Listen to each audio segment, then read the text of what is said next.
All right, everybody, are you ready for some more righteous adventures on the path to finding glory?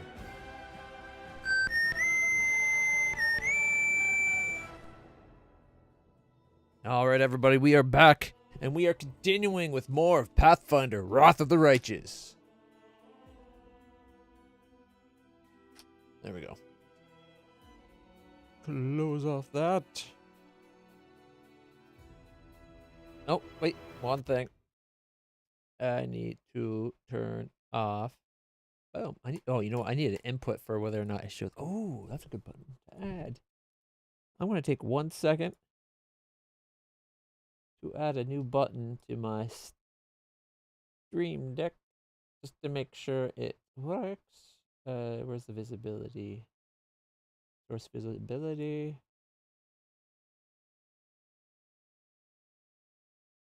This scene and the gamepad thing. Gamepad input overlay. All right. Look at that. It's a button. I'll figure out an icon for that later. I'm thinking like showing a controller versus not showing a controller. It'll be pretty good. All right. Shall we continue? We got so many quests to work on. It is a bit overwhelming. We still have to build up our army. Thankfully, we have a skill that helps a lot. And now that we have our generals, we can actually use it. I don't know why it didn't work before that. Probably because you need generals. Probably general ability thing rather than just army ability. Oh, right. We were... I need to recover my strength. I forgot this is what we were working on.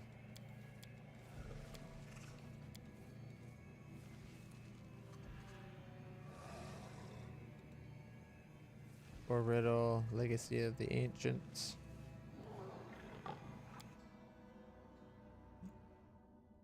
Excuse me.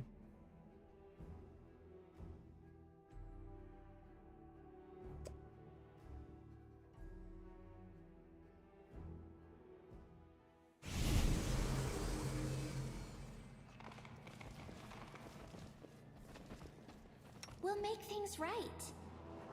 Oh, look, it actually says 2, 3, 4. And 4. Okay. Let's see. 2, 3, and 4. I wish these icons were updated to say 2, 3, and 4. With like it's good that the numbers are there. 4. 2, 4. Let's get a 2 and a 4.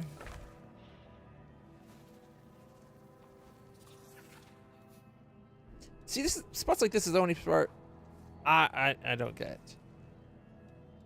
Now my understanding, okay, we need a 4 here. So 4, 4.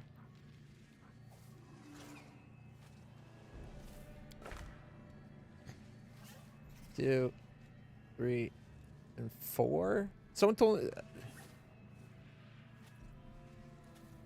How many things do we have? 3. We have a 2, 3.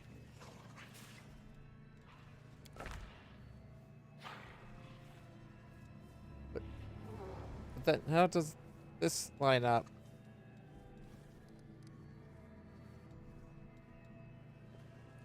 You're a good person. I like you. We have a 3, 4. 1, 4, 1, 4, 1, 3, 4, 5, 2, 5, 5, 5, 3, 5. No 3, 4s.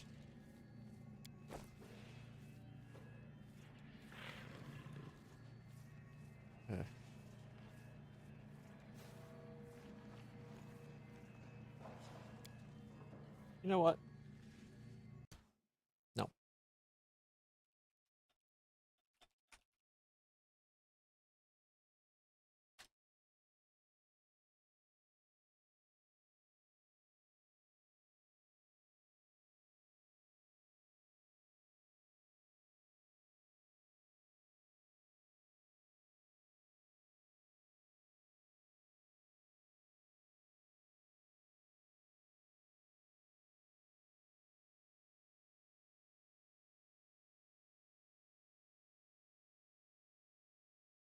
I've decided I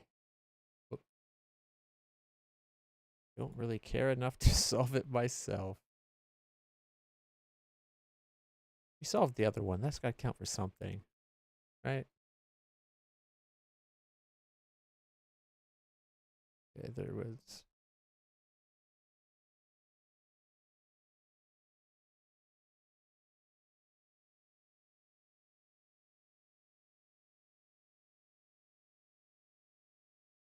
See if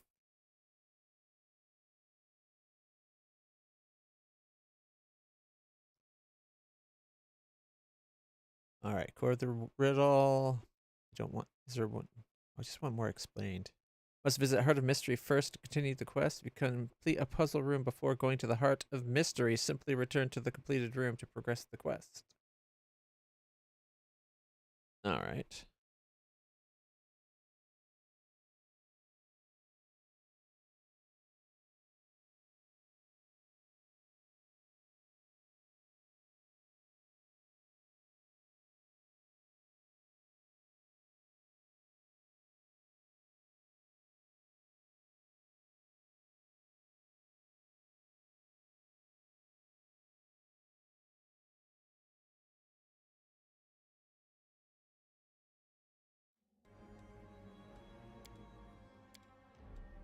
I can do this. Oh my god. They make it such a pain to interact with. Alright. It's a 3-3. Is that the Z?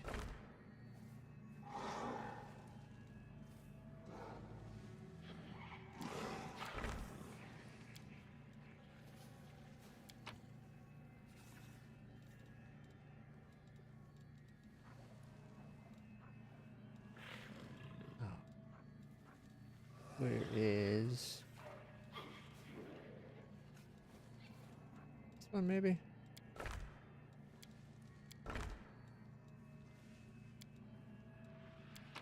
Alright, and then we need another Z thinger.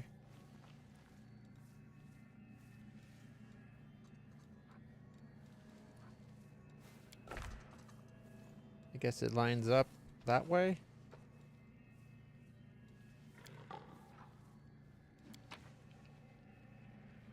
Alright.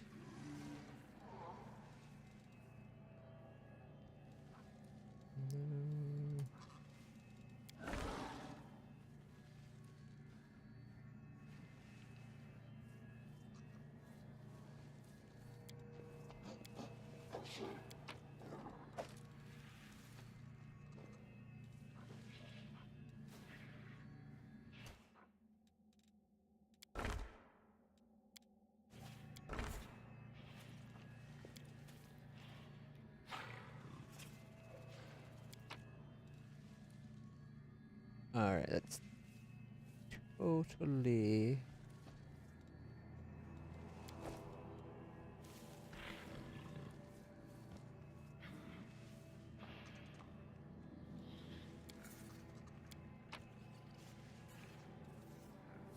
Oh, I'm just blind.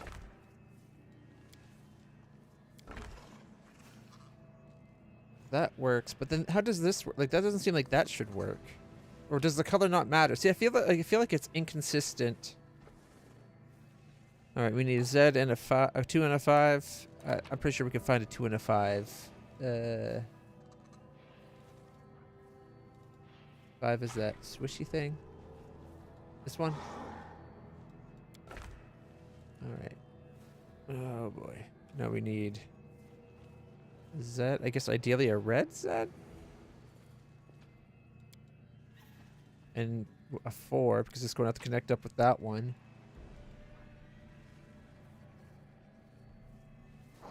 The dragon. Yeah, 1 4. We need another dragon 1.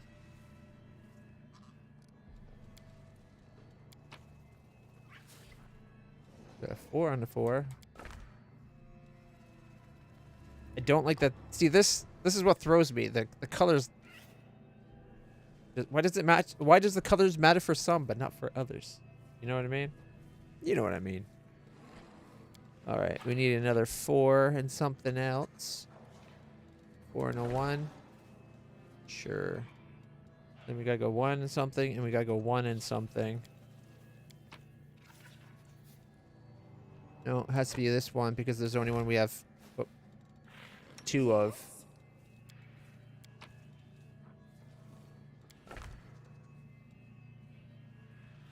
All right, gotta swap you and swap you.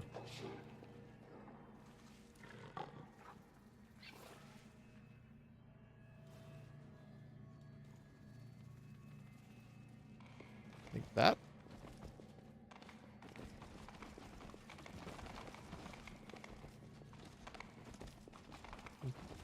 We Yeah. march ahead. I'm guessing we've done this one before, maybe?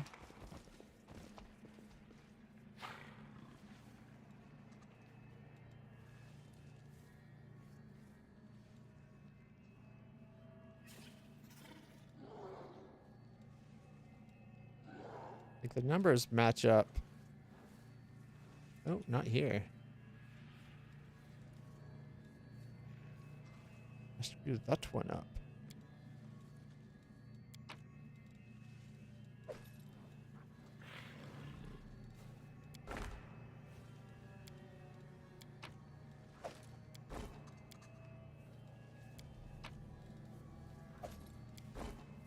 Our path leads on. Everybody get off.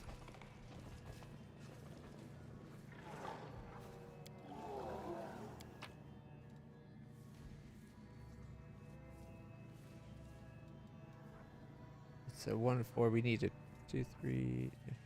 Need 2 4.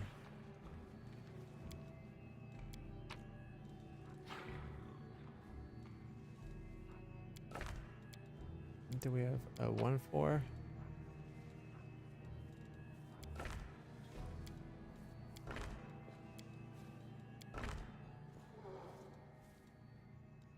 Threes, 2s, 5, 2s, 4, 4, 4, 4, 1, 4, 2s.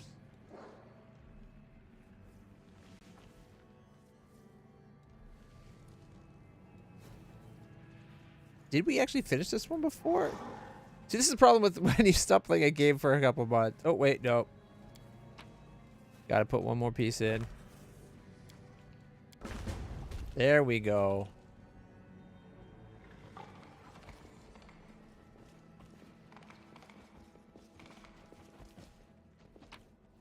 We got a light mace and 20 gold.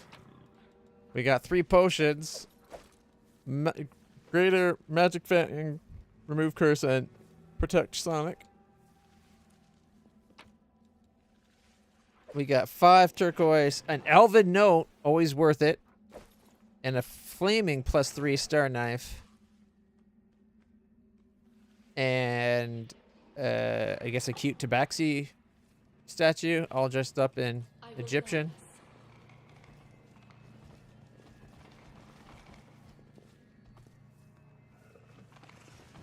Wait, we don't get the pieces back?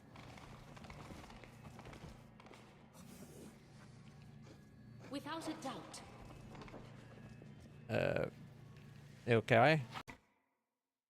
If we don't get the pieces back, where do we get the stuff for the other puzzles?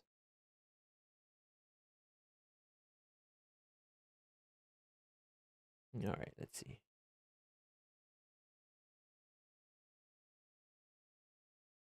Bone Hills.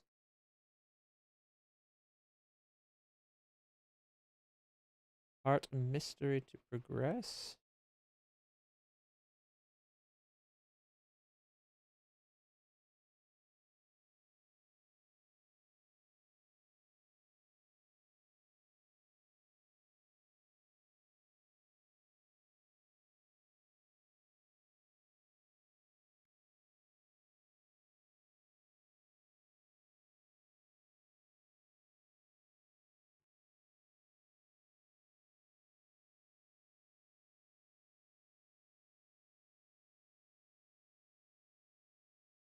Mm.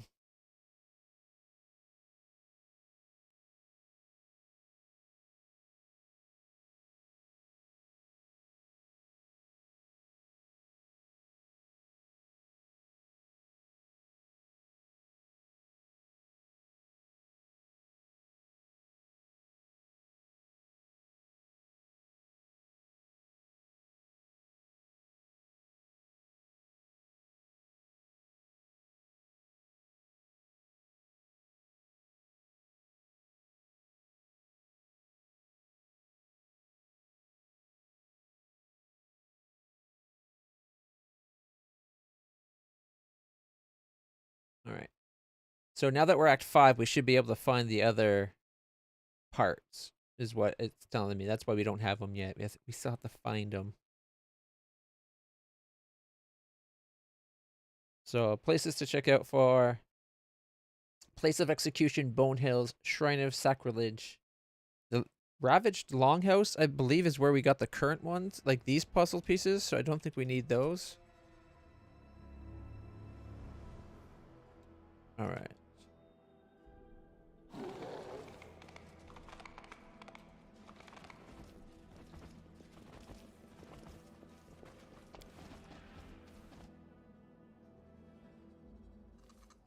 Alright.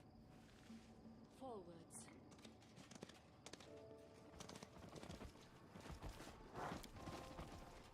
Why do they slow down to go to a door? Here we are.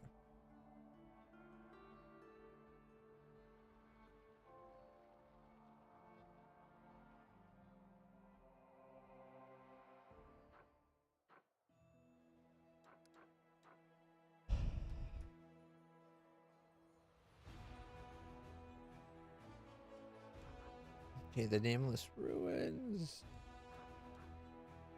We gotta go there. That's a priority in my opinion. I care for those people.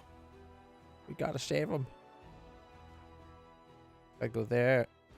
And the Blackwater as well. Ooh, yeah. So many places to go. Okay, Legacy of the Ancients. We're here. Legacy of the Ancients, I think, is the one we could teleport to.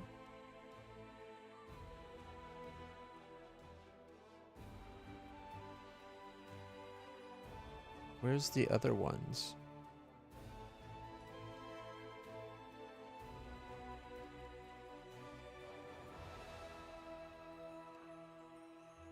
There's Final Veil, Core of Riddle, Legacy of Ancestors, Forgotten Secrets, Hot to Mystery, and then Enigma.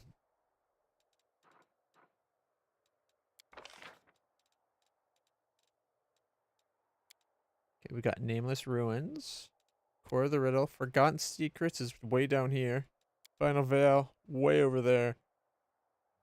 Excuse me. We've done that one. We got 1, 2, 3, 4 to go. Of the puzzles. Get this out of the way. All right.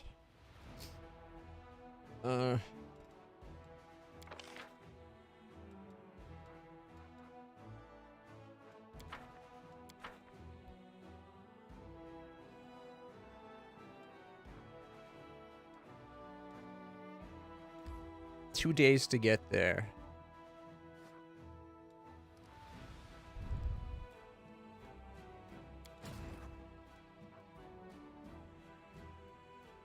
We got 12 Calavacuses and 45 Hedge Knights, which are actually pretty decent. They're not amazing for damage, but they're okay. Like, they're all around okay.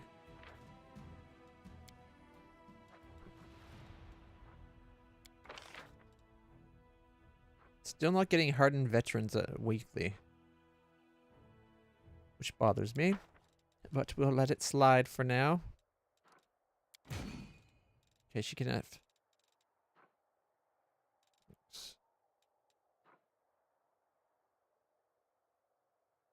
We should have the Hedge Knights in there.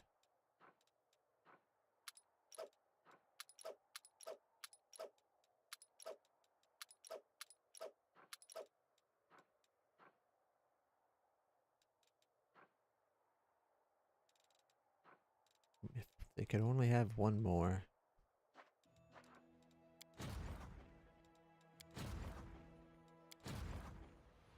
Room for one more here too, though.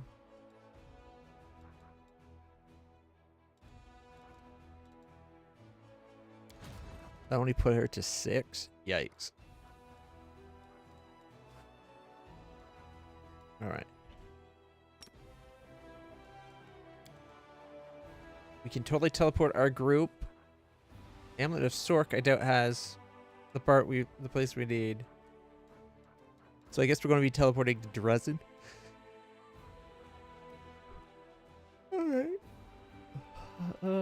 Dresden.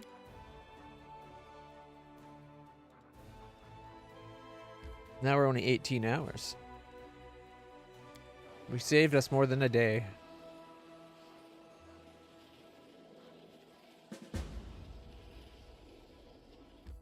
Okay, not going in yet.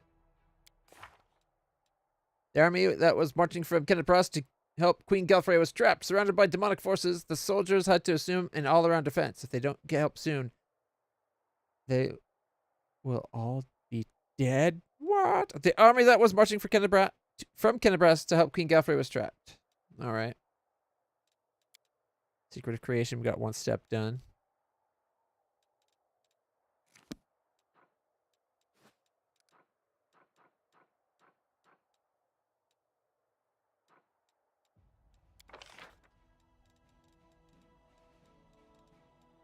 Trapped for the... Oh no, that's the different thing.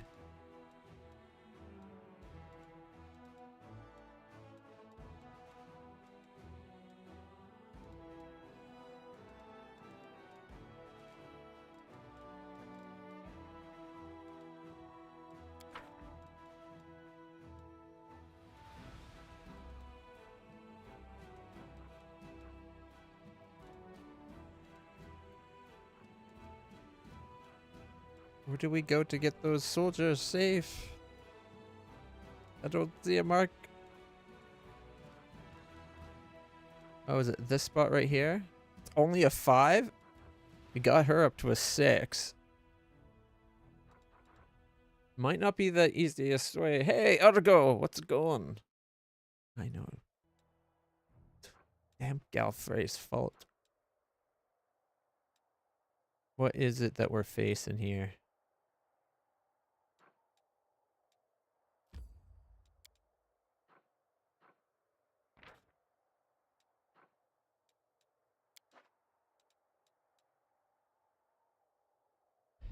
All right. I think a 6 can take a 5. Oh, that's the army we're trying to save.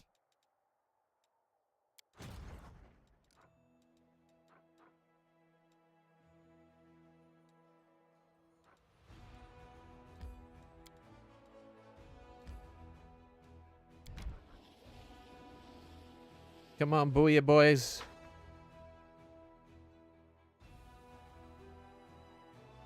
Now that I'm back, I can fix all of Galfrey's mistakes. What does a queen with hundreds of years of experience know that some random nobody on the internet doesn't, right?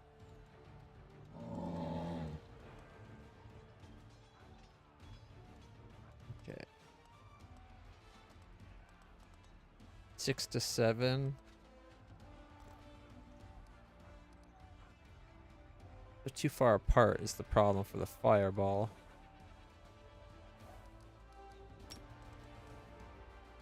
Ooh, she might kill all of them.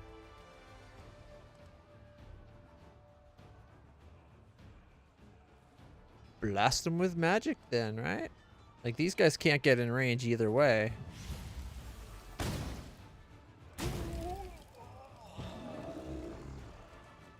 They're the ones that go first. Got 7. They're only going to kill 2 to 4. Got 3. Not bad for a 2 to 4 chance. Okay, I'm going to go to here so they don't get the first hit.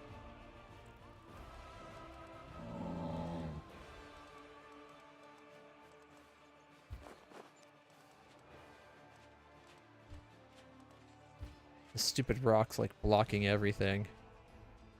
12 to 18? I think I might want to send the knight just to go kill the 8. Go Hedge Knights. Oh, they lost 1. We can recover 1, no problem.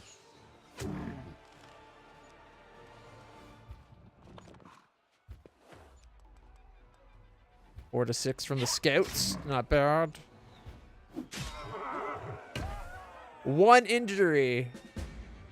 Totally replenished. This shouldn't say losses. This should only show units that you don't replenish, in my opinion. It's so weird to see, like, have to figure out which ones you lost by doing math afterwards. This should only show units not replenished. Because technically, we took no losses. Because he was fixed afterwards. So I'll say that's basically a flawless victory. Why is there another army?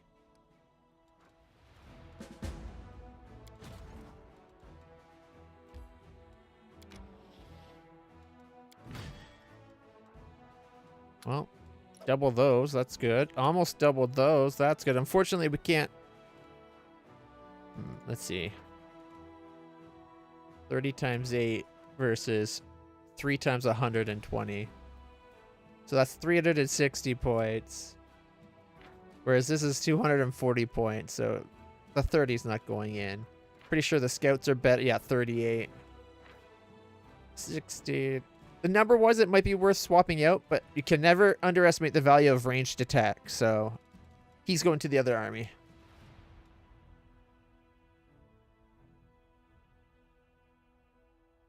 Cancel. Wrong button. Wrong button. Okay. So we can now close that. We transferred over what we can transfer over. And now we're a 7. Oh. Doubling our marksman put us from a 6 to a 7. What are these things? Oh, these are big guys, but not a lot of them. We can do it. We'll put our backs into it. It'll be fine. Little bit of magic. Blasty blast. It's all good.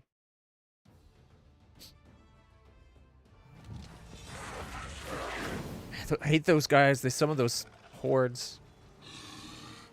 Okay, first thing first.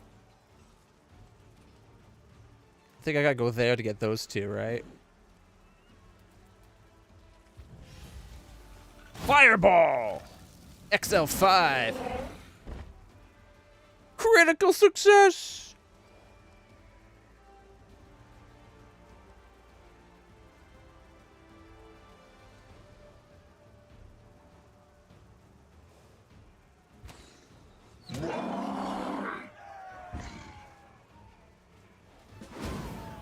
And he didn't even care about the summons. Nice. Flawless victory. We did it. We did it. She put her backs into it. That fireball was beautiful. All right, you guys got to get up to... Wow. He's got that unit, I believe. Right? Yeah, he's got 188. So the 30 will fit in beautifully. Just go as far as you can. That's what I thought.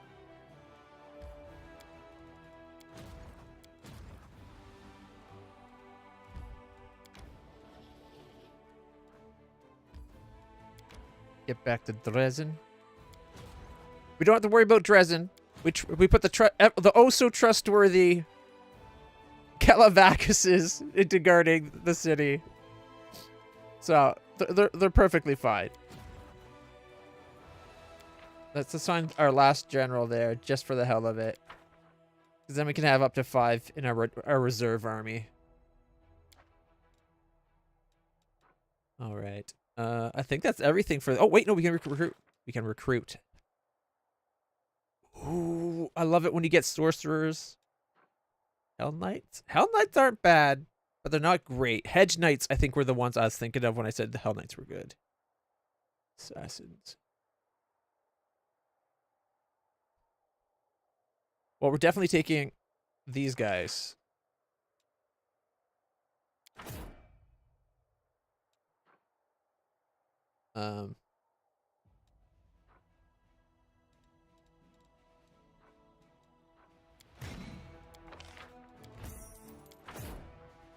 Oh shit, we're out of money?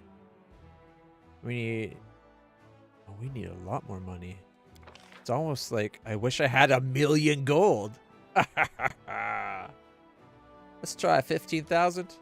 It's only 75,000. Really? Only 75,000? Okay, well, what if we want 20? We'll spend $100,000 on getting resources. And ability affect us. 960. There we go.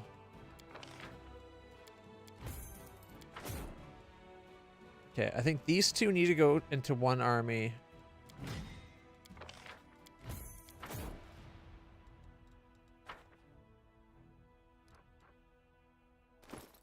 Oh, wrong button. Not split. Transfer. That's the one.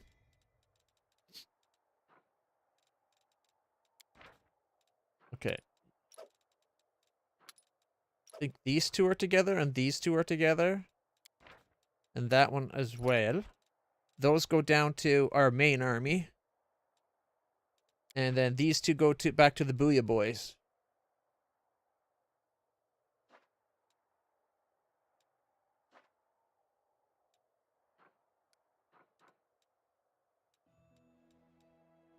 We could send them down here to just merge the extra 30.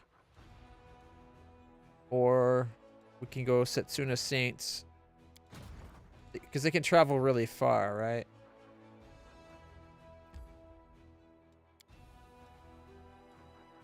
Yeah. Gotta love your generals being able to travel far.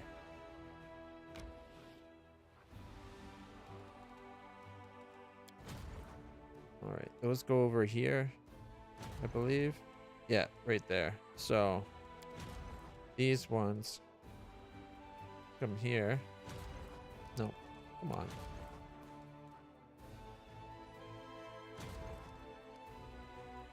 Hey, when it does this, here, we'll just do it the easy way.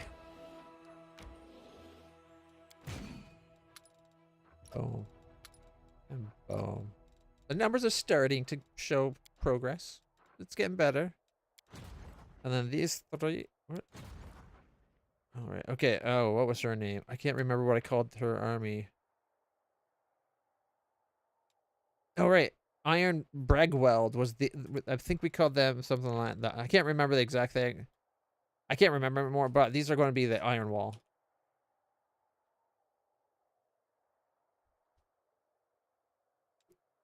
Because they're the line of defense. Mind you, they're always my weakest army, so probably not a great name for it, but...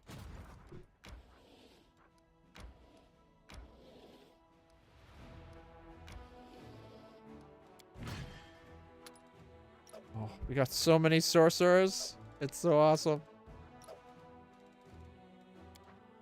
They at 10 yet? No, they're still a 9. They're not quite a 10 yet.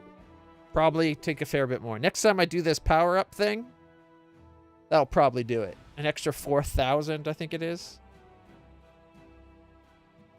8 days, 3 hours. Okay, so... An 8 and a... Like... 8 and a 6 days. We'll get... And it's 500 times mythic rank, so 500 times... 4,500...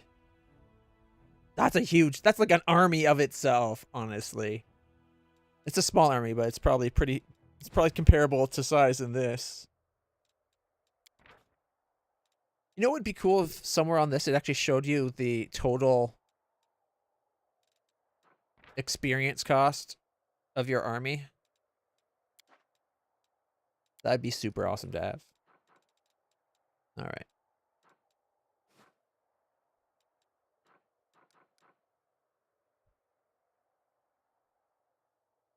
Oh, why did I do quick save? I should have went traveling. Because it's a world map save. And then we'll go in and we'll have proper saves. We have to check to see if anyone's fatigued so we can get rid of it. After all, they just did an 18-hour power march. How's your day going, Argo? Playing any cool games or doing anything cool?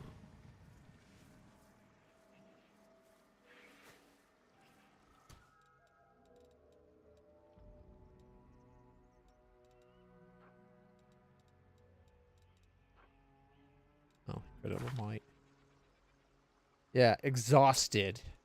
Are people... She's got 4 strength.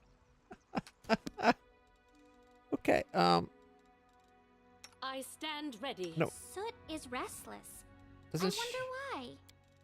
doesn't she have something for exhaustion?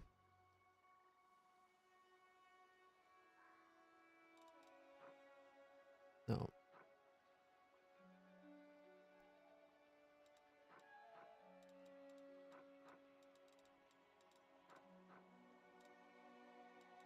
I thought she had something that would get rid of it for some reason.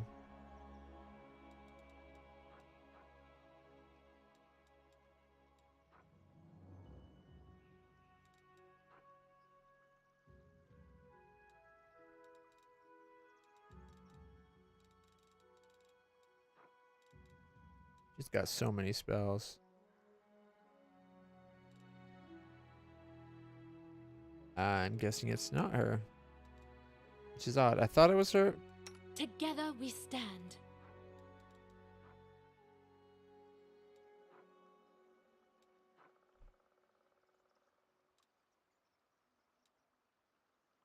So it's not one of my abilities. Is it one of my...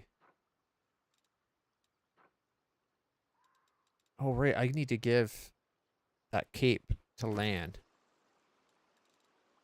I can't believe I'm doing this because this cape is freaking god tier.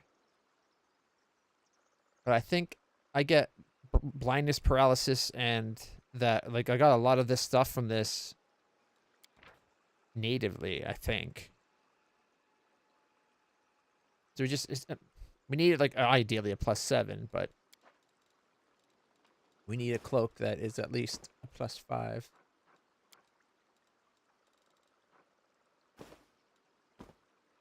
So we still get good resistances. Lan actually had the perilous. Oh, yeah, the one that makes you go invisible. Killing below going invisible is kind of cool. But you know what's cooler than that? Every ability under the sun. And +7 to your reflex or like all your saves. All right, he's got like blindness. He's got paralysis immunity. +7. He can teleport. He's got damage reduction. He can teleport per round. I think it is 25 feet. Yeah, per round. Swift action, 25 feet teleportation. That's so much better than a 5-foot step, because he could still do the 5-foot step. It's fucking. Oh, he's going to be able to always shoot his load. It's going to be great. He's going to get a shot off. It'll be awesome. That's freedom of movement. As long as okay.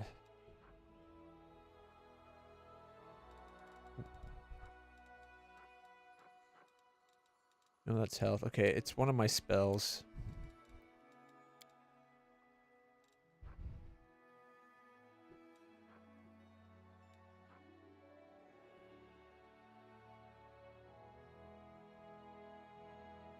Rejuvenating poem. Optimus smile. There it is. Removes fatigue and exhaustion from all party members.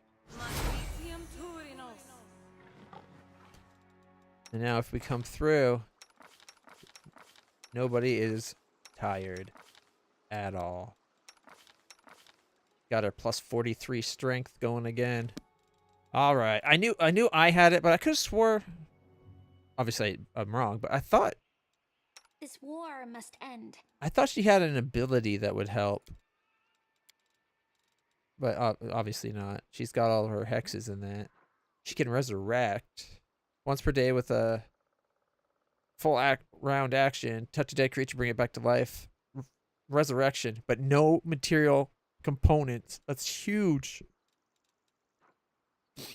She can also rejuvenating sinew.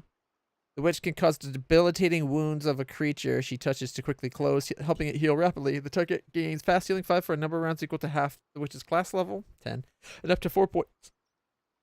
Excuse me, of ability score damage from 2 different ability scores once per day. Once per frickin' day. That's huge. Let me help. Maybe it was him. No, Holy Lance, Divine Fortunes, Touch of Good, Channel negative and positive.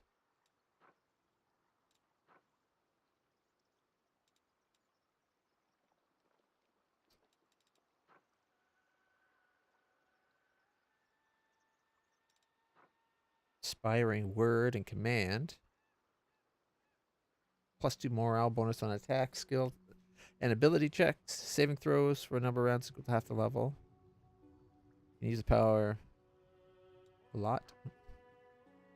And command, the same thing but group, I believe. So this is individual. This is group. Okay. Oh, cancel. I accidentally hit my gamepad with my leg. Fatigue, shaken, and sickened, but not exhaustion.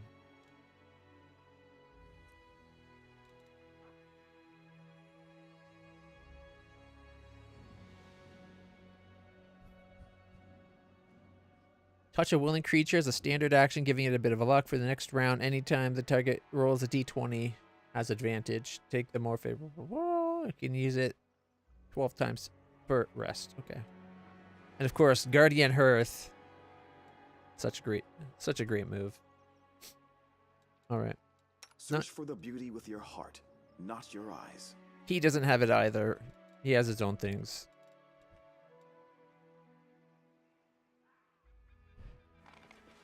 Oh, The world has suffered enough. that's why you gotta cast light on me. So I'm a beacon of light. There we go. I'm happy.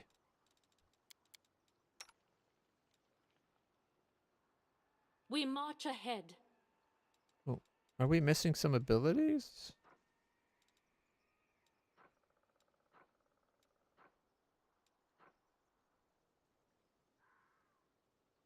Oh, right.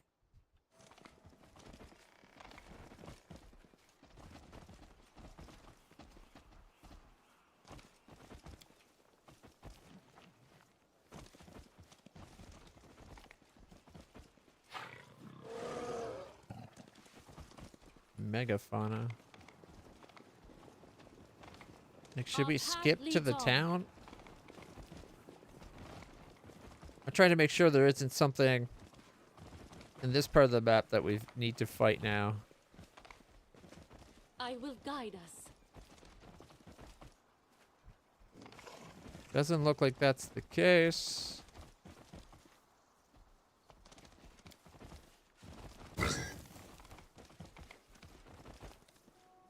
Why did we just get hurt? Without a doubt. All right.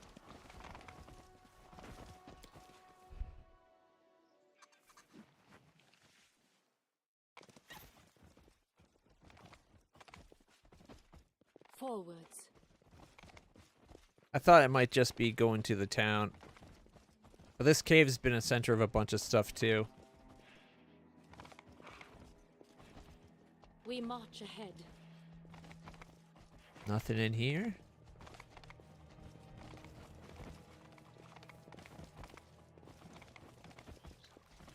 I guess we could have just shortcutted to the town? You never know when you have missions to come back to places. Is it like, can you just go right, use the shortcut? Oh, why that lizard?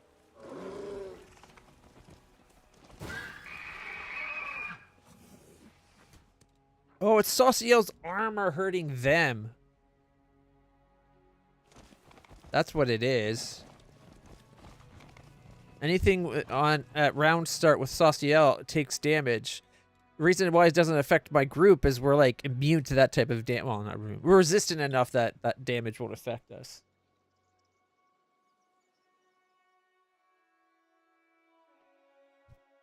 I think it's cold damage.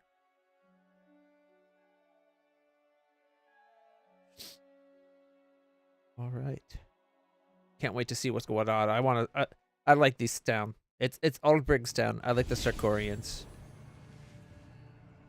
Before we had Arilu in the group, I was going to romance Aldbrig, except for somehow I screwed it up and it wouldn't let me.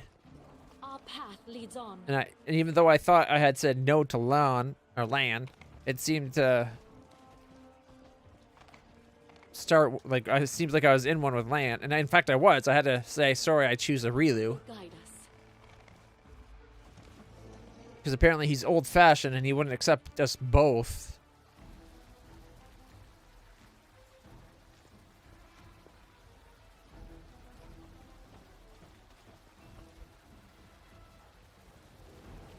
At the last reinforcements, we barely withstood the attack.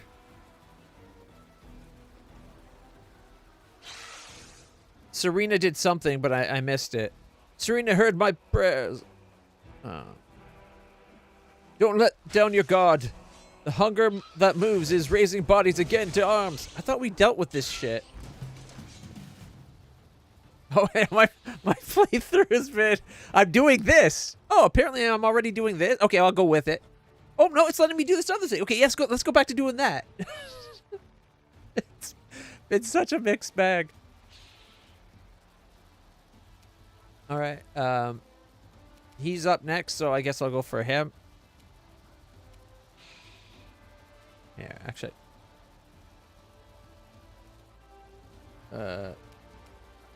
For the king. Attack!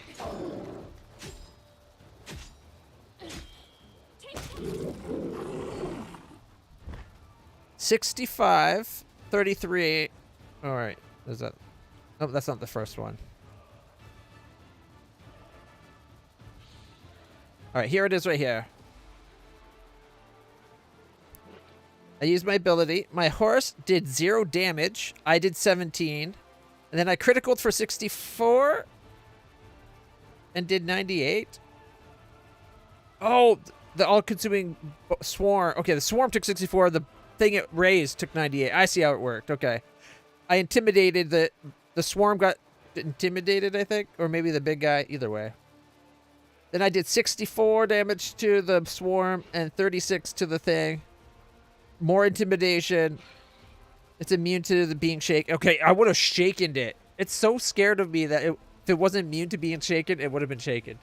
But it's immune to it, so it wasn't. I then did 64 to the swarm and 36 to it. More intimidation, but it's immune. All right. I then criticaled again. I did 70 and 100 to the 2. And then I did 65 and 36. And that gets us to where we are. The swarm has 200 remaining. I should have realized this was that all... I thought we dealt with this thing and it was gone. Otherwise, I would have had people with swarm collars on.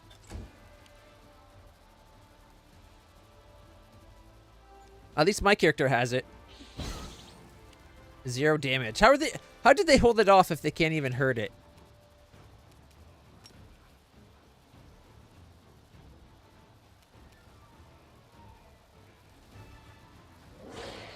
(21, 23, 22). Miss critically 18. And switching targets for 15. Probably for the best. She can't hurt the swarm, I bet.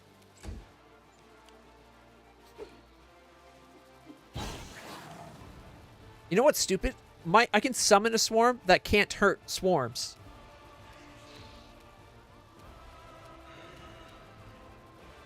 All right, he's going inspiring command.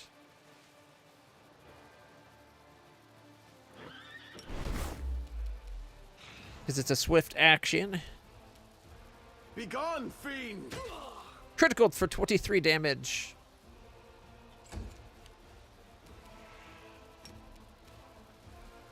Caw-caw! Death from above. 51, 42, 41, or 44. Killing the standings. Did not attack the swarms, which I think it makes sense. Because swarms are frickin' swarms. Does land still have... Oh shit, he doesn't. Fuck. For a long time, I left a swarm talisman on land. He still has the extra damage thanks to his glasses, doesn't he? Nope. Shit, he doesn't even have his swarm glasses on. Fudge nuggets.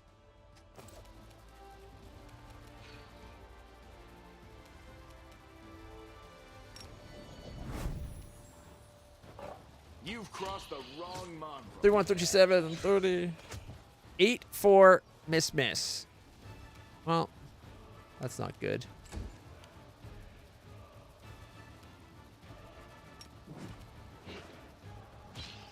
Immune, immune, immune.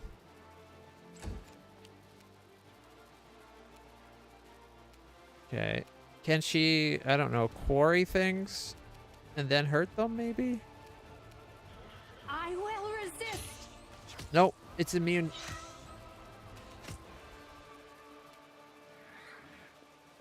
My character's the only character that can hurt them, I think. Thank goodness for at least that. We do have a way of hurting them.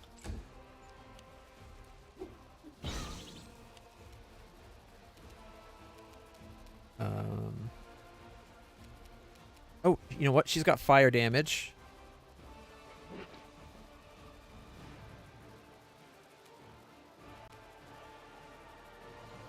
She can Hellfire Ray.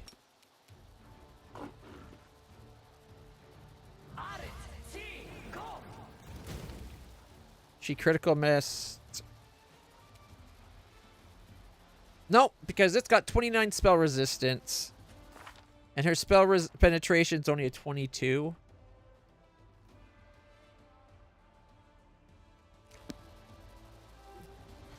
So the one time we got through the spell resistance, she missed.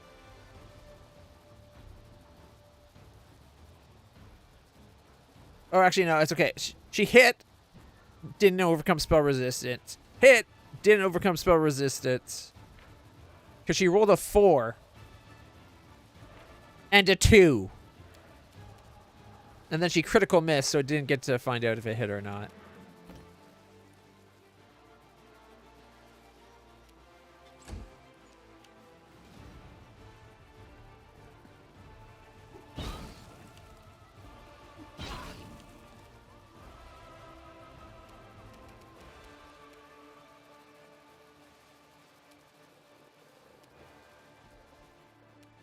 The dino ain't dumb. It's getting out of dodge. Like, why are they throwing fires that aren't hurting it?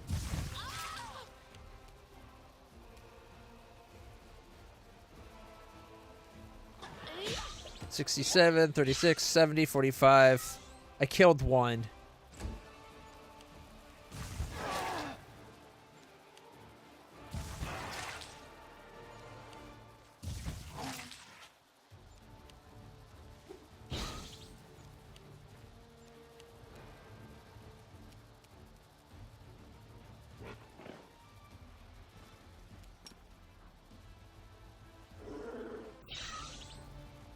She did 63, 63, and 63. So she heard him. Mind you, they have like 300, so.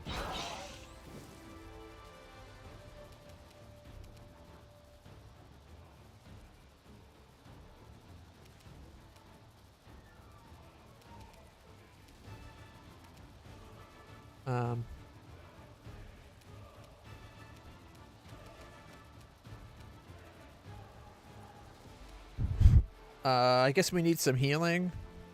We could channel. Yeah, let's do a free we'll do a channel. He gave everybody up to 45 hit points.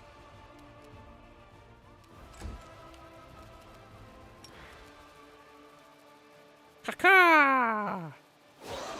20, 35, 26. So he did some damage, and I think that's because of the holy from his charge. Yeah. The 96 holy damage. Even though it says immune. No, it wasn't. It's the only part that he took.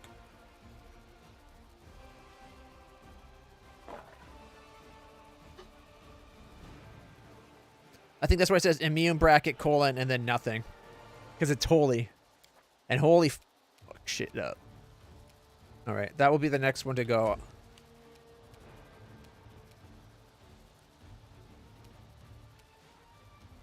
You won't survive me. 4, critical miss, 8, miss. And 10. Why is he able to hurt? What's he doing that's causing damage? 2d6 holy damage. Yep, that makes sense.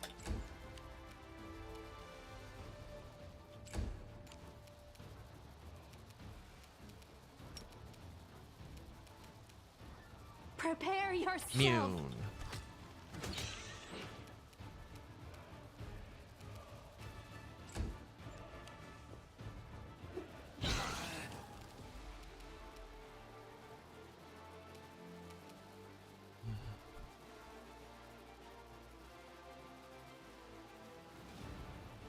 If fortune is against things, I need the defensive one, right?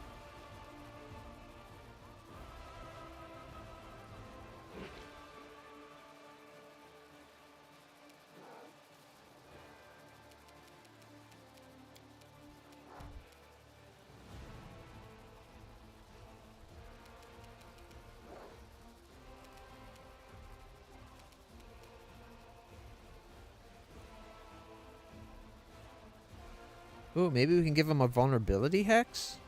What's their will save? Got a plus 20 will save?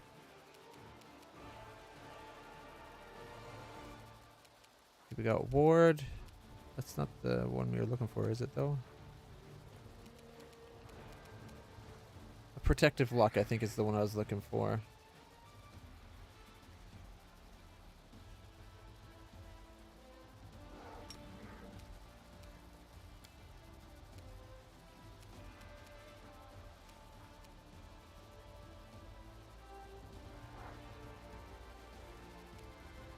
I guess Social. And then she's going to cackle.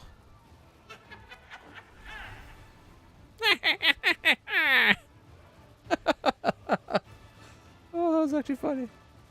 So that should give him a little bit of protection with that. 0 because it's all reduced, guys.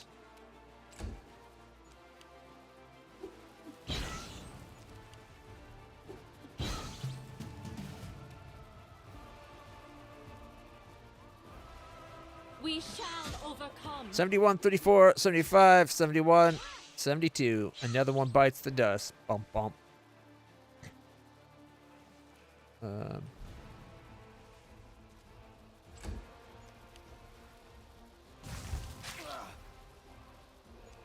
Saucy took 38.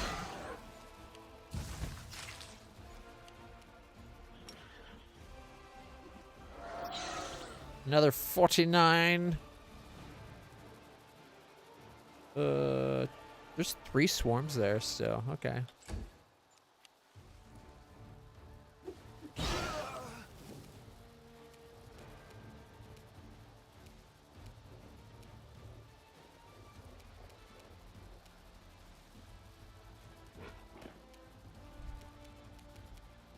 Okay, he's down about 150.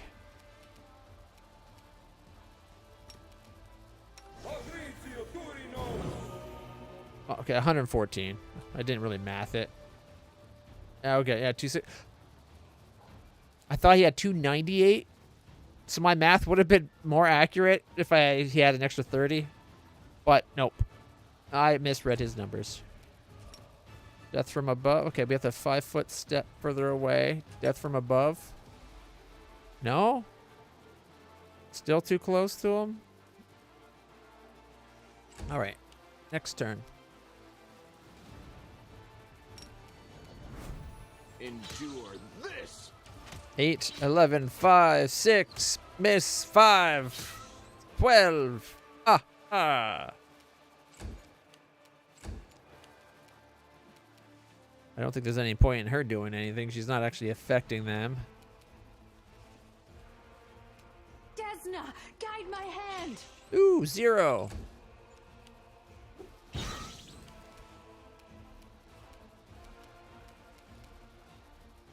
All right, Scorching Ray.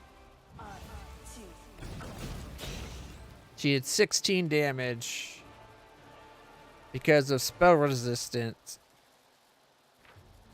She rolled a 2. She needs a 5. I haven't rolled over a 4. Except this one time. Oh, no, sorry, we did it twice. Twice we've rolled a 5 or higher on spell resistant penetration. Once we missed, and once we hit for 16. 46 plus 1 fire equals 15. So she rolled okay.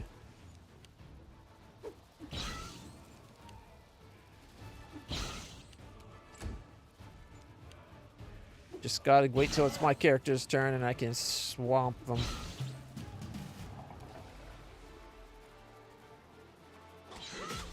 73, 78, 31, 70, and 76. And critical miss.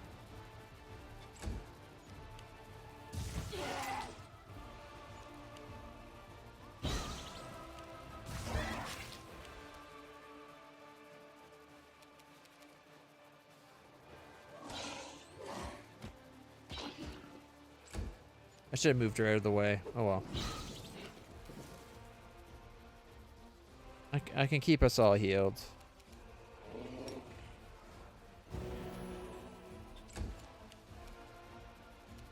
Okay. They move further away, but not far enough. So we're going to 5-foot step farther away. Death from above. Caca. Okay, the 115 one. Caca. 60, 33, and 30, and then we missed the last one, but that's okay. There's only one left, and my turn's coming up, and it's only got 266 hit points. Make every strike Got count. 3, 7, 2, 9, 8. Miss. So 237, even better.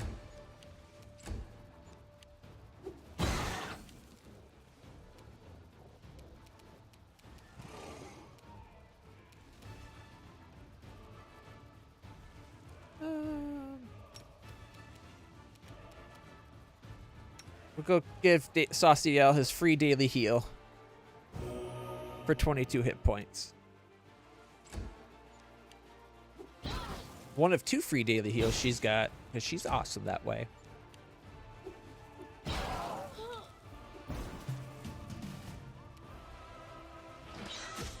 $77, $36, $81, $39, and $76.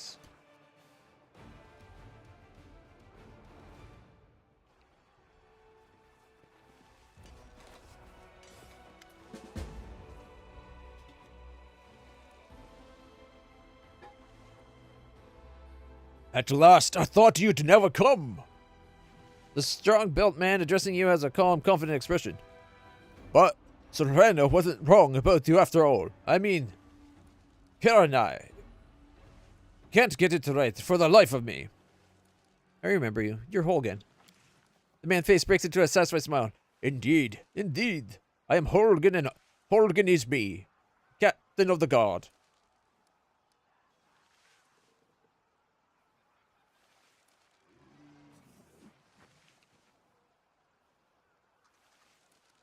What's happening in town? All is fairly quiet in Gundren right now, if you don't count the Ustavic army in the streets.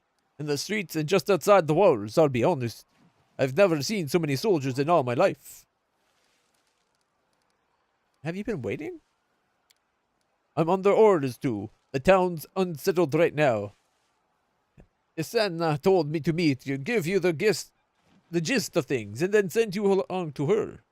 Who's in charge? Like I said, Isanna sent me here. She's in charge now, since the wolf made her well known. Sigvorn has taken a step back.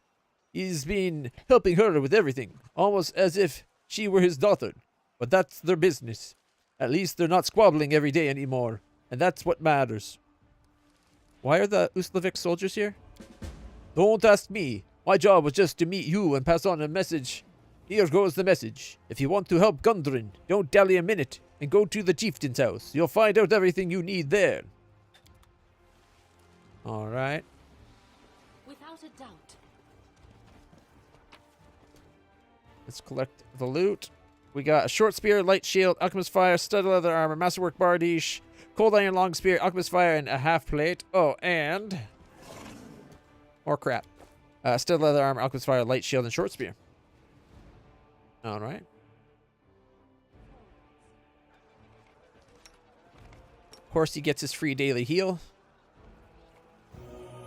21 hit points, not bad.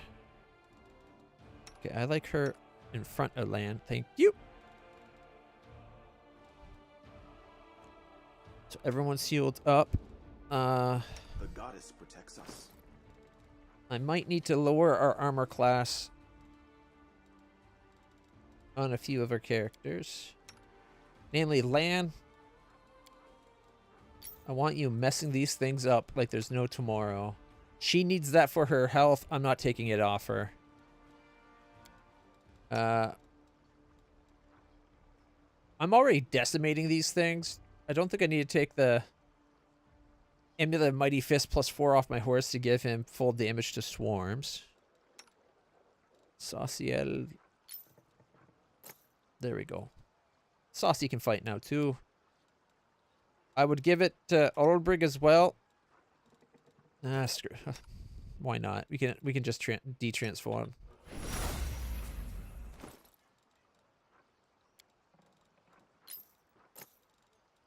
All right, land. 6 con is a lot to lose.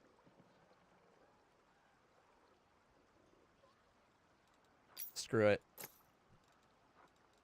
It's like 50 hit points at this point. Or 60 hit points. Alright. We're ready to fight more swarms. These are like piled into the pub and drank all the beer. Yeah, I bet the pub owner's happy though. You came to my house. My house! You're only a guest here and you're acting like you own the place. My lord has done you an honor, you dog. He has brought an army to aid your pitiful little town. Show some respect. If your captains see you, you're in for it.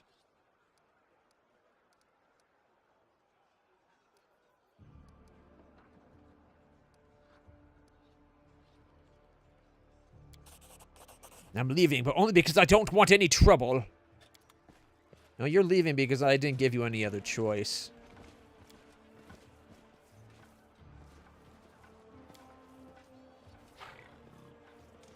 Okay, who's not picking? I know I don't have what's his name here, but at least my character. I will see this through. 55. Oh wait, no, hers. Struggles never cease. I finished here. There we Is go. there more? 200 gold, some jade, a dagger, pocket mirror, wooden plate, wooden spoon, card figurine, and a hide armor.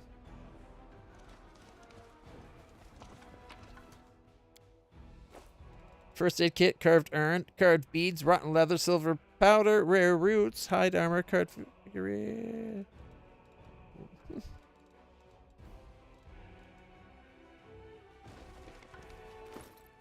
Was it the roots thing? Nope. Oh, easiest way to find out what it was. Oh, it was a first aid kit.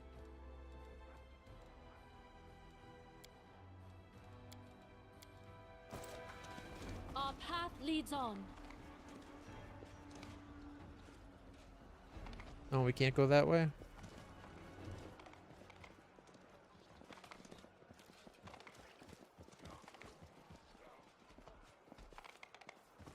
Oh, something's happening.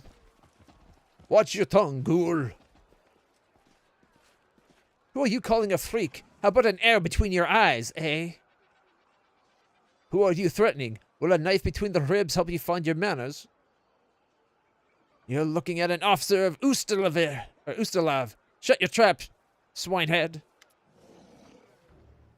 The axeman. I'll count to 3 and then give you a beating you won't forget anytime soon. Best count to 2, you illiterate swine. It'll be easier for you.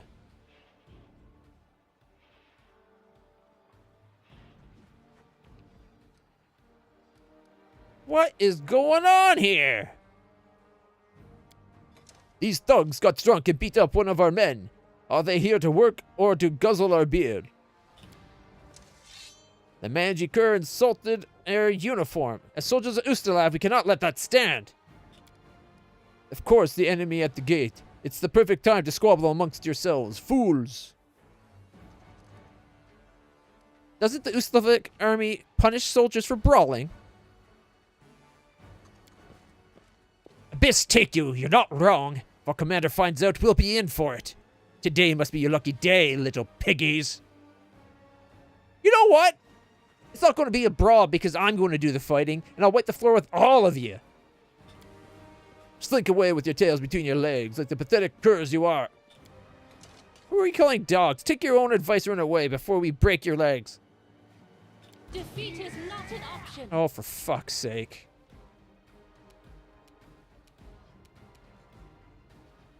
Oh, he's in human form. 1 second.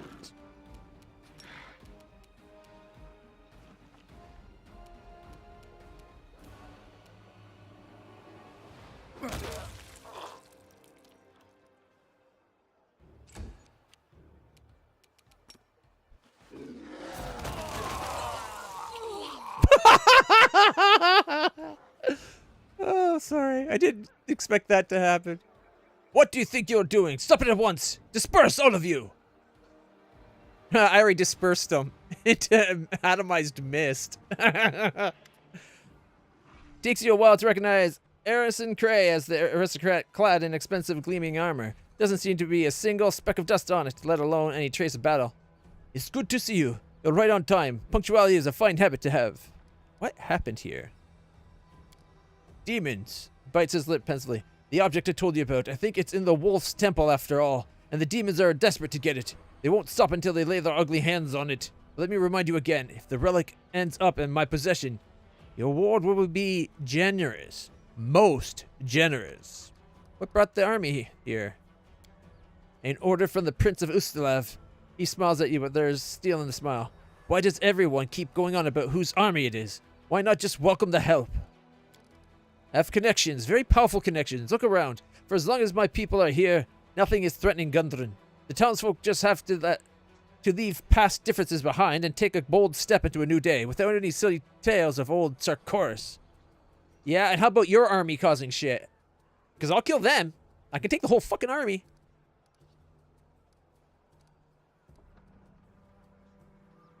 So Ustalev wants these lands. Do you really think Ustalev would want this scrap of land?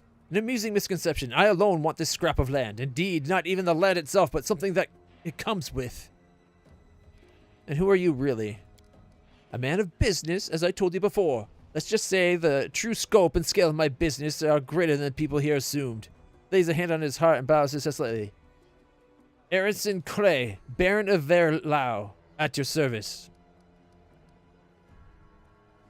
You were more polite to me before.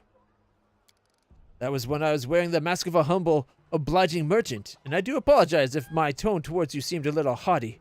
Naturally, I feel nothing but the deepest respect for the commander of the Crusades.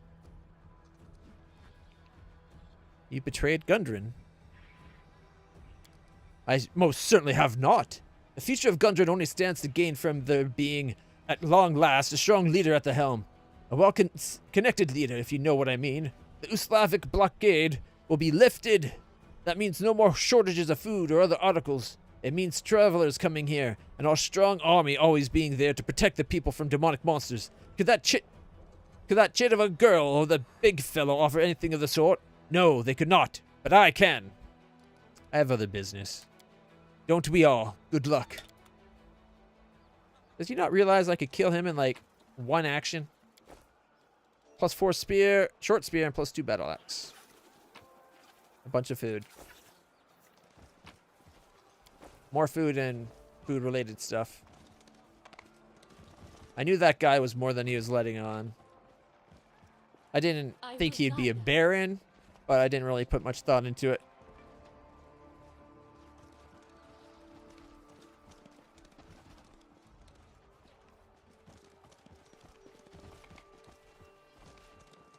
Alright, anything to get over here? Wait, is this where we already were? No, that's the one we were already at. Without a doubt. No. They're blocking off a good part of the city from us.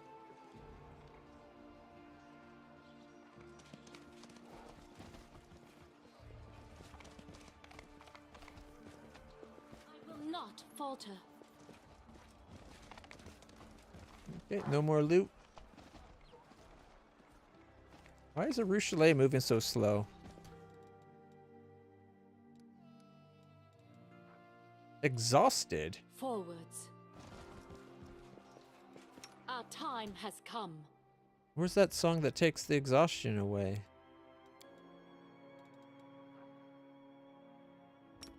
Magritium Turinos.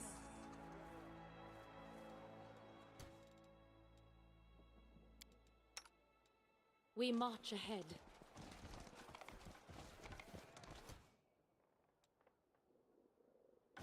Might need a rest soon. It seems like that spell wears off real quick. Alright, we got a bunch of random hide armor, card figurine, card bell, or card beads, wine, silver spoon, and an emerald.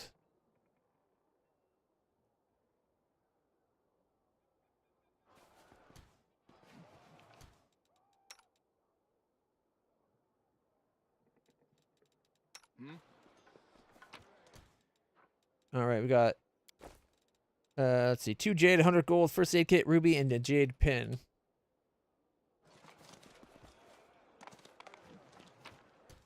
And a +1 throwing axe. That is quite a discovery. +2 battle Our axe. path leads on. Alright. To the chieftain's house. There's still all the blood and gore from last time we were here. Isana, praise be to Kirane, the protector. You're here. She looks at you with gratitude in her eyes. My call was heard. She is drenched in the blood of slain demons, but she holds herself with pride. There has been a subtle change in her appearance since the divine wolf marked her as her chosen. Those fiends, where did they even come from? And I'm not talking about the Uslava. He leans on his sword heavily. He smiles as he looks at you. I have to admit, seeing you here is a big weight off my shoulders. Are you two all right? The demons didn't batter your... The demons didn't batter your old bones too badly, did they, Sigvorn? Carefully examines Sigvorn as she wipes blood off her cheek. I'll live, Isa. He smiles at her amiably, his eyes warm with fatherly affection. Thank you for running to my rescue. I wouldn't have lasted this long on my own. You seem to be getting along better. Much has changed lately. Just look at the woman Sigvorn. Much has changed lately. Just look at the woman of our lover of tales has become in your absence. All because of the burden of responsibility. Folks hang on every word the chosen one says. No, stop it, you. She smiles back at him. Karina has shown me a new path, and I must walk it honorably. What's happening in town? A shadow of worry falls across Isana's face. The town. It is a buzz like a wild beehive. The people are on the verge of panic. The Uslavic army lords over our streets, but the worst things are happening over in the sacred grove. Oh, Karenai, my goddess cries out for help, but I am too weak. There's nothing I can do for her. She clenches her fist powerlessly, her fingernails cutting into her palms. You're needed here, Lisa. We take back the town first, then we head to the temple. We have to play this right, step by step, day by day. We'll be ready the second time around. Alright, what's going on in the sacred grove? The demons attacked the town to stop us from helping Karenai. They want to get into the temple. I don't know why, but I can sense the goddess's distress. Something is approaching. Something strange and threatening. Oh, my Karenai. She's trying to keep her emotions in check, but her voice wavers at the end. No, she's worried.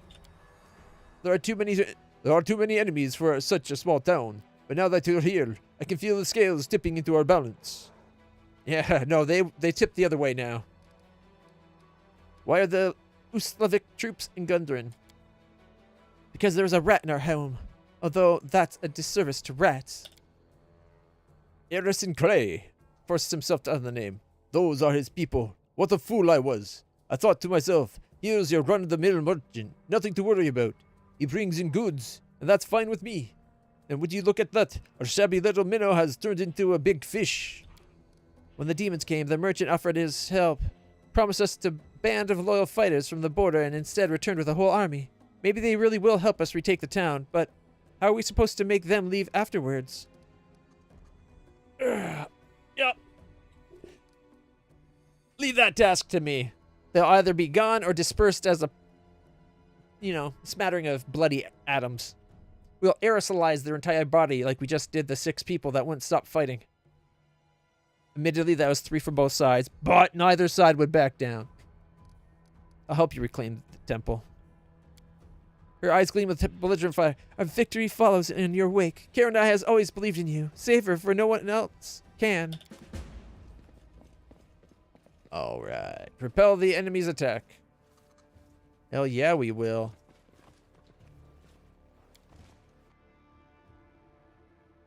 Bum, bum, bum, bum, bum, bum. All right. Do we have a My legendary will is proportions? resolute. No. It's auto. It's level 8 though. We do have a level 8 pearl. We got two level 1, 2, 5, 6, and 7 pearls. But only 1, 3, and 4, 8, and 9. Which makes sense. They had 2 of the lower levels because, well, we missed buying one level 4 from earlier. But when you get access to the first 4 pearls, it makes sense that 3 and 4 would be more rare. All right. Level 8, was it? Lesser, greater, mysticism. Okay, we'll take the lesser. No, right, we do it this way.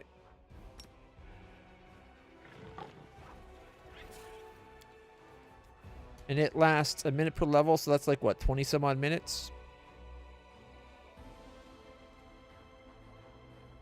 That's maximized. So that's not what I wanted.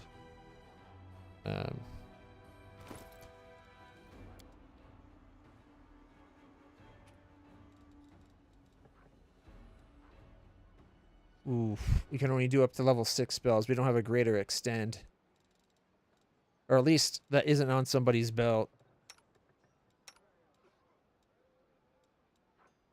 She's got a quicken on her. Nobody else is here with spells.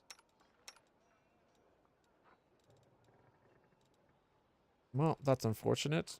We can do up to level 6, though.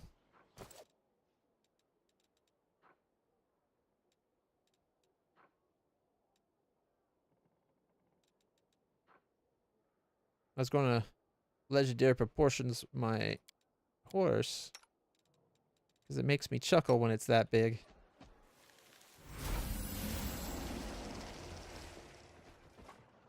I thought I got him the ability that a charge would have him grow.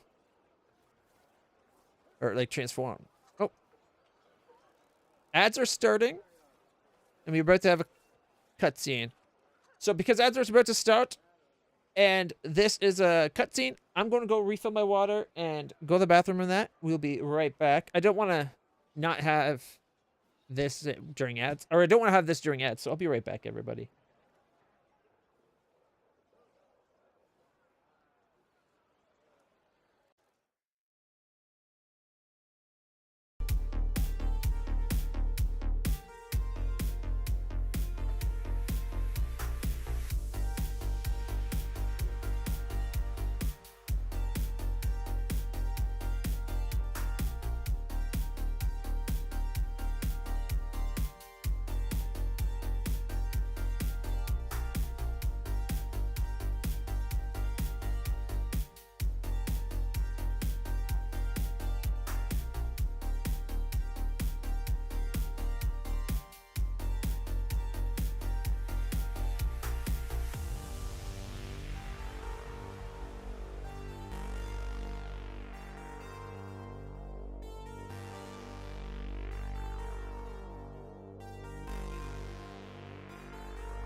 Alright, everybody, thank you for your patience.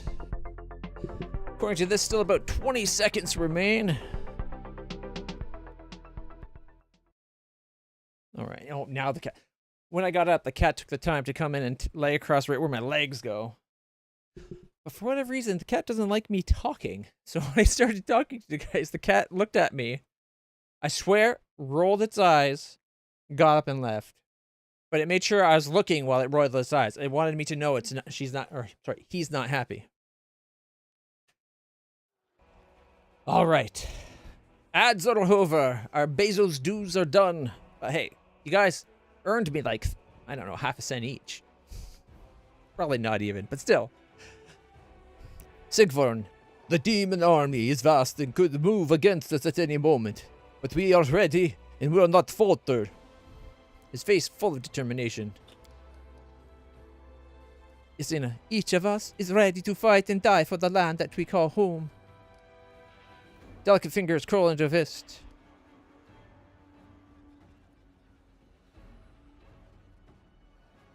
Have you got a plan? The gate is broken, but Ustalav has erected strong barricades near the town entrance. I worked with alchemists from Ustalav and our hunters. We made a special combustible compound. When the attack begins, I'll give the signal to set fire to the mixture, and it will send walls of flame soaring up to the sky. The enemy won't be able to get past without losses. What forces are at our disposal? Sigmund, I brought all of my forces back from Numeria, so the entire clan is here now. There is also a squad of locals being trained by Holgen, and of course, there are the Ustalavs, a whole army of them. No matter how much their presence here angers me, right now, it can only be to our benefit. Alright, I'm ready for the battle. I should probably go rest, but... May the goddess help us. Ustalav. Prepare for battle! The demons are coming! Yasena, our enemies may be many. They may be merciless, but the soil we stand upon is ours, and it will give us strength. Our goddess is watching the battle through my eyes, and with her support, we simply cannot lose. Olbrich, listen to me carefully. As long as we live, Sarkoris has not yet fallen. He fills his lungs with air and lets out a roar that seems to shake the earth. And it will not fall today! We can't do whatever the legendary mythic pass would allow us, but diplomacy 32, and we got a 43 plus, so it's going to happen. The demons see Gundren as easy prey. They think they can come in here and slaughter everyone without even trying. What do you say to that? Are they right? Or we'll show them how sharp Gundren's blades are. For Gundren! For Kiranai!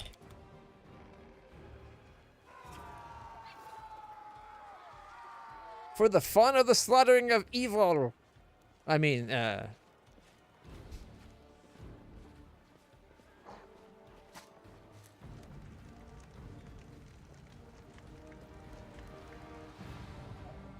you know, we could just split my army wherever we need to go. I'm pretty sure one each of our fighters and healers.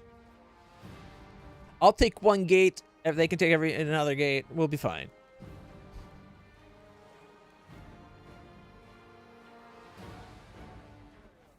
Me, my horse, and Ember, and then everybody else. That's the squads.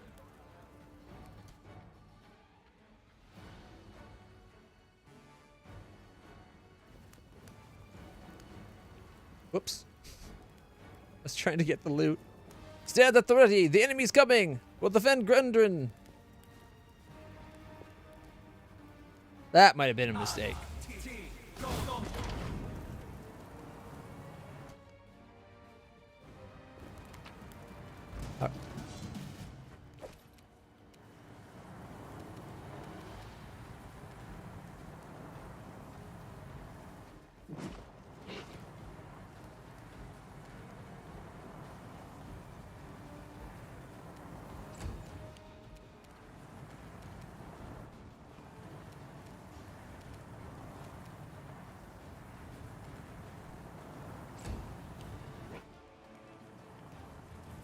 Trying to sneak in from the side.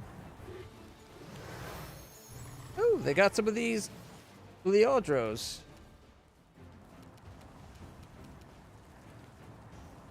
Baleful Greater Apocalypse Locust.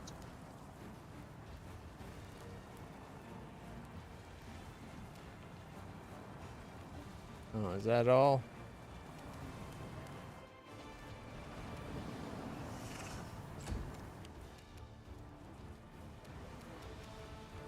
Alright, that's this guy. Has an armor class of 41. That is a armor class? Yep.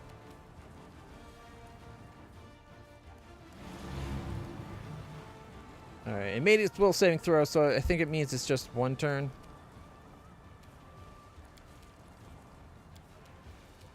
Okay, we need chatter or cackle to be accessible. Oh, it's just out of reach of the cackle. I should have checked that out first. I could have moved 5 feet towards it.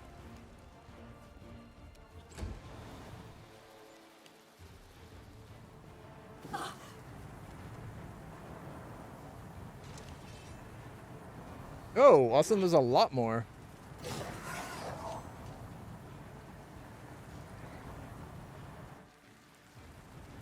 These fires are doing nothing.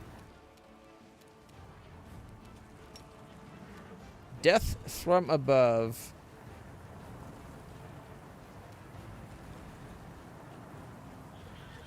Caca! 85, 78, 72. It's dead.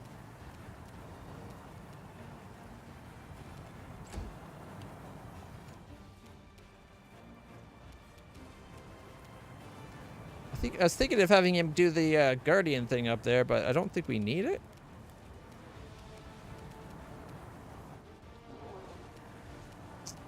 This is all me sending Landon to get that loot's fault. And he goes invisible. Something about... He gets greater invisibility when he walks completely? I don't know why.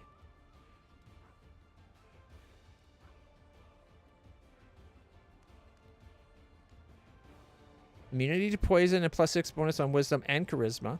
Makes it impossible to identify alignment, although his actions make that clear. Whenever the wearer takes damage of any type, gain 20 resistance to that type for a round. Whenever the wearer takes physical damage, gain 20 over null for a round. That's pretty huge, actually. That's just more healing.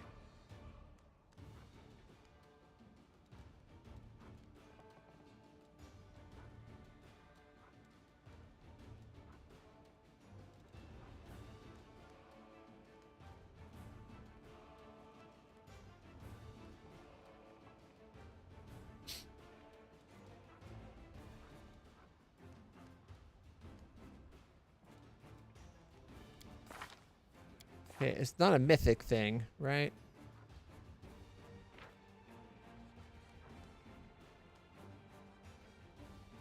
No, that domain gives him pirate stuff.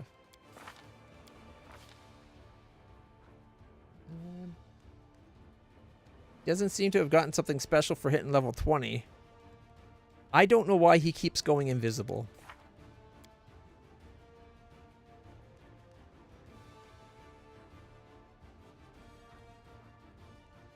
Which personally I find kind of hilarious.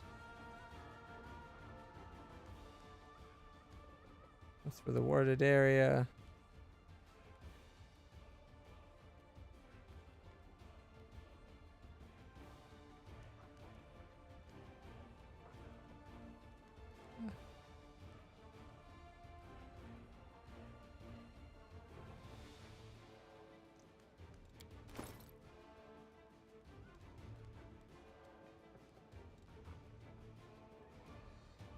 Oh, wait, it's the shirt. It's because he's going more than 50 feet. Okay, now we know. Ironically, the least suspected item, honestly. I was only using that because it gave +10 to his movement. That's funny.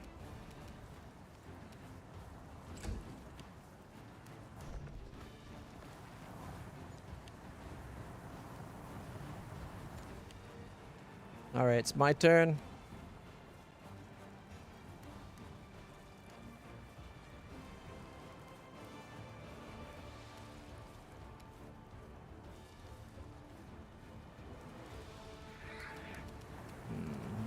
I could go attack this one.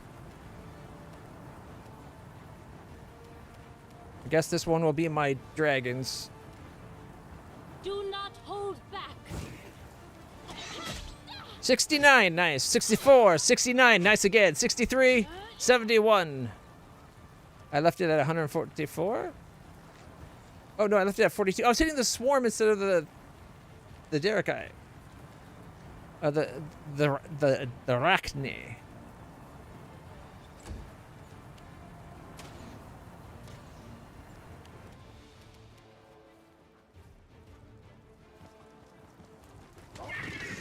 $38. Land stern. He's not in a great position.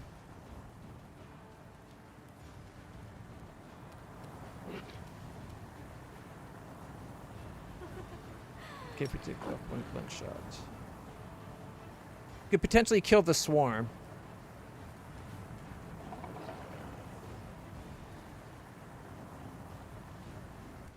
Go for it, Lan.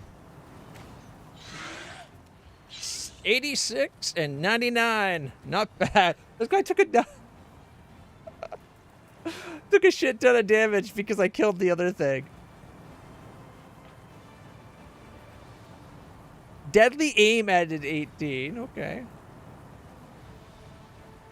Yeah, at 54 plus 5 plus 27.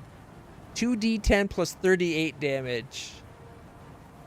Not bad at all. Base attack a d8. Key arrows makes 2d10. Alright. And did 16. 16 out of 2d10 is not bad. And 38 more because 10 strength enhancements and all that. And 27 divine from leading strike? Because I just hit it! Oh my god, that makes so much sense. That was my power that made his extra, like that extra little bit. He did more than I caused him to do, but that extra 96 did not go amiss.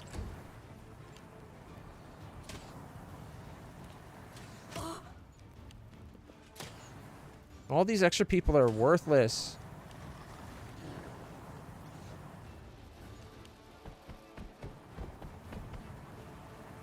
It's standing on fire.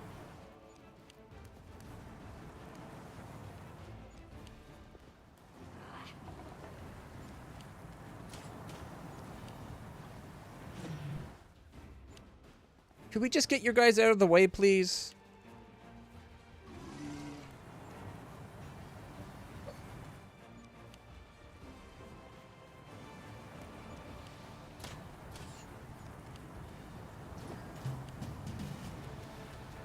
All right.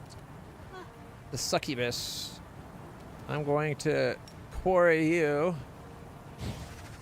And then shoot the frack out of you. 28. Nope, never mind, dead.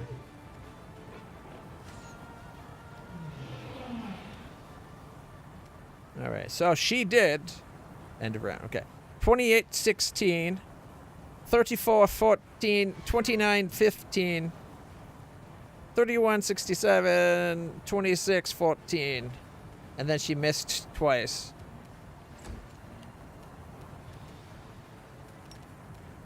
Charge the big guy. 16, 15, and a critical miss.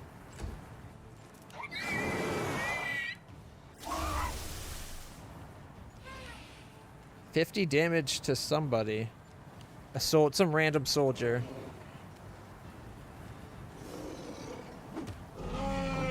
$12 damage.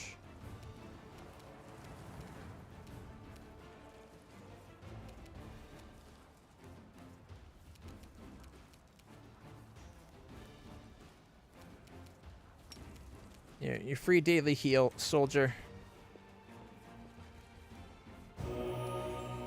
Got 24 of the 50 back, so half the damage was healed. Oblingstern.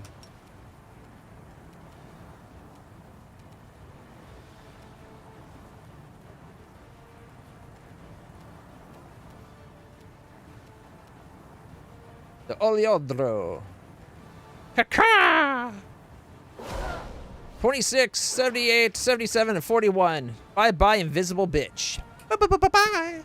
Greetings, Falcon.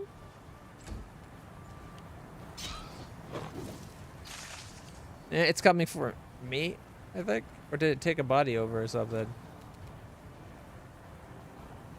Fall!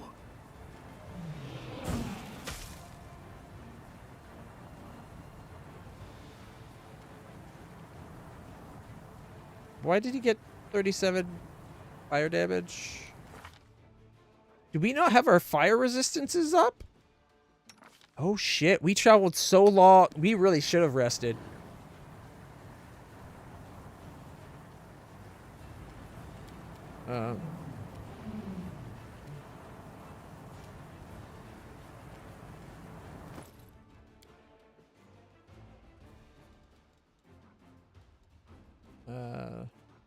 I think we can do it with the lesser.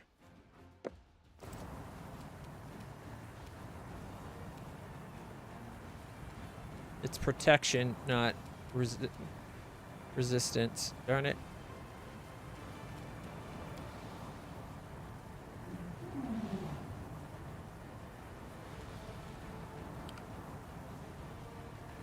It's a level 4 spell, so we need at least a regular one.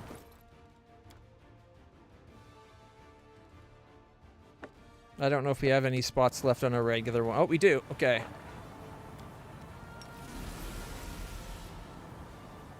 There. That'll at least protect us from like 12 damage for a little while. I should have rested. I forgot. I got so used to having my spells be all day, I forgot to take into the fact that I traveled for more than 18 hours. The Mantle of Inspiration has deigned to grace you once again. Oh. What was it deigning to grace you with? How come it won't let me attack this guy?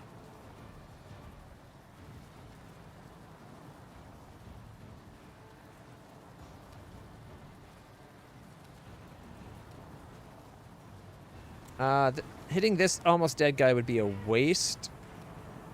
Strike as one.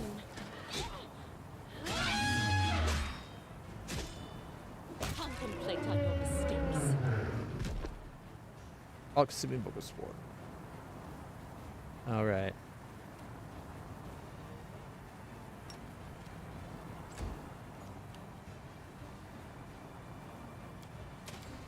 We took a bunch of fire damage, though.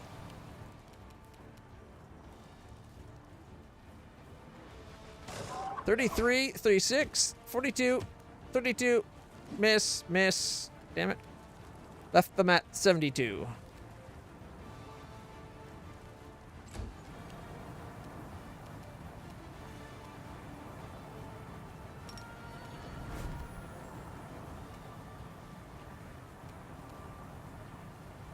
You've crossed the wrong mongrel.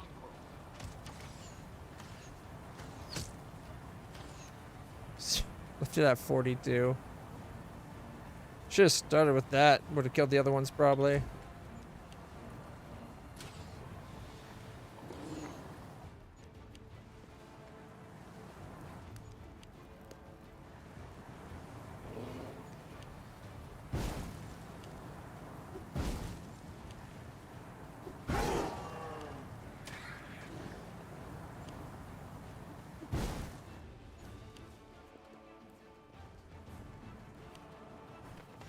Oh, there's another A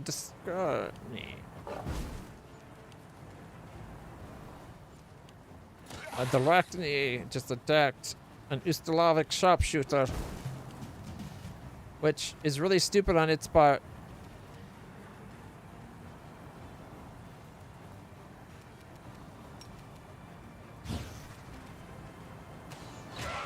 $31, $27, $29, $30, and dead. And then missed with 15 plus.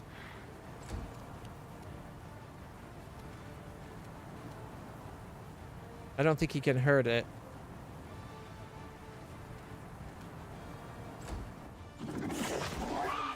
12, 11. 1 con damage from poison. Yeah, all my spells I'm used to having on aren't on right now.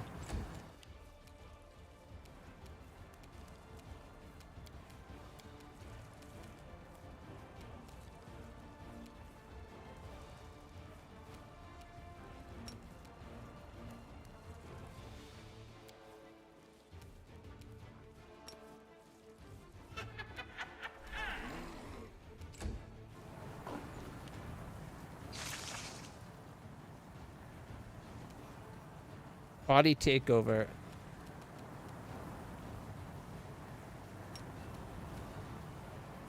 Caca! Why won't it? It won't let me attack the things it's taking the body over with. That could be a problem.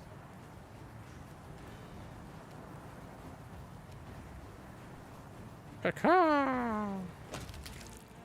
95, killing it. You gotta protect the cute little baby dragon that ain't so little anymore. Okay, maybe get out of the fire. And cure mass critical for 42. I was expecting more, to be honest.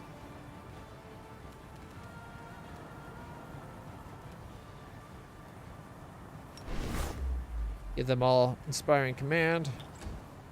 +2 to most, +4 to my character. Yeah, see, it won't let me target them at all. And it seems like they're not moving.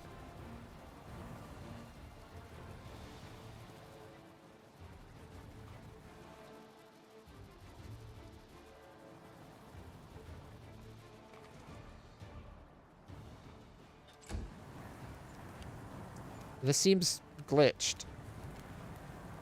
Do I have to, like... Oh, I can't walk past him. Darn it. I was going to try to breath weapon him.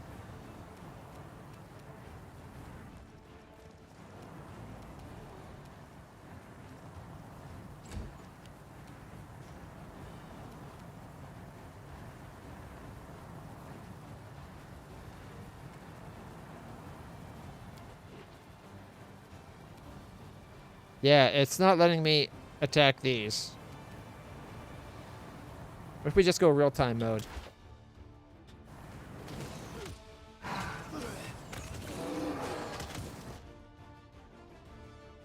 Attack!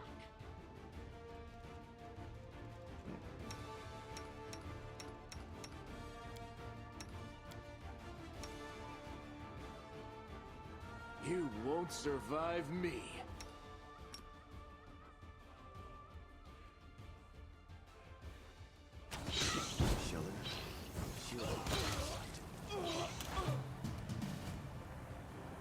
Oh, did I turn it back on too soon? I thought they were dead.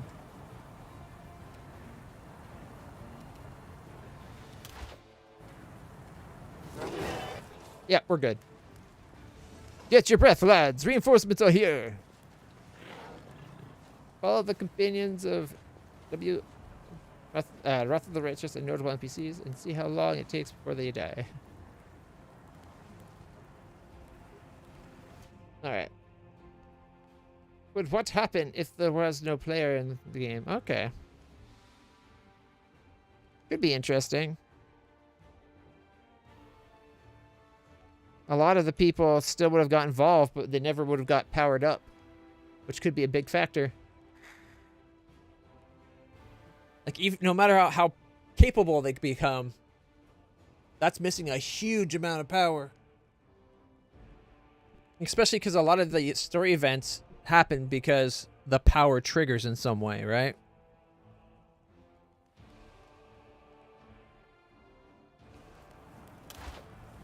We won't fall here. I swear it.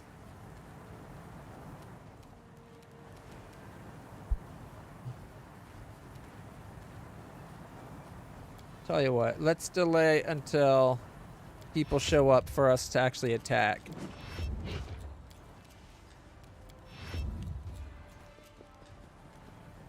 The Colossus Dominator.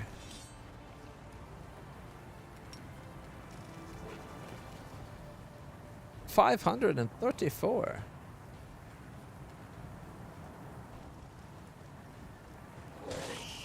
$34 damage, so 500 remains. I've only had the idea half an hour ago and thought initial things about it, but I reckon it could be a fun. It could be a very fun thing. All depends on how you illustrate and animate it, but it could be really cool.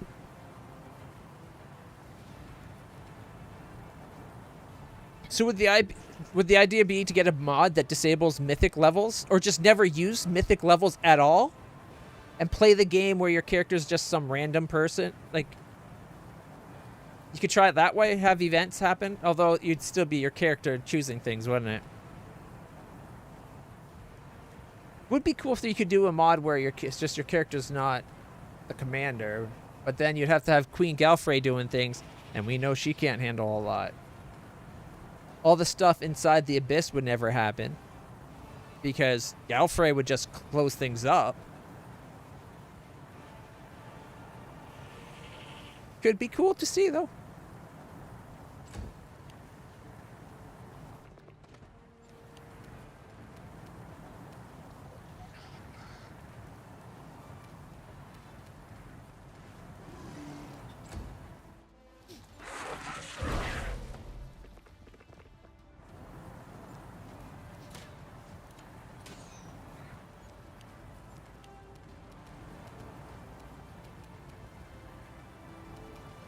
Oh, wait, we gotta try this new ability.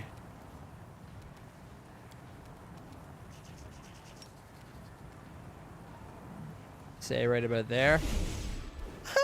That's awesome. 25 feet of movement without using any movement, so I can still full action attack. Yeah.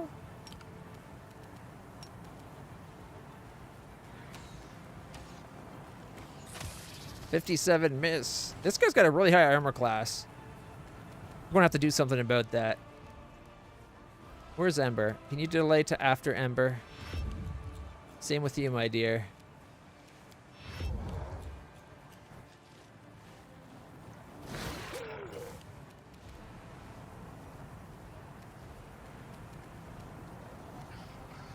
Okay, come over this way. And is it worth doing guarded hearth? I don't think it is.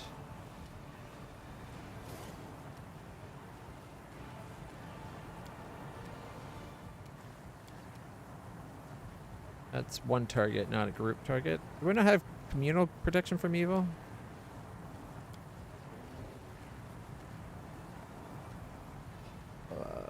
That's single person true seeing.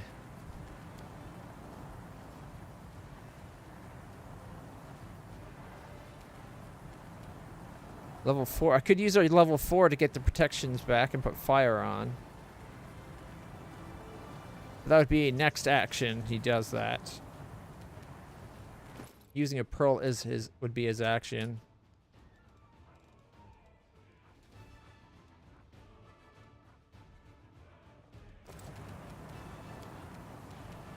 All right, so we go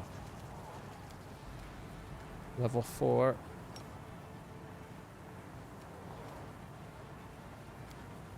Next turn we'll be able to do that. Oh wait, we could do this as a swift. We're not. Everybody's not inside the range is the problem. Next action. I'll try to group people up around him better. Okay, come to. I don't know. Say there for a second. That gets everybody. For the king, everybody!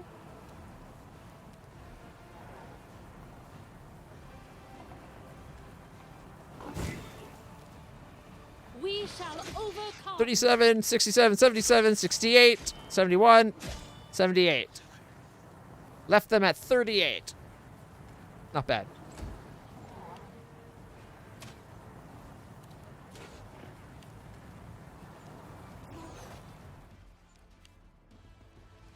Yeah, I really wish I could have been like, could you guys just get out of the way and let me do this?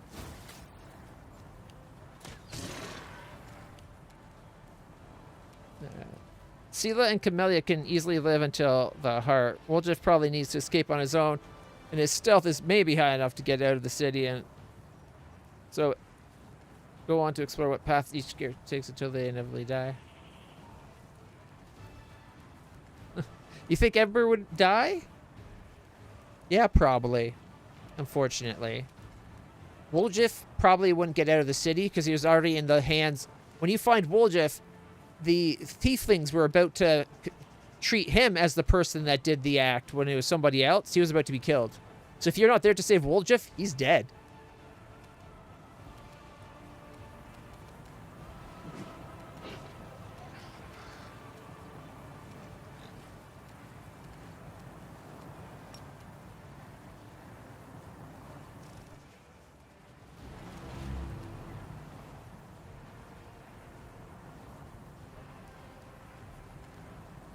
There's a way from the basement to the courtyard. He was already in custody. You can't escape being in custody when they're about to execute you. Wasn't he? I could have swore he was. Old Briggs stays a statue because he doesn't wake up without your power. Lan and Wenduwag becomes evil and goes on to do her shit as a demon follower, probably causing all kinds of trouble.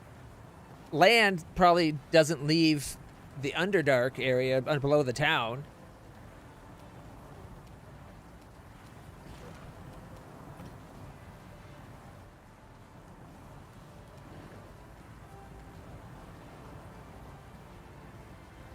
He was in a cell I, but come on, there's higher needs than executing Woljif. You would think, but that's what they were doing when we show up to save him.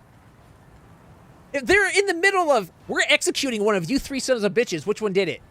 And if we don't go, it wasn't Woljif, everyone said it was Woljif.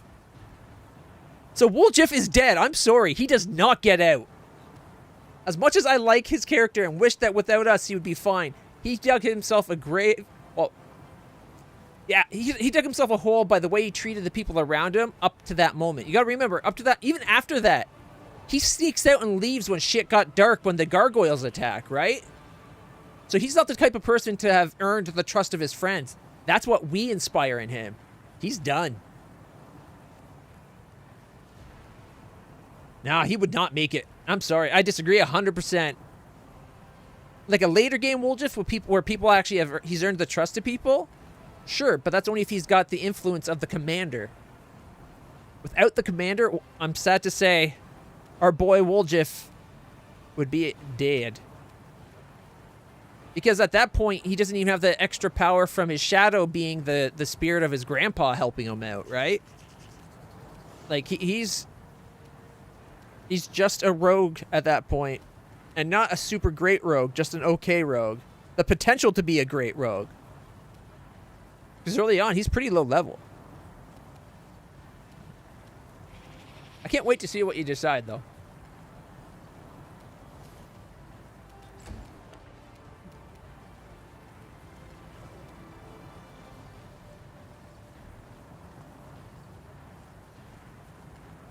All right. Should I go for, like, I gotta go for a Gibberlith, shouldn't I? Should I go for the second one or the first one? I think I gotta go for, oh, he's near dead. We gotta go for this one. Caca! 97, 88, 85, it's dead. 5 footsteps away. All right. She's going to quarry. Okay, 5 foot step maybe. And then quarry the guy we just lowered the AC on. If we take off point blank, that guy's out of range. So might as well leave it on. It's just hopefully we're just trying to kill this guy. He's beyond point blank shot.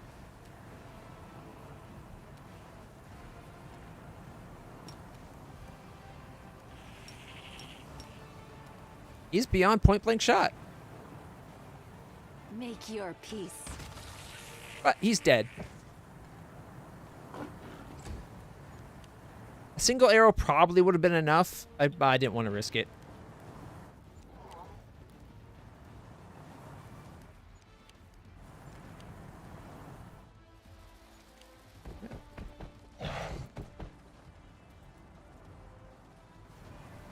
And I suggest you actually roll out the results. Like, if you put them in the situation and roll the numbers, see if it works out for you. And then you could state it. When he's in this position with his stats, he has this percentage chance on this kind of a DC. When I did it, I rolled a this. He got out. Because I know you're going to fumble the roll to save your boy Woljif.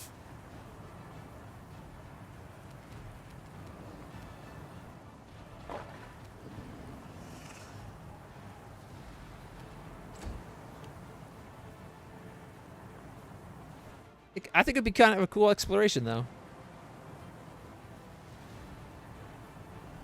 Let's go.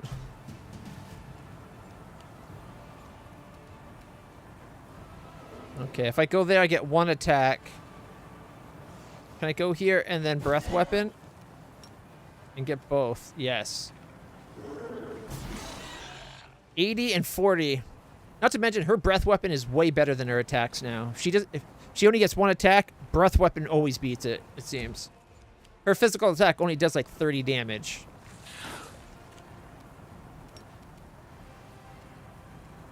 Charge! 33, 29, 35. Nice. 5 foot step. It won't let me because I did the charge. Interesting that death from above counts as a charge, but you can 5 foot step after the fact.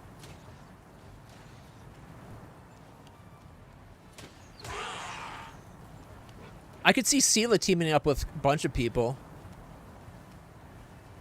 Like, Sela would be willing to work with anybody in the interest of saving the town.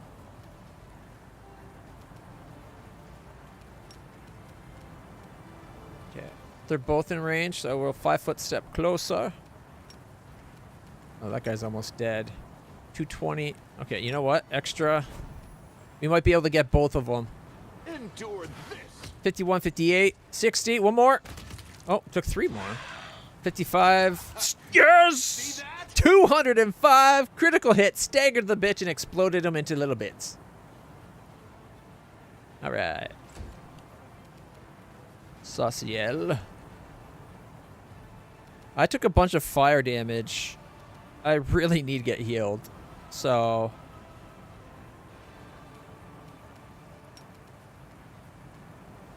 Mass, heal mass. It didn't heal the guy that's down. That's bullshit. Healed me and my horse though, so I'm happy. Check this out.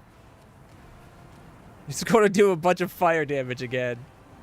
Do not hold back.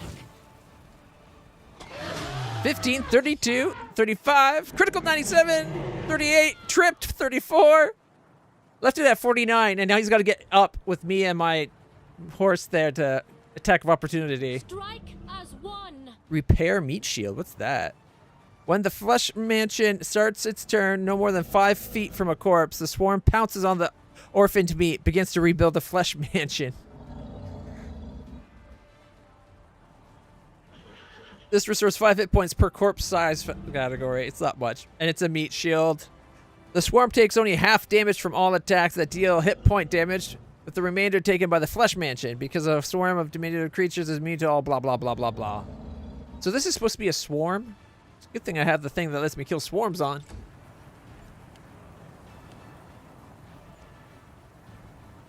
Hey, he got up. Good for him. I was hoping to heal him, but...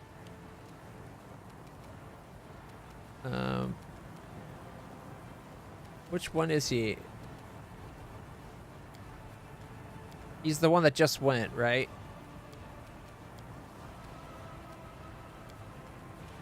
Okay. He's got 1 out of 50. He's left at 1.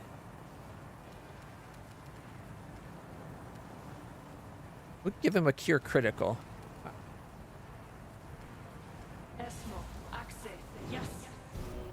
Gave him 38. He's now at 39 hit points out of his 58, right? All right, so he's still down like 20 hit points.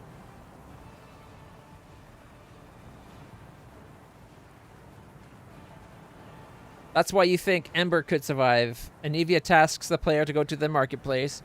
Jaina Eldori, Sela's friend, is also there. So on her... Sorry. So she stumble.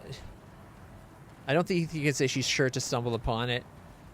First off, the marketplace is a big map zone, and when Sela runs into her friends, weren't they looting at the time? Her 3 friends that kind of caused shit later on. I don't know if they'd be like focused on helping the way you think.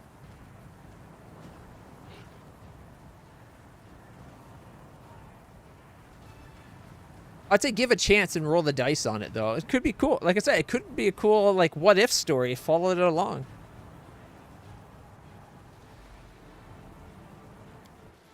How did this guy get... How'd these guys get behind us? Death from above. Caw-caw, bitches! 59, 54... Okay, so... 59, 43, 54, 39, 46, 39, 42, and 21. Left it at 8 hit points. Shit. 5-foot step away. She needs to go 12 feet before she can attack. So she's only going to get 1 attack. Might as well go more then. And then we can turn on point blank shot to give us... Oh, she can't point blank shot still. Okay. Oh, it's beyond her range to quarry. Nope. Alright, just attack.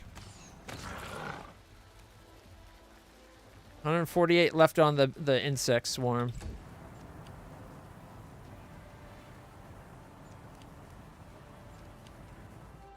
It's interesting that things are showing up behind the defensive line. Oh, it gets up? No, it just stayed down. I guess it knew it would die if it stood up. Which is funny, because that's not going to save it. I can't charge it? Why not? Can't reach anything. Don't worry about it. 41 damage.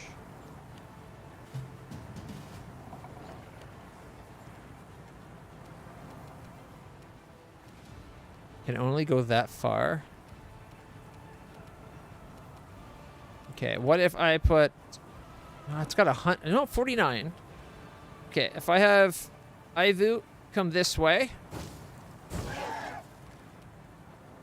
Oh, I did not pay enough attention. Her breath weapon's used up.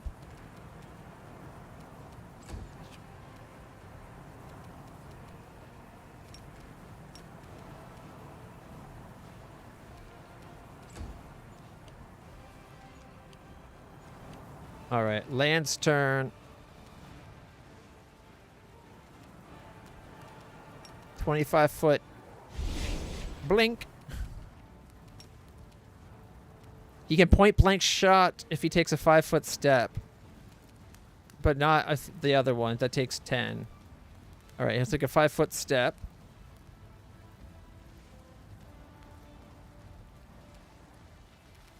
And Make every strike count. 65, 52, 59, killing it, 29, 27, 28, 27, leaving it at 39.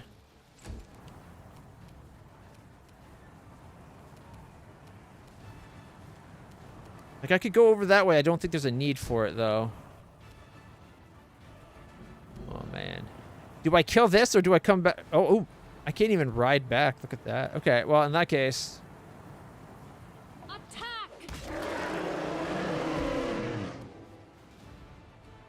And it... That's a little annoying. It put the all-consuming swarm out of range when it placed it down, even though I had 4 more attacks. Alright. Challenge the swarm. Bring it back towards everybody. 5 feet.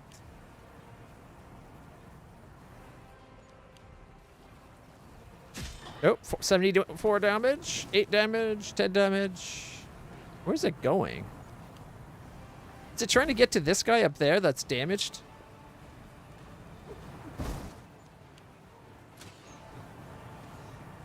It's almost dead. 36, eh? It's got a spell resistance of 31. Ouch. She would need a 9+ to be able to get a spell through that.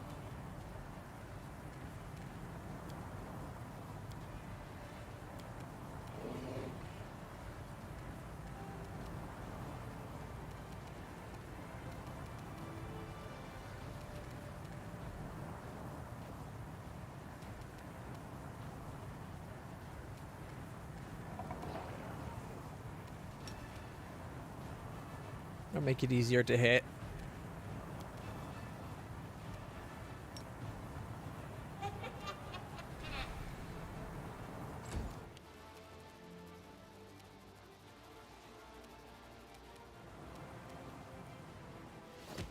$26, $24, $43, and a miss, it looks like. Oh, no, $43 and it's dead. See, that's what should have happened with this one up here. I should have killed it after... Whatever. Not a big deal. I will resist.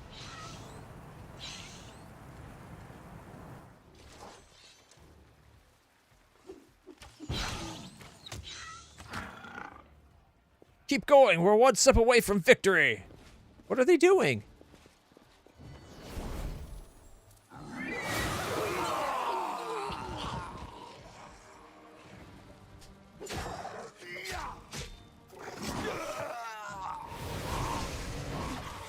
Oh, shit. Why are we so far back? We were right here. I was even farther. I was where that guy appeared.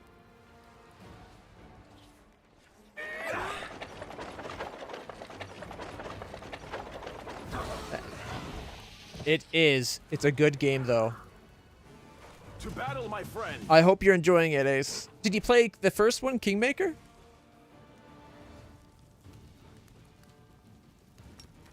All right.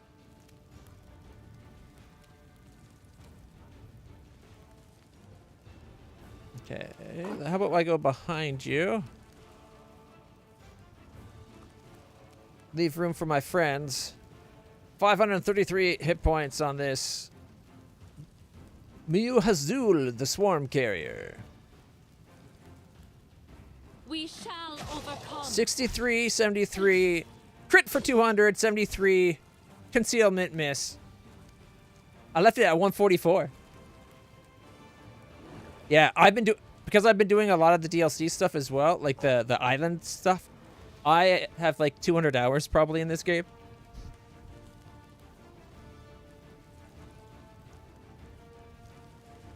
Alright. Still doesn't have the breath weapon, but we can charge. Charge! For 67. Leaving it at 77. Which is good.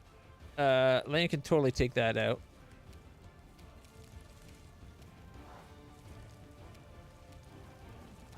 Point blank shot, even? Okay, 5 foot. Ah, it's not letting me use my teleportation cape. Oh well. It's got a 65 armor class. Land's only going to hit on like a 20. You've crossed the wrong mark. Nailed it!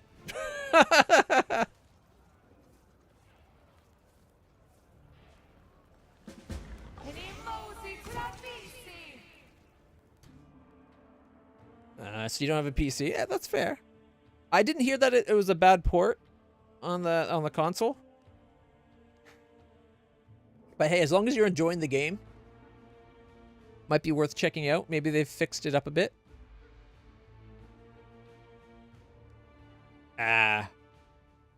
For one, keep multiple saves as you're going. As you see, I got lots of saves. Some of them are specific points in story that I want. Maybe I'm worried about something going wrong. But for the main part, one, you got your auto saves, and you have your quick saves. You get 3 of each. I think you can actually set it up to be up to 5, but 3 is more than enough. But then you can, I say, have a save for when you're in your town. I have a save for when I'm leveling up or mythicking up, so that if I can mess up a level, I can undo it. And then I have a save where I call one for the traveling the world map, and then I have a safe in the dungeon, and I have a danger or trouble in the dungeon. I actually have danger and trouble. They're interchangeable, though, really. So we have, like, trouble, and we have danger, and it's just situations where it's like, I'm not sure of the outcome. Let's have an extra save. And just because you have a glitch happen on one time through, it doesn't mean you can't just load up, and it won't happen.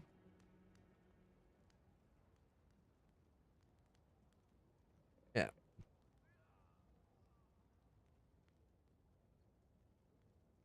Just that one save button has become.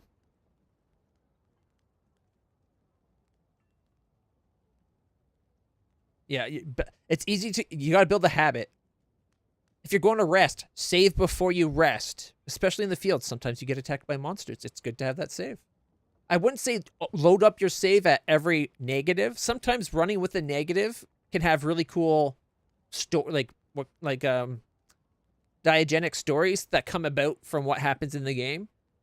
But like if it's something like you lose a character you don't want to lose, maybe try loading up.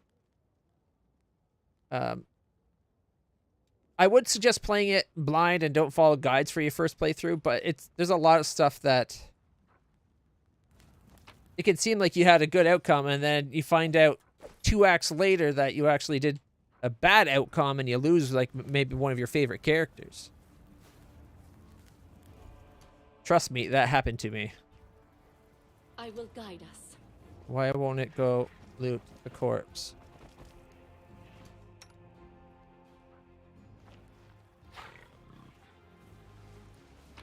There we go. We got +5 ring of protection and cloak of resistance, a +3 ring of protection, and an amulet of natural armor. Spirit weapon enhancement. Interesting.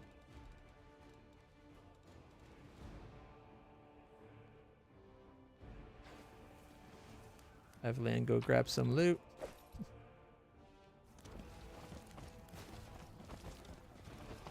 Okay, I think we're about to be progressing the story.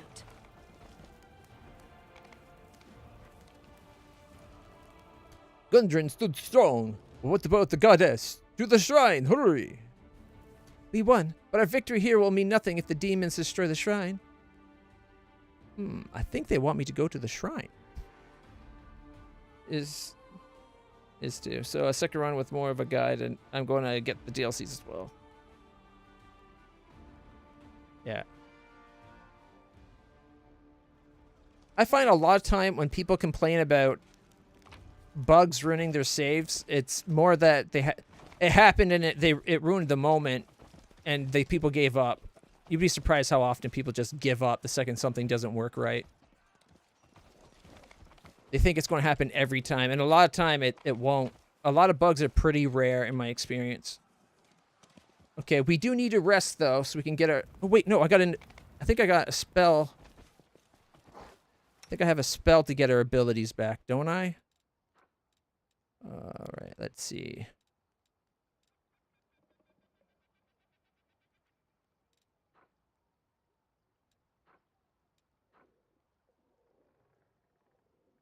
No.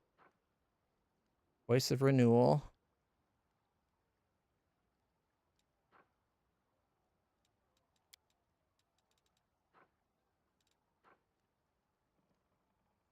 The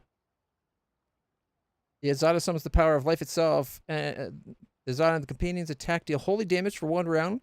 For 2 caster levels, the spell restores all companion spell slots up to 5th. However, it doesn't affect my spells, which is fine. So it's the higher level version of that one. Heroes never surrender. Remove fatigue and exhaustion and all. Oh, there's the spell I was thinking of earlier. And all abilities and spell slots up to 7th level. And we can do it twice. So let's do it once right now. Believe in yourselves, you fools! Yeah, we got the stuff. Thank you so much, Smoking Ace. Ace, I like the cut of your jib. I don't actually know what that means, except for the I like you in general type of thing. But hey, I like the saying. Yeah, not a problem. I'm pretty late game. I'm Act 5. But thanks for stopping by. I hope you enjoy the game. I do recommend it playing the first game. Overall, I liked the first game more, but the characters you get to have in your group in this one are better. But it's very close. This game is I would say probably a better overall game. The story isn't holding me as well, and it's very drawn out. But if you get a chance where you can get it pretty cheap, the first game I do recommend. I loved it. And I did actually have a bug ruin I did everything right to get the secret ending. The person is like, I'm going to join you. Says it in the dialogue. I'm going to join you. I didn't get the achievement, and it didn't happen. And it's like, what the frack? And I just ran with it. I didn't care. At that point, I was 160 hours in. I'm a bit of a completionist, so I did like everything. But I loved the game. I don't know, something, even though they mechanically are the same,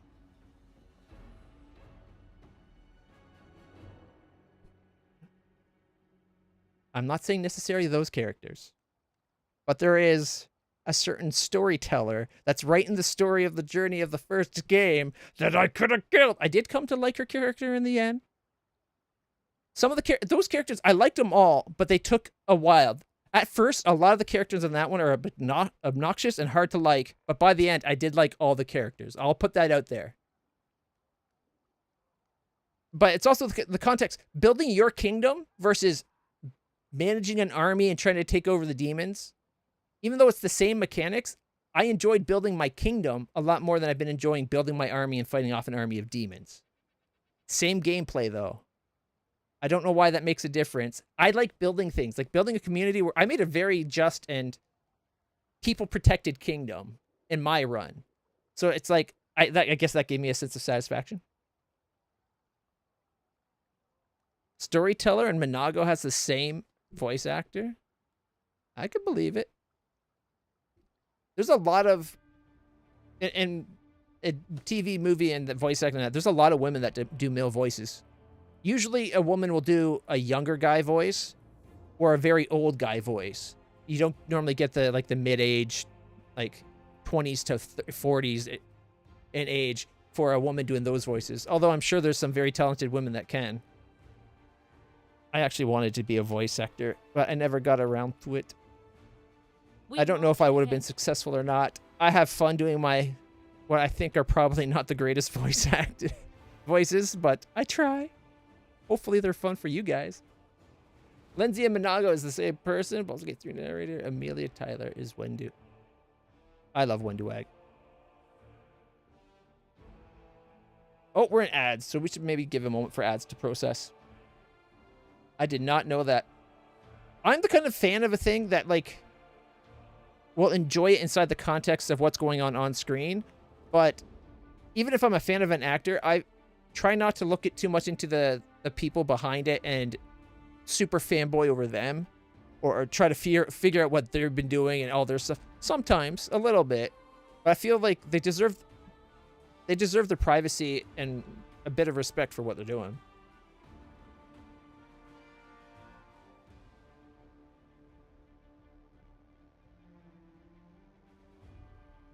I like the voice of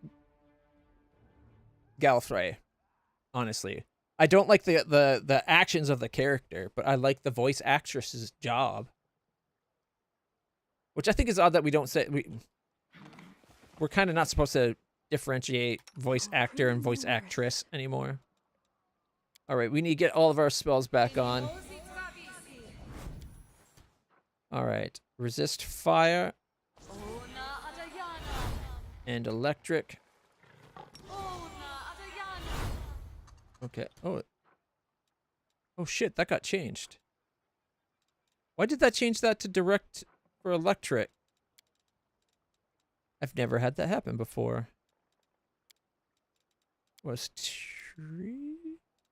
Yeah, this one. I like it when I choose, thank you.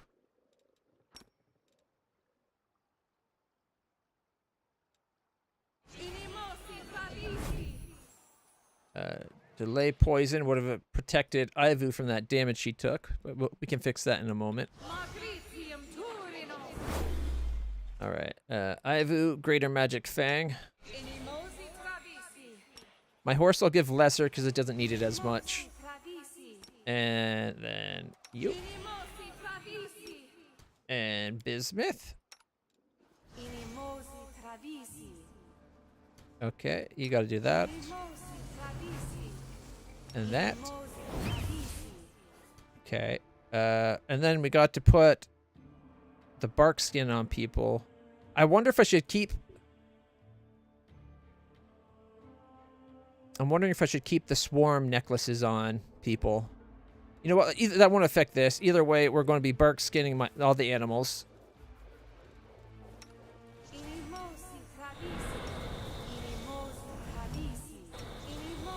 Because none of them have amulets that give armor class. They got the might thing. All right. She gets it as well. Well, does she need it? Yes.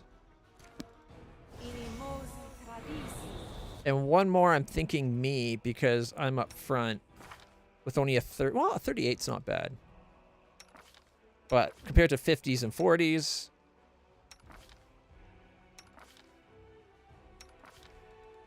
land definitely doesn't need it. Oldbrig's already got it. Yeah, I'll put it on me. Please, allow me. She's not up front row. Probably doesn't need it as much as some others. Okay. A life bubble. Who should I put that on? Because it'll be a daily life bubble. Probably good to have that on one of the healers, right? In case something bad happens, we can have our healers fix things. So do I do it on Ember? Or does she put it on herself, and that way her and Lan would basically be protected from being back? Yeah, whatever. Okay, I think she is spelled up and ready to go. I will lend you my aid. Most of the protections are on our party. Some of the good stuff, admittedly, we can't do daily without Woljif in the group, but... Oh, I'm stupid. I'm an idiot. I should have done the... I should have had him heal everybody before I gave back all the spells and abilities. Alright. But, oh well. We got lots of uses. And let's see, it's 1 minute. So it would be only 20 minutes of it. I'll save off putting that on. Around 2 class levels is garbage. We'd only get 10 minutes of resistance. No, thank you. I kind of wish he had like the big enduring, but what can you do? I don't think she has enduring spells either. No. All right. Honestly, I think that's the big stuff. We're hitting more. We have extra armor. We're kind of protected. I stand ready. Can maybe somebody...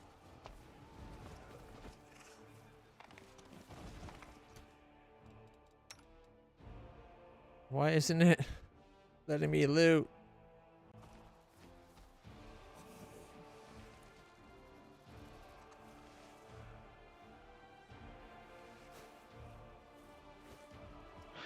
Oh well.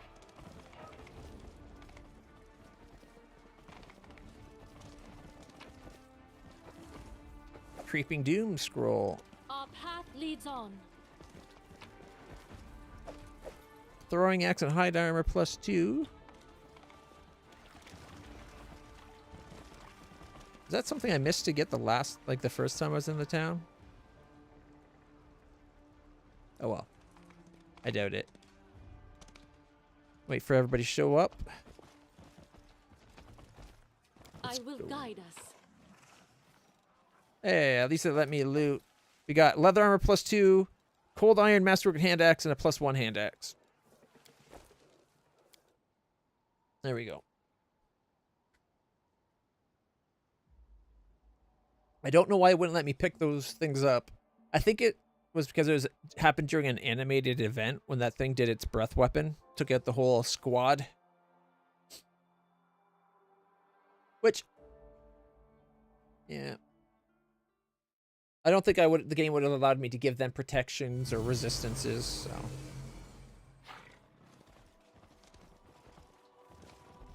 I remember this map. This was one of my favorite maps, actually.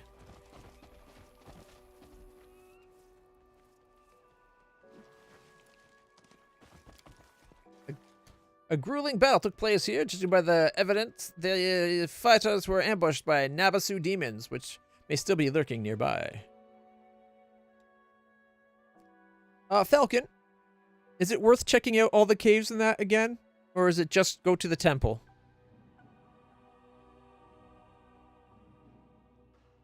I ask to save us all some time. You can't remember. Because 15 days and 9 hours of gameplay so far. That's a lot.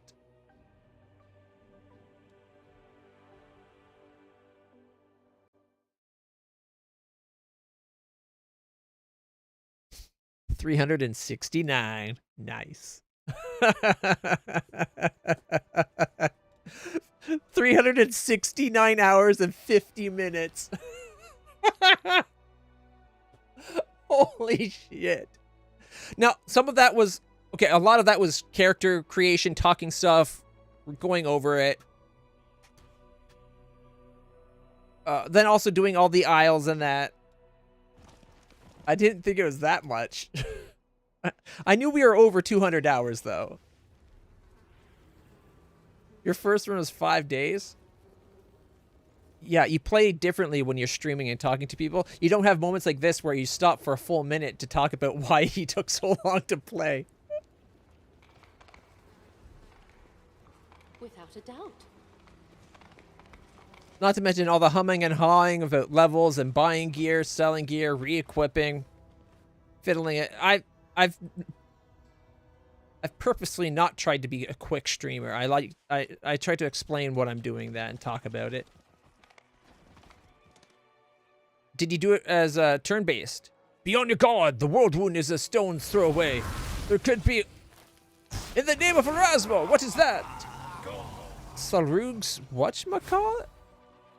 Sarug's Wither Soul. The Thessalonian Specialist. 425. 17 wizards. 14 undead.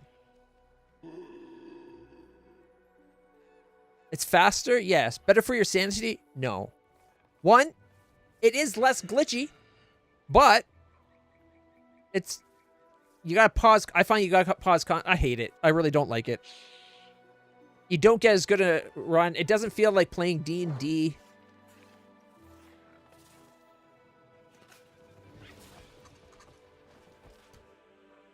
He's got a 47 armor class. Forwards. You called? You can't abuse systems and be like, attack that, and then wait. Yet another obstacle. She missed. What are the rest of her attacks? 33, miss. 29, 33. Not a bad opening salvo. He can't death from above because it's a surprise round, but I can charge. A Scald. Wow, these Scalds are actually pretty powerful.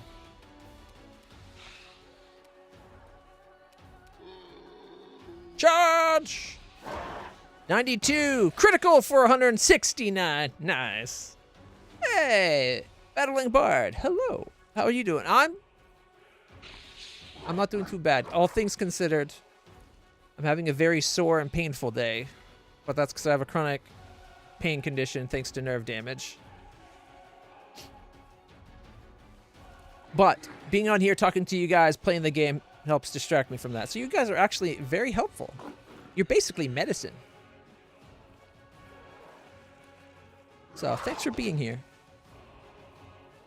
All right, that's one down. All right, it's my turn. I'm going to give them for the king, so they get a plus to their attack and damage. And then I'm going to come attack. I'm going to have right here, and I'm going to attack the main guy, I think. Oh, or should I take out one of the little dudes? I could definitely take this guy out. Or I could just mess this guy up. Let's mess this guy up. Damn concealment. Would I recommend... Oh, yeah. It is a time investment. Not necessarily as bad as my time. I've put 15 days into this first playthrough so far. Probably more than... That's not counting where I had to reload. But, it's really good. I like... If you like this kind of game, 100%. Falcon recommends playing it real time with pause. I personally prefer turn-based, like actual D&D, because this is my stand-in for me getting to play D&D. If you like games like Solasta, Crown of the Magister, you'll probably love this. If you played the first one, my understanding though is all 3 other Owlcat games that I know of,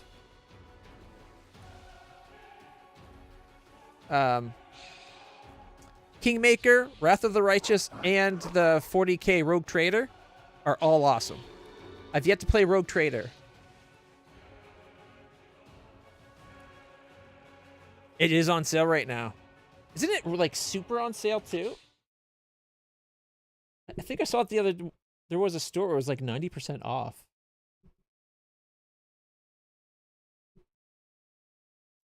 Game of the Year edition bundle for 21 Canadian dollars, 65% off.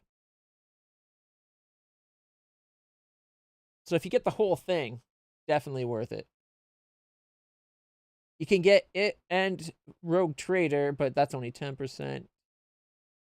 A new arc line. You could get both. Okay, okay, this is a bit silly. Look at this. I get that they put the Wrath of the Righteous on sale. But Wrath of the Righteous with Kingmaker is only 10% off. Like, admittedly, the game itself is still a little bit... But that's the dumbest one. If you have Wrath of the Righteous on, you should have Kingmaker on. Because you could get the Game of the Year for pretty much the same price. That's crazy. But check that out. The Game of the Year for 21 Canadian dollars gets you everything. Not bad. Good value.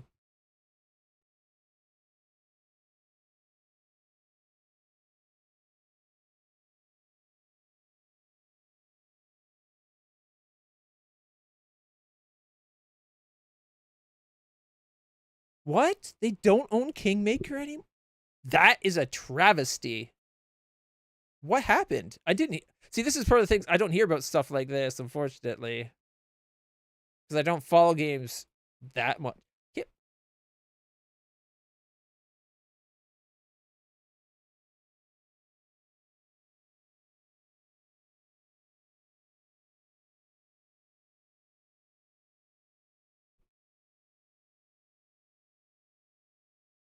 I can't believe they don't have Kingmaker anymore. What happened to bring that about? They sold the license a couple years into the game's lifespan, and it's not in another studio's hand. Oh my gosh. That sucks so much. Yeah. Let's go to Kingmaker's page. The publisher is Knight's Peak. Still says developed by Owlcat, because they did make it. They use Owlcat Games and Meta Publishing. So a different publisher owns it now. Oh my goodness. Hey, I get it. The game studios are having a hard time the last couple years, thanks to AI and budget cuts and stuff, where companies are like, I'd rather justify... Like, we'll save money by getting rid of people, which is stupid. But meanwhile, they up expenses somewhere else. It's like so stupid. Also, I just want to show it off. Like my new desktop. This changes based on time of day. Isn't that cool? You can see the nighttime sky. Like this is my part of the world this time of day. The clouds in that aren't real clouds or anything. But based on the time zone, this is... Like, I think I'm like right about there. You can even pick how high up or how high down you are. That's pretty cool, eh? I can't believe I'm saying this. Wallpaper Engine is one of my favorite games. Like,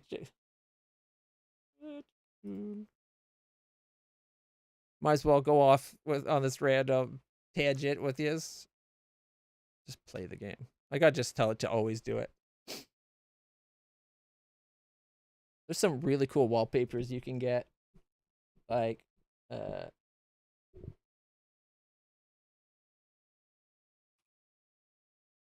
Like here's another of the Earth. It's a time lapse taken from the International Space Station.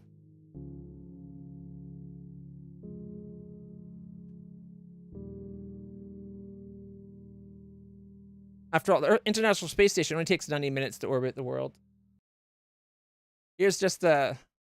I think this one's overdone, but you got a nice planet there. If you like the Expanse, there's the Earth from the Expanse.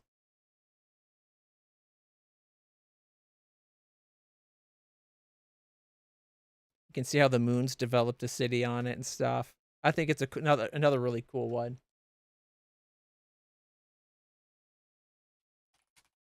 And of course, Pathfinder. I'm such a nerd. Check out, here's the Kingmaker map. I like maps. Maps are cool. I don't think you can interact with this map though. There are some maps that let you interact with. But some of them are just like, oh, not that one. Some of them are just animated little shots from the characters in the game. Like they take a still picture and then they give it depth and like some animation. I think that one's Kingmaker. This one is Wrath of the Righteous, but you're like an angel in this one. But you can also have the same shot, but you're an evil lich. And you got like, there's just the party. This one I kind of like. I like the fact that it moves a lot with your mouse. The lich is doing stuff. It's a bit loud. But you can turn that down. And for those who love a Rochelet. Yeah. I think it can even go evil. She goes evil in this too. Like I think there's an option, or maybe it's an option. Yeah, oh, you pick your alignment. I think. Where is it?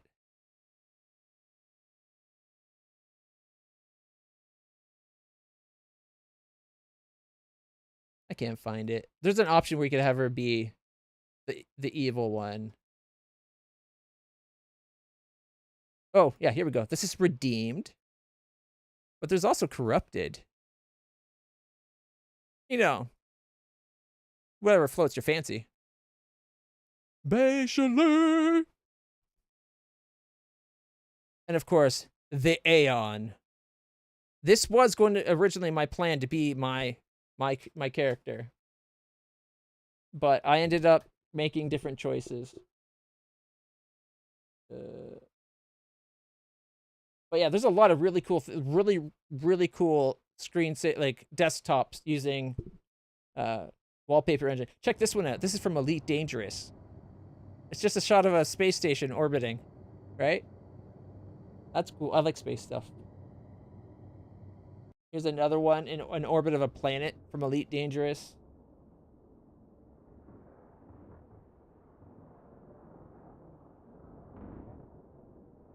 Star Citizen.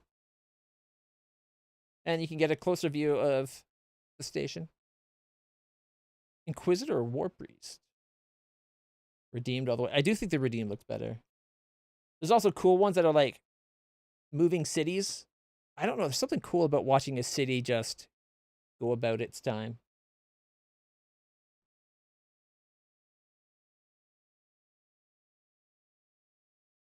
Oh, check this one out. This one is like you follow a train.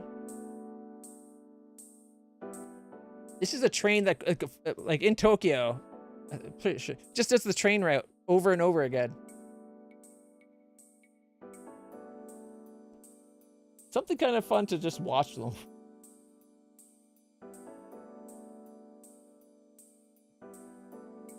But I try to have things related to my whatever game I'm playing. Like, here's a hint of an upcoming game.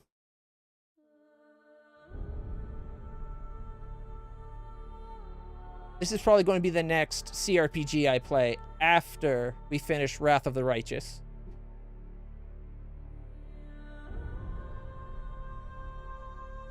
I also have plans to play Shadow of the Colossus. This one gives it away. Plus, it's pretty obvious. Oh, also, this... I've never played this following game, but I plan on doing it on stream soon.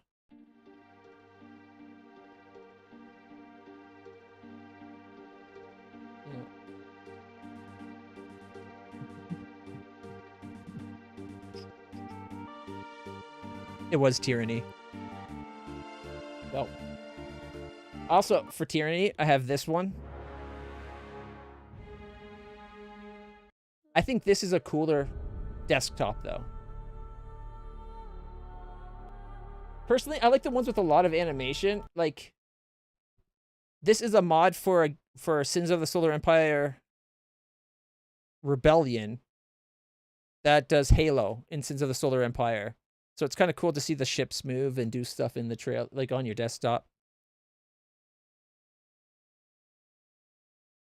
There's also some of the desktops that are literally like entire episodes of an anime or a TV show intro. Like, I don't think I have any of the episode ones because I thought that was too much. Apollo! Battling Bard. Thank you. Where is it? I can't see it anymore. There's so many. I really gotta go through these and clean them up. I got the Hollow Knight map. This is for the original Hollow Knight. I'm now doing Silksong right now. I thought about getting the Hollow Knight Silksong map, but I didn't want spoilers, so I haven't done it. Oh, if you guys check this out, this is cool. This is a map for Helldivers, and it's showing you the current state of the in-game world. Isn't that awesome? Like, these are the planets with stuff going on. 76.78% conquering on the planet Classa. Most of these are conquered. These are all taken over. But like, you can check on what's going on in the game. Breaking news, what's going on, the current major order in the game. You can shift it around if you want. I think you're supposed to be able to zoom in. I never figured out how to get that to work. That's supposed to be Sela. Someone definitely gave her a glow up there. Oh, here. Like I was talking about, you can have TV show stuff. Check this out. It's Babylon 5, baby. It's when the Explorer ship comes to visit Babylon 5. That's a ship that's a mile long in universe. That's pretty big.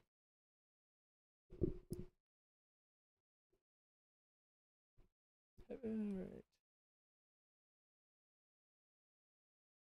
Have you seen the P5 one? I'm not sure what you're talking about. Oh. Yeah, check out that shot. Man, Babylon 5. We're in the middle of doing a Babylon 5 watch through on movie night on the Discord every night. Oh, Persona 5. I haven't even played Persona 4 yet. Love Persona 3. Own both 4 and 5. I've yet to get around to them. Justice League intro.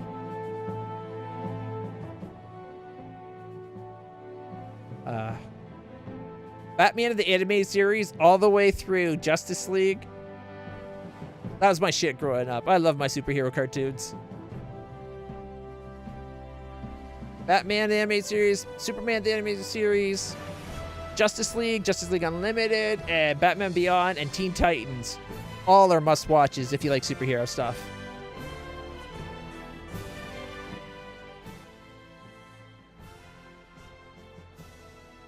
That right there, if I could have a superpower, I would have been a Green Lantern. 1, I'm stubborn. 2, it's a cool power set. And then, of course, you got... That's loud. You got the unlimited intro. I think the song is better for the unlimited intro, but the show... Guys, it gets a little less focused because of all the heroes. It's a really good show.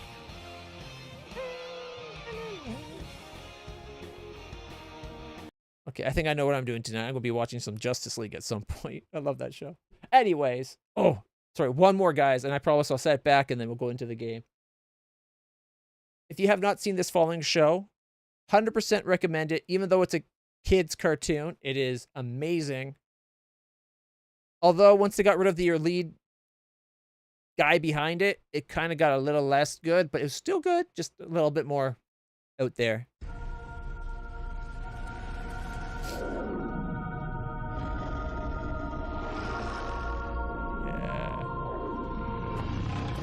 One of the best Disney IPs ever.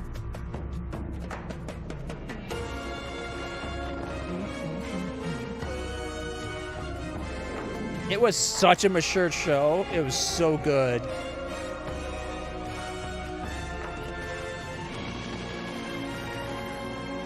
And all the Star Trek actors doing voices in it. It was great.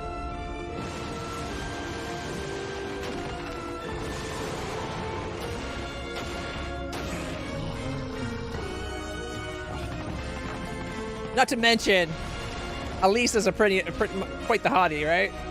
Grade A waifu.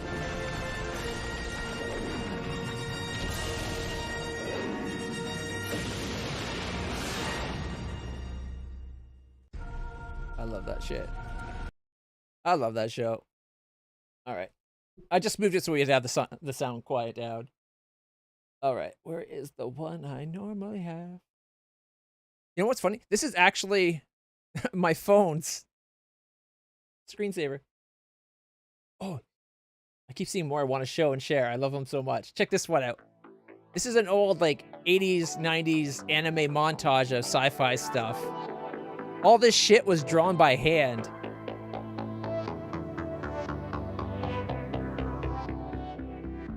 Isn't that crazy level of detail? Man, there's some old anime just hit different.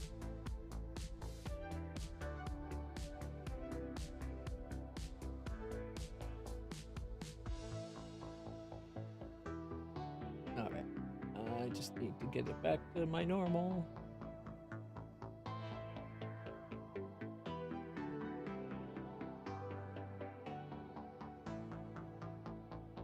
I guess we can set it up for Silk Song. That's what we're playing later, if not tomorrow. Of course, there's also like...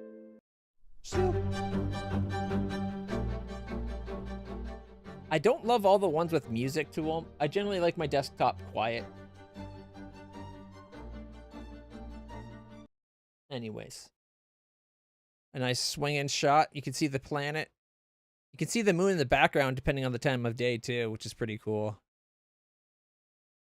And then I like to tilt it up because I'm up here in Canada, right? I'm right around the Great Lakes area. Anyways, that was fun. Some of the coolest ones you didn't even get to see. I got some that are like drone shots of a footage of a drone slow panning through a city that are just like mesmerizing.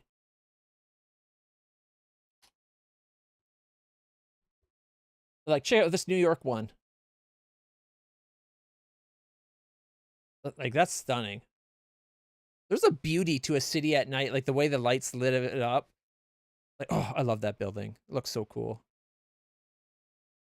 And it just loops forever. It's great. They did a seamless job of it, like on the resetting it. This is New York. I do have one of Toronto as well, and a cool one of Dubai.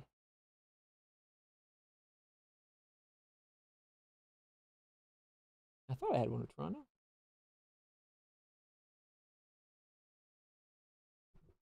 Yeah, Toronto skyline.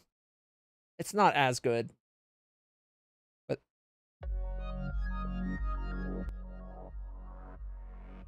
time lapses of cities can be so cool to watch.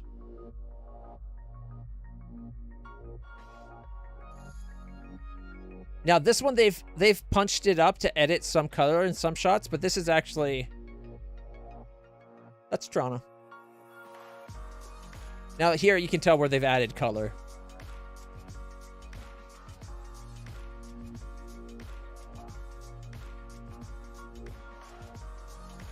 The Rogers Center. I think it was the Eaton Center at one point too.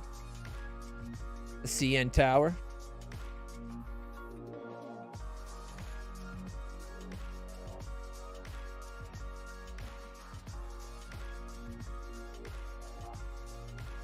The problem with things like this is your desktop can become distracting. Like all these different cityscape ones. Anyways, back to the game. Back to what we were doing. All right, let me load that up. Leave it on that. You can also have different desktop per monitor. There's a bunch of anime ones. Like I said, there's also entire episodes of anime if you really wanted to. I have one that's the intro sequence for the Expanse, which is pretty cool. That is not what you should be seeing.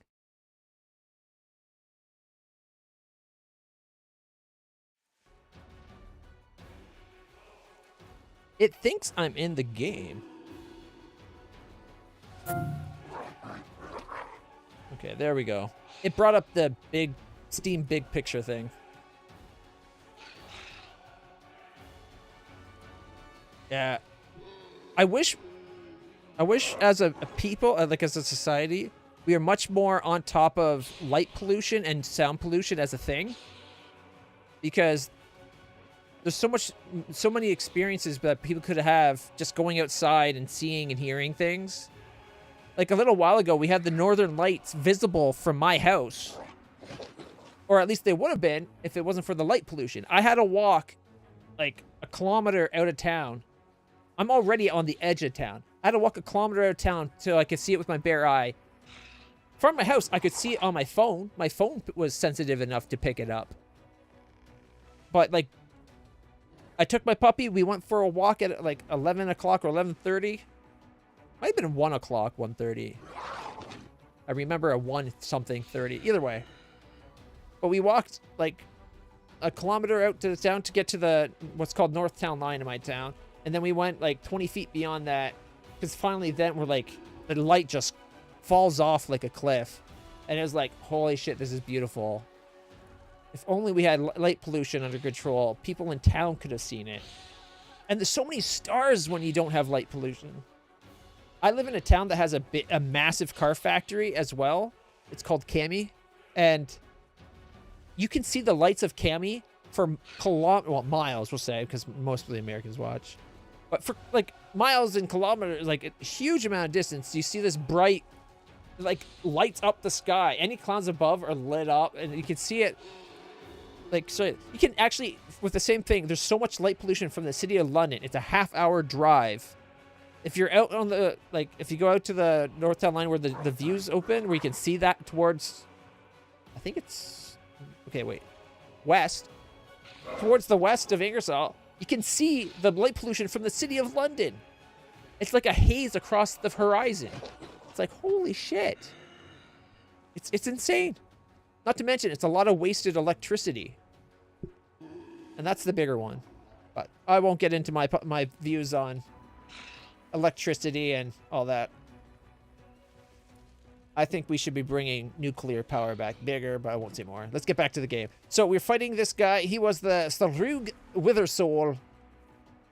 He's going to be a bit fun. We're in the middle of our surprise round. All right. I'm going to have her move up so she can do her breath weapon next turn. Okay, we're going to give the evil eye to him. Actually, we're going 5-foot step. Free 5-foot step. If you're playing turn-based and you don't need to move much, monopolize the free 5-foot step. You can still do a full action afterwards. Very good. All right. It's immune to the evil eye. Damn. I should have looked at its immunities. There was a full moon out when I lived in a small town back 20 years ago, and I swear I could still see clearly out towards the horizon. I mean, yeah, black and white, but it's like cacti, coyotes, bobcat. Depending on where, like the terrain around you, night can either be with the full moon. Night can be very open and visible, or it can be very claustrophobic too. Where I live in Canada, there's a lot of trees everywhere, little forests and that. And even on a full moon, you can see pretty clearly if you haven't been around artificial lighting, because your eyes adapt a lot. It takes a while, but your eyes will give you a lot better night vision, like especially with a full moon. You get surprisingly good night vision. All right, what does he have? He's got mind blank, blur. That mind blank is a pain in the ass. I think I should maybe have dispelled some stuff. I don't have my dispellers with me though. Can I charge this guy? 37, 33, and 35. Good old pounce. All right, land. He gets his free 25-foot teleport. Thanks to the cape and being level 25.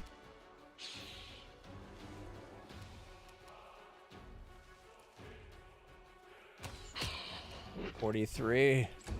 Oh, kill that guy off. Bismuth, get in position.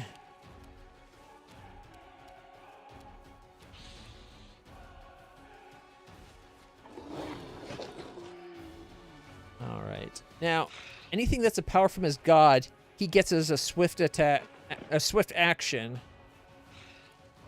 I don't need the hearth. Is there something else we could give? That's like an area for. I guess we could give the command, inspiring command. It's an extra +2 bonus on things. All right, we're into actual combat now. I can do death from above. Perhaps the most used move I've done in the game. All right, let's get rid of some of these small fry. Ha-ka! 88, 80, 82. And dead. Cleaving finish. Hit this guy. He's down to 197. Actually, no. He's dead. Wah, wah. Do not hold back. Critical for 50. 193 crit and 70. I killed both. Me and my horse are, like, vicious. I don't need my breath weapon anymore. I'll just come attack. 33.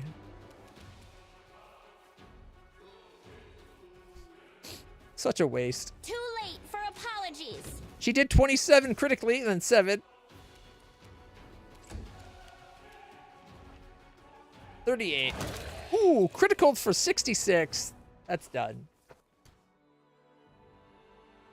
I can't believe Ember hit. Okay, I shouldn't be saying I can't believe. We'll make things right. She is a level 20 witch, but she only gets +21. Her chances of hitting are so bad compared to some of the others, I guess. All right, let's see what our loot was. Going from the bottom up. +1 composite longbow, +2 hide armor, +2 padded armor, and 2 +2 sickles. Another hide and composite longbow like before. And then we got a +2 banded, +2 heavy shield, and +2 trident. For a second, I thought that might have been a psi. And then the big guy giving us braces of rough landing, +5 ring of protection, +5 amulet of natural armor. Looks like a +6 int. Yep, +6 int, a +6 dex. Not bad. And the shirt, apprentice robes. Quicken, another quicken meta magic. I have like 3 quicken, 2 lesser quicken, and 2 greater quicken meta magic rods. And a maximize meta magic rod. Okay. Not bad. That went pretty good. Ooh, desert area. Deserts can be starkly beautiful, I find. We march ahead. Do you have a coyote problem where in that area? We have. I didn't think this would be the thing. Because of TV and stuff, I equate like coyotes or coyotes, as some people say. I've always equated them to being like a desert type animal. We have a massive coyote problem around where I live, and usually you could hear them just out of town, but lately, like they've been coming in of town as far as kind of like just not quite my backyard, but like 1 or 2 houses over type thing. I heard a story a couple months ago. There's an apartment building complex like 2-3 doors down, and somebody, like a coyote, took someone's dog. Like a pack of coyotes.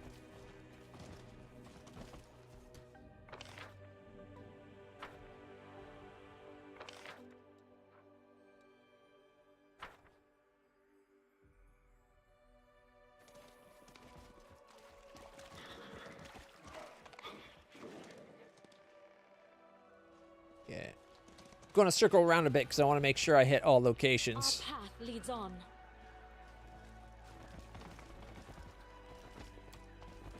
This is a place of worship. Is this the deer? This is a place of worship. You see the remnants of offerings, dried flowers, herbs. The deity was worshipped here. Must have been relatively benign. I think this was the deer spirit, if I remember. There's 3 spirits when we came here originally: a deer, a bear, and a Smilodon. I made peace with the deer and the Smilodon. The bear wanted me to kill the other 2, so we ended up killing the bear spirit.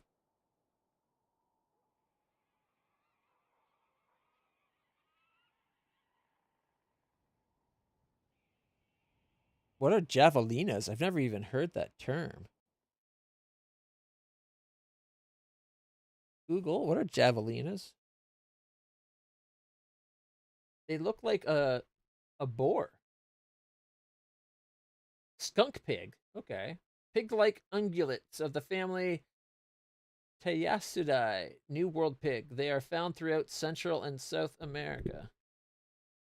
Yeah, wild pigs are dangerous. Do not fuck with a wild pig.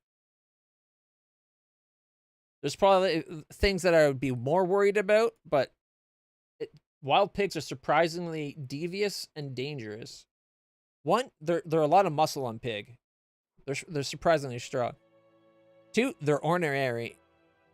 Like, wild pigs do not like people. Yeah. Oddly enough, I'd still rather probably meet a wild pig than a Canadian goose. Although the pig is more technically dangerous. Canadian geese are nasty, and they're fearless, and they'll attack you right in the middle of public. I will guide us. But they're not that deadly. They'll just, surprisingly, they'll mess you up in little ways. But they don't give up. They take a lot to discourage. But they're not as physically dangerous as Without a doubt. a wild pig. Oh, shit! Don't. I might have. Okay. Baleful Greater Apocalyptic Loci. Okay. Here, everybody, get in position. Go a little bit further. There we go. I was going to try, I think if we had lined up without starting the fight, I was going to have Ivu, or not Ivu, Arushale start by shooting him.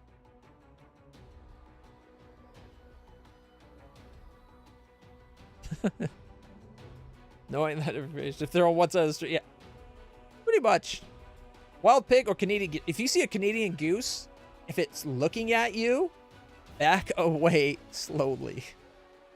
Do not get any, like, if you're going perpendicular to it, you'll probably be fine. But do not get any closer to a Canadian goose that's looking at you. And you'll tell, like, there's the difference of the way things, like, if they're, like, fixated on you as you're moving, that's a Canadian goose getting ready to attack. And I've seen one Canadian goose attack, and the others will start attacking too. And they're usually big flocks. And some of them will take to the air to do their attacks. It's kind of crazy. Hilarious to watch, terrifying to experience. I've been lucky enough I haven't personally been attacked by a Canadian goose. I have seen them though, and it's... They are dangerous.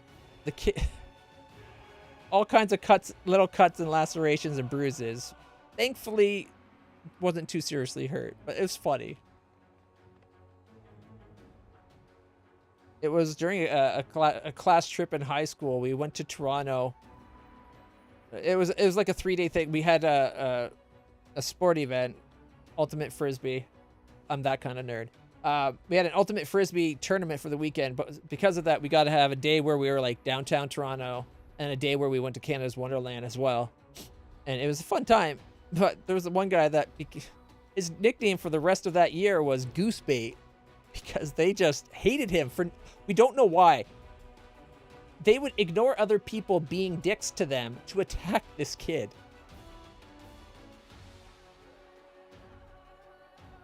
Coyotes, a lightning strike near me, javelinas at night. The javelinas would terrify me, I think. I don't know if I'd continue to walk my dog at night if I was encountering javelinas, knowing that they're wild pigs. Now that I know what they are. Oh. I accidentally double tapped. I apologize. All right. Bachelet. All right. This one that's right in the center. We're going to query it. Or quarry it. Prepare yourself. 33, 29, critical miss, 30.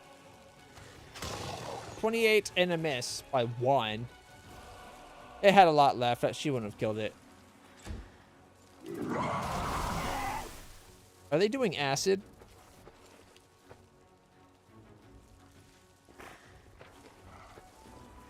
Yep. Damn it. It's like one element I did not protect for. Okay, you're up next. Okay. For the king. And then I'm going after this one.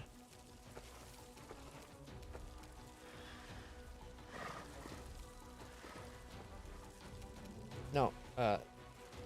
Oh, I went... Yeah, no. Okay, no, I went through the right one. 3670. Ooh. Why did that end things? This one was still in attack range. Did I fail my saving throw? Avu's immune. Success, success, success, success. I saved. Why was there multiple confusions going off? My horse failed the saving throw. Why would that stop my attacks, though? Like, I get my horse wouldn't get the rest of its attacks, but shouldn't I still get my 3 attacks? Oh, well. I was hoping to kill both, but... What can I do? Does she have...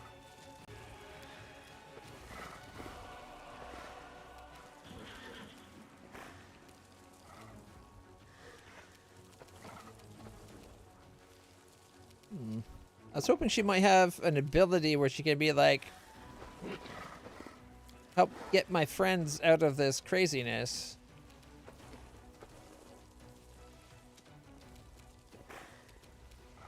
No. No, she does not. Okay, what was that one? Oh, yeah, that one, okay.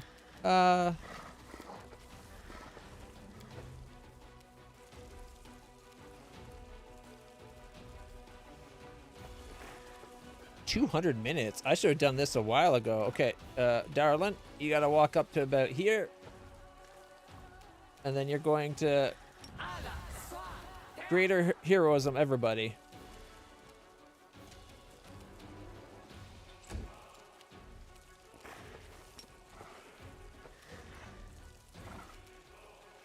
Okay, stand on the corpse. And blast right about there. 86 damage each, except for one made a save to take 43. Oh, 2 made that save, actually. So 2 43s and 2 86s. Not bad.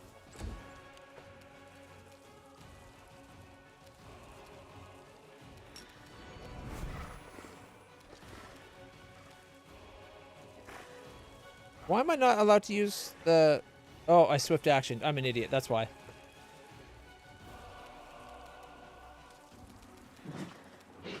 Okay, 5-foot step. You, and you are all considered within point blank range.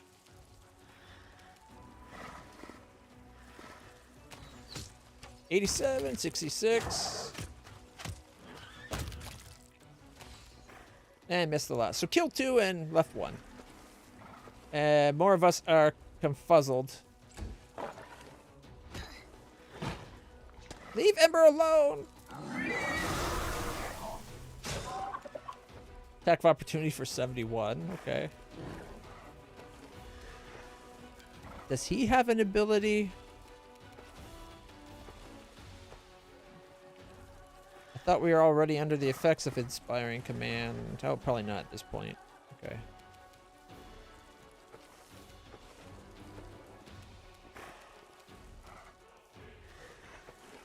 That's good.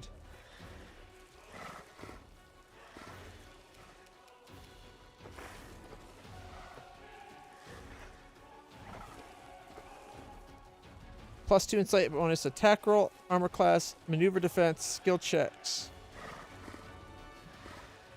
But not resistance.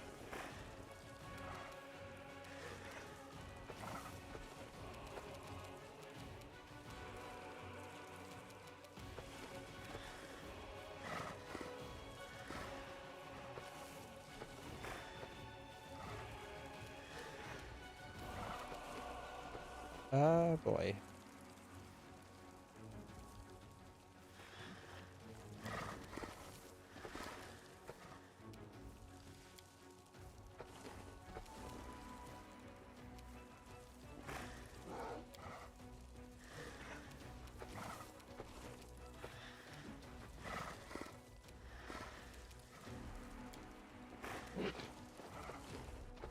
I don't think I have anything that could help everybody get rid of confusion.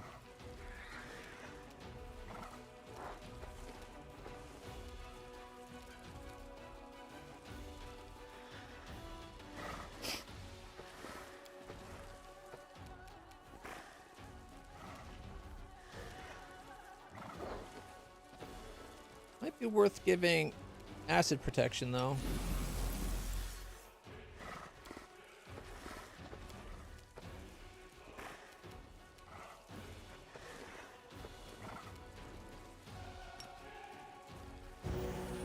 We'll heal everybody up at least. 42, 42, 27.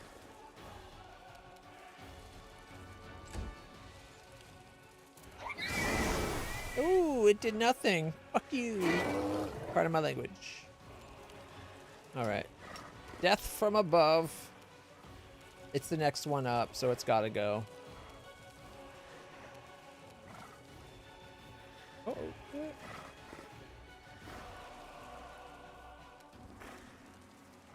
Interesting. It's telling me he already did death from above.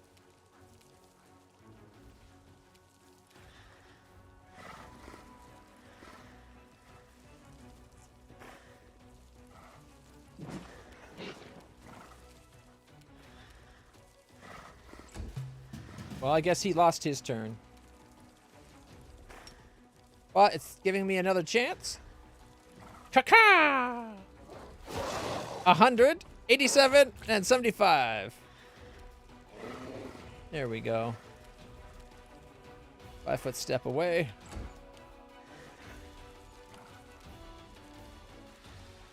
I guess she lost her turn?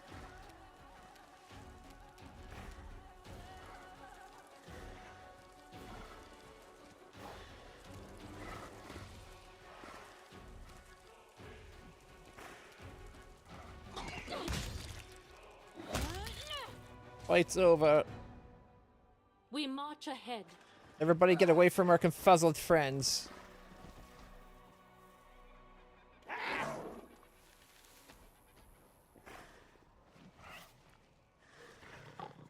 There we go.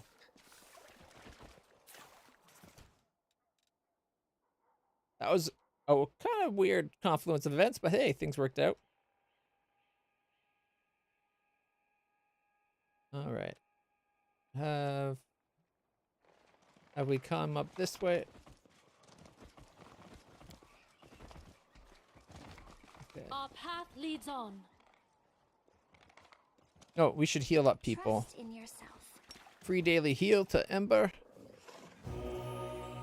Second larger free daily heal. Might have been able to do just that one for her. Anybody else needs healing? Not really.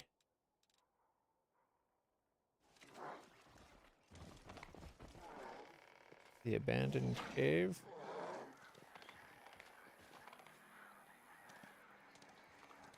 There's the cat's place. I will guide us. All right. Might as well check out the abandoned cave. We're here.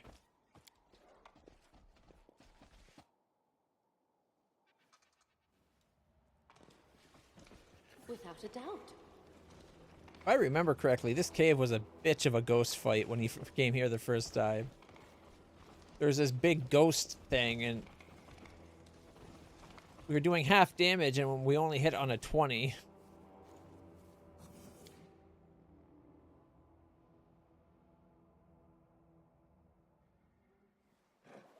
Forwards. Oh, here we go. Should have went the other way.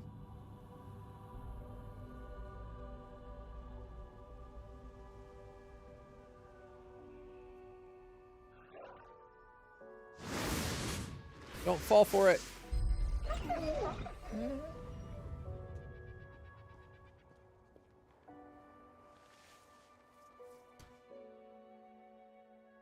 I really wanted to come back and check this little path here.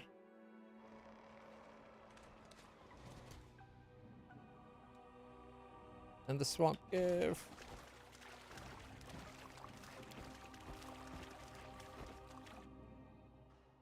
Doesn't seem like the other locations have been affected.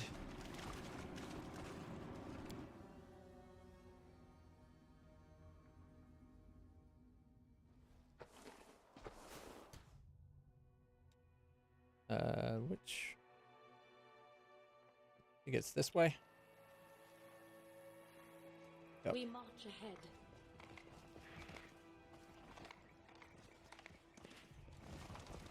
It's just the one demon that's marching in? Really? Should be easy to take care of.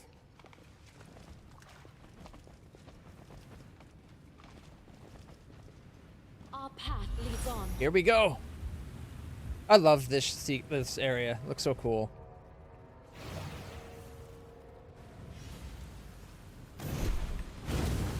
I'm sorry. We would not have let that happen.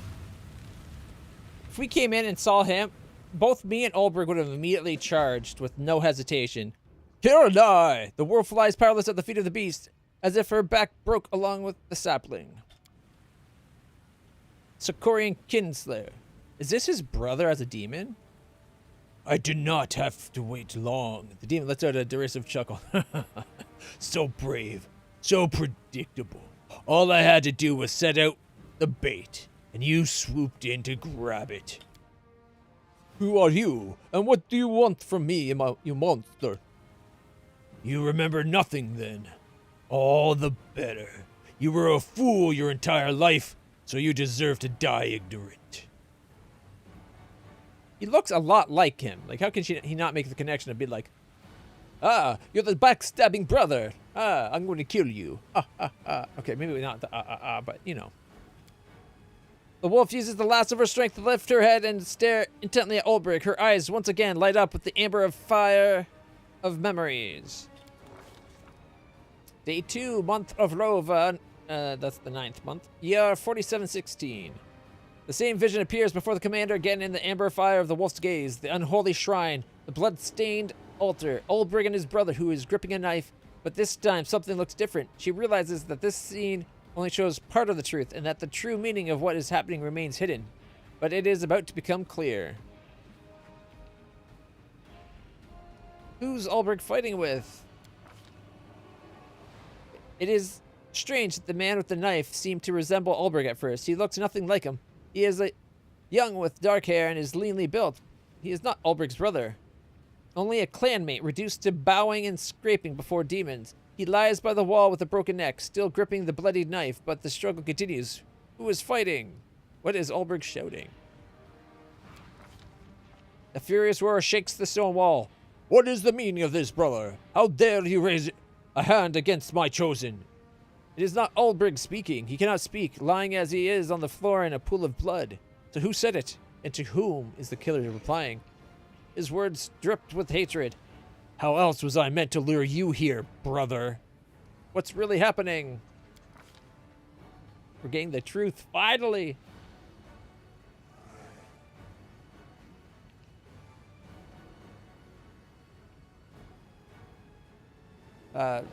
Make that 8 of them with mirror image if you're good at the spell. Fierce. Okay, lure you here.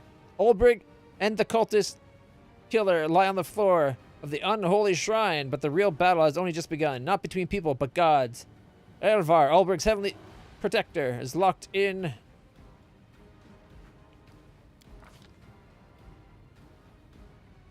Locked in what? The divine creatures clash. Talons strike sharp against the stones. Mighty beaks become drenched in blood, but they are not evenly matched. Elvar cannot devote his full strength to the fight, for he has someone to protect. His chosen one lies bleeding on the floor. And so Elvar makes his choice. Picking up Ulbrich, Elvar retreats and flees the battlefield, the laughter of his traitorous brother following in his wake.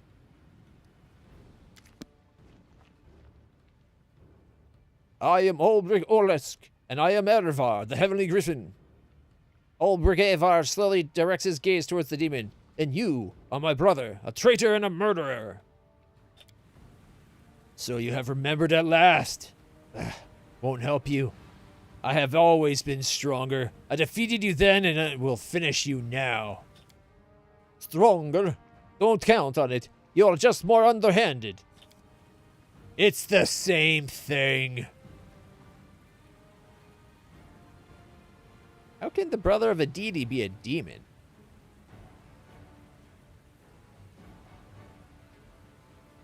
You're Ulbrich, but you're also Elvar. What does that mean? Imagine a god stripped of his believers and a mortally wounded man together. Both were doomed. But when we joined, I got a new chance at life. Gods are feeble. They depend on mortals' prayers and are forced to serve those insignificant gnats. I'm glad Lord Discari showed me another way. You sold our people to that overgrown grasshopper. So I did. I sold the mortal cattle and you, my dim-witted little brother. And you know what? It was worth it. How can the brother of a deity be a demon? It took time to become one. I had to work hard for Lord Discari to grant me this boon. Tricking the Olex into butchering one another was quite a challenge. Oh, how the great lord laughed when they killed themselves without us having to lift a finger. Is there no way for peace? None whatsoever. Make peace with the traitor. Fat chance. At least we agree on that one, brother. Oh, shut up and die. You will pay for everything. For Sarkoris. For the Olex. Stupid Edvar. You blundered into my trap then, and I plucked half of your feathers. You fell for the same trick now. Why do you hope the outcome will be different this time? Because this time, I am not alone. Come on, War Chief. Let's finish him off. He's got a point.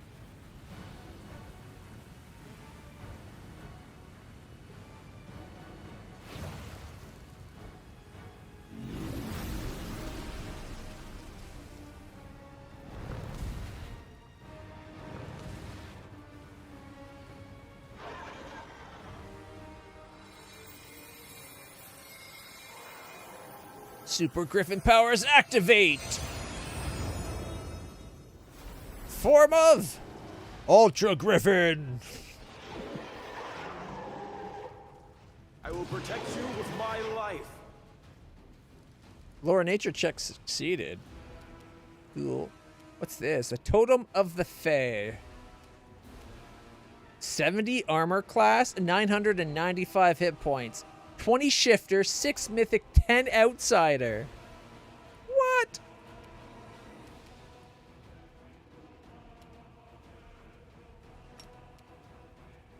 All right.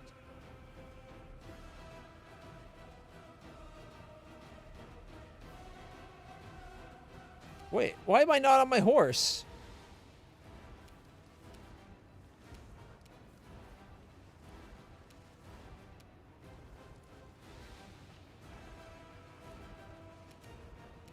Screw it. Horsey!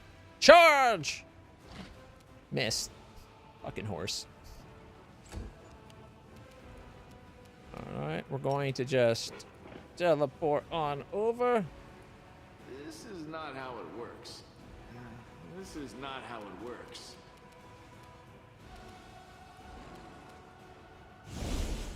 Yeah, it is. The game is just being pissy. You won't survive me. That's all? 5-foot step.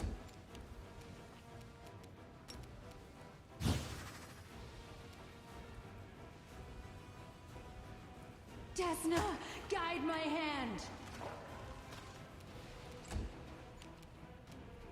All right. Death from above. No, I'm not going to hit that. Can I get the far one? Caca! 75, 69. Nice. 57, 51. 100 to remain.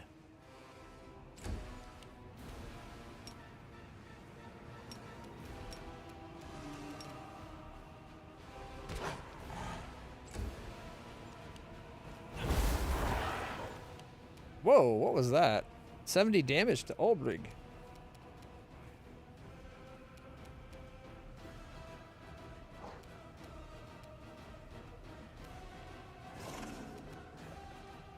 Now it's being stupid.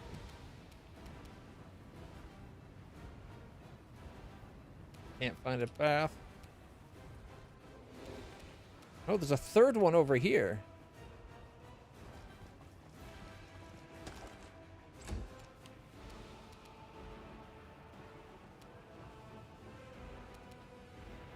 Okay. I don't think she can get to a position where she can actually dispel him.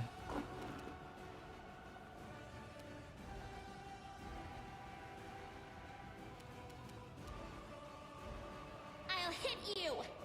Probably not.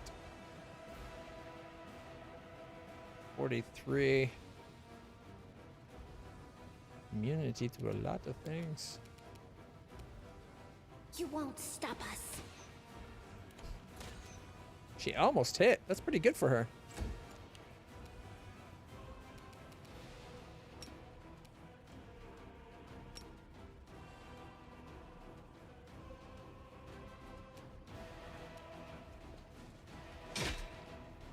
$38.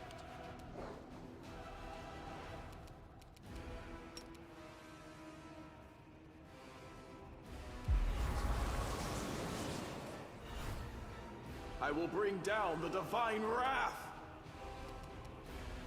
Or not. And I guess we could not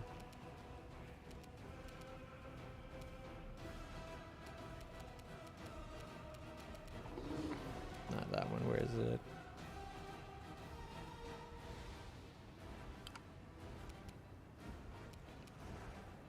No, we can't do it as a normal action. Boo.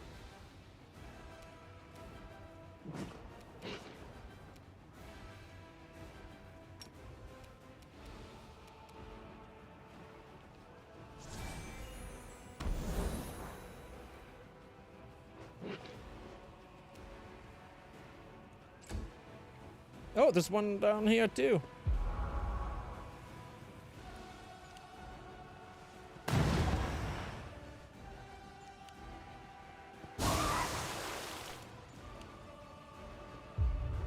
Ooh. That was a lot of points taken off there. Endure this. 15, 16, 19, 17, miss. 14, 18.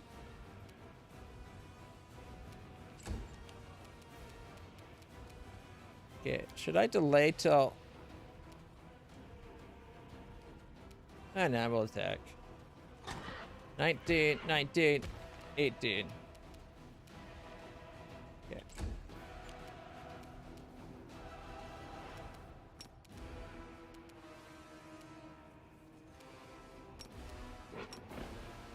Make your peace. 046 miss. Yikes.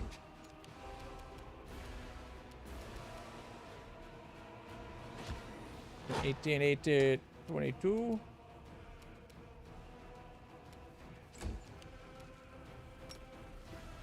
Death from above. Oh, it's just out of range.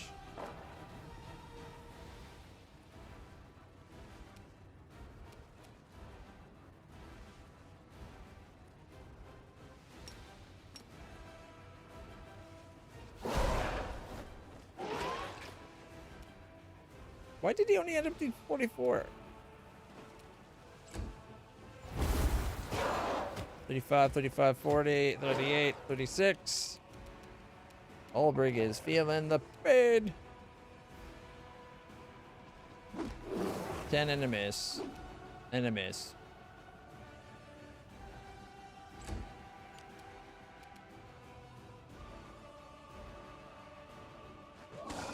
$21, 27, 27, 21. Miss, miss, critically.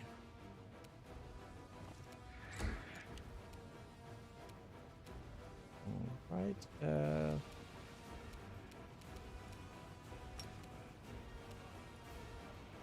Oh, she can't even get in range.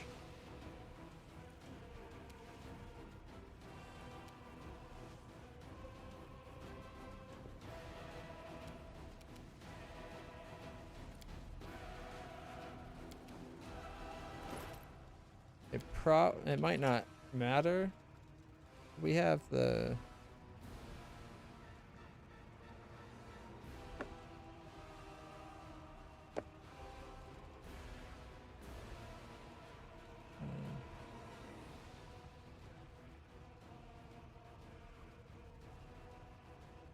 these are all my meta magic stuff?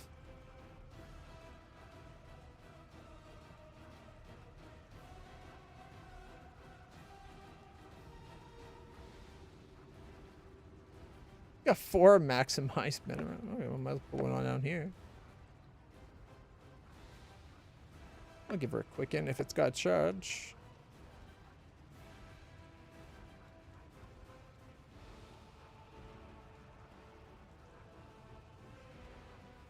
Bolster. Empower. Okay, anyways.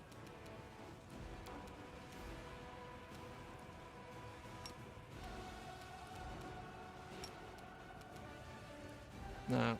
It's already got reach. That's what I thought.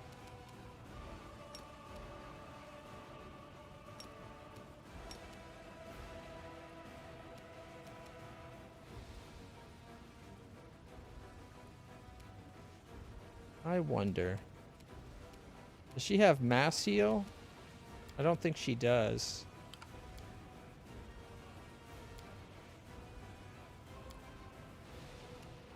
Yeah, she's got heal, but she does not have mass heal.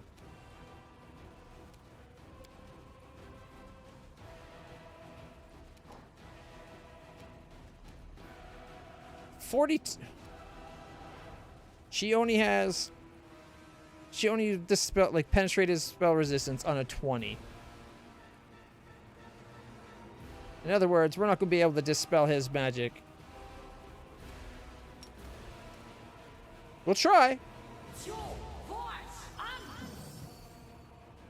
Oh, wow. Okay. Failed to dispel.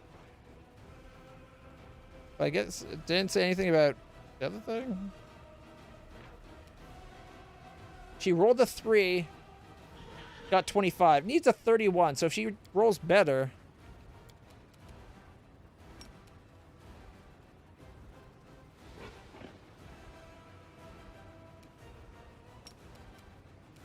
Come on, people. Cross your fingers. Nope. Roll the 5. She needs, what, a 9?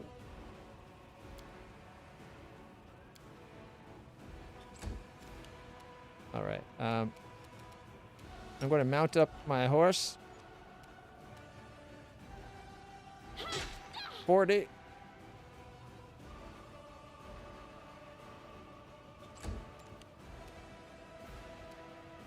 All right.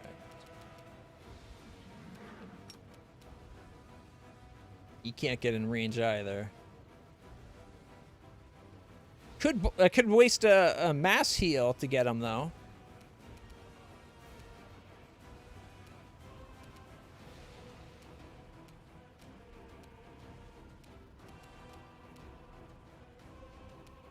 Okay, if I 5-foot step to inside the ghost horse,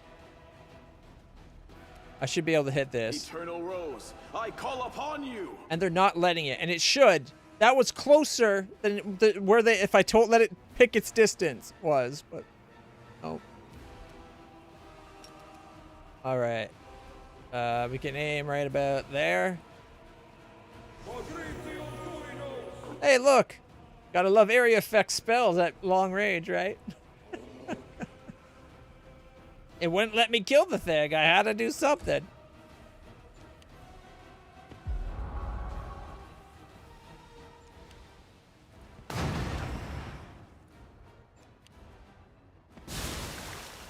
This one will hurt.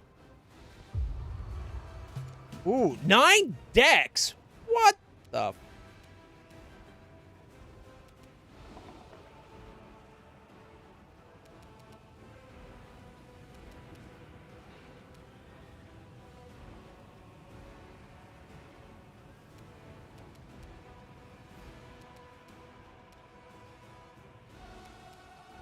Okay,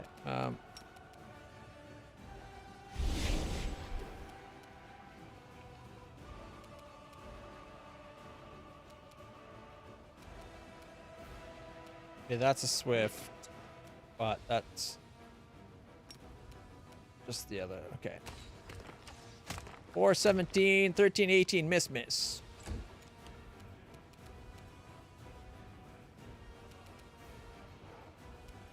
And she 5-foot step. Sorry. It's not within point blank range, I but will resist. 5, 4, 5, and 6.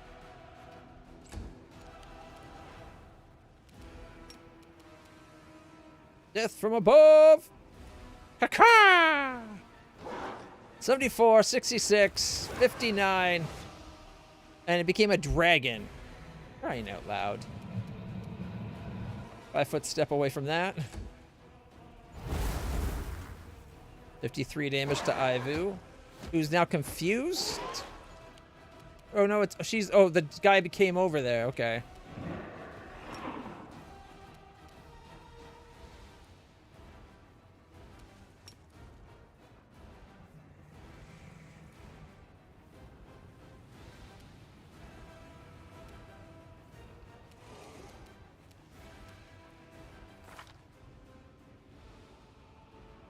A 13 plus to hit. That's actually not that bad.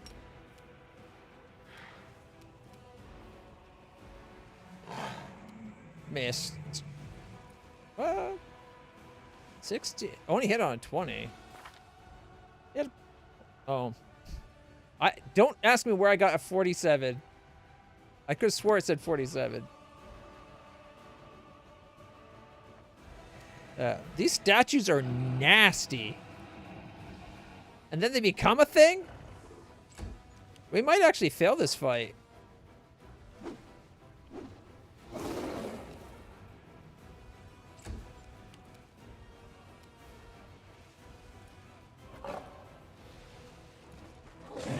$34, critical 77, 39, 29, 34, 34, leaving it at 23. And now, of course, it's its turn.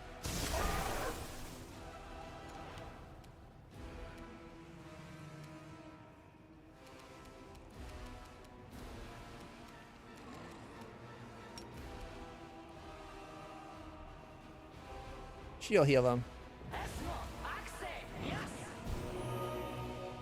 300 hit points back.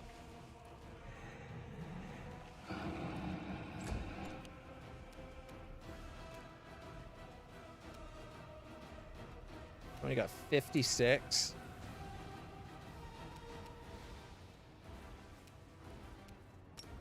If I charge, I don't get all the attacks. I'm going to count on my people doing their bit. Strike as one. $190 crit, $191 crit, and whoa, $194 triple crit? What? That's what you get for summoning shit in front of me. That was fucking awesome. Holy shit. 194, 191, and 190. Critted the fuck out of that thing. Who's? This guy's? I know we're taking the totems out to weaken him. I don't have to look to see it. But if you want, here. He's got a 44 armor now. There's a reason I've been ignoring him and taking out his power.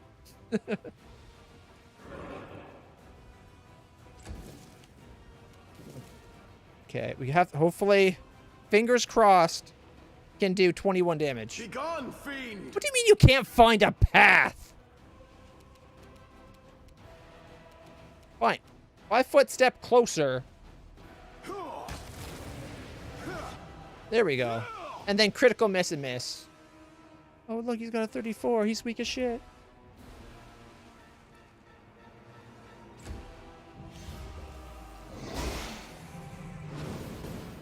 I think we can all admit I saw through this fight instantly.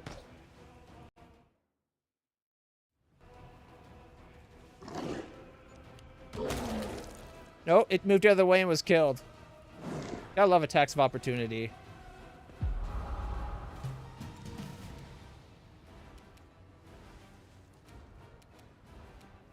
Okay.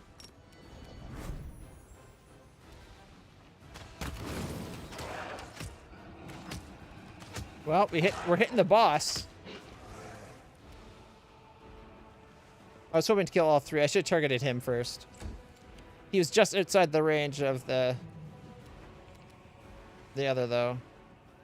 Okay, 5-foot step this way a little bit.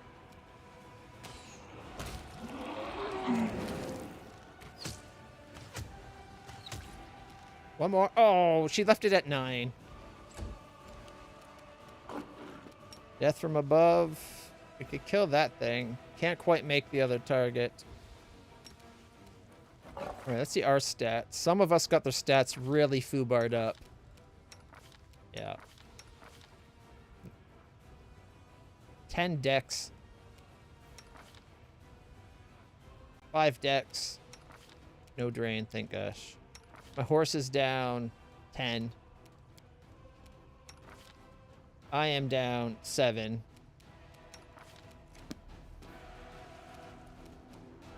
Okay.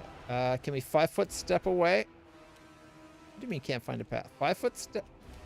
It shows the path right there. 5-foot step away. Death from above. This guy. I wanted the brother, but couldn't quite get the distance. Besides, now he's inside the +9 a field thing, so. Crit for 71, 36.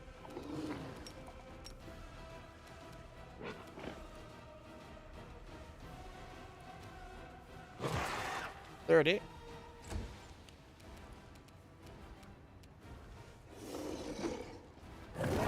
$12 and miss.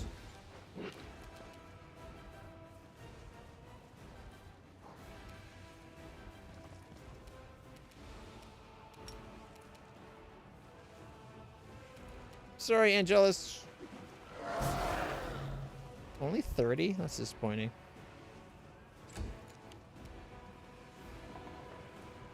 Okay, land took a little bit of a scuff on the chin. Step back. We're going to heal land.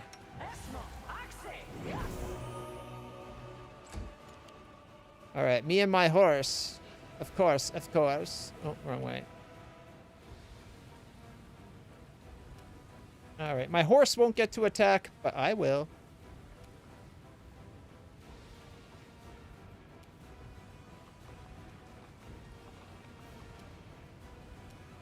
Attack!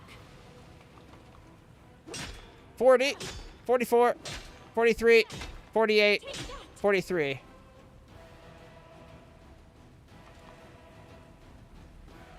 That should be far enough away from it.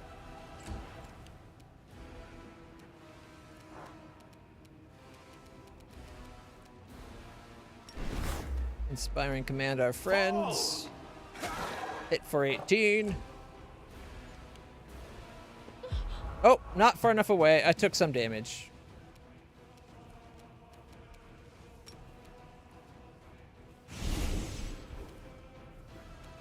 No, you'd have to run a long way to hit it. Period.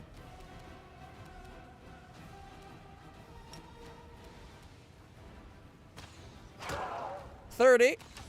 25, 28, 24, 27, 30.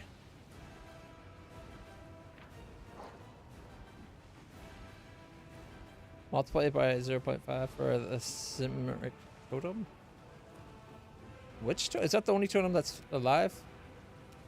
Nope, demon. Last totem I see.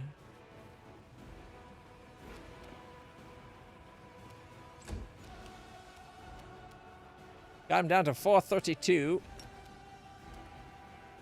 Okay, 5-foot step away.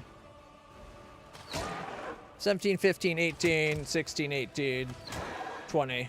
I forgot to quarry like an idiot.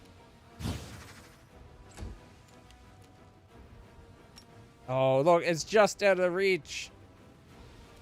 But you're not, sucker. Ha-ha! Brother! 61, 57, 55, and 28.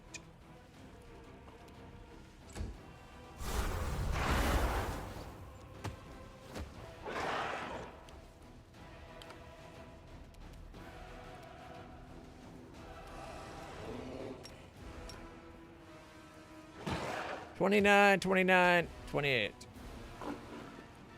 This guy's in rough shape. Or not? Got all his hit points back somehow?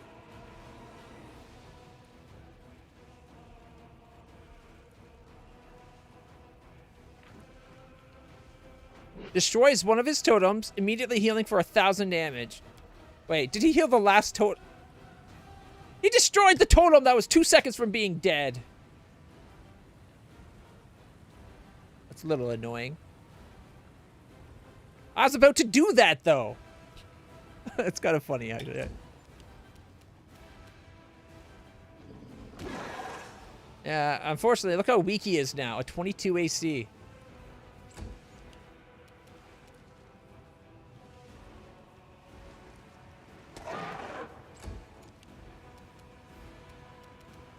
All right.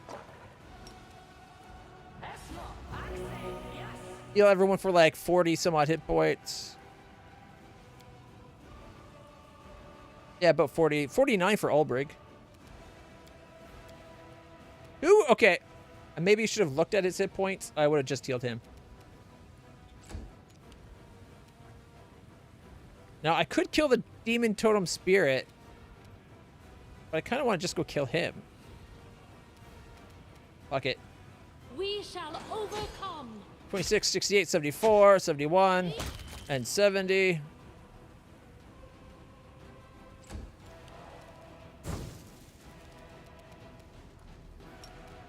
Oldbrig. That was a nice swift action. Did he have a quick? Oh no, he can do that heal spell as his deity power, so he gets that as a swift action. So for the rest of you guys, here. 37 hit points. I will bring down the divine wrath. Time to fuck this guy up.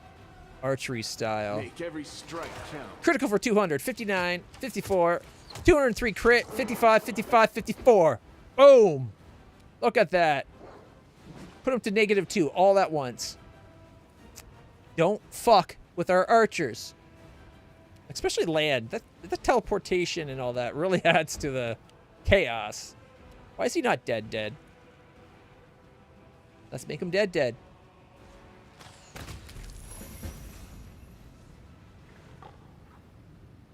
Angelus Sorciel. The dumb shit. There he is. Loot. Alright, we got a +5 Cloak of Resistance, Bracers of Animal Fury, a Ring of Colossus Ring, whatever that is. We got a really big amulet. Mighty Fist +5. We got boots that are Swift Foot boots. We got a Charisma helmet, it looks like. Nope, Mental Perfection, even better. Was this Bodily Perfection? +6 everything. Nice. I'm going to be enjoying those. And he had a shirt called Bestial Rage. These staggered and ragged ornaments extend the duration of Shifter's transformation, allowing them to shift into their aspect's minor form for 5 additional minutes per day. When the wearer assumes it, gets an extra +2 bonus to Strength, Dex, and Con. Which is probably why we're going to be wearing it, because an extra +1 to physical stat bonuses is worth it. Possibly. What is he currently wearing?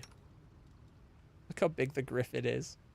Currently wearing on the brink of death. Whenever the wearer's health is below 50, each attack against the wearer has a chance to reflect damage. Yeah, we're definitely swapping that off. I ever see Sarkoris Green again?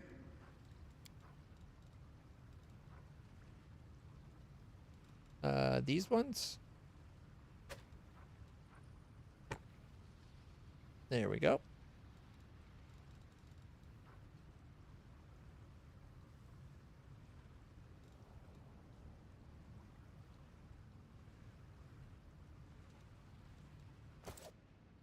What effects? Does he have a new ability or something? Griffin shape. There we go. Check it out. 47. -2, still 26. 30 con now. Not bad. Look at his character sheet, that buffs. Like all the effects and conditions. Is there a new...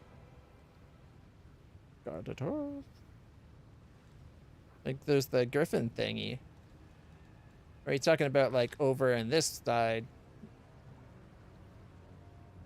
Soul of a Heavenly Griffin. +4 sacred bonus to Constitution and Wisdom scores. Also gains a sacred bonus to all attack and damage rolls equal to half mythic rank. Not bad. 4.5 points of extra damage. And 2 hit. Puts him to a 54. Not counting death from above. 32 to 41 damage. Not bad at all. And that looks like that isn't counting. That does count the extra +4. 4.5 rounded down. Of course, he's got wings. +3 bonus to AC against melee and immunity to ground-based effects such as difficult terrain. Those look like butterfly wings. I should have those. At second level, a shifter adds half class level as lower nature checks because they can track. Ooh. Also has woodland grace. Cause penalties from that are ignored, I guess. Unrelenting assault. As long as you keep fighting, the power of your melee attacks get better and better, up to a +10.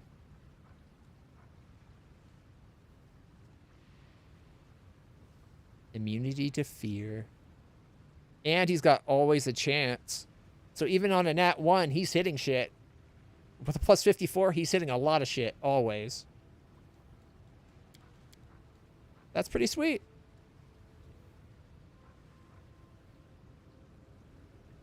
He is a beast of a character. I'm glad I was talked into having him in the group. And I did have to be talked into having him in the group. I will guide us. All right. Let us not hesitate. Was it a song that I have that restores stats?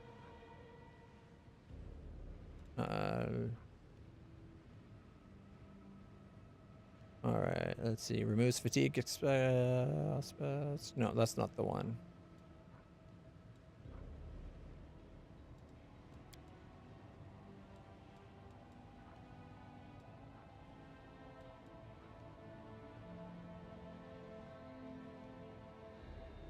Grants the target an additional 2d6 plus exotic caster level sonic damage for the first weapon attack in a round. +2 on caster level checks made to overcome resistances, and a +2 bonus on all con checks, and increases the DC of saving throws against. Oh, that's actually not bad. Extra damage every round.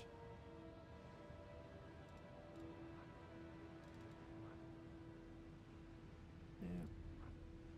It's funny that I had to be talked into using him. He's become my favorite fighter. It just like every round I had death from above and caca. Like I enjoy it so much I'm actually going caca. Like why not? He's become a key member of the party. A friendly hug. All negative levels. Also getting immunity to energy drain and mind effects. Everyone. Nope. Moral support. While under the spell and all the allies. 30 feet. Skill check. Blah blah blah. Nope, that's not the one. Restore all abilities to maximum amount. Second breath. That's another. That's a good one. so many things to get our abilities and that back. Just awesome.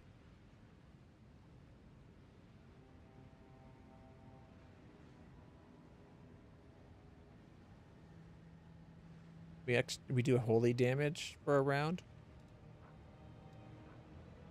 Okay. I could have swore I had one that took or gave back stats.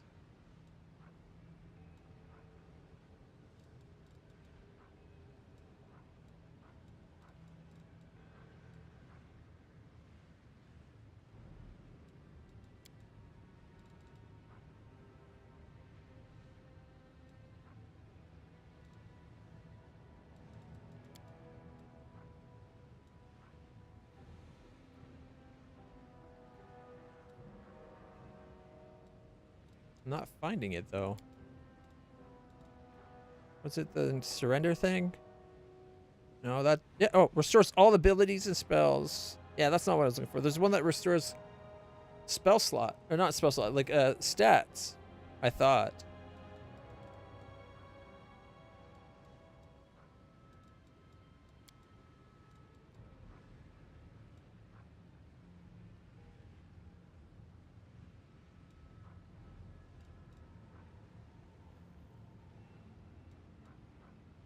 Maybe it was one of the other. I thought it was my character with the Yazada spells. Maybe it wasn't.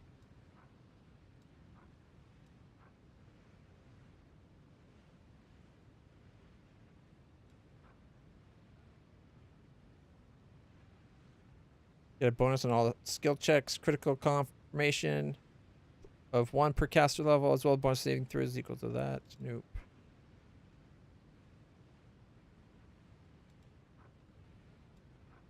You know what? If I can do second breath to give them all their spell slots in that, I can just blow through all my restorations, right? Let me help.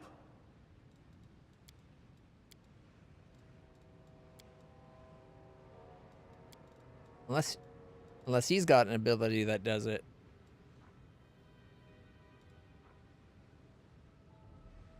Alright. Touch creature. Okay. Give them. Removes fatigue, shaken, sickened condition, but also no, you can use this ability number. No, that's not the one. That's a fatigue shaken one. Touch a good. Makes them good for a while. No. Yes? Somebody had an ability we could do it.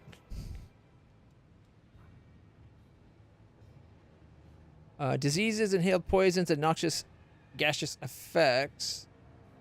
In a 10-foot aura, negated the duration. That's good to have, not what we're looking for.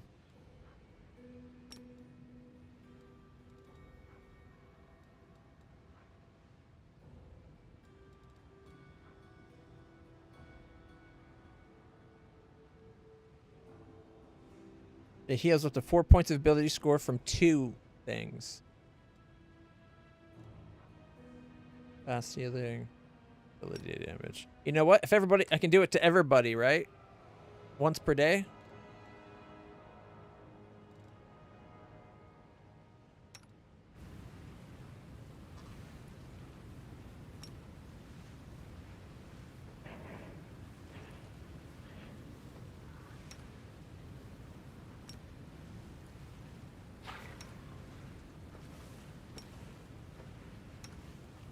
I'll just do it to everybody.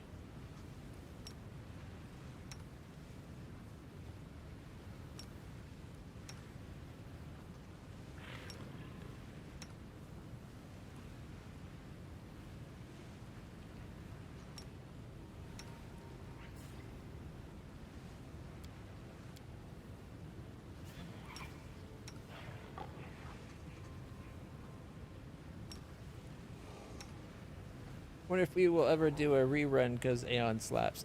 I do want to do another run. It's just the fact that the game takes so long. It might be a little while, but I do plan on doing an Aeon run.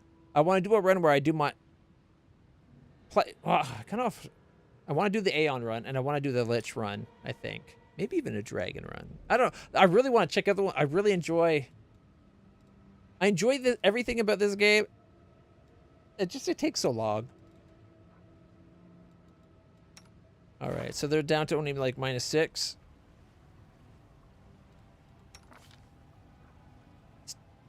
Ability drain still says minus 11.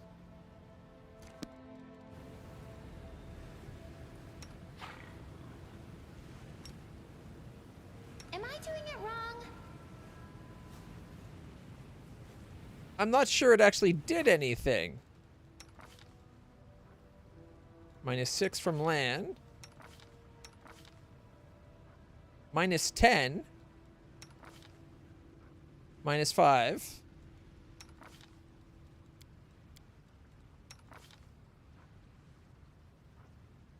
It didn't work on everybody for some reason. It worked on some. It didn't work on the animal companions. It worked on the companions. Isn't that weird? Like the people, but not their animals. But it did work on my dragon.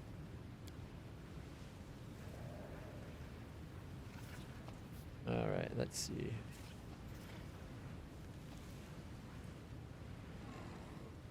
You.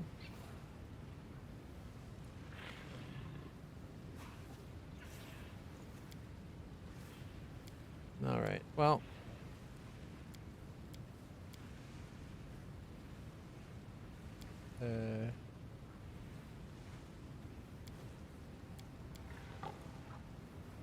There's heal. Does she not have restoration at all? Well, I guess. Search for the beauty with your heart. Well, there is a man over here. Does mass heal do it?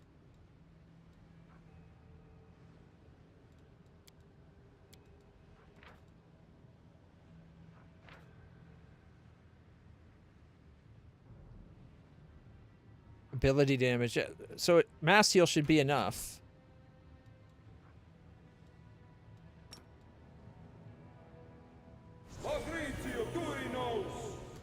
I always did what was right. Therefore, I became righteous. Does it mean whatever I do now becomes right because I am righteous? Everybody still has ability drain. The world has suffered enough.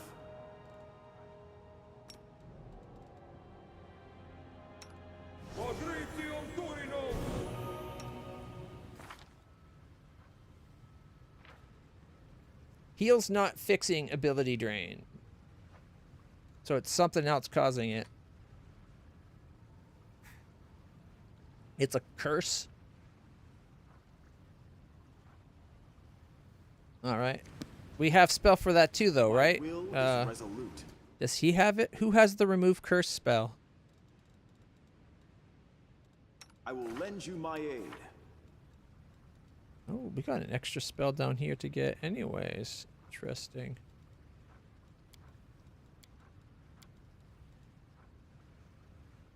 Might as well take an extra mass heal. Those are massive.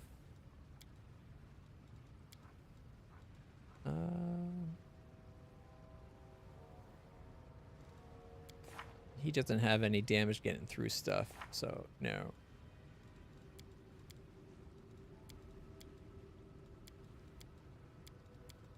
Okay, just that one. Okay.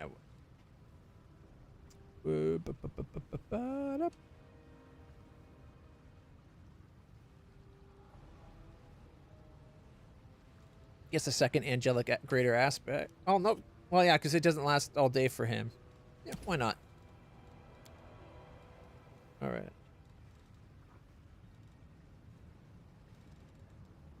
It's not a drain. Apparently, it's a curse.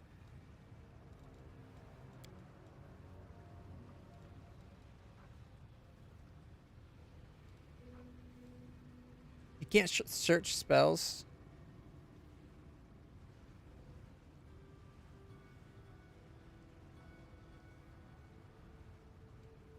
Is the person 3 or 4? Okay, thank you. I thought we had remove curse, but it might have been a different character. No, here it is. All right. So what we could do... Does she have it at level 3? She does not. All right. So what we could do is sacrifice one of his level 3 heals. Oh wait, okay, we put the remove curse on there.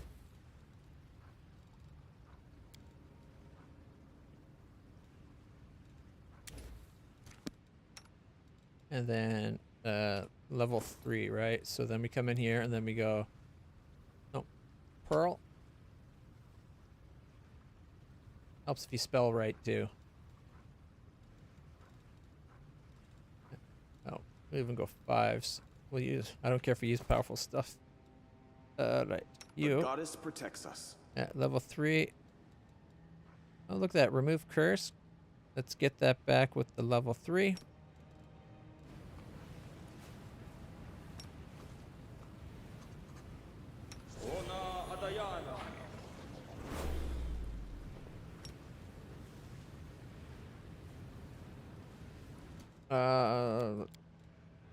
Prioritize who needs it the most. No. So bismuth, land,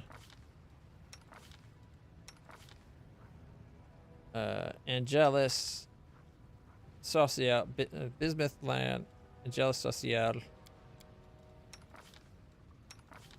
My horse.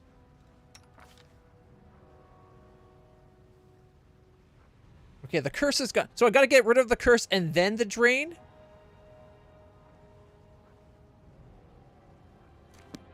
This is starting to be very annoying. Search for the beauty with your heart, not your eyes.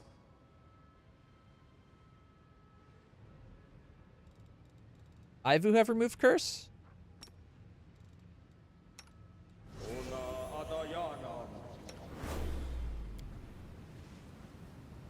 Boom. Ivu have curse.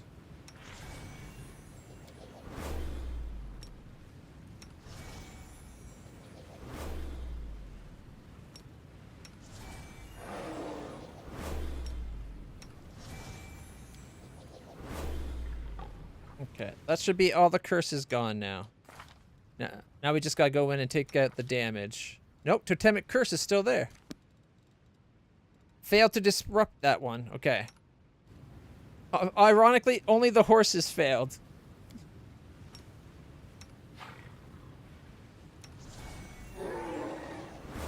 There we go. Although it didn't say whether or not it removed it from the others. But it is gone. Okay, we just gotta get rid of the actual damage now. Which is really weird. You'd think taking the curse off would get rid of the thing the curse did. But it's not a big deal. We can afford to waste spells right now because we're going to have to sleep anyways. We're about to be traveling back home.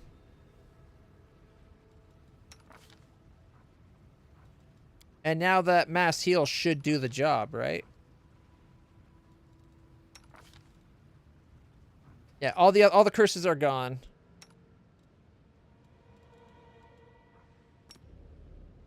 Hey, hey, Cheshire!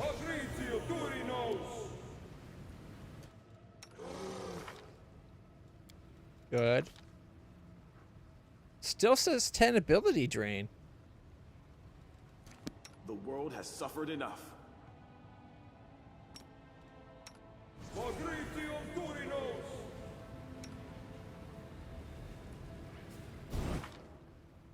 Boom. Let me help.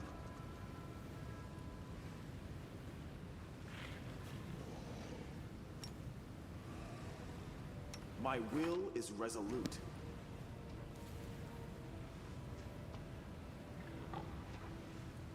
Okay.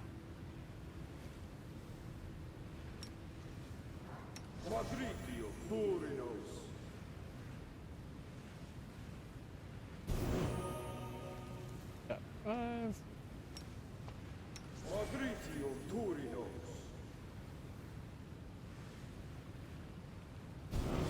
Actually, I think there is a thing that mentions...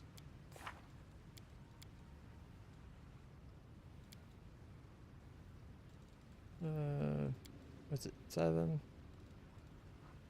That's resurrection. Which one's...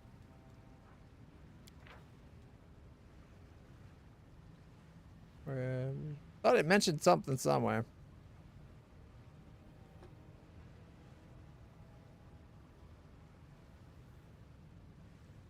Not that I really care. I still think it's annoying. You have to removing a curse. If a curse is draining your stats, removing the curse should give you your stats back. That's my point. Me miscasting other spells, I don't think is a big deal. And that's 4.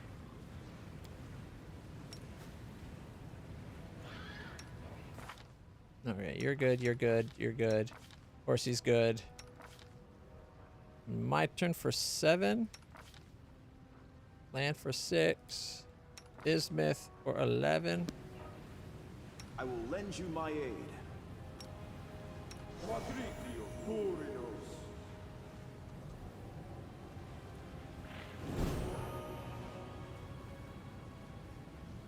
right.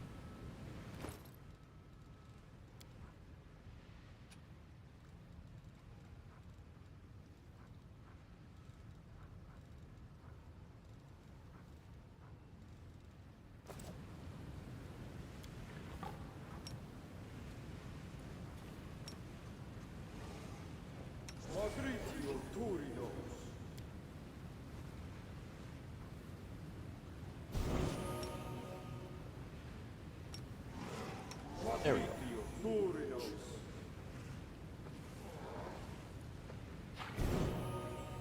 I think that's everything now, right? That thing did a lot of drain, though. I think the one person had 11 drained at one point. Like, all from one experience to it. -2 from other? What other? Is it just from being so big? I think it's just from being so big.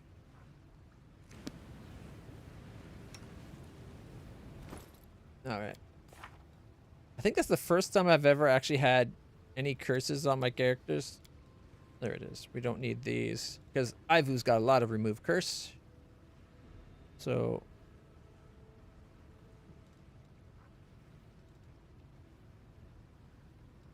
we have protection?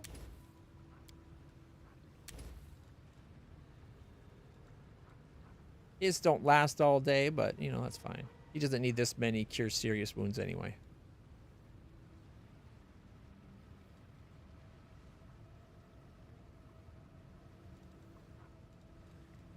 Okay. Oh, right, we got those new items.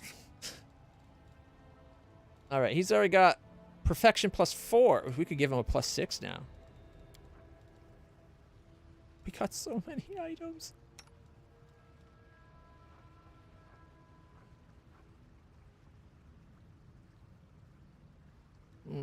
I could change my crushing presence hat to a crown of perfection, mental perfection. I do like that crown though. One, it looks kind of badass, and it has functional things that let you attack of opportunity in right situations. I like my wigs. Aren't they fucking awesome? I love my wigs. I think.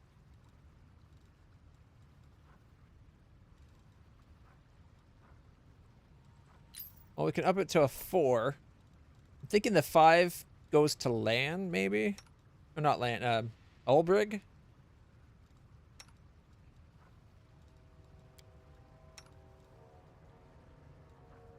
Why does Bismuth have nothing? Again, I hate... oh my goodness.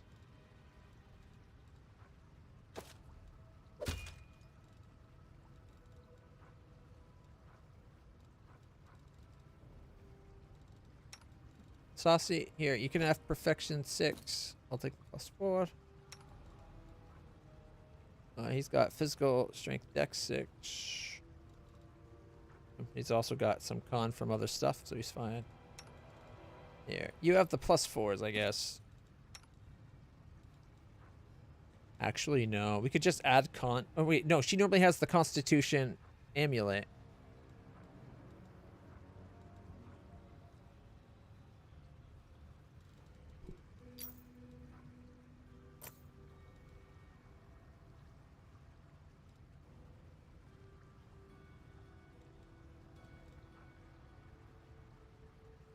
+2 bonus to attack, armor class, and damage rolls against flying enemies.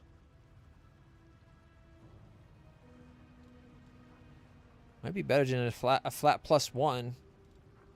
+2 and a armor class? I don't know. And dominance. Animal Fury. +3 enhancement bonus on attack and damage rolls whenever the wearer is polymorphed.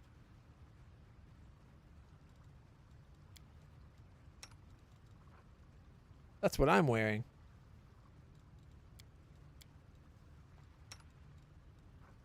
But he's got the Mighty Boar thing, so unfortunately I can't give it to him.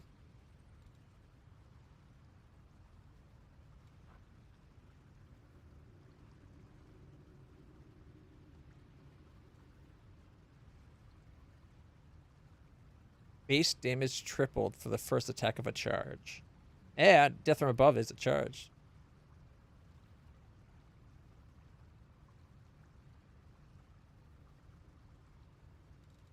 As long as you get wings and the ability is the same, it should give you the best wings, period.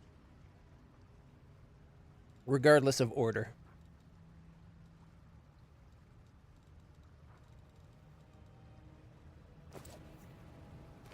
Why did I do that? I'm an idiot.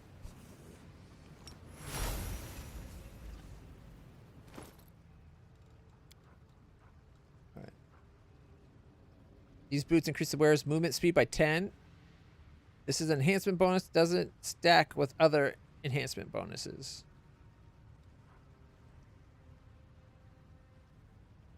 Can't change his boots anyways, can we? Yeah, he's got the cat's thing.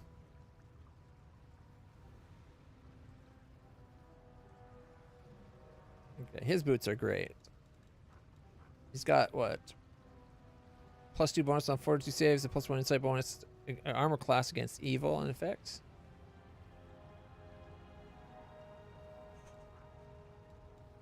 I guess we can take off the swarm class and put a +5.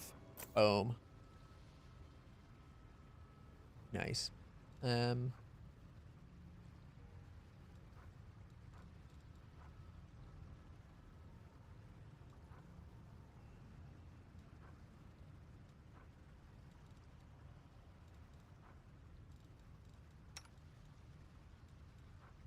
She's already got mental perfection.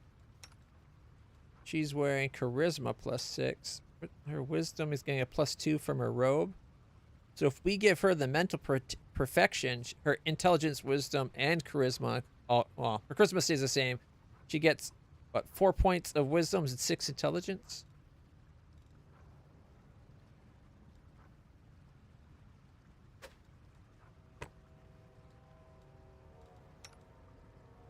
She's already got one, so.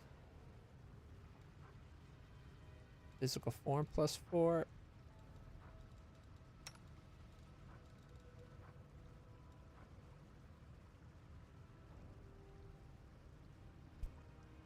Not that she really needs the 4 points of strength, but I'm really tempted to give her the +4 belt of perfection. And then we can give Bismuth the strength dex that we have, the best we have that way. I think we have a 6, don't we? We got strength, we got dex, and we got con, but we don't have them as a together thing.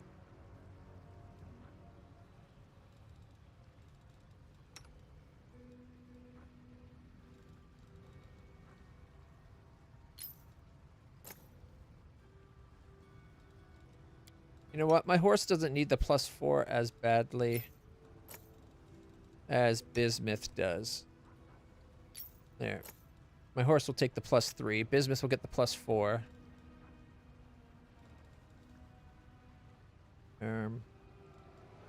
+5 cloak. The Rabid Rippers. And a helmet, eh?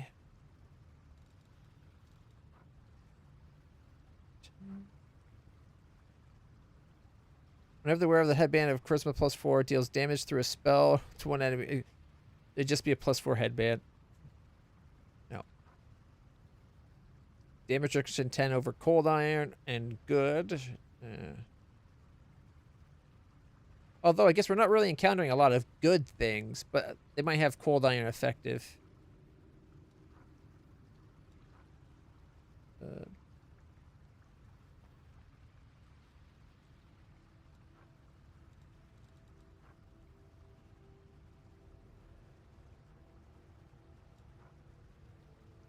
+1 to armor class for each ally within 10 feet up to 3.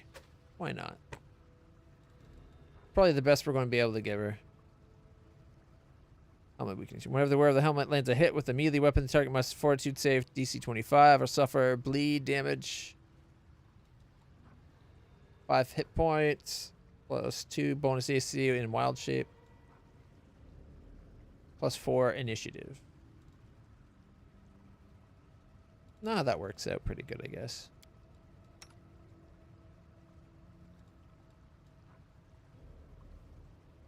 Ooh, look at that. An extra 2 bonus to strength, dex, and con while using the major form. And he's got permanent major form.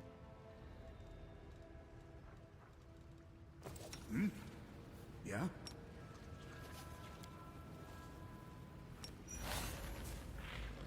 Put the claws out, but transform. There we go. Does he just glow all the time now? It looks awesome. I just want to throw that out there. I do like it. Okay. All right, can't change anything about him now, but the others.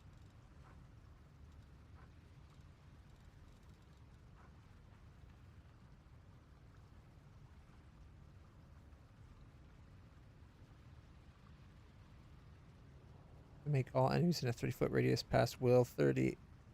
On fail, they lose minds, become hostile to everybody, start attacking for a minute.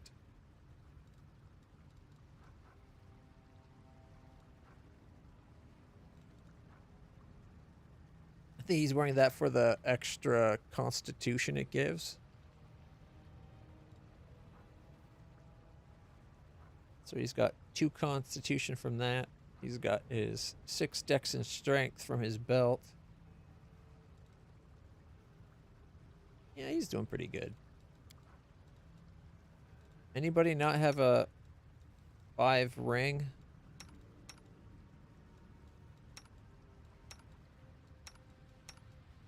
I think everybody here has a 5 ring, so.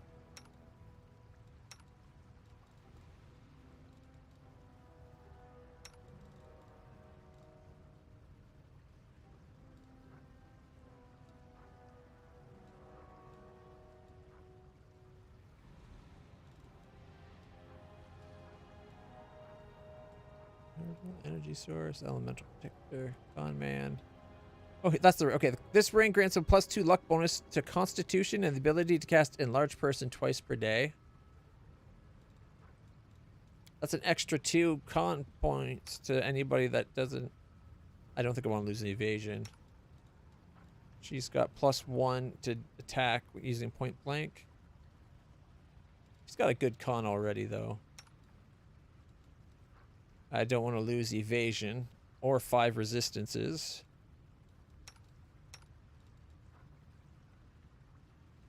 Ten ice resistance of warehouse as ice plant hex. It also grants +2 natural armor.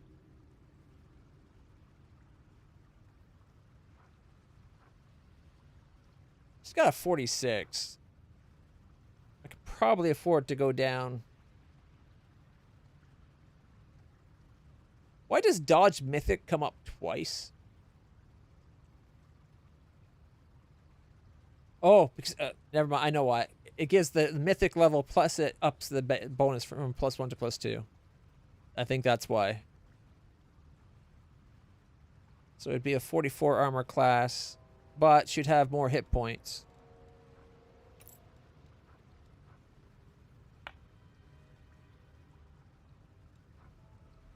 It's only an extra little bit, but it's on top of her normal belt.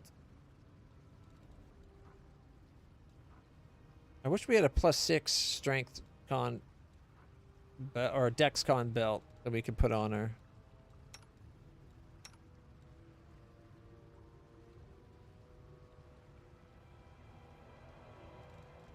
Yeah, it's what she's got. +4 Dex Con.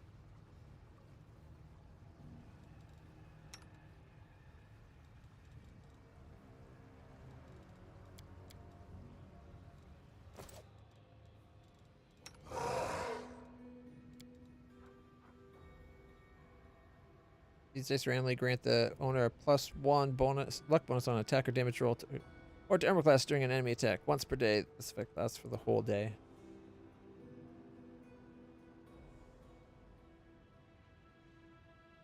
I've not been using these.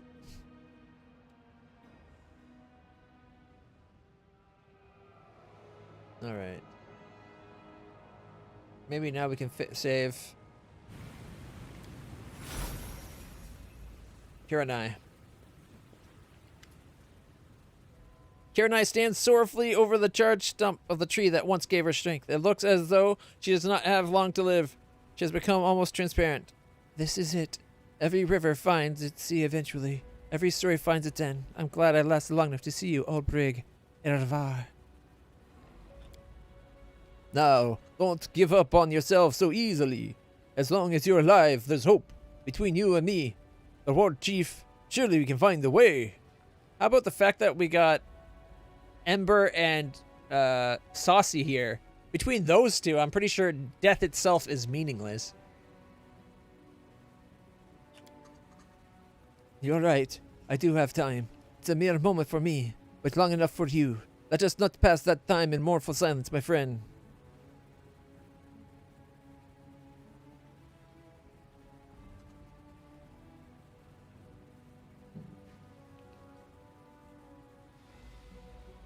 Could we not, like, put the water out?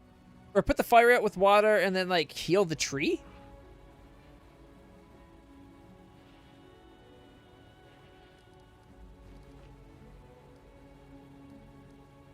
Why did Ervar's brother betray him? The Skari had dug his talons into his soul. Wait, no, insects don't have talons. What do they have? Mandibles? Ulbrich clenches his fist. Anyway, the cricket god had enticed him with sweet promises that the fool had happily believed. So Ervar's brother decided he wanted to live forever and alone like one of those oglins, without depending on mortals and their prayers. The Skari needed a congregation to set up his invasion. Sought weak souls and inquisitive minds. I don't know whether Ervar's divine brother fell first, or if it was the mortal who prayed to him. Either way, they ended up becoming demon worshippers. And he turned into something akin to a demon. They slaughtered their mortal brothers and sisters who resisted the temptation, and he too turned his talons against his brother. Aditi and their congregation are connected. They live and die together. And become treasonous scum together, it would seem. So Aldrich, you're a deity now? Looks like I am. A god, a man, a bit of everything. He extends his griffin talon, studies his hand intently. That's why Ervar never answered me. I prayed. I looked for him everywhere, and he was inside me the whole time. One of the last gods of Sarkaris. The one who will be last after I'm gone. Have you never once sensed it? He doesn't even smell human. The wolf snuffed noisily. What really happened between you and Ervar? Well, you've got a mortally wounded man and a god who's lost all of his followers in one fell swoop. They're both not long for this world, right? Right. What? Only if they each fend for themselves. Two wounded birds merging into one, though. Now that's a whole different story. The deity gets a living body, not dependent on anyone's prayers, and the man gets divine strength to keep him from succumbing to his wounds. Just don't ask if I am more Ulbrich the man or Ervar the griffin. We're so fused together, there's no separating us. I don't know. I'm pretty sure if my mythic powers flared and that's what I really wanted, it would happen. Seems like nothing stands in the way of that, so just saying. Not that I want that. I like him the way he is. Both were so grievously wounded that the god-human had to hibernate for a good 100 years to replenish their strength. You slept through the demon invasion and fall of Sarkaris. You didn't stir when you were mistaken for a statue, taken to Kenabras and placed in a library, where you later awoke. Tell me your story, Kiranai. I was the divine guardian of these lands many years ago, long before the town named Gundren was built. With the fall of Sarkoris, my time had passed, too. A shaman, loyal to me and our lost homeland, tried to keep faith alive among the people, and he did not succeed. Those who remembered me well had perished, and people who were strangers to me were pouring into Gundren, and as the faith waned, I too grew weak. Back then, an old shaman brought a special relic to my temple right before he died. He said it was all he could do for me before he passed, and indeed it was the relic that helped me survive. That wolf's eyes glitter. I do not lie to you when I said there was nothing there but what you could see, for the shard was hidden in plain sight. What is the relic being kept in the temple? It's a shard of Eredin's shield. Oh, the god shield. Okay. Eredin's that god, right? Eredin was the immortal Aslanti who raised the Starstone from the bottom of the inner sea, and in so doing founded the city of Absalom and ascended to godhood.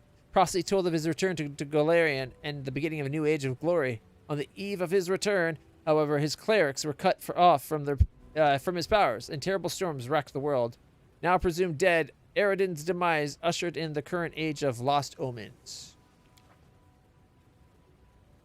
Many worshipped him as a great god incarnate, but I, being a Sarkorian, don't feel the same trepidation. However, now I, too, see and acknowledge his deeds. A small shard of his shield, with no powers of its own, was enough to save my life. Eredin, that oddball who roamed around Sarkoris, pestering Descarites. We used to laugh at him. What do you know? He was right all along. Shame we didn't listen to him back then. We could have finished off those grasshopper-worshipping traitors. Of course, I see things more clearly now than I did 100 years ago. Hindsight. Always there when you need it least. No, it's there afterwards. It's always there after you need it. That's the point of hindsight. It's after sight. Come on now. It either means that or you're staring at someone's ass. It could be good things either way, I guess. The wolf chuckles sadly. As I said, the shard of Eredin's shield didn't retain any magic of its own, but could still be used to focus what was left of my own powers. I used it to draw life force from the very depths of Golarion, untouched by demonic corruption, and craft myself a mortal body.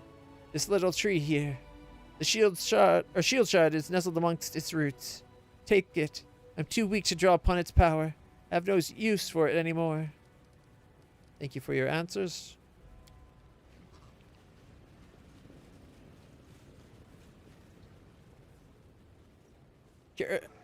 Harrison Cray. 1,000 apologies for interrupting your domestic dispute, but there are matters to be resolved. Don't make me kill you, you pompous little shit. Sigvor. I don't like agreeing with a smooth talker here, but on this, he's right. The town's on edge. People are restless. Everyone's worried for Gundren's future. Isina stares at the wolf and merely nods her agreement to Sigvor, unable to take her eyes off of the deity. What's going on in town? The demons gave us a hard time, just as we thought we weren't going to last against them, not even with help from the Ustalavic bandits. The enemy suddenly seemed to receive some kind of signal. One after another, they fled and were gone. Now the town is licking its wounds, wondering what's in store for it next. Whatever it is, it's clear to everyone and their dog that things are going to change. What are the matters that need resolving, you idiot? Karen, can't you see she's dying? She can be saved yet. I'm certain of that. I just don't know how. Could they not merge like Ulbrich did? The town is overrun by Ustalavic troublemakers. This isn't right. The townspeople are frantic with worry.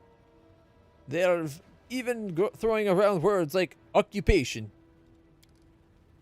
With all due respect, I don't give a damn about this stinking little town and its dying flea bag of a goddess. I'm here for the relic. I'm not going to lie. If it weren't for you, Commander, I'd have easily taken it by force.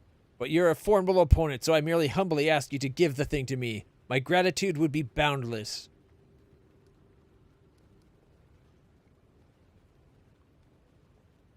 No. It's mine. I don't know why we're not fixing the god. We have the power to do it. Put out the fire, heal the tree, heal the god. We can mass heal, we can resurrect, we can do all kinds of shit. I don't see there being a way that we can't save the god. Alright, but let's address these in order. Mr. Douche. So, what are you going to do with Eridan's relic? It may look like a useless thingamabob, but I still don't think it would be right to give it to the slick Ustalav. That one has up to no good written all over his nasty face. Albrig usually speaks the truth. I don't care what you do with the relic. This object has saved my life once, but that isn't going to work a second time. I'm too weak to repeat it. This object is alien to Sarkoris and to my temple, so you mortals can decide whom it will serve better. Harrison, pay me and you can have it. The relic is mine. I don't like that it doesn't tell me what the relic is specifically.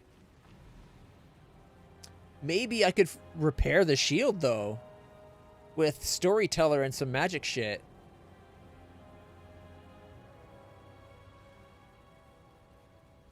They told me the story of it. Yes, it's a shard of the god. What does that do? It's a shard! Okay, but what does that do for me? In-game mechanics. You know what I mean? That's what I'm talking about. They didn't tell me what the shard is for me. It's a story element. Okay, well, great. I don't care that it's a shield piece.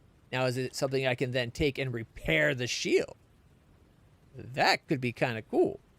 We have people that use shields.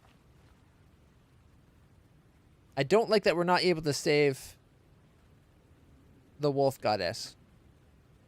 Karanai was pretty cool. I liked Karanai.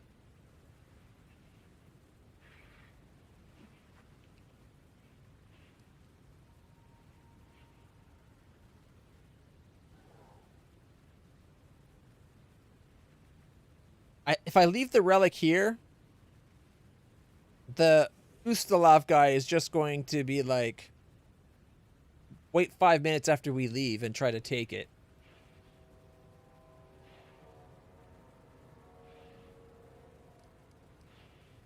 Oh, this is hard. Is his unbounded or boundless generosity really going to be worth anything, or is it not really worth it? Right?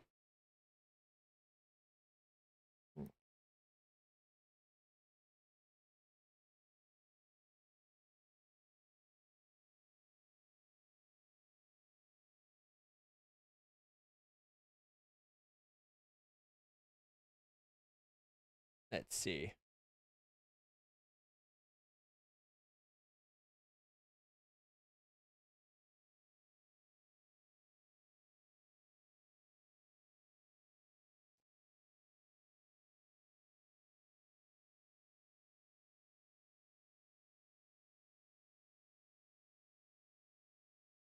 So the story, the actual item description.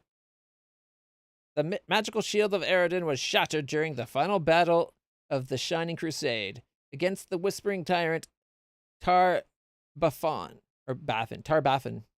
The shard possesses no magical powers in isolation, but legend has it that one day the shield might be restored. So I guess it's related to making the shield better?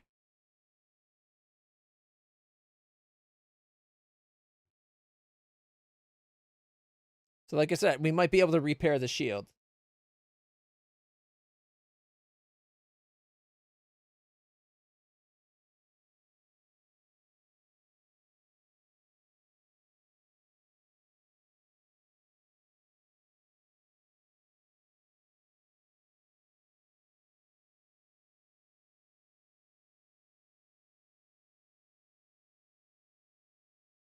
There is a ring possibility. The 7 virtues of a true ruler.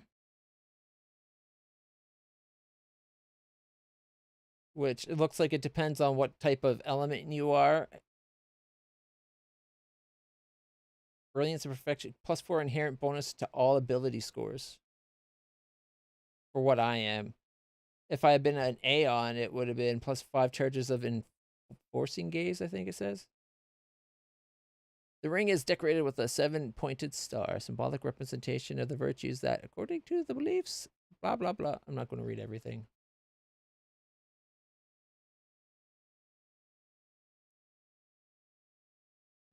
I'm tempted to take the shard and try to rebuild the shield.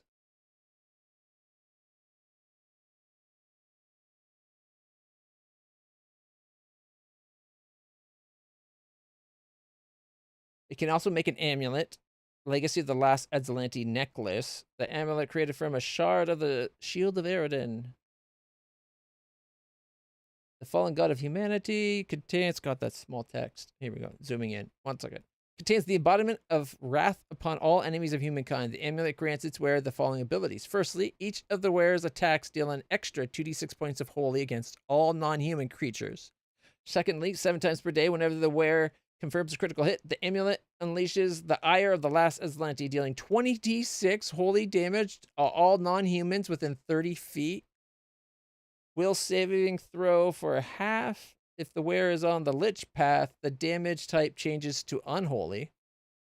Thirdly, the amulet holds the memory of the time when Eredin was still a mortal archmage, and his memory guides the wearer. All their spells with elemental descriptors, acid, cold, electric, fire, or whatever, deal 2 additional points of damage per dice rolled to all targets, and their DC is increased by 2. Fourthly, goddamn, this thing just keeps going on. Whenever the wearer is hit by a melee attack for the first time in a round, the amulet prevents all physical damage from that attack. Finally, there's more. Whenever the wearer rolls for initiative, they roll twice and take the better result. That is an insane amulet.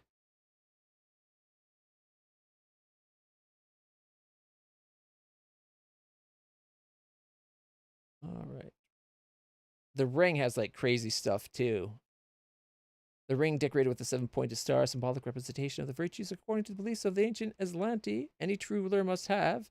Each of the 7 rays is made from a metal or a distinct color, but the craftsmanship is superb to the point where you cannot see any seams between the metals. The rings grant the wearer a number of abilities. First, the wearer can activate one of the following 7 effects: generosity, humility, temperance, love, charity, zeal, or kindness.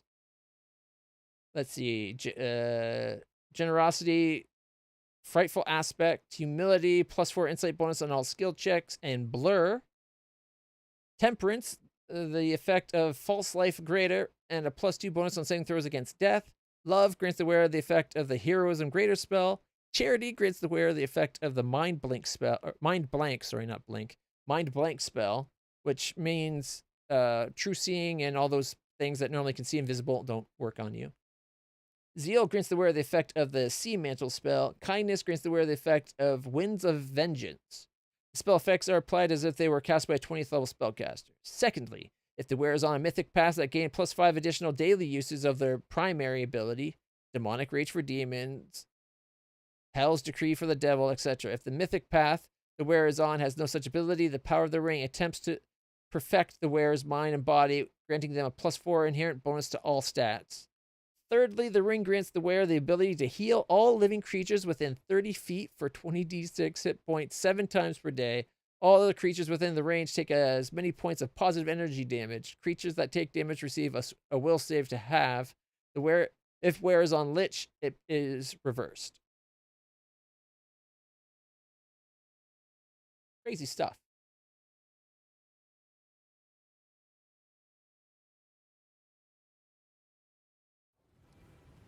Practically a +8 for legend. I don't know how the legend path works. Does it double things? I'm going to take the relic. It's what I was leaning towards anyways. 1, I didn't want that guy getting it. 2, I think it's either we save the wolf with it or it goes to me to become an item that can help the war in general. I'm going to take it and keep it. Are you joking? Tell me you're joking. What would you want with a dusty old relic of a long-dead god? Wait, you know something, don't you? Fine, Commander, have it your way. At least now I know exactly where it is and who's got it. Sooner or later, it will be mine. Is that a declaration of war? Do I have to go take out your kingdom now? I could probably do it single-handedly, but I got a group of friends that would help. Because you've been an ass. I have 1,000,000 gold. What do I care about 100 grand? We're not hurting for money, and we still have this set of island to go cruising on, so we're not going to be worried for money. Gold? Who cares about gold? Okay, I admit, often I do. Things get expensive, but right now we're flush. I think it's actually that we're at like 900,000. I spent 100K recently, but. Are you done with the petty nonsense? Good. Now how do we help Karenai? I have a funny little idea. It won't be easy, but it is a chance to save her. Merging her with the girl? Wait. She grows pale as she shifts her gaze back and forth between Albrig and Karenai. I know a way to save you, my lady. Please. Please let me do it.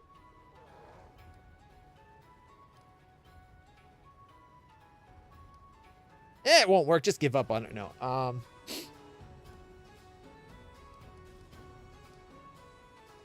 Alright. Hopefully it lets us ask and it doesn't force the hand. Senna, what do you want to do? She wants to merge, I bet. My goddess, if you can be saved by inhabiting the body of a mortal, the way Ervar did with Albrig, take mine. My child, this is too great a sacrifice. How could I take your life? I know, I've served you poorly. I didn't know how to pray properly. I performed rites in all the wrong ways. I even corrupted your name. But my loyalty to you and to Sarkoris was genuine. If my life can help preserve yours, then take it, I beseech you. What do you suggest, Ulbrig? Also, isn't it a merging of the two, not killing one to take the other? The affairs of gods and mortals are a strange thing. They are dependent on each other, and neither side understands fully what that dependence is. But I now have a special vantage point from which to look at these things. What with me being both Ervar and Olbrig, a god and his servant, and here's what I have realized. The goddess once known as Karenai cannot be saved. You said it yourself. Your traditions have been lost to time, and your congregation has died out. Don't interrupt me. Flashes an angry glance at Isena, who was about to object. So, as I was saying, without faith, Karenai is doomed. But the townsfolk do have faith. They swear oaths to Serena's name. She's not you, but perhaps you can become her.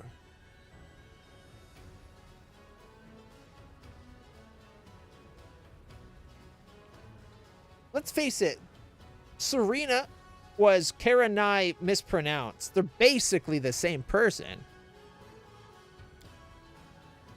You're proposing that I die and be reborn as the fantasy the townsfolk swear by. That I answer to the odious name Serena. Could be Karina. That I answer garbled prayers, accept silly offerings, and consecrate their ridiculous festivities with my presence. That is simply insulting. Get over yourself. Is it better to die or live? Perhaps it is, but the townfolks will have a goddess, and the goddess will have a congregation. This tiny shard of Sarkoris will survive. They say humility is a virtue. Perhaps that applies to gods as well as mortals. Accept the humiliation, and you'll give Gundren a future.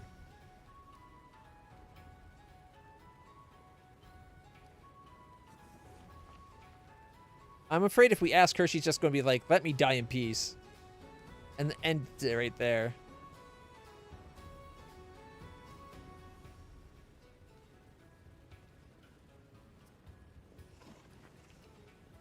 Oh boy. What do you think, Karenai? What can I say? Thank you for your willingness to help me. No living creature wishes to die. I so want to live, but I fear that I cannot be saved. I used to be a source of miracles for this land, but now that my powers are waning, will someone work a miracle for me? I do not know, but I do not want any sadness. Even if my life is at its end, I'm glad that I'm going to spend my last minutes surrounded by friends and worthy mortals rather than alone. Ooh, what do you guys think? Do we say, listen to Olbrig, become the twisted reflection of what your true self is? Not twisted in like a evil way, though. Like, just kind of like a blurry, not quite you version. Yeah, 3. We're not doing 3. It's 1 or 2, guys. Let me know what you guys want. I'm leaning towards 1. She's willing. And wouldn't it become a merger of Karanai and Asina? Just like Olbrig and Eltavar? So she wouldn't really be dead?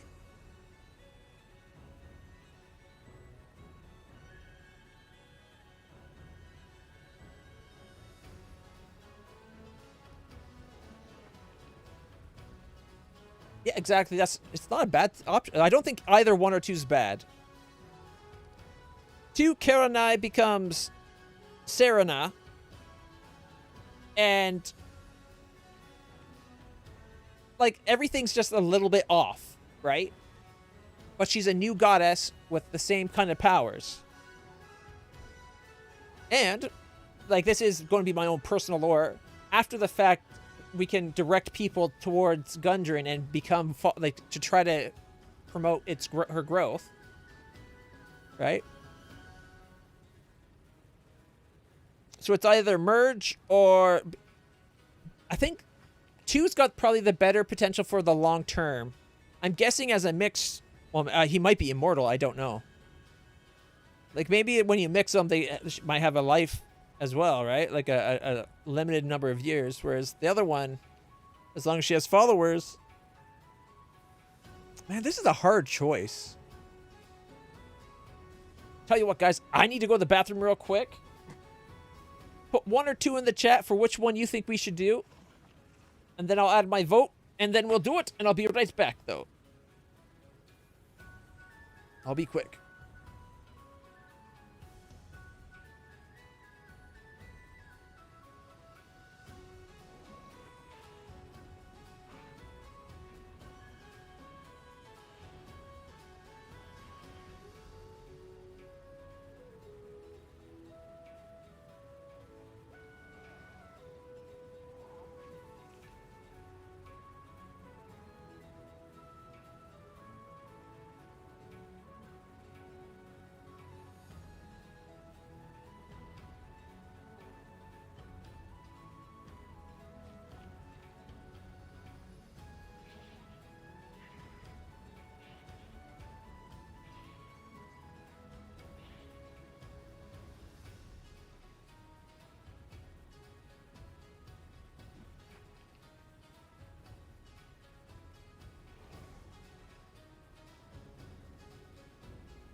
All right.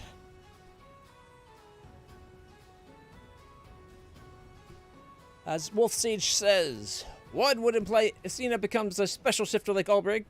It becomes very Ulbrig-like, so if we like her idea of sacrifice and becoming like Ulbrig, that works. Second, seems more like starting for new, and I guess that is a strong theme present in the Sarkoris storyline. New beginnings, true.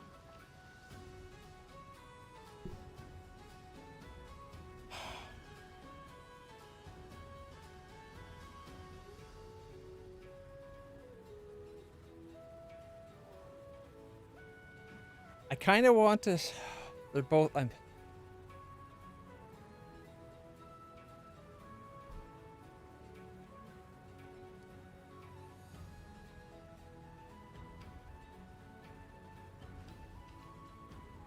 Karen and I becoming stronger would also help protect the town from demons and stuff if she's able to fight like Albrig, right? Although Albrig has extra manifest power through our mythicness.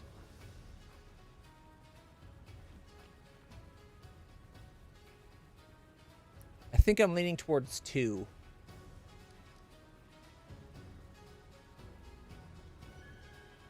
Why is this such a hard choice to make?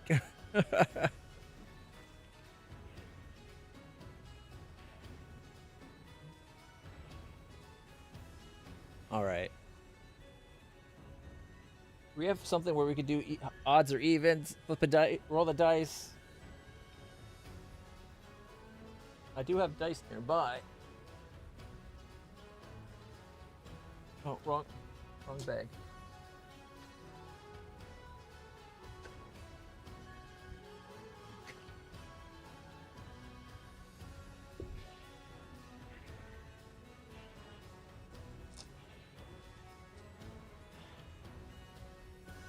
Don't really have much room to roll it, fortunately.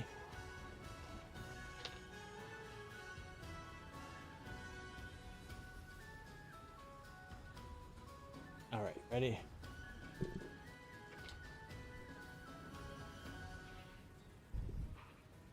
The dice are saying to go with odds. I rolled a 17 and a 11, but they both hit something to stop.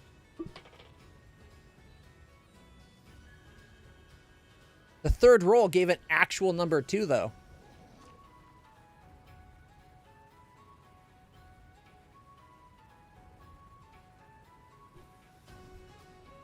All right, you know what? I say we go with Olbrig. Before we do, though, we might as well read what happens based on the 2 options. If we can find it right here.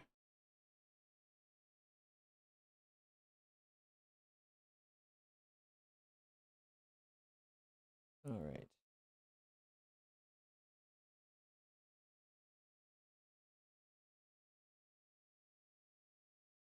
The Call of King Quest. Okay, here we go.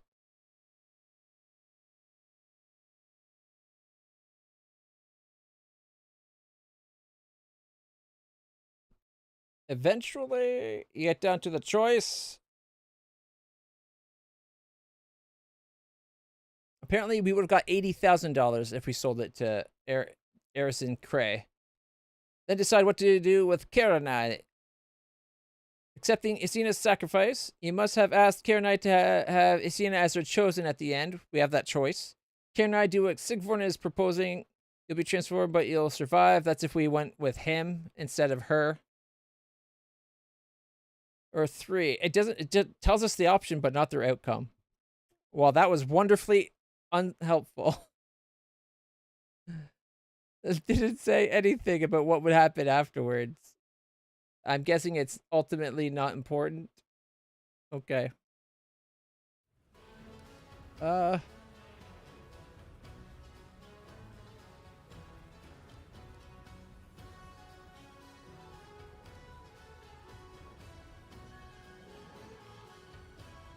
You know what? There's nothing wrong with the name Serena or Karina, whether you want to pronounce it like a hard C or a soft C.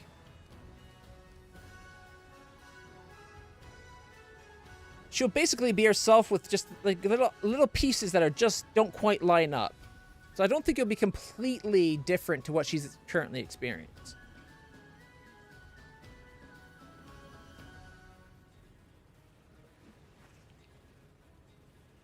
Although, if we go with 1, I was about to click 2, and I just thought, if we go with 1,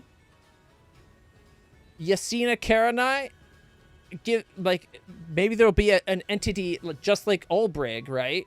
A fusion of the 2, where maybe that gives them a future of camaraderie together, if not outright romance, right? What happens between the love of 2 god mortal hybrids come together? I just like the idea, like he's got another person just like him, basically, and another way of like more Sarkorius, old Sarkorius being preserved.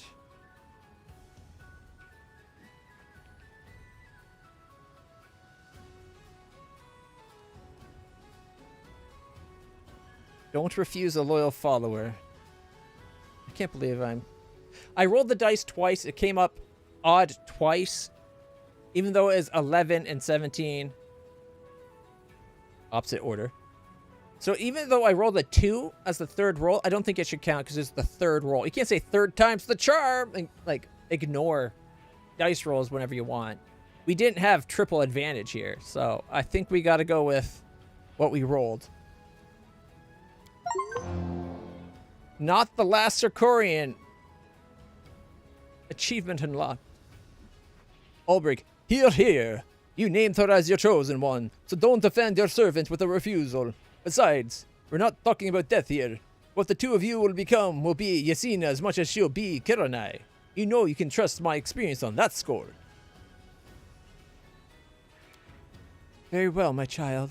I accept your sacrifice. Come closer. My, what big teeth you have, Kiranai. All the better to consume you with. And then they merge.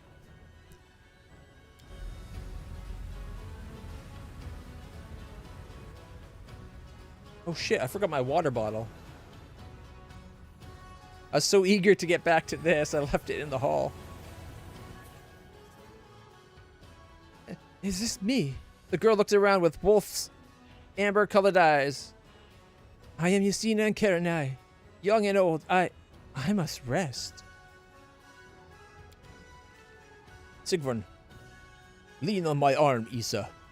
It's been a hard day, but the town has held out, and you have survived. Come, I'll see to it that no one awakes you. The chieftain turns to you, places his hand on his heart, and takes a deep bow. Thank you. Thank you from the bottom of my soul. You have saved Gundren, and we will forever remember what you did for us.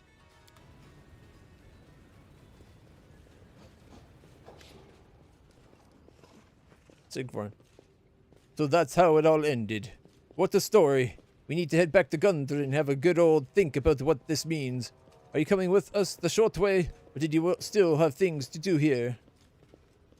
I think we're done, right?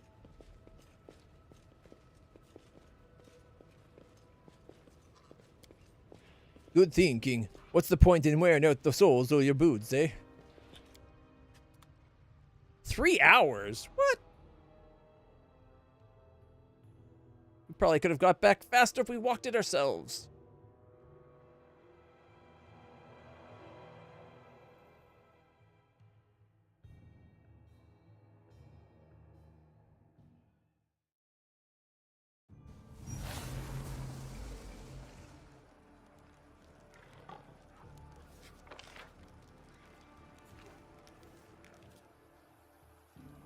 Actually, wait. There's a place in town where we can rest, right?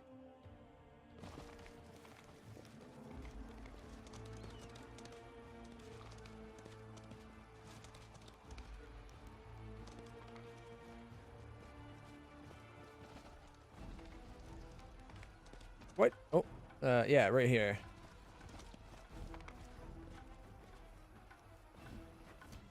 Why does this feel like the Slavic soldiers might be causing trouble? Maybe it's just cheering and cavorting around.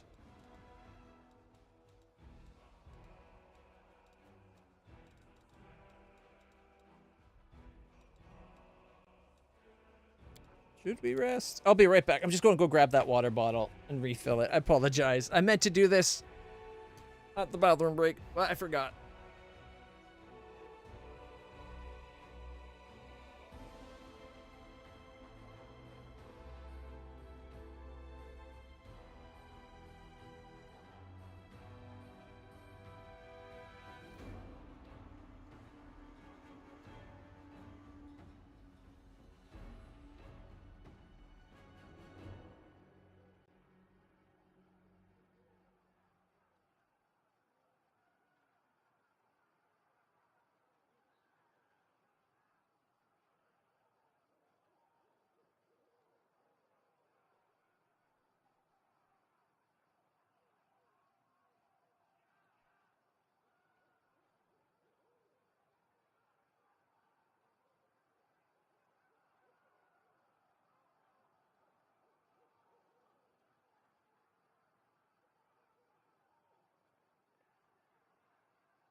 All right.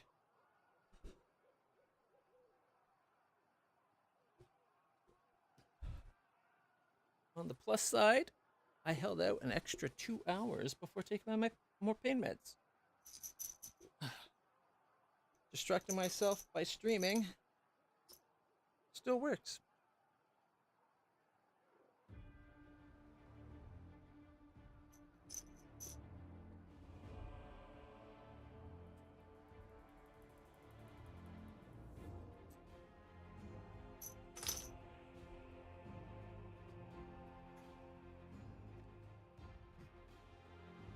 Oh.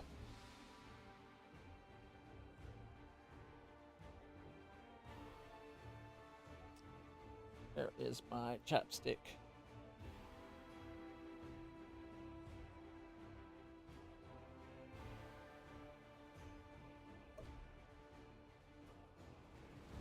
Except for the fact that it's got flavoring to it, it's very effective. All right. Without a doubt. I guess we should probably rest. Well, I don't know if we have to yet. Do we have to, like, talk to the chieftain or anything?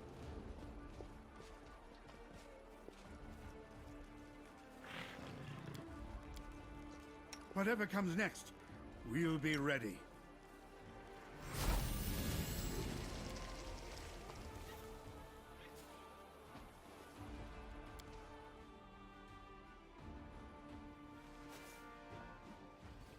Forwards. It looks like the dead bodies are finally out of the chieftain's apartment. But there's nobody here. Why did I think there was a room on this side? We march ahead.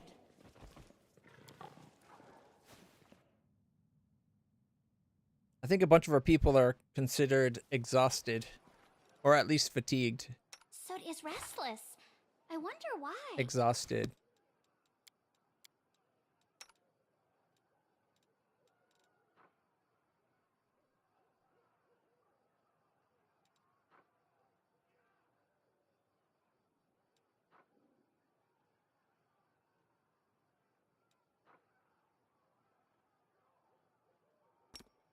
Magritium Turinos. This war must end. There we go.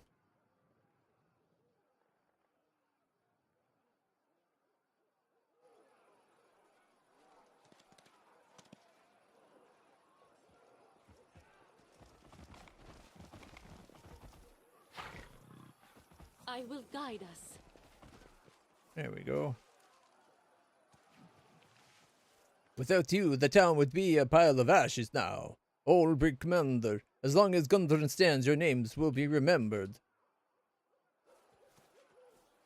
We won't forget what you did for us. May all the spirits and gods of Sarkoris bless you. I guess that's everything. So do we rest in town or do we rest on the world map? Without a doubt. Or do we forgo it and see how far we can go?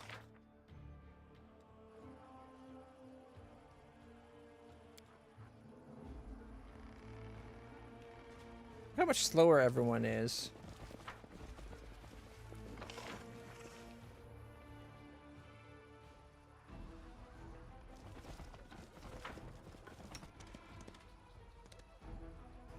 New loot. +1 throwing axe.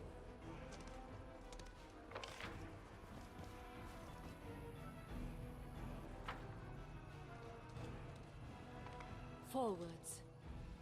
Sometimes I find when you're doing the whole, the remove fatigue or exhaustion and that, I feel like it comes back, like, right away.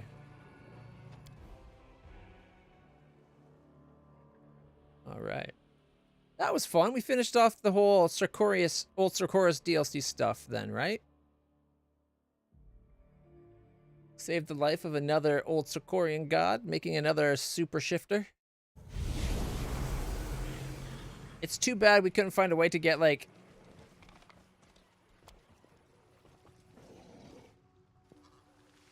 people for all the old Sarkorian gods and have, like, an entire battalion of super shifters.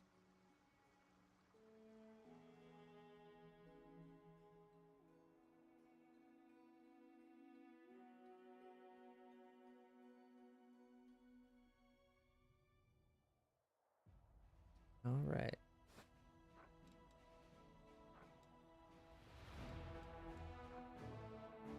Eight days and 25 minutes until we can call to arms and grow an army.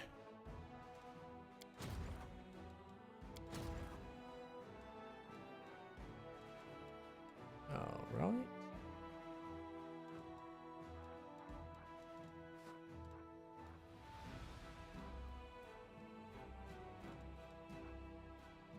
Nine minutes until I can use that ability?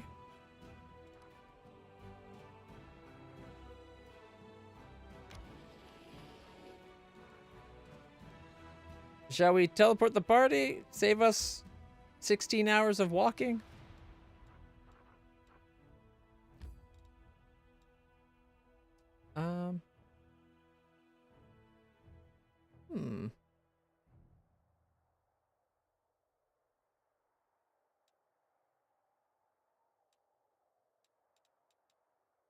It would be another day till we can use it again.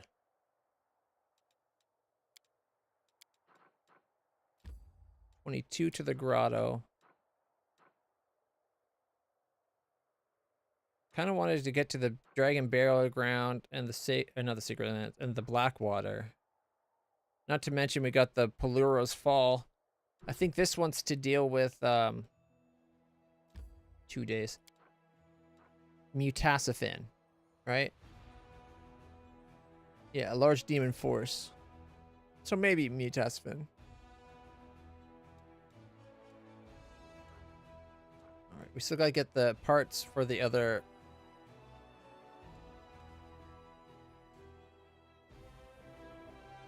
The other traps. Do we know?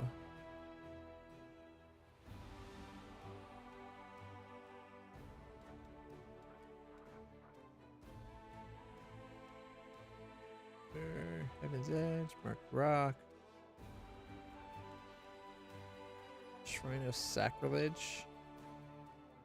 I don't know what happens at the Shrine of Sacrilege. A stench of fresh blood and ancient evil emanates from the cave under the mountain. The path leads here is splashed with blood of the many victims that have been dragged. At night, one can hear a hoarse voice offering blasphemous prayers to powers unknown. The very sound of the language the prayers are recited in is an insult to the skies. Ooh, that sounds like something we should probably deal with.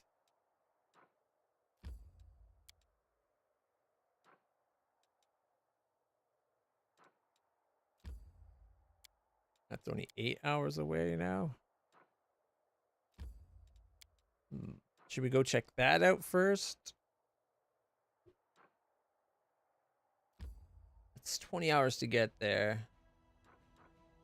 22 to get to the grotto. 24 to this grotto. I kind of want to do one grotto then the other. This one I know is the DLC, but I'm curious what this one is.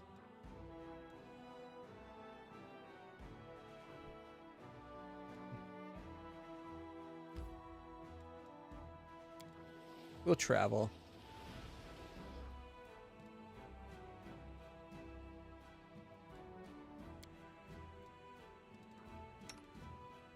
I can't use my abilities out here? That's BS.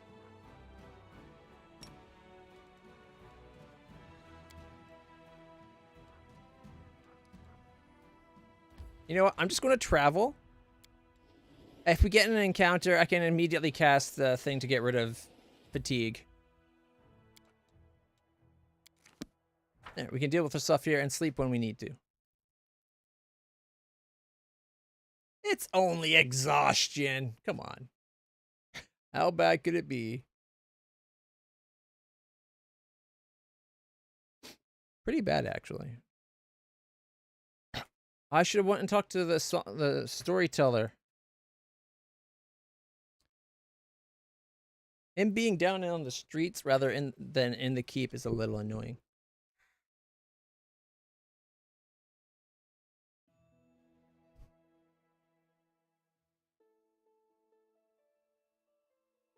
All right. Oh, what's going on? Ooh, hello, Gishmira. Gishmira looks the same as before. After you interfered, blind Geshmira, the Wood Shaper, became the new chief of the Winter Sun clan. Looking pretty good. That looks nothing like her picture. So it is true, the commander has returned from the dead. We've heard all manner of rumors, but we did not know what to believe. So I came here myself to be sure it's true and not yet another trick of the demons. What news from Wintersun? I thought time would heal Wintersun, but it hasn't been easy. People gradually returned to their lives, but the mere sight of their homeland brought back memories of the atrocities. You forced Jerabeth to destroy the malicious magic she had used to confuse the minds and souls of the people of Wintersun. This is why, when the demons returned, we didn't fight the way we should have. What will you do now? We will leave in search of a better life. The place we called home all these centuries no longer accepts us. There are too many ghosts here, too many memories. She sighs. I do not know where we'll go, but I will pray to the spirits that the new place will accept us. Okay. Doesn't my return show that there's, like, hope? I didn't actually die, and I'll push the demons back? Farewell, Gishmira. Farewell, Commander. May the spirits watch over you. I hope our path will cross again someday. You know, because she's blind, she probably doesn't realize how much cleavage she's showing. Although I bet she does. She knows exactly what she's doing.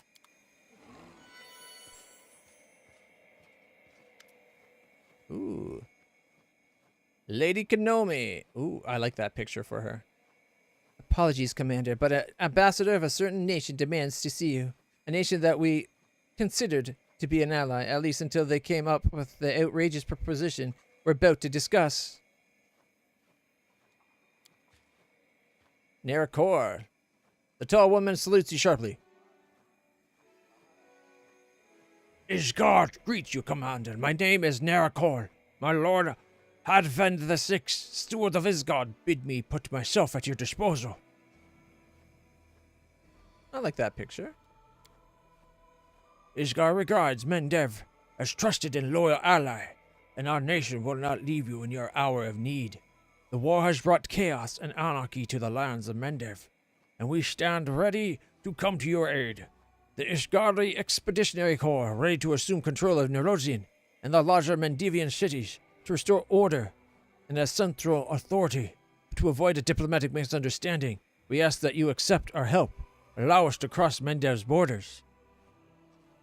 So you're using this as a time to take over the fucking country. Wonderful. Does she think we're that stupid? Do I have stupid tattoo on my forehead? No, I had it lasered off. Lady Konomi cuts off the ambassador. Mendev is quite capable of dealing with its issues without external help. Except for I called in the help of the new kingdom. From the Riverlands. My kingdom from the other game, specifically. I must ask you send your own forces to the capital. Don't push the nation into the hands of foreigners. Socio, saving Mendev benefits all nations of Avestan, so why does it have to be only one country that helps us? We'll ask all our neighbors to send us their trusted servants who will resolve the crisis. Keep an eye on each other, preventing any temptation to exploit our lands and resources. Gives the ambassador a soft but knowing smile. Darren, I'm not particularly enamored of the idea of calling in outsiders to instill order in our country. Before I know it, I'll no longer be a count, and some disagreeable foreigner I'll be living in my estate. I imagine other nobles will relate to these concerns. So why don't we ask them for help? I don't trust you or your other nobles.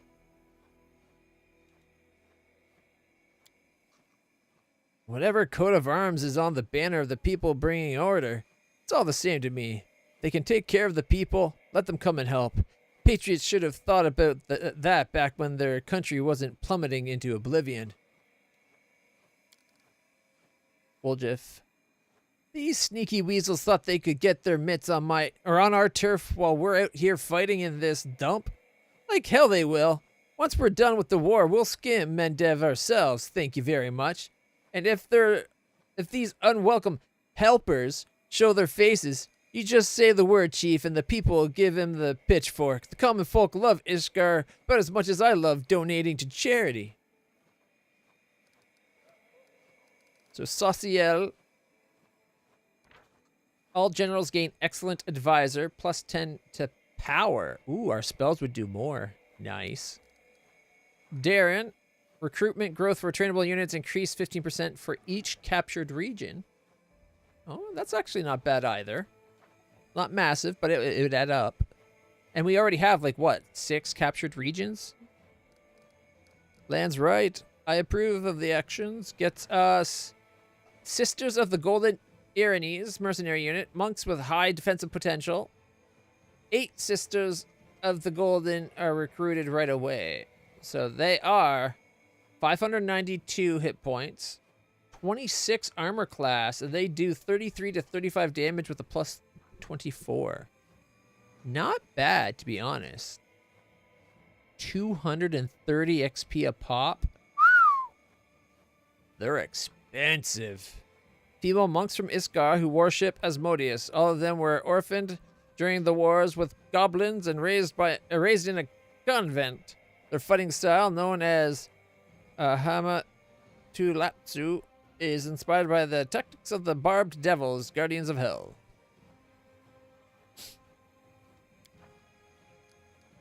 Woljiv, let's see. Unlocks Mendevian Cavaliers. Excellent cavalry that delivers pinpoint strikes against enemy lines. Gets you 6 of them right away, and you can get more. Are recruited at the commander's headquarters. They're 350 units. Damn. They got challenge and battering ram. Less hit points, less armor class, way more speed. They have long spear plus 3s, hitting with a plus 24 and a plus 9, so they get 2 attacks for 34 to 41 damage. That could actually be a really good... It's a grand tier unit. I'm guessing the other ones were too, though.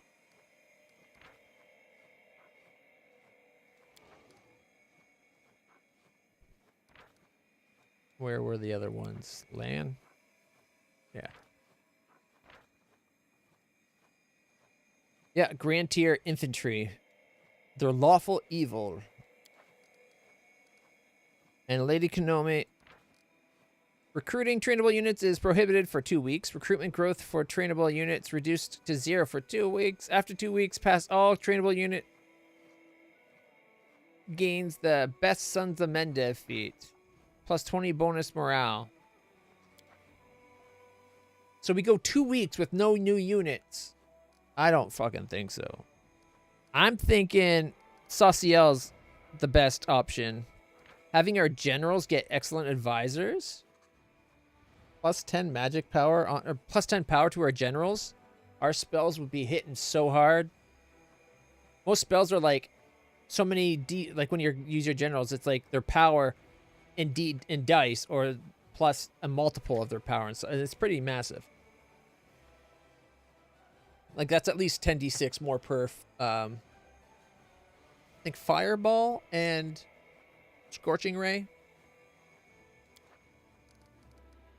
So 6 to 60 more damage. Times 100, I think. I'd like to hear from the ambassador. Ask. I can explain our strategy, provide our view of the current situation, vouch for the honesty of our intentions. What made you think Mendev needed your help? My nation has suffered through grueling goblin wars. I saw what they did to Ishkar. Right now, Mendev is worse off than my homeland was back then. The recent upheaval in the capital was just the first sign of the insurrection. Soon it will spark in the provinces. You know, for an orc, she looks very pretty. The shitty garrisons can't maintain order. The best people went to the front lines and only the incompetent stayed behind. The populace is evading taxes and drafts, and future harvests are at risk. There will be famine, then anarchy, and then Mendev will be no more. But we, Ishgar, remember the meaning of honor. Our nations have agreed to support each other, and you didn't let Endoran rabble-rousers bring the friendship to ruin. We're willing to help. We did listen to them early, like we allowed their help earlier, I believe. Can't remember what it was about, but what do you gain? I'm an officer, so I won't mince words with you. The Avastan's shield, and if you fall, the burden of this war will be ours to bear. Furthermore, we Ishgari believe in the necessity of order and discipline. Mendev's collapse will lead to chaos. It will create new river kingdoms that will spread the plague that is anarchy. And therefore, Mendev must endure, for the good of all of us who are united in our adherence to order. So are they like a lawful evil order?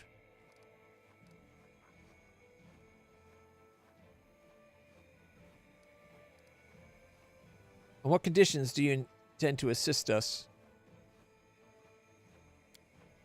A limited military contingent will take control of all major cities in Mendev.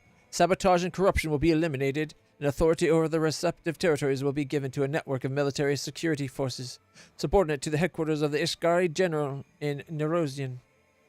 I don't like that. Sounds like lawful and evil, yeah. Especially if they were worshipping devils, and their tactics are based on devil stuff. Devils are very much about order. Might be a demonic order. Well, devilish order, I should say. It might be an evil order. There we go. Yeah.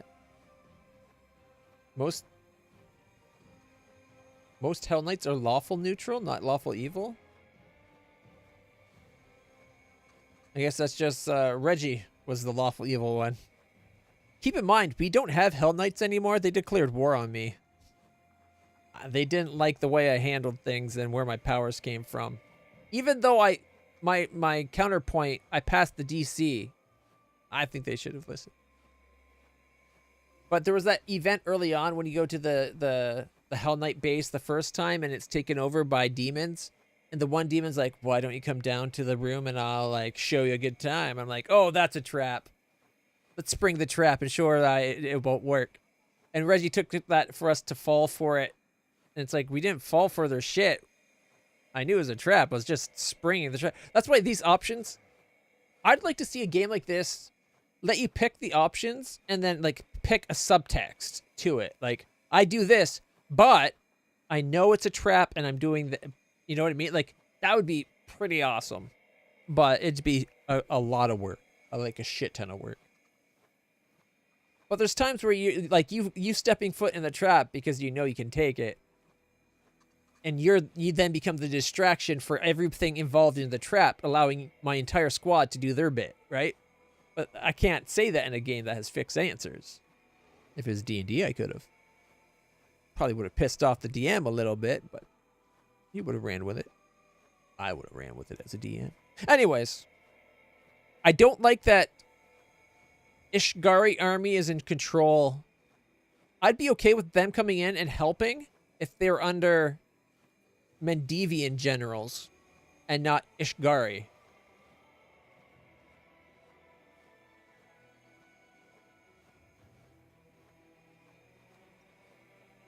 Okay, so the rock is now mythical and has 100 power word kills. Power word kill is kind of crap. Unless you have less than 150 hit points, in which case you're fucked. Wait, no, that's disintegrate, isn't it? You know, it's been a while since I read Power Word Kill. I'll have to reread it. Oh, this bad guy, he's not the BBEG. He's like his second lieutenant, but he's got a legendary that lets him cast any spell anytime he wants for free as like a free action. Also you can also do it as like a attack of opportunity. So like he can do that 50 times per turn. You're kind of fucked. He's also got this new feat I created. It's totally balanced. It lets you use all your attack of opportunities all at once if you want, and he's got a plus 50 dex bonus, so you're fucked. And don't do the math on what that means makes his dex, because it's insane. It's like 110, isn't it? Plus 50. Can you imagine a dex bonus where it gives you plus 50? At that point, you make frickin' Drizzt Do'Urden look like he's clumsy. Sounds like a high dex to me. Yeah, I think so. It's a mere 110 dex. Don't ask what his strength is. It's not nearly as good. It's only a 98. This is the second general or second lieutenant. It's not even his strong lieutenant, obviously. 69 dex, perfect number. Everybody knows if you get a stat point to 69, you transcend that stat for as long as it's at 69, and you get perfect everything. All rolls count as nat 20s. And they also get a bonus point. You're able to apply that stat bonus to, like, everything. Right? That's how it works? All right. Anyway, yeah, I'm not sure about this whole... The way they're saying it. The fact that I would accept Ishgari military coming in and help. I don't accept it with them being in charge of all, like, everything as well. Like, if they come to help and our people are in charge, that's one thing. But they come here and their people are in charge, they basically just occupied. We let them occupy our lands. I think I'm going with Sauciel's. Let all the neighbors come help. Each one will get a capital. Or each one will get, like, a bit of troops inside each city, and they all keep each other honest. Sounds like a bit of a logistical nightmare, but... Naturally, the headquarters will cooperate with the Royal Council and act solely based on its approval. Once Nerosian is capable of keeping Mendev under control, we'll head back home. No demands or indemnities will follow. See, now, I think she's probably told to say this, but that, I think, is going a step too far. We're going to come do this out of the goodness of our hearts for nothing. The fuck you are. No political entity does it for nothing. That just means that they're honestly not planning to leave afterwards, if you ask me.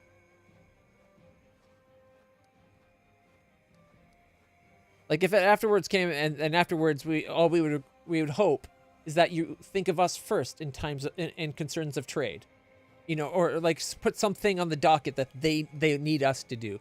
The fact that they want nothing, they'll give everything and then they'll walk away home with nothing. Yeah, right. Yeah, you'll go home because you consider this your home now. That's what it is.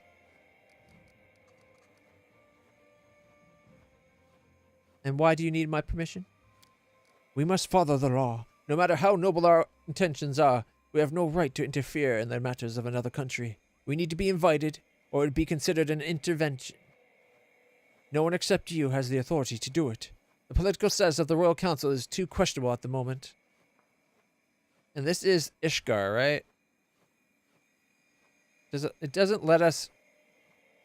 Not once this whole time, anytime she's mentioned Ishgard, has it let me right-click and find out more information about Ishgard. Or Isgard. Or Igor. Which I don't like. Because like usually when you can right-click and it gives you more context. I don't know enough about the geopolitics to know how Isgar's standing in the world as general. Like, are they known for upholding their word? Because if they are known for upholding their word, because they're very lawful, going against their word might be like antithetical to their nature. But just because you're lawful doesn't mean you obey the law. That means you have a personal code that you follow, right? That code could be the law.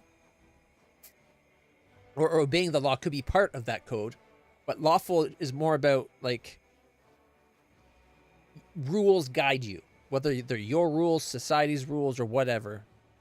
you're a very rigid, rule-bound person. Ironically, Doctor Who is a lawful good character. With little bits of chaos sprinkled in. But he made those rules after the war. Because he didn't like the way he was without rules.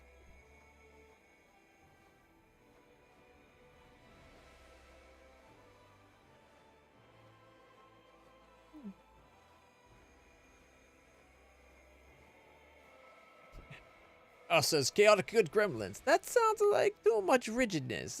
You can volunteer to help, but you can forget about wanting to call the shots.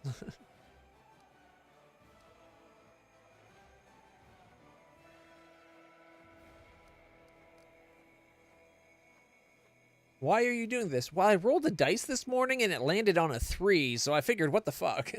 Might as well go take over, help another country. All right.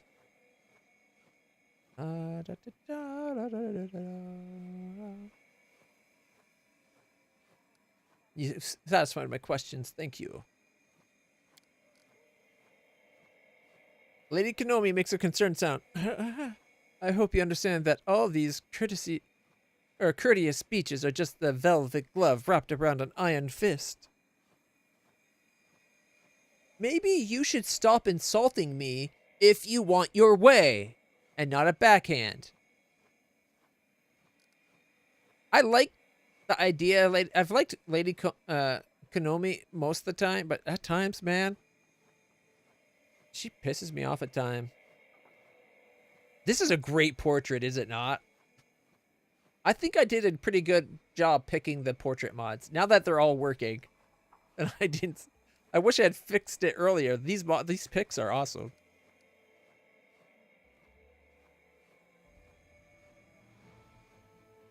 You think she would be more diplomatic? She would know how to be more diplomatic. She's supposed to be like this hugely experienced expert on the subject from the Queen, right?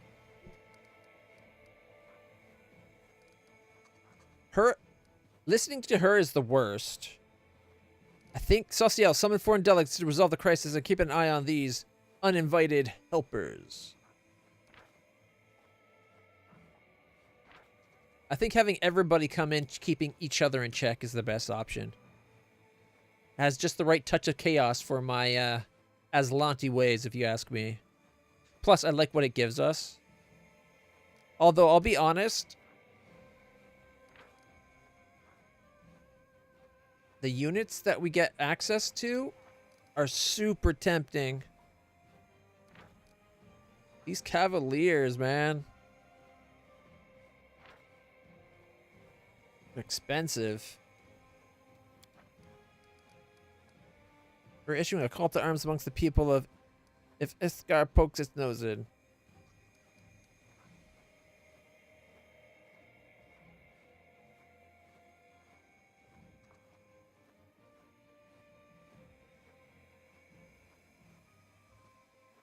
So when it says unlocks the Cavaliers, that is that replacing the current troops we have, or is it just a new thing we can get? Oh, okay, that mercenary possibility. Okay. That makes sense. Oh. Yeah, I like the idea of it, but those things would be that'd be one of the most expensive units. We'd be paying like 15,000, 20,000 easy for a small squad of it too. She offers us 2 weeks of not getting anything, which sucks. That's a long time. And then a plus 20 bonus to morale, combat morale.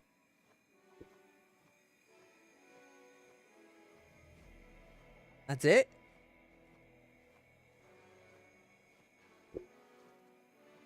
After 2 weeks, everybody gets the plus 20 combat morale.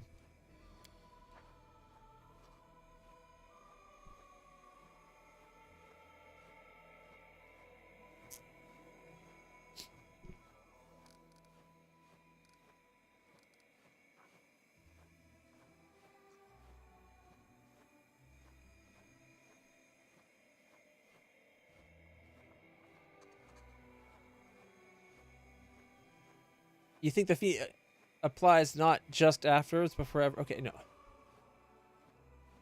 It's in 2 weeks, all our units then have that. That's what it's saying. Yes, it's for the rest of the game. I don't think a plus 20 combat morale is that big a deal, though. We rarely have a negative morale, like anything but max morale. That is true. An extra chance of double attacks. How much more chance of double attacks does a plus 20 morale give you, though? You know what? Let's find out. Google, excuse me. Like, come up here for a second. All right, let's see. Pathfinder, Wrath of the Righteous. And what does plus 20 combat morale actually get you? Here we go. Significantly increases your character's attack rolls and damage rolls by adding a flat plus 20 to the dice roll during combat. This substantial bonus makes it much easier to hit enemies and deal more damage as it directly boosts the result of both your attack and damage. This bonus is often associated with certain mythic paths and abilities, most notably the Angel Mythic Path, specifically the Angel's Shield of the Valiant. Ability grants a large stacked morale bonus to attack and damage, which can grow to plus 20 and beyond as your angel levels up. I don't know if that's accurate. That's an AI response. Let's see if we can actually find.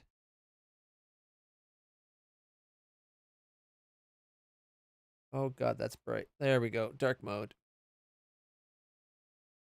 All right, this is a Paizo Pathfinder. What's morale and how does it work? Oh, this might be just for the board game.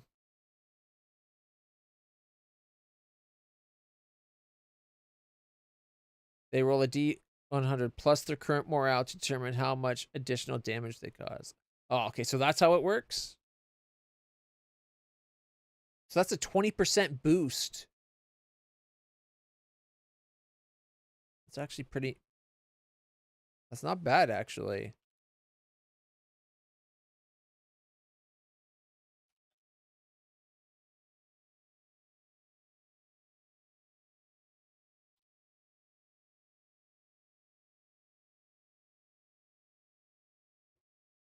All right.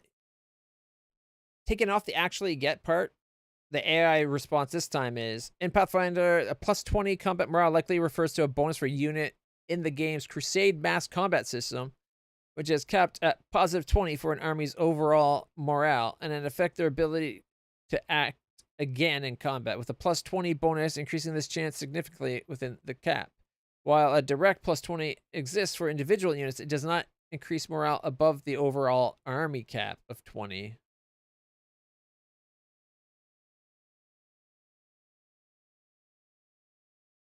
It does. If that's how it works, that actually sounds like a plus 10 power to all generals is not a bad thing at all.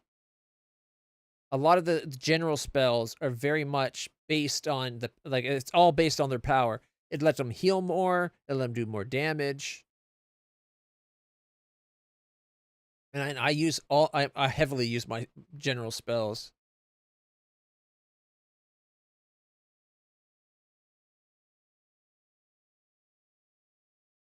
But is that on top of the 20 from the army? Or is that like so the units would have a plus 20 and the army morale, but it sounds like there's an overall morale cap. All right. It's called the Best Sons, right? Best Sons of Mendev.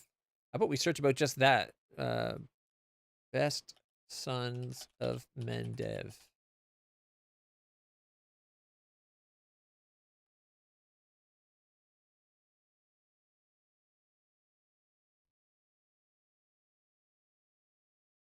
All right. In Pathfinder, likely refers to, okay, AI response again. Grants a plus 20 combat morale bonus to trainable units and is a diplomacy rank 7 choice, not a type of unit. While this feat provides a significant advantage by making units act more often, it can also lead to drawbacks in late game Act 5.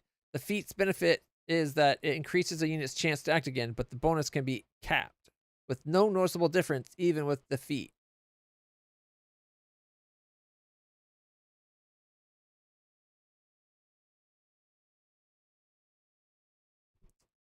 So there is a limit to how much it can affect things. Yeah, that's what I'm thinking. Setsuna's my main general. Getting plus 10 to his power, his spells are like turned up to 10.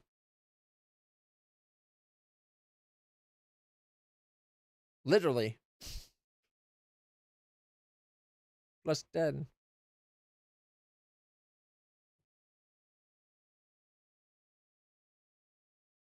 All right.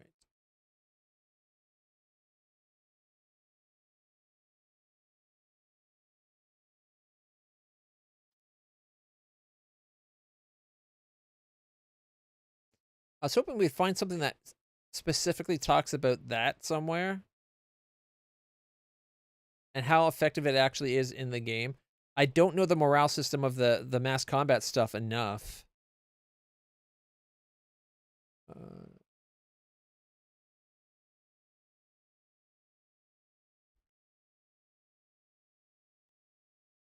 All right. When you're on the strategy map, your army legions, blah, blah, blah, blah. Okay, here, let's see. Morale's on the page 15 times. Okay, Crusader morale affects recruitment growth, resource income, and morale of the Crusades. The Banner of Victories. After defeating any demon army, the Banner of Victories will become green for 7 days, then yellow for 4, and then red. Banner of Conquest. After capturing any demon fort, it will become green for 20 days, then yellow 7, and then red. Banner of Defense. As long as no Crusader fort is under siege, the Banner of Defense is green. If any fort is under siege, the Banner of Defense turns yellow for 3 days, then red. As long as at least one Crusader fort is captured by demons, the Banner of Defense remains red. Okay.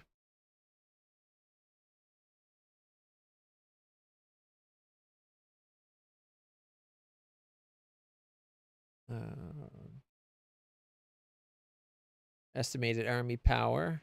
Each army, whether it belongs to the Crusader faction or the Demon faction, has an estimated power. The represent how powerful the army is. Generally speaking, you should avoid fighting an army with higher estimated power. Yeah, obviously. Certain types of enemies may be more deadly than the estimated army power shows. For example, gargoyles blocking the path to reliable redoubt has an estimated army power of 4, but they are flying units and your troops only do limited damage to them without the anti-air upgrade.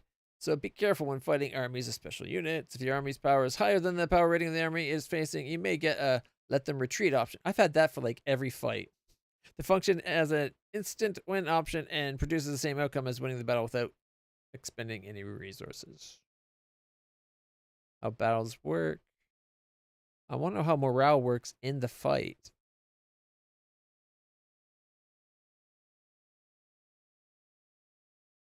All right, here. Give me 1 second. You guys can't see what I'm looking at. There we go. So this is on Pathfinder, Wrath of the Righteous.wiki, extralife.com.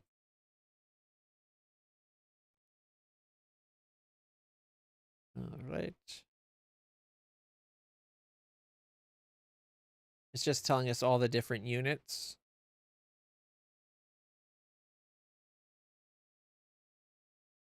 Okay, is there something that talks about stuff?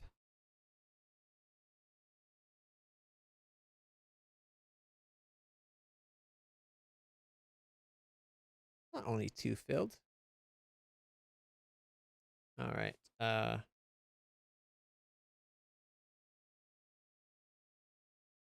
So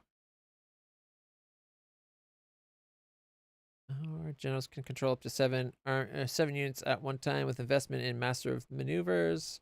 Some units have higher initiative than others. Generals are divided into 3 types: Mage Generals and Hunter Generals. Mage Generals, Hunter Generals, and Knight Generals. Okay.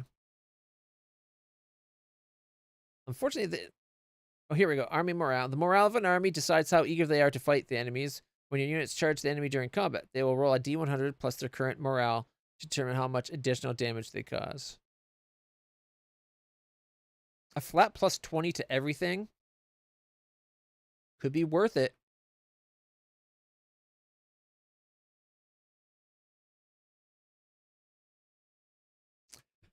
Oh, man. I didn't think it was going to be that big of a difference.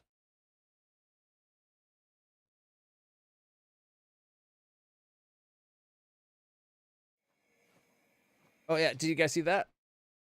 You can see there's... Isn't it cooler as it gets to the nighttime?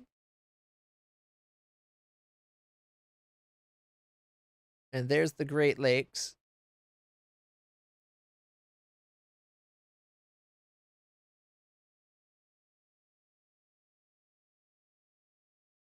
I wish I could zoom in.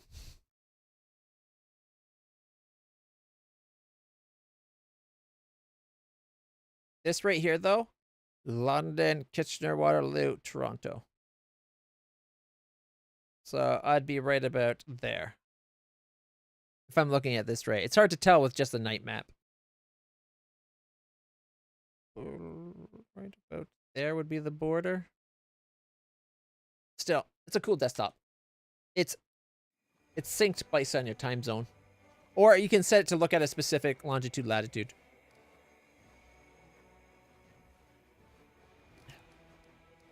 Two weeks without recruitment, though, is pretty negative. Even if it does give us a major...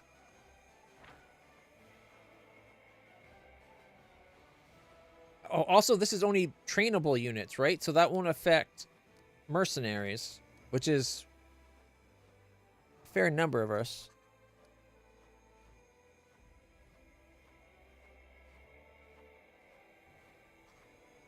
So we get no reinforcements for 2 weeks because we send them to the capitals and whatnot, or all the cities.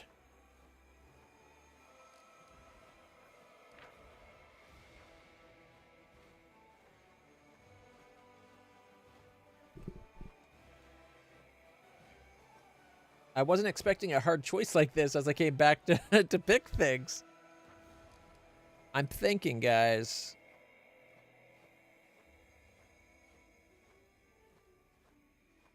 Two weeks. Halfway through that, I'll be able to cast that spell again. That's basically a week's worth of recruitment, more than a week's worth of recruitment, really. So it might not be that bad. Plus 10 power to all generals is also pretty nice too, though. All of a sudden our magics hit that much harder.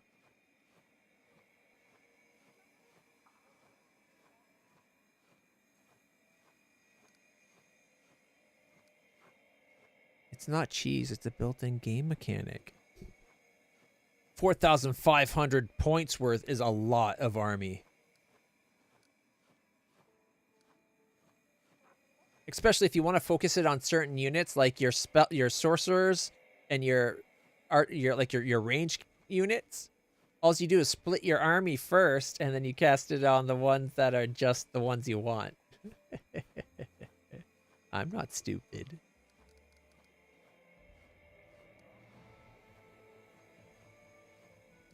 I think I'm going to be giving Lady Konami what she wants. I can't believe I'm doing that.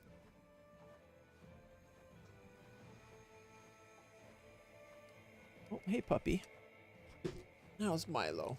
How's my puppy? How's my puppy? Good boy. You're a good boy. Yes, you are. Yes, you are. You smell the chapstick, don't you? Here. I love you too, Bubba. Good boy. Good boy. Yeah. There. That's my boy. Lie down. Lies down with his butt, like, right here. There you go. Thank you, Milo. I love my puppy. I like it when he lies on the back of the couch. He usually climbs up me like a ladder. That's exactly going to be her reaction. The commander has made herself clear. The patriotism of Mendevian subjects is stronger than ever. We will deal with our problems ourselves, and I doubt any power in Avestan will want to question her decision. You question it all the time. She bows her head and says quietly, "We will know soon whether or not this decision was prudent. Will Mendev survive the crisis, or is it doomed to fall? Once the outcome becomes apparent, I'll report to you immediately." Camellia, "My friend, I should like to request your help." Her face remains calm, but her voice trembles with excitement. Oh my god, don't tell me she actually wants to kill her dad. I should not have fostered or supported her proclivities. But at the time, she was our main healer, and I hadn't even a glimmer of how awesome Saciel could be.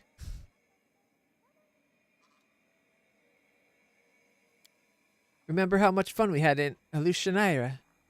We went to the brothel together and had an excellent time there. You did enjoy that little adventure of ours, didn't you? You're saying this right in the middle of the council room, lady? I am going to have the weirdest reputation.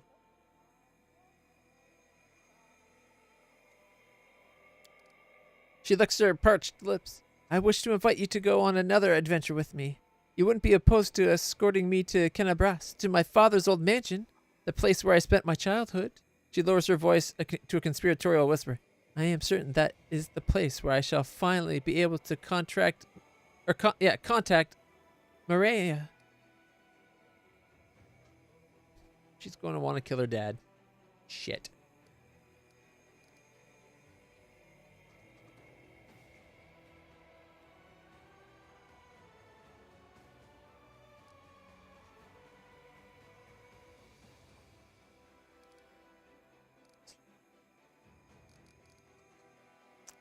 Why to Kenabras specifically? Because it is what I want, understand? My desire alone must be enough for you. She stops. A shadow of fear crosses her face, but she immediately hides it behind a modest smile. It seems I lost control of myself. I apologize. Over the past few days, I have expended great effort trying to summon Maria and make her talk. The exertion, it's taken a toll on me. You're a horrible liar. The Gwyrm Mansion in Kenabras, where I grew up, is a special place. It wasn't extraordinary before, but it's become so for me. It is there that I learned to communicate with spirits and embark on the path of the shaman. It is where I took Maria prisoner and bound her to my amulet. I am positive that is where I shall finally manage to muster all my strength and break the wall Maria has built against me. And what do you think you're going to be doing there, pray tell? Hey, Bubbas.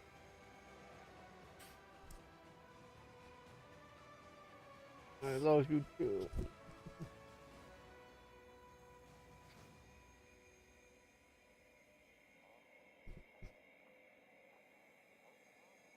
Nah, you're a good puppy. You're a good puppy. Yes, you're a good puppy. Why do you like to lick inside the ear? God, I do not like that feeling. What? Happy puppy, happy life, maybe? I don't know.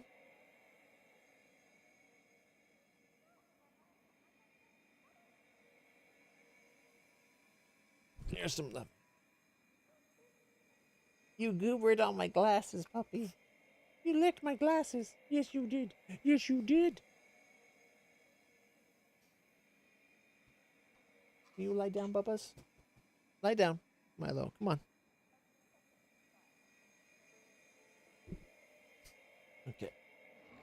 First up, I need to clean my... Milo. Bubba. What are you doing? I love you too, Bubbles. You're a good boy. You want your bottom tapped, huh?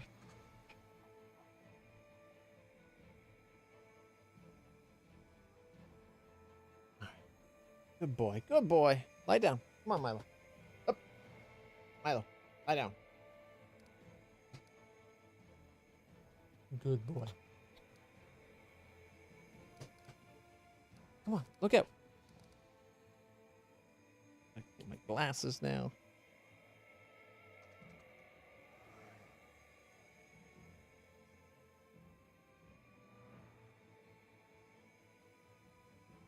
He could just want to play. He might need to go out. Well, he just got back with Mom, so I doubt that's the case.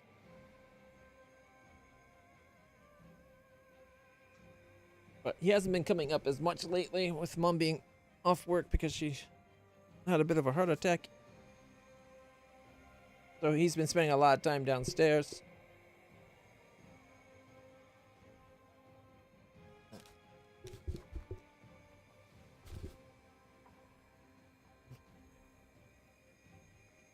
There we go.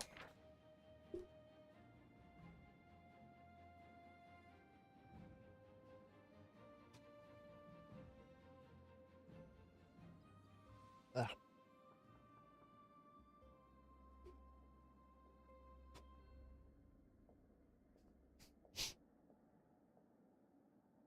I have a very mild allergy to like cat hair and animal dander in general. My face feels so itchy right now. Like just lightly itchy, but it's enough. What are we going to do there? She shrugs graciously.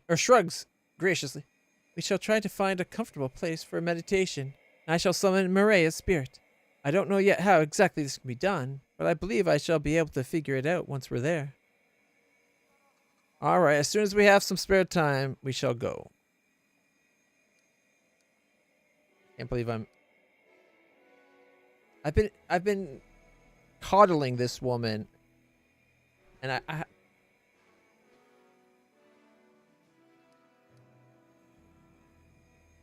do we save her dad?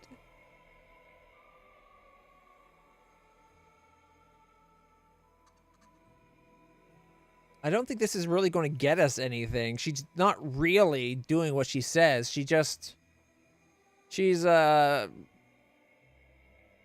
bit of a freak.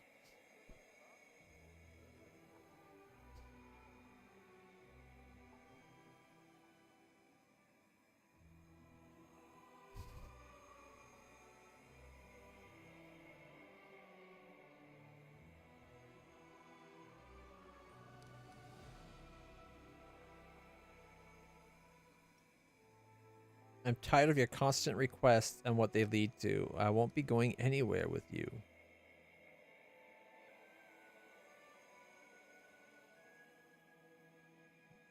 Yeah.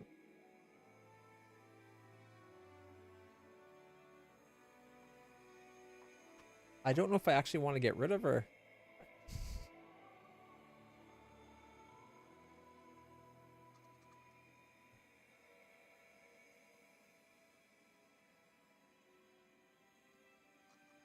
Okay. It will be evil. She's going to go there and want to kill her father.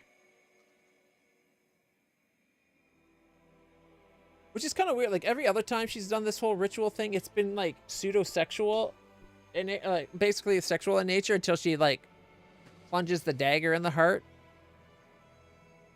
Like, it's not going to be that way with her dad, right? Like, it's bad enough she plans on... I think she's planning on killing her father. But surely she doesn't want to, like, sexy time up to the stab in the heart thing. That's really fucked up.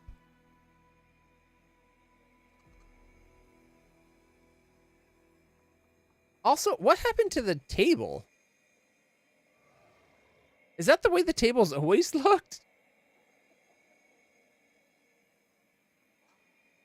I thought the table was like some big grand thing. I didn't notice it was just like two tables slid together. Oh, man.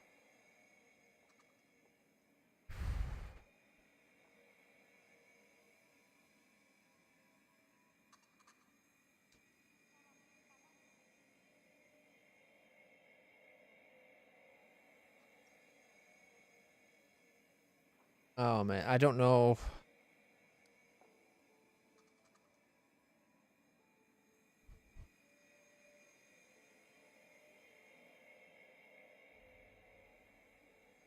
Man, for someone who's already completed the game, it's always fun to see people interact with Camellia.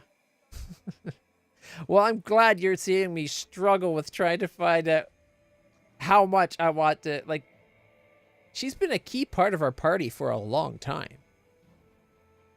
But we did kind of replace her with Saciel.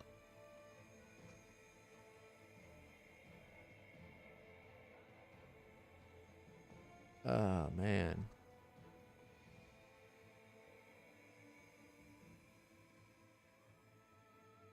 I like the voice actress that does her lines. She's nice to listen to.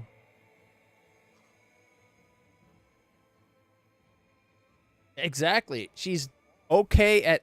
She's really decent at everything she does. She can be a very effective healer. She can be very effective, like, secondary tank. Exactly. Like, she crits so often if she hits, right? Like, she turns on her lightsaber, she turns on her Bane, and away you go. She's, like, zipping and zapping things. She can even do pretty big, like, some really big spells and summons and that. Like, she can do the Creeping Doom.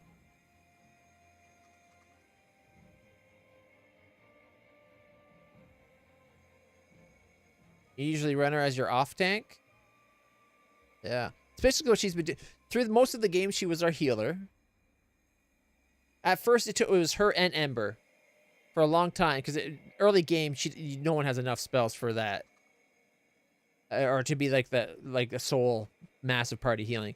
But it quickly became she was our main and only healer for a long time. Once she got to the point, like, once you get like mythic stuff and you can start bolstering her spell count, she's all you need. And at that point in the game, her combat prowess is enough where she's keeping up with everything you're fighting. So she's doing... There was a while there, she was one of our best damage dealers just by way of her turning on her lightsaber spirit powers and using her Banes, strategically giving herself Bane to things. Like, she is super versatile. I really like her. I just don't like the fact that she kills so many innocent people. And now she gets off on me watching her do it. Like, I wasn't expecting that twist. And my fear of alienating a party member has me, like, humoring her. It doesn't work for me. I didn't like killing the homunculus shaped like her father. And I can see through her bullshit right now that she just wants to go to her home and kill her father. She must think we're an idiot. Or that her pretty face can get her past anything. Well, you know what? My character's got a pretty face and a cute furry tail, too, if I want. So, that's not really it. Plus, I got a succubus in my pocket, so, you know, don't really need you, bae. Oh, man. Also, look at my wings. I have cool wings. And a dragon. And a ghost horse. Hey, yo, I'm Bonkage. Oh, man. I guess it comes down, do we try to keep her in the group or not? You know what? For this playthrough where we're kind of all over the place, I say we keep humoring her only because we've been humoring her up to the point where she killed a fake of her father. Why stop now? Even though we don't use her anymore.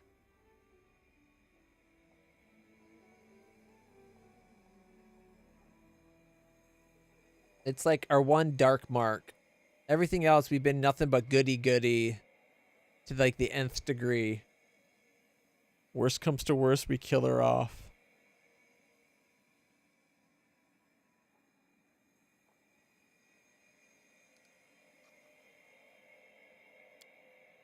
Her black eyes shimmer like two lakes on a moonlit night. I thank you, my friend. I shall await your earliest convenience. The final drop. Every discovery is a moment of insight and epiphany. I hate that those disappear so quick. Here we go. A spark of understanding that sheds light on vast horizons ahead. But before most discoveries happen, years of meticulous work are required. But what if, at the moment of great insight, the tireless scholar suddenly realizes that the road they have been forging has led them to a bottomless pit? Is it possible to use this moment of realization to turn around? To halt the foot that is already poised over the chasm? To take a step back and move away from the perilous edge? Camellia finally managed to appease Maria, the spirit of ancient Cercoris. All that's left is to speak with the spirit and learn the secrets it holds. The simplest way to do that would be to go somewhere familiar, a place where Camellia and Maria have spent a lot of time together. Orgus Gorm's mansion in Kenabras.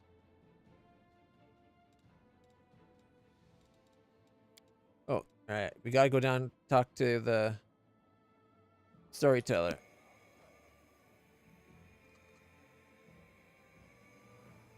Maybe it's only been a small table like this since we got back from hell.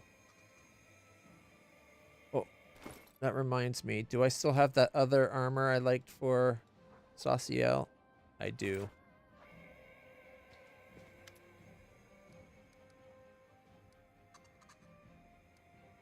Demons nearly razed Dresden, yet I don't see a single scratch on you. Some non-beautiful creatures tried to break me, but I am too sturdy. Then they tried to steal me because I am very valuable and beautiful, but the soldiers chased them, and they couldn't escape with me because I am very heavy, and I was brought back here. I want you to cast illusion. Alright.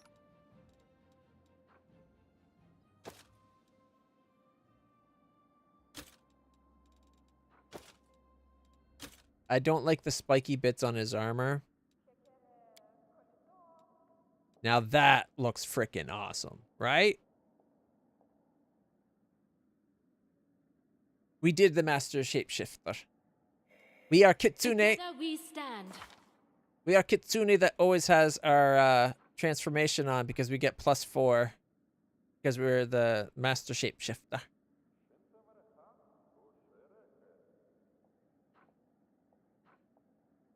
Do we have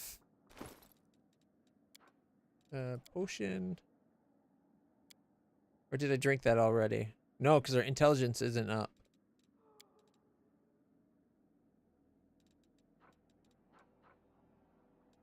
I thought we had a story event waiting for the gift to be given to us from the other place. Or is that maybe over here? Wasn't there like a potion being brought to us?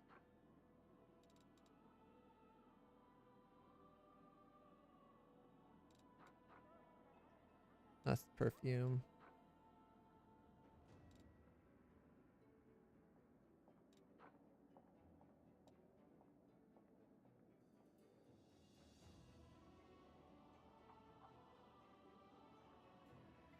What's that? Oh, first achiever altar.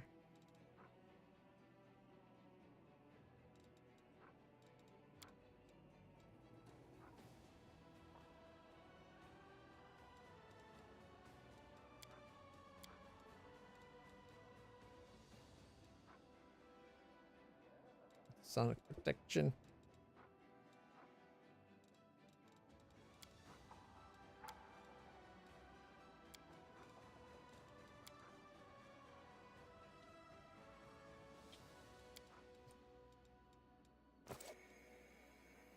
All right.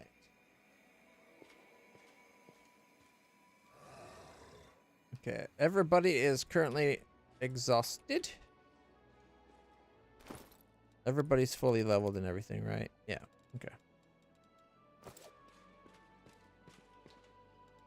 I will see this through.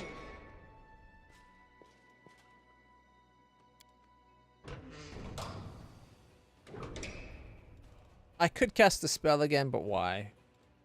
It'd be wasted. My companions aren't here to get its benefits.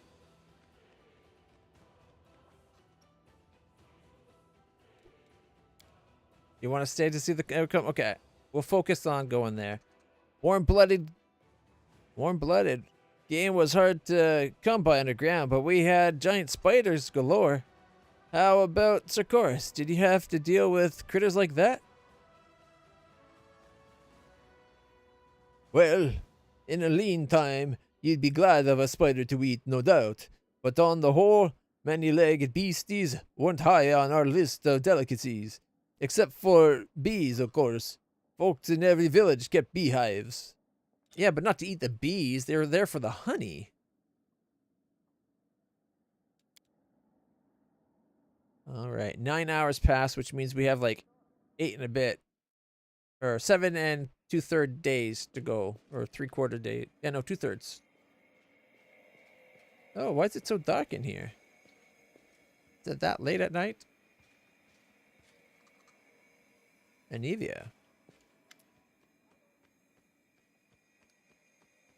Look who it is. Hi.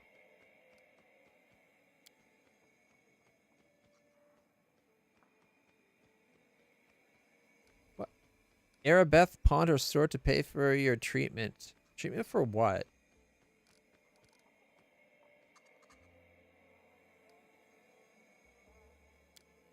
It was no big deal.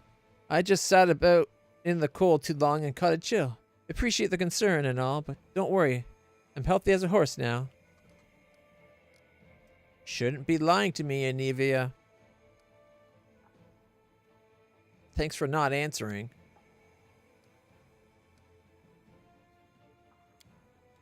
Made you feel better telling me all this? You told me nothing, liar.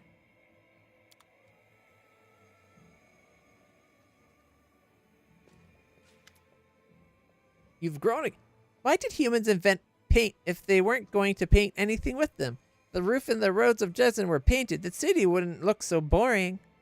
You've grown again. I'm prettier too, aren't I? And I'm big enough to carry you now. My dragon friends back in Elysium will be so jealous. Gotta go. And I gotta go too. We have to go, both of us. I do think she looks better grown. It's like the purple's gotten richer somehow, like deeper in that.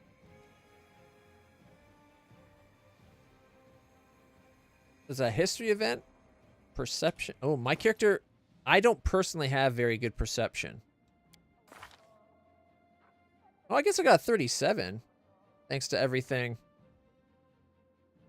Ring of the Triumphant Advance. All skilled. Grand Old. The +9's a big one. Grand Owl of Wisdom. Demon Slayer's Suit gives me +3. Heroism gives me 4. Should get me 8. That could be, probably the Ring of Triumphant Advance. Doubling the morale stuff. Sweet Sleep. The Pipe Fox. Keen Senses. My Wisdom. And I did put 7 points into it. I tried to up it a little bit. I was trying to get it to 10, but I gave up on that after a while. I think because I forgot that I was doing that. -2 from my Mithril? I got a +50 while having -3.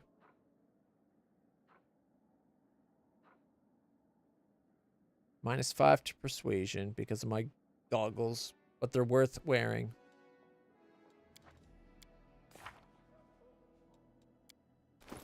I gotta say, I'm surprised how effective leading strikes turned out to be. All right. That reminds me. Let's manage this real quick. We'll go down to talk to Talker in a second. And then we go to Kenabras. We should be able to teleport there too. Or teleport back. Might be better to teleport back.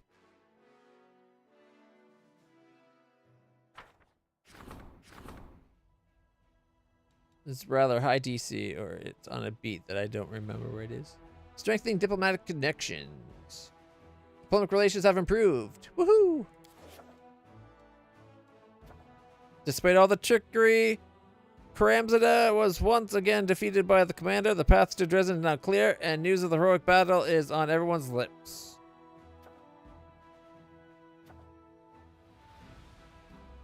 Oh, is that... Wait. The invading army was Karamzada again? That's funny.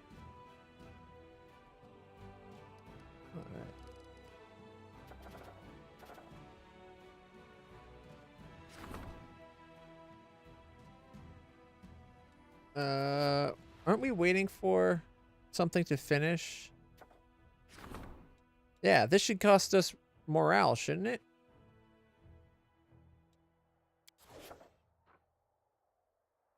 Okay, our morale is down, but still we're at 3. So now, when we come over here, we can get rid of the poison. Instead of, like, rather than getting a poison, what's this? The unit's melee attacks poison the target, dealing additional power times power +5. if we took that plus 10 power, that would have been like an extra 105 or an extra 100 d6. Physical damage applying a -1 penalties gone. That's not that bad. Not going to worry about that. We're going to do this one to get our morale back up. Treat the soldiers. Boom. Hello, hello. Easy?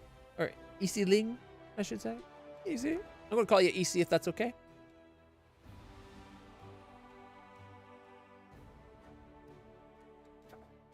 Guests on the Commander's Isle. Traveling vendors from Elysium have come to the court and they would be delighted to meet the commander. We got it. Okay, travel. Okay. The event can only be resolved by visiting commander's headquarters. Wait, aren't we at the commander's headquarters, or do we have to go to the Isle itself? Okay, we'll deal with that in a moment. A detachment of Crusaders summoned from Kenabras by the military council to aid the cause has found itself in grave danger. They've been completely blocked off by demonic force and have been forced to take a defensive position. We went there and we saved them. The reinforcements that came from Kenabras and ran into the demonic blockade have turned out to be bait. Once Koramzada heard of the commander's return from the abyss, decided to settle old scores. His army has cut the commander's forces off from Dresden in order to engage... Oh, that was the second army. Okay. In order to engage the commander's forces from Dresden, in order to engage the Crusader and to fight the battle. We beat him. Despite all his trickery, Karamzada was once again defeated by the commander. The path to Dresden is now clear, and news of the heroic battle is on everyone's lips. Yeah, it wasn't that hard a fight. We kicked ass. Like we do. Alright, let's check this out right away. Vendors from Elysium could have some really choice items.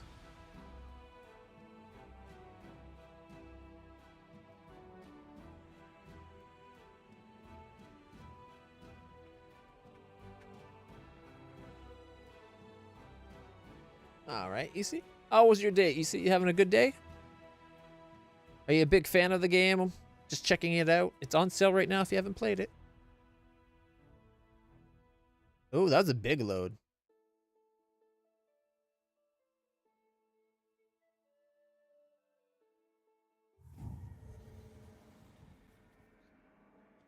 Wait, what? Why did it put me back here? I was already here.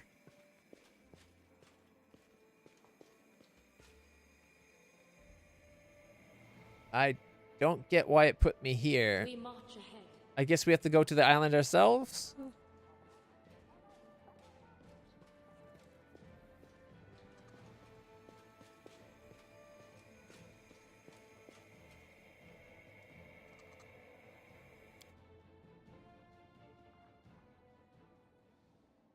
It has been on sale a bunch recently. You think you have the game? Have you played it before?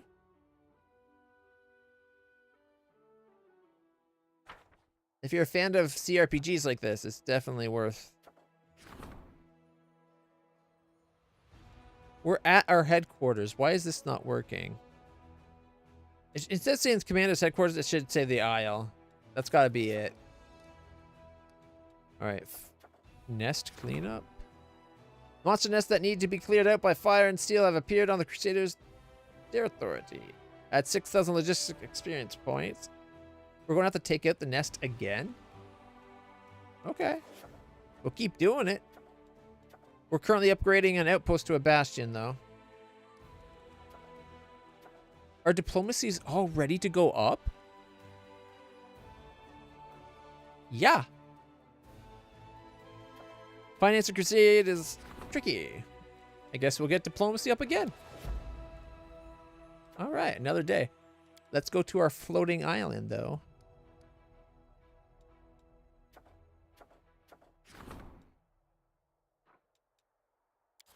Get more Azada. And we're waiting on others. We're doing pretty good on our conquest. All right, let's see. 6 days, 19 hours more, and we can call to arms.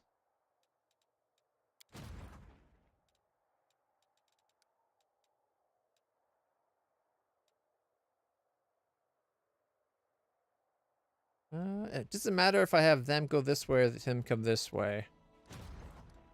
It's going to work out that we get the same amount of travel, I bet.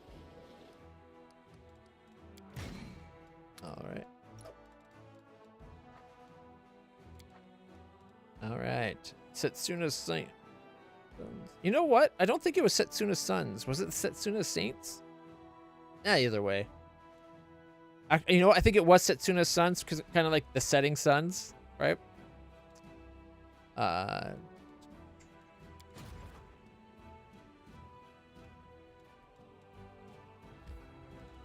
Travel. Bring them back down towards the front as well. And the Booyah Boys were the ones that took out that Karamzada's army. You had some crazy build that you got Succubus down to 1 hit point or whatever and could not defeat her.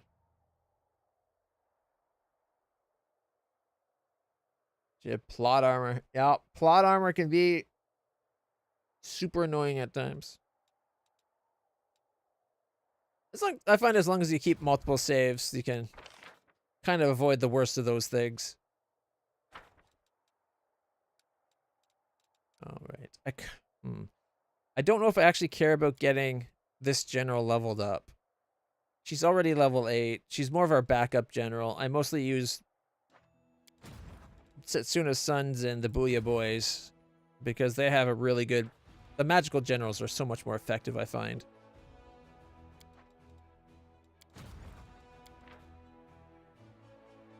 Yep.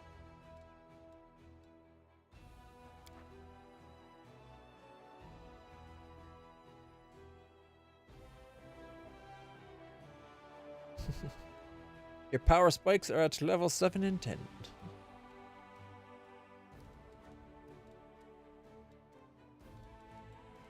Alright. We gotta go to see Story Talker about making the shield. And we gotta go to my floating island to see what's going on with these new vendors. Sounds like worth investing material. She's a redhead. Yep, gotta invest.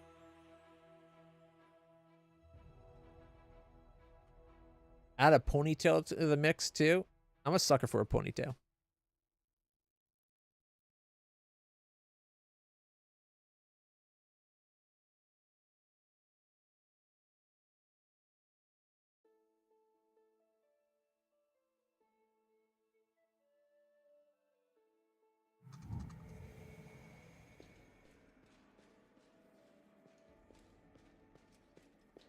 That reminds me, I wanted to check something real quick.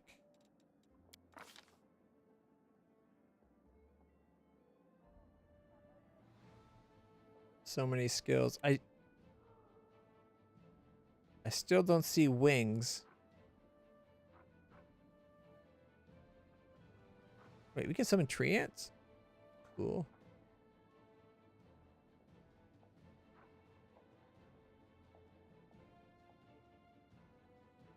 Challenge Light of Angels. Our super speed, shared minds with my horse.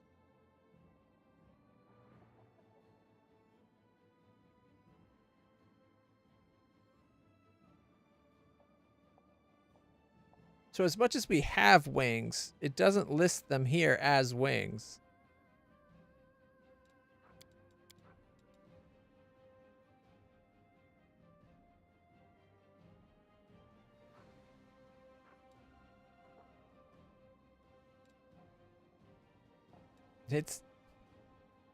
I can show you people that do have it. It's listed up on the top one, or it was for him. Yeah, let's see, where's track? Yeah, see, wings, special ability, wings. I think it's just aesthetics. Doesn't list your wings explicitly either, though.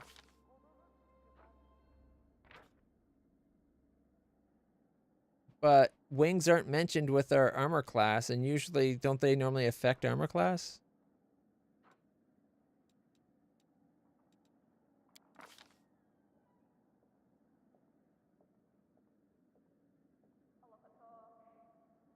Yeah, she's airborne, that's true.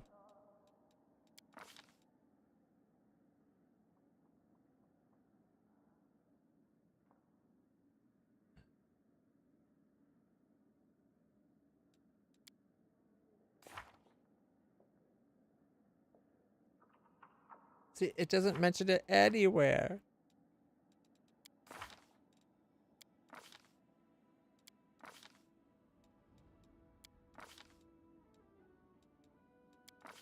Oh, wow.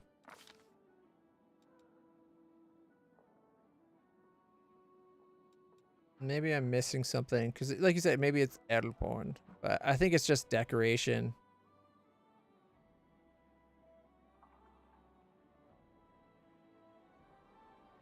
Ghost Wind. What's Ghost Wind? That's my Ghost Rider stuff. My Dragon Companion. My Profane Ascension. Whatever that is. As a swift action while in an active passion with a willing mortal, Nocticular may grant a profane. Oh, that's just my Nocticular boost. The unclean boost by the poop Nocticular. Or Noxitula, as I called her. Yeah, I don't see anything on here that is related to it at all. Like, I'm agile, I'm a Kitsune, I got Kitsune magic, keen sensors, and a shape change. And then here's my feet, but nothing about my wings. Which is unfortunate, because they look so cool. If all they do is be cool, I get that. I'll accept just looking really cool, but I was really hoping for, like, immunity to going prone. Like, my shield supposedly grants that, and I still got knocked prone during some of those fights.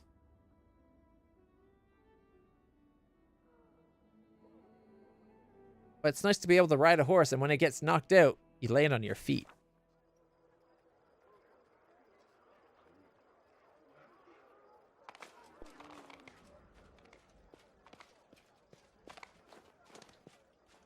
Our path leads on.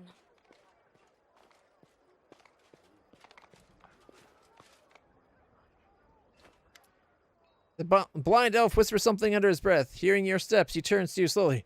Greetings, LitlClutch. Have you brought me a new story? I found a page that might interest you. Storyteller carefully takes your find. Yes, you are right. Another piece of evidence from the past I've forgotten. Clutches the pages you brought. His voice becomes a bit younger and more energetic. I'm sitting on top of a tower. In my right hand is a goblet of warmed wine. In my left, a bark-covered notebook. I breathe in the ash floating in the air. The wine leaves the bitter taste of soot on my lips. It's been about 100 years since I returned to Galarian from the Abyss. 100 years spent on research, hard work, and rare journeys. I turn the page of the notebook. The wisdom of elves and the cunning of demon Lord Baphomet are gathered here.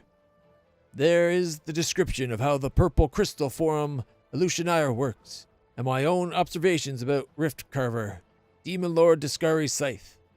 I know everything written in it by heart, but I keep paging through it all the time. Touching these pages makes me hopeful and strengthens my resolve. I have gathered everything I need to connect Galarian with another plane. I'm close to saving the smoldering embers of Galarian, hiding them from Earthfall. Just a little bit more. A decade or 100 years and everything will be ready for the ritual. Was he part of... Did he help she who shall not be named, Aurilu Vorlesh, make the world wound?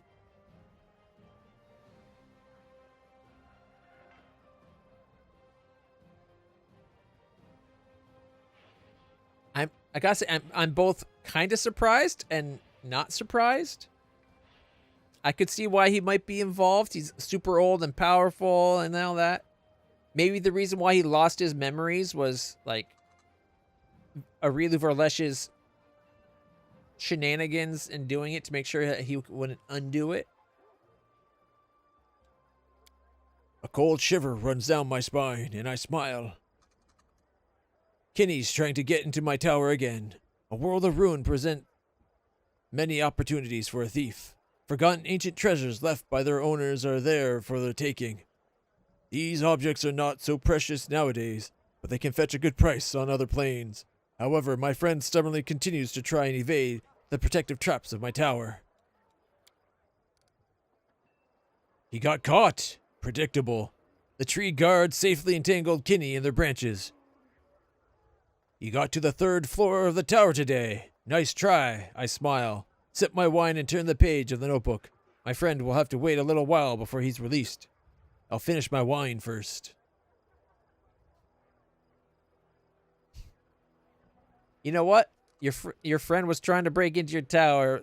Leaving them stuck in vines is kind of what a friend would do as a joke. Tell me about Galarian after Earthfall. The storyteller gulps. It's frightening here. Many people have perished. Cities have turned to ruin. The few who are still holding on fall deeper into degradation with each passing day, turning into barbarians or bandits. Not a week goes by without someone trying to attack my tower and rob me. Usually my friend Kinney. But my spells are strong, and my guards are impeccable. Hungry and crippled, the riffraff leave my tower in search of easier pickings. I watch them go and feel no mercy. They deserve their fate. They should have fought like me, but they chose the easy path of plunder. That's kind of harsh. Why does Kinney try to get into your tower? He shrugs and frowns. All this started with an innocent joke.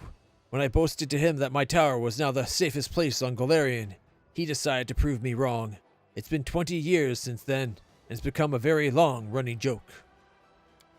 Once every few years, Kinney tries to get into my tower secretly and steals something from me. My precious book of research notes, or the heart of the tower, the purple crystal we got in Alushanira. I play along, truly happy every time my friend comes to visit. But deep down, I start to worry. Please continue. Kinney takes the goblet from my hands, but is not in a rush to drink it. You would learn so much if you didn't sit here guarding your secrets, he says to me. I smile. Not every secret must belong to the world, my friend. Precious stones lose their shine when they pass through 100 hands. In the same way, knowledge is distorted, and truth turns to tall tales. This is why I sit in my tower guarding what I have created, and what I have obtained from others. My friend only shrugs and stops talking, dissatisfied with my answer. I start to think, when did Kinney and I drift apart? He blames me for dragging my feet, says I should have opened a rift to the other planes as soon as I returned to Galarian, and now it's too late. The jewels of our civilization have already perished, and soon the rest will too. He thinks we've lost, and now my research is simply dangerous. I don't answer his reproaches, for they are somewhat fair. I could have tried to save Galarian 100 years ago, when Nocticula, my former lady in shadow, upheld her part of our bargain, and decrypted Baphomet's notes. But instead of fulfilling the goal I set for myself, I decided to spend a little more time on research and preparation. It'll take a year, I told Kinney back then, but after a year I needed 2 more, and then 10 more years. The world was falling apart around me, and I still lingered. Still, why are you taking so long to connect the planes? I don't know. My actions are unclear even to myself. I seem to have burned out. I look at people survive on Galarian and I realize I don't want to save them anymore. Who needs a handful of rabble who have already forgotten how to write, who get by with a vocabulary of thirsty words? Of 30 words. 30 words, that's it. I haven't abandoned my idea. Oh no. I will see it through. Sooner or later. It's my life work. I can't just abandon it, but not now. Why is Kinney opposed to it now? He frowns. My friend thinks that it's too late. That my experiment in merging the planes will be dangerous for the entire universe. Who knows what consequence the merging will have on the plane I choose? What will happen if I merge Galarian with Heaven and Earthfall happens to it too? Before, when Galarian civilization were still fighting, together we could have surmounted Earthfall's consequences. By now there is no doubt that only war and death await us after we merge planes. Kinney always supported you before. What changed? I have thought about it many times over the years. he spent on Galarian, my friend gradually lost the fire in his eyes. His opinions became more and more careful, stopped rushing into any adventure life offered him. That's called getting older and wiser.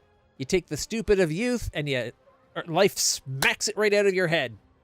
It's not a pleasant experience. It takes a lot of time and a lot of stupid has to be done. But if you're paying attention, you do eventually glimmer some wisdom and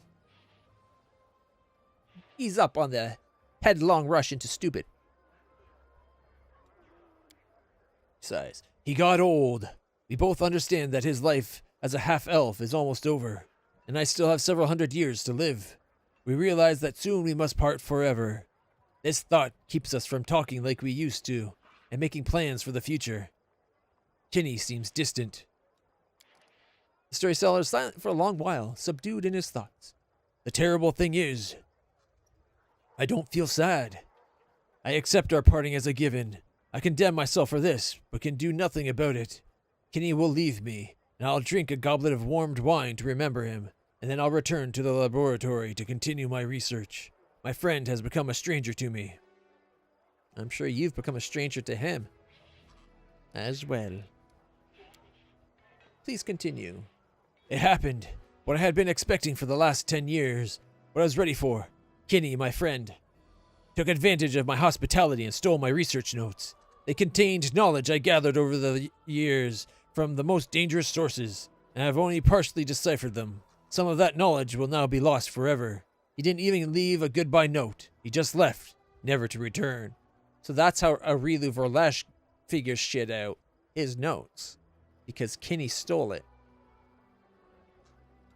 At least that's my theory.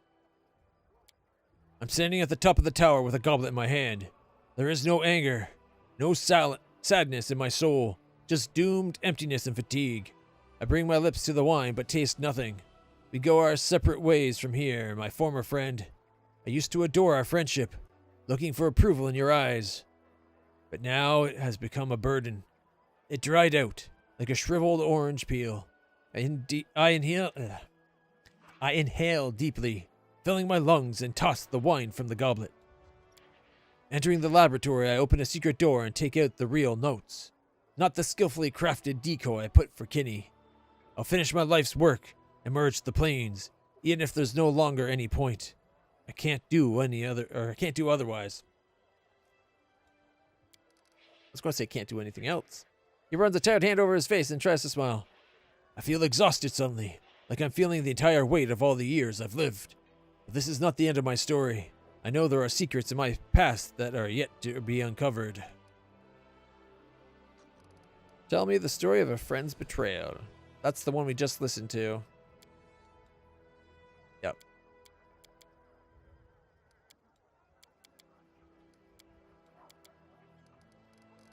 Thank you for the stories. Please examine the items I carry. Let me touch them and I'll tell you what I can see. The fragment of black wood rests in the old elf's hands. This wondrous magical boon was split into pieces, but its power did not vanish. It is still in there. I can sense it. It would speak to us of a battle, but which one? One moment, I'll listen to the quiet voice of the past. A most remarkable story. He smiles at you. The light of Aridin shines so brightly that it is undimmed, even after 100 years. This shard of his shield possesses no power in and of itself, but it can serve as a guiding star, leading us to other marvels. If you wish, I can awaken them for you. Ooh, boy. Shall we awaken the relic? We can show him the shard again? The storyteller reluctantly takes the shard from you and carefully traces his fingers over the surface of wood. For a long time, says nothing. Expression gradually shifts to surprise, and then, bewildered, finally returns the shard to you. Nothing. I cannot say a thing about it. Why not? I am as surprised and disappointed as you. An object that belonged to Aridin himself is a rarity indeed. Even amongst the countless curiosities that have passed through my hands, I admit, I harbored hope that this shard could help shed light on the greatest mysteries of our time, the fate of the lost Aslanti. But alas, the object is silent. The secrets of its owner are beyond my reach.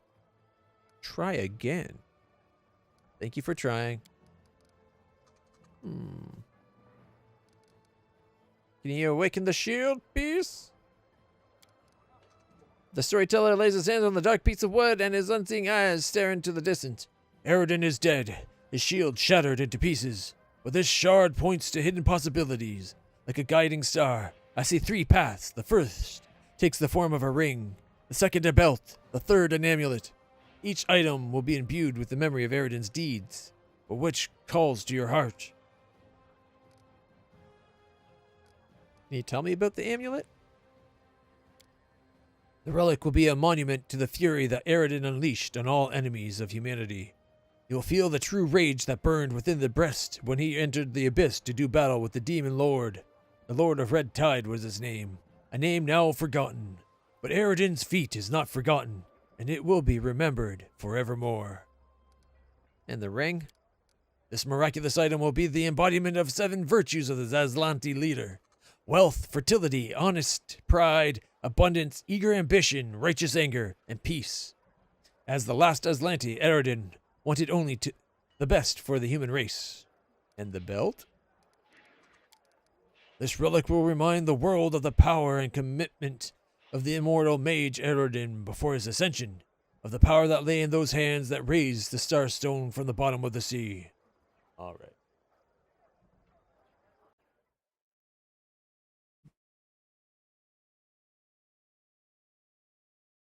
All right. So the necklace, we read these earlier. 7 times at first, created from the shard of the shield of Aridin, fallen god of humanity, contains the embodiment of wrath upon all enemies of humankind. Grants its wearer an additional 2d6 points of holy damage against all non-humans. Also, 7 times per day, whenever the wearer confirms a crit, the amulet unleashes the ire of the last Aslanti, dealing 20d6 points of holy damage to all non-humans within 30 feet. A will save will have that damage. If the wearer is of the Lich path, it becomes unholy.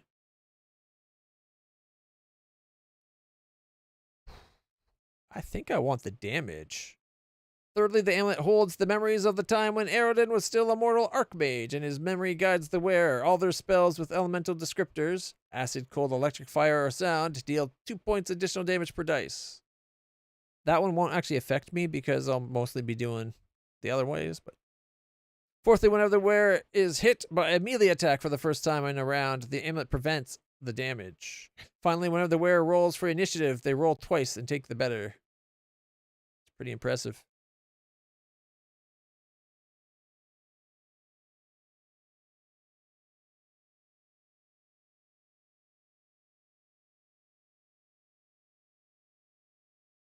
All right. The belt, adorned with a buckle shaped like a stylized shooting star, grants its wearer a pale semblance of the powers once wielded by the immortal warrior wizard himself. First, the wearer receives +5 bonus on attack rolls, +10 sacred bonus on damage rolls with weapons. So +5 to hit, +10 to damage. That's pretty sweet. Secondly, spells with spell-like abilities that target the wearer are turned back upon the caster. Damn. Thirdly, whenever the wearer is hit by a ranged attack for the first time in a round, belt prevents the attack. And finally, whenever the wearer rolls for initiative, they roll twice and take the better. Okay, that's better than I thought. That does both defense and offense, thanks to that +5 to hit, +10 to damage. Mind you, it takes the place of a belt, which means we can't have the the stats that we get from our current belt. And the ring is decorated with 7 pointed stars, symbolic representation of the virtues that, according to the beliefs of the Aslanti, any true ruler must have. All right. The ring grants the wearer a number of abilities. First, the wearer can activate one of the following 7 effects. Frightful Aspect, Blur with a +4 bonus on skill checks. False Life Greater with a +2 bonus on saving throws against death effect. Heroism Greater. Mind Blank. Sea Mantle. I can't remember what Sea Mantle is offhand. And kindness grants the wearer the effect of the Winds of Vengeance spell. Winds of Vengeance is a great mobility / defense spell. Secondly, also they're applied as if by a 20th level spellcaster. Secondly, if the wearer is a mythic path, it's on a mythic path. They get +5 additional daily uses of their primary ability. Demonic Rage for demons, Hell's Decree for devils, whatever. If they don't have that, it has no such ability, or if the path has no such ability, the Power of the Ring attempts to perfect the wearer's mind with a +4 inherent bonus to all ability scores. Oh, mind and body. Okay.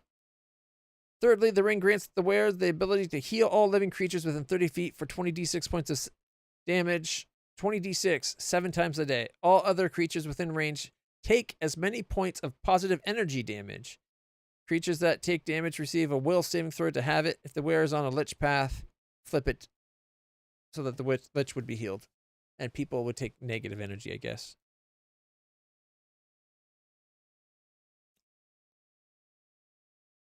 The Aslanti doesn't get abilities like that, do they?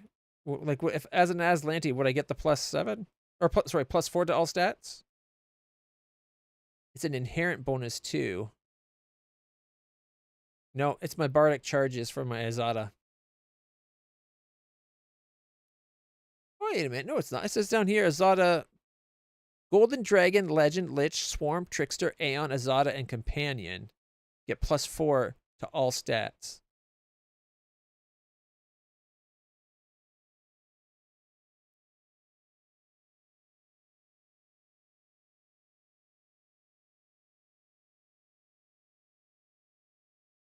All right. That's pretty sweet. +4 to all stats. If it's on top of whatever other pluses you already get, that's huge.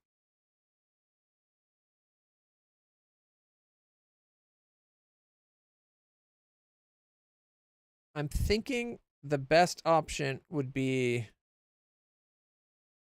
the necklace, though. First melee hit in a round's ignored, like prevented altogether. I got advantage on initiative. It deals 2 additional damage per damage dice when I'm using spells, and increase the DC of spells by 2. Meh. 7 times per day. Whenever a wearer confirms a crit, the amulet unleashes the ire of the last Aslanti, doing 20d6 points holy damage to everything in 30 feet. That's huge. And I crit a lot. The amulet created from the shot, and also it does. Each of the wearer's attacks also do an extra 2d6 point of holy damage, against all non-living.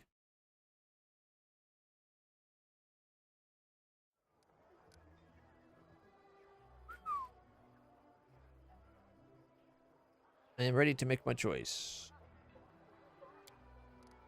He nods solemnly and awaits your decision. Whichever one you choose, item will serve you honest and true, just as Aridin gave all of himself in service of humanity.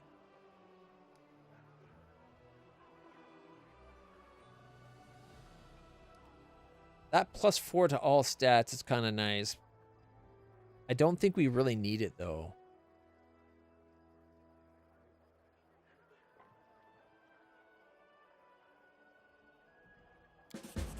Let's go necklace. The storyteller hands begin to glow. The light surrounds the shard of light of the shield, immersing the object and hiding it from view for a moment. When the bright light fades, the only thing left in the storyteller's hands is a small amulet. All right. Still waiting on the cloak materials? Really?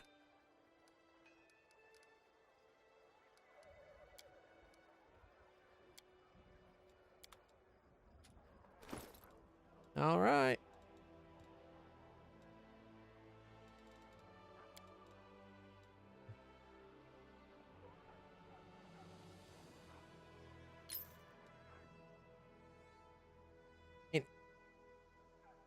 Bam.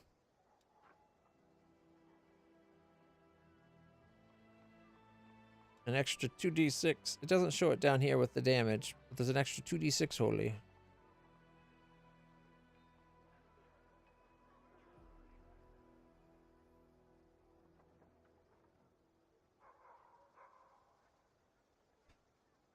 the crit damage when 2d6 holy on every attack is nice.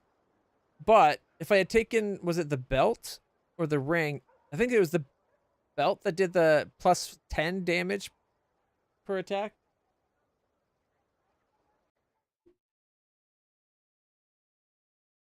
Plus 5 sacred bonus on attack rolls, plus 10 sacred bonus on damage rolls was the belt. The second was spell-like abilities that target the wearer are turned back on the original caster. Whenever the wearer is hit by a ranged attack first time around, it's ignored. And double initiatives. That plus 10 to damage, plus 5 to hit was probably better than just 2d6 more holy. Although the potential for on crit doing 20d6 is huge. And it's 30 feet. Enemies within 30 feet, which is what tipped the scale for me. That and to get the, I'd have to stop using my plus 6 perfection belt, right?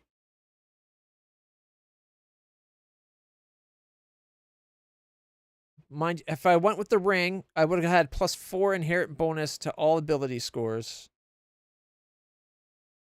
Been able to do one of the 7 abilities I listed.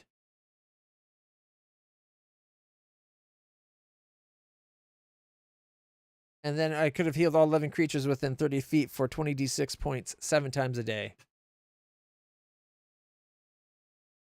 While damaging things as well. Like, I gotta admit, I'm starting to think maybe I should have went with the ring.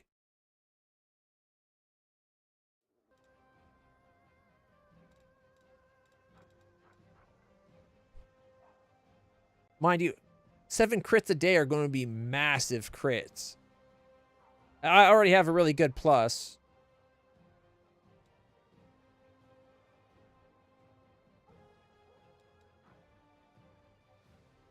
The main reason I didn't go with the belt, even though I had the plus 5 to hit, plus 10 to damage, which is huge.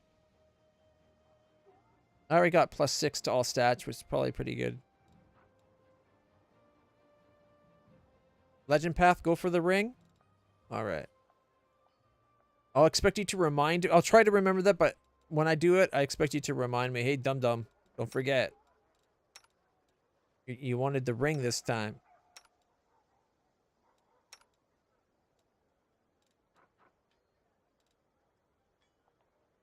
Alright. Gloves. I don't think I have gloves for him.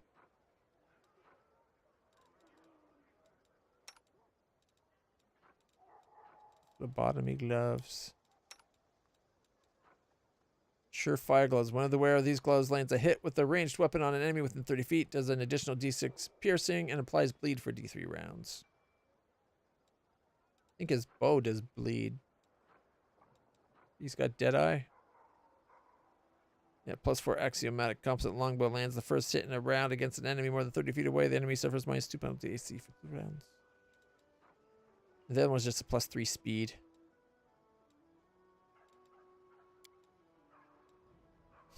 Look at that. If we go with the speedboat, we get 4 shots at 41, and then a 37, 33, and 29. Over here, we just get 3 at 42. All right. She's got her amulet on.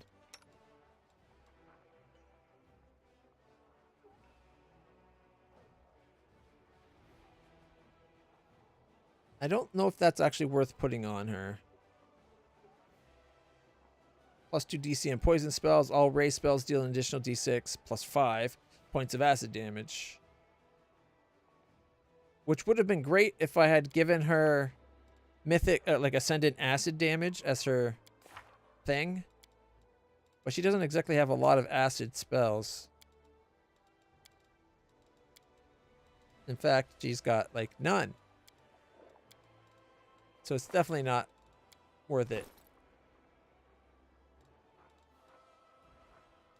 She does have the Ray of Fire. I don't know if a d6 plus 5 acids are going to really matter.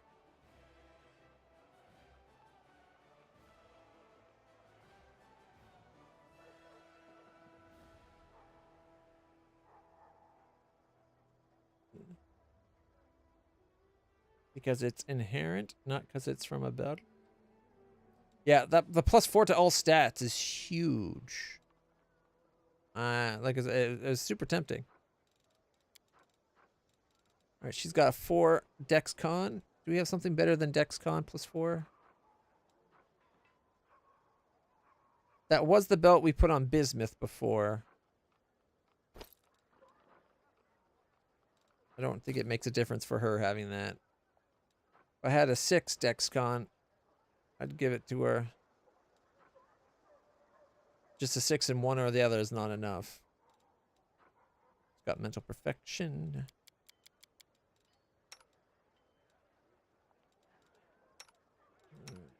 She's already got a 5 on her.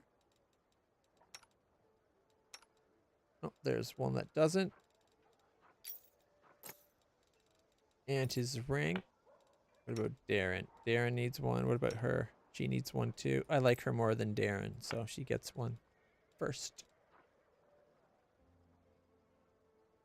These boots increase the wearer's movement speed by 10. Does not stack with other enhanced bonuses. Now, he's got freedom of movement from the free rain boots and the +10 from that. And if he goes more than 50 feet, he goes invisible. So I guess I'll leave him with that. He's only got a 20. He needs the speed.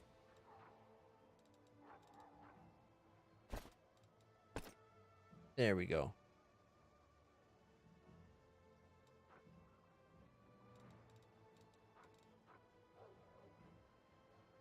I'll give him +2 swarm damage. I like those on him. And I guess we'll leave it at that for now. War Axe +3 and War Axe +5. Have we still not gotten a better Dwarven War Axe?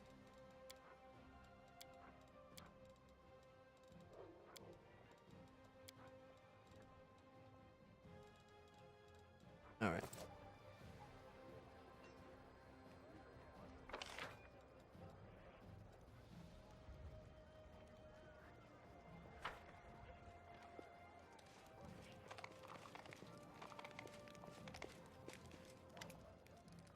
Show me what you got, my friend.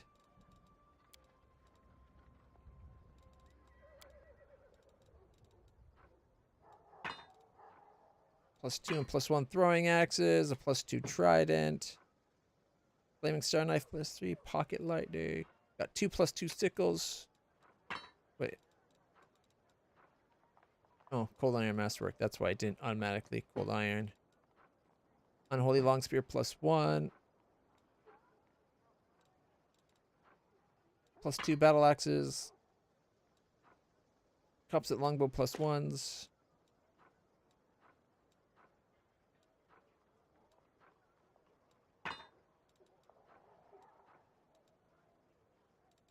Alright, light crossbow of the attractive impulse.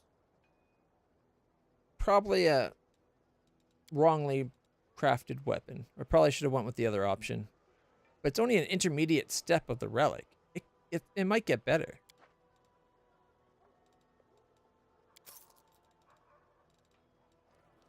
Oh, wait.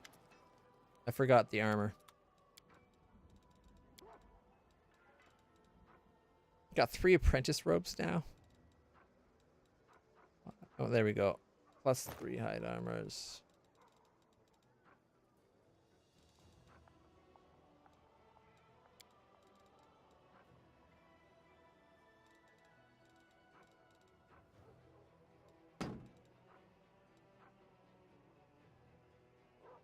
Immunity to cold, +1 bonus against medium and smaller. It's a decent +4 heavy shield.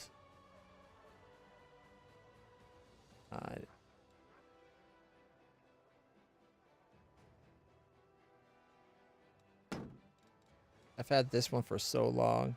Started as my shield and then I passed it to Sela. That damage reduction was nice.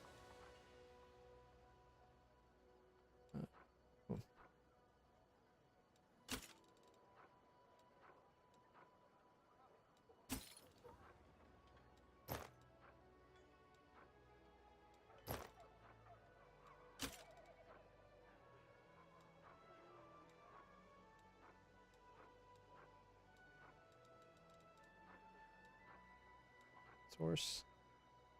Whenever the wearer of this robe uses the divine powers to summon a creature, they can choose to give them either holy or unholy powers. That'd be pretty powerful in a summoner build.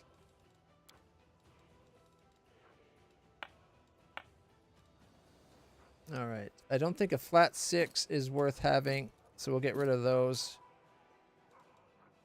Or, well, it's not that they're not worth having, just at this point. It's better to, I'd rather have 2 +4s than a single +6.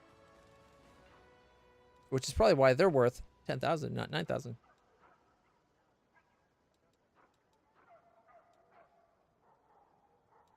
Okay, 3 +2s we don't care about.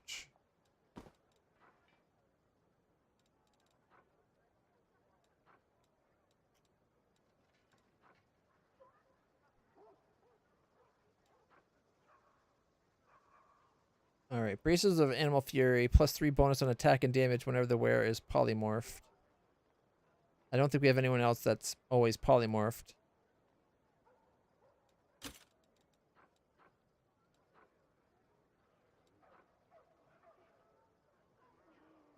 I don't think we have anybody that uses.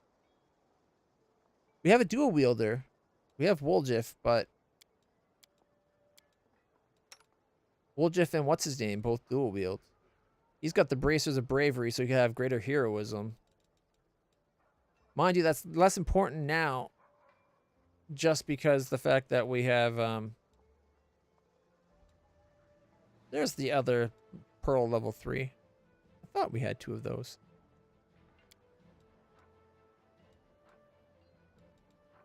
We have people that can cast party-wide heroism now that last for ages. So that might not be so important. +2 on morale will saves. They also grant an ability to cast heroism greater at 15th level. It might be worth swapping him out to have... Oh, his strength's probably not that high. We'll check his stats. I think it says specifically strength, doesn't it? +3 bonus on damage rolls with the offhand weapon when dual wielding or wielding 2 weapons. Oh, it's just a flat +3. Might be worth it. And we're back over 1 million. Look at that.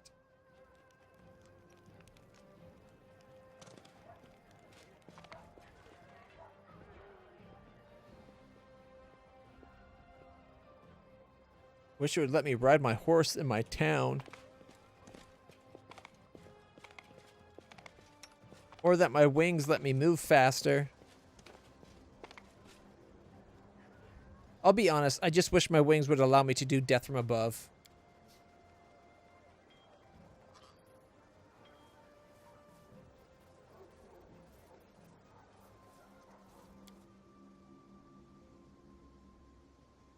You can't.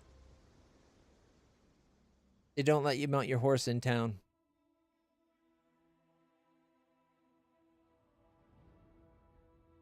Which is odd. It did happen earlier, before it's happened. But it stopped doing it after one of the updates.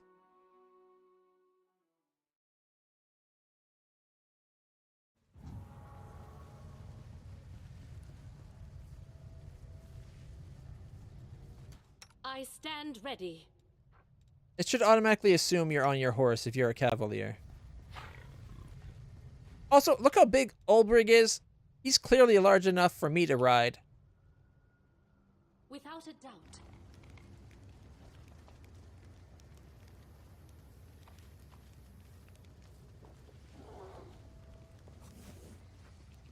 Okay, they told me to come here.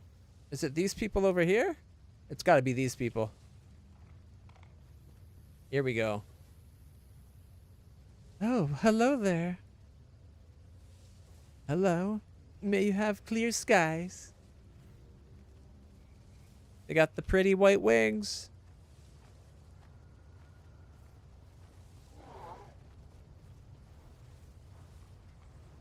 Okay, well now I'm just confused. Snakes gross me out, but the rest is quite pleasing. Your Kitsune Cavalier. Oh, don't worry, I'll be riding him all this playthrough. I reasoned before the game before I had screwed things up, or even after that, before I found out that it had been screwed up, Albrig was going to be my romance choice. I figured him being the shape changer and me being a kitsune and constantly shape changed, like, we'd have something in common. Plus, I liked Albrig. It didn't work out, though. I had already accidentally started a relationship with Lan, although that didn't stop me from starting a relationship with a Rue Chalet, and now I'm with Bay Chalet. Lan's like, you have to pick. And I was like, do I, though? And he's like, well, as tempting as that is, I'm kind of traditional on this one that you have to pick. And I'm like, you're lost. And Rue Chalet's like, oh, yeah, definitely your loss. Anyway.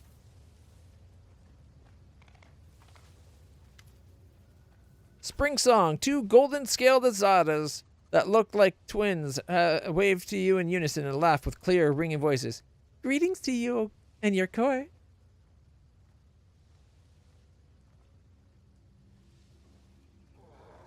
Treating Lan well as female means he understands it as romance when we are just trying to be nice.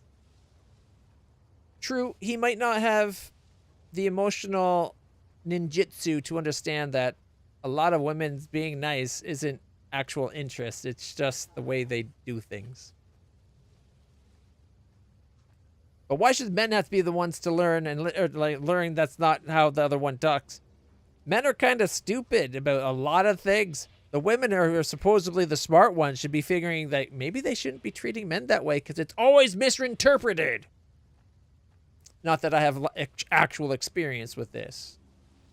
I actually understood the nuance totally from the beginning. Not at all later in life. Our names are last verse of spring song and first verse of summer song. Oh, interesting. Interesting names. I'll allow that. Guess I should treat Lan as an asshole. Lan's all right. Lan was very much, you know, he wanted a traditional relationship, not a throuple.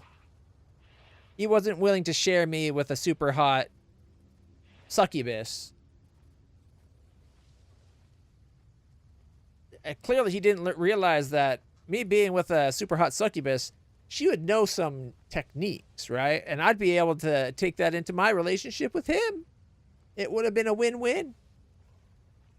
And then win, win, win. Just all night long, right? Like, we got some crazy constitutions. So, you know, that could be like a week-long ordeal if we really wanted it to. Or simply spring song, summer song. Or simply the chuckling twins. We are adventurers and, as the mortals would say, itinerant traders. Really, we just like to collect beautiful and magical things, and we part with them when something new catches our eye. We heard about you from brothers and sisters in Elysium, decided we should visit. Ooh, I'd love to see your beautiful and magical things. But first, tell me about yourselves. We are born from the essence of good souls at the instant spring turned to summer. Or were we? One of us was lonely and made friends with her reflection in the mirror of joy. She asked her reflection to come into this world so they could be together from that moment on. Or were we? There were 6 of us, 2 golden snakes, 2 white-winged swans, and 2 beautiful maidens. And one time, as we danced under the moon, our dances were so wild and free that we all became jumbled together and turned into 2 azadas. Or were we? Or did we? I hate these people. They're insufferable. Rue would have been willing to share. She would prefer one-on-one. But I'm sure she would have been open to it. Honestly, like I said, I didn't mean to relationship Lan in the first place. I just didn't want to, like... The game seems to treat, like, ending a relationship as a very, like, kind of harsh and mean thing you do through them, rather than, like, I care about you a lot, but unfortunately, I don't think this will that will work that way. I really do feel this way about this person. And then like being adults and understanding. It's very much butthurt and whatnot. But hey, breakups can be harsh. I get it. I was devastated when my ex-fiance broke things off with me.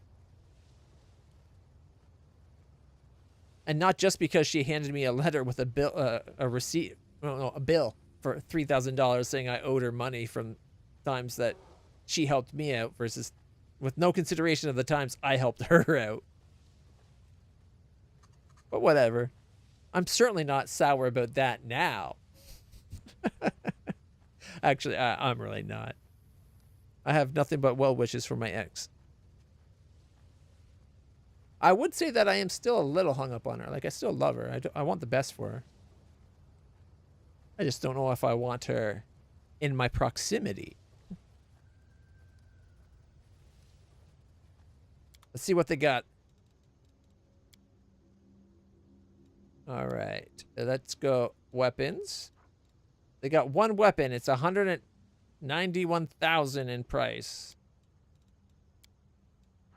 It's a star knife that does a 1d4 plus 5 plus 2d6 acid. In my hands, it would be 49 to 62 damage. Plus 5 caustic star knife deals an additional 4d6 acid damage on sneak attacks. With 2d6 on every attack. So it's 6d6 acid damage on sneak attack when they sneak attack. Oh my goodness. Had I gave Woljif ascendant damage with acid, that is huge. Because he'd be doing the sneak attack a lot, wouldn't he? And then because if it's his ascendant damage, all the acid damage would go through no matter what. Nice. Surprisingly nice star knife. Plus 5 unlock dark studded leather armor. It's not that great.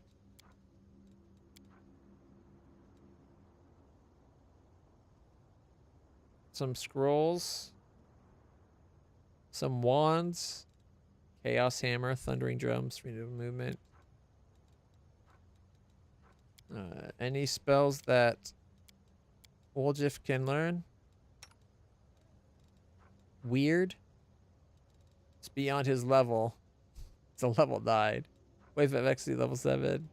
Nothing inside his level. I'm still tempted to do it just because I like collecting spells inside his book. I want them all. I want all spells. Alright, let's see what... They have no... Wow. Okay, they got garbage.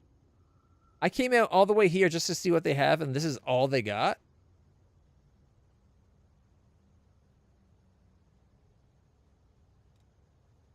Well, talk about wasting my time. We got DexCon, StrengthCon, and Perfection 4s. Okay.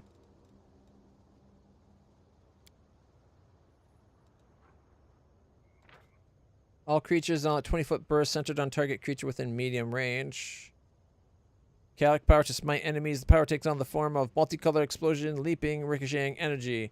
Only lawful and neutral, not chaotic creatures are harmed. Does a D8 point per 2 levels, 5d8 to lawful, D6, or a D6 per caster, max 10 to lawful outsiders, and slows them for D6 rounds. Yeah, no.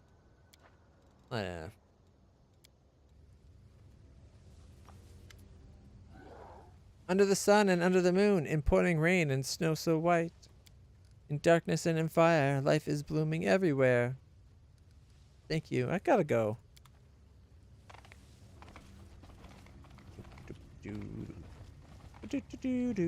Oh, I should have came here to sleep. I get that extra bonus.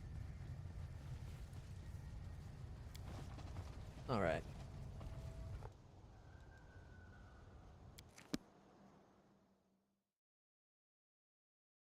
For a star knife, the star knife was pretty good. potentially really good, actually, with someone with, like, what is it? The Ascendant damage being acid as a mythic thing. But we went with fire. And most of the things we fight seem to have acid resistance. So that 2d6 acid, potentially 4d6 extra if you do sneak attack, would really get eaten up. Like, eaten up to the point of maybe even wasted, like nullified completely. We march ahead.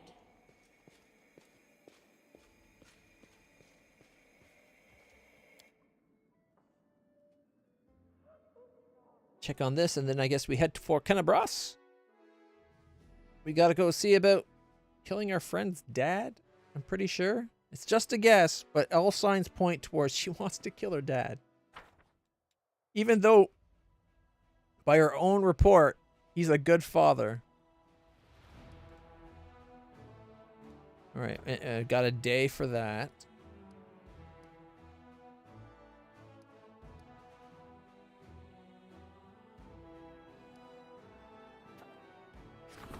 Requires leadership. Gets us 5 to 10 crusade morale. Okay. And then we got a lot of relics to do stuff to. This will probably be the next one. The Phylacteries Stevanius the Rotten.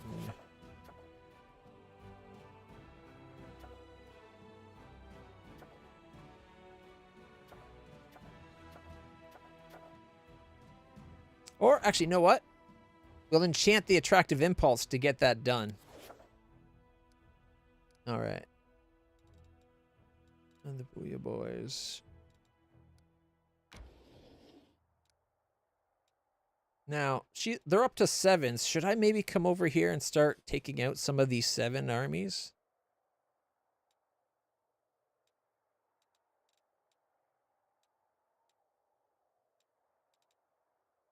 There's 2 fights over here she could win. Down here she needs to be 8s.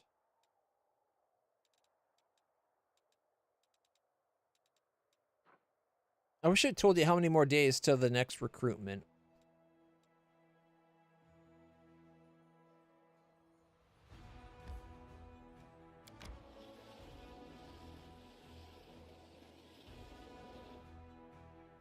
You know, I was going to say, you know, I think I just realized I forgot to do the free refresh. Like an idiot.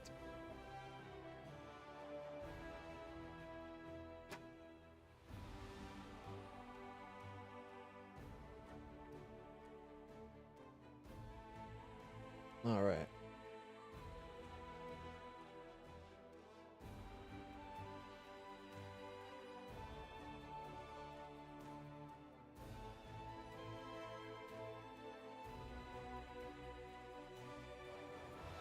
I guess we'll swap Ember out for Camellia, and go head on to Kenabras.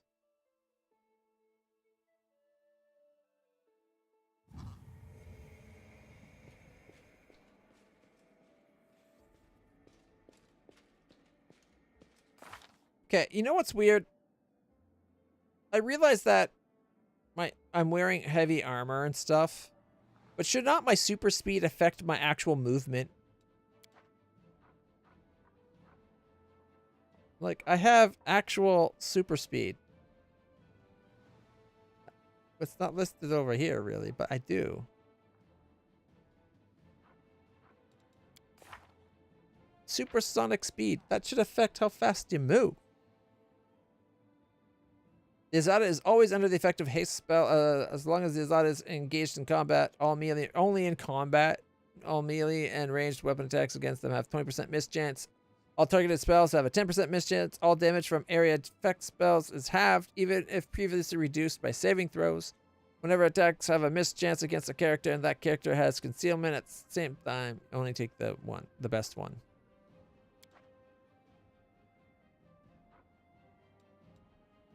It should always affect your movement speed.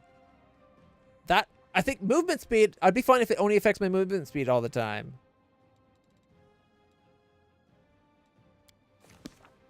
but it should affect your movement speed. Not that it matters. Most of the time I'm on my horse, but still. All right. Camellia leaves. Sorry. Ember leaves. Camellia. We're taking like the most pure and innocent person you could possibly meet out, and we're putting in like someone that's pretty dark and twisted.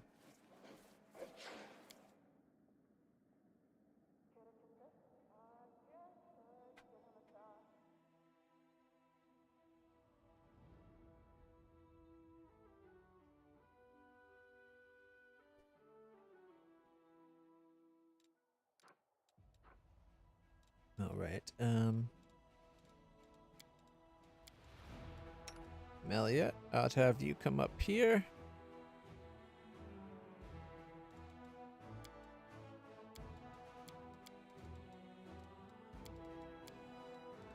There we go. Oh, that reminds me. Now that we're out of the town.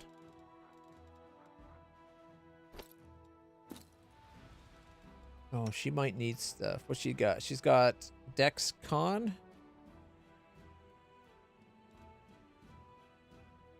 Yeah, I think that's all right.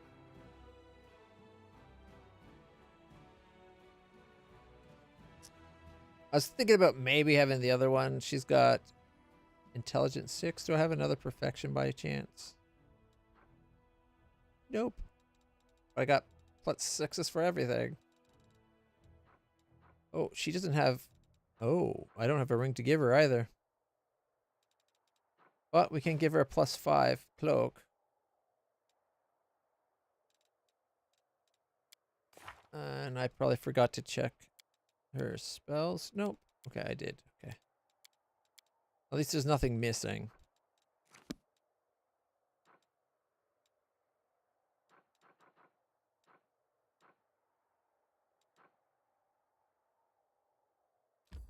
Two days and 12 hours to get there.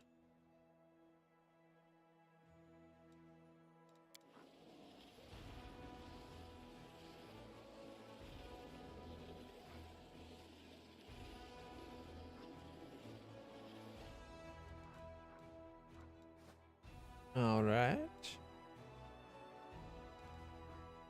5 days, 19 hours, and 23 minutes. We can do Call to Arm again. It reminds me. Why are these grayed out?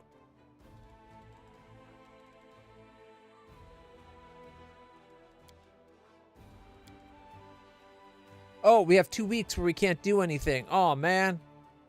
I didn't think that would be... I thought that was just going to be the growth, not the even mercenaries. Damn it. Now I am actually frustrated.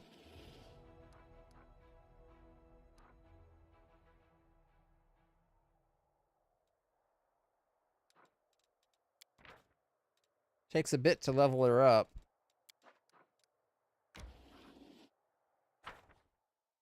The fools didn't run.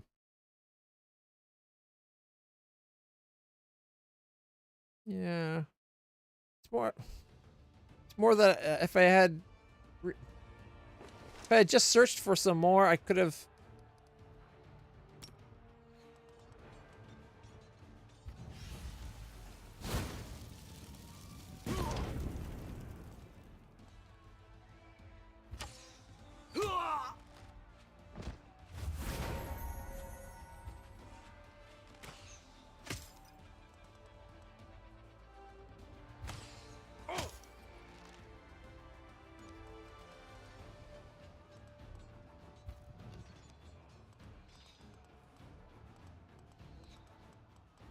Wait, he can't go anywhere because of the rock?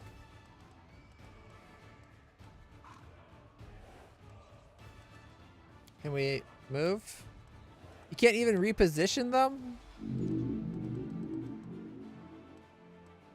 We're only going to do 3. Yeah, this might be bad.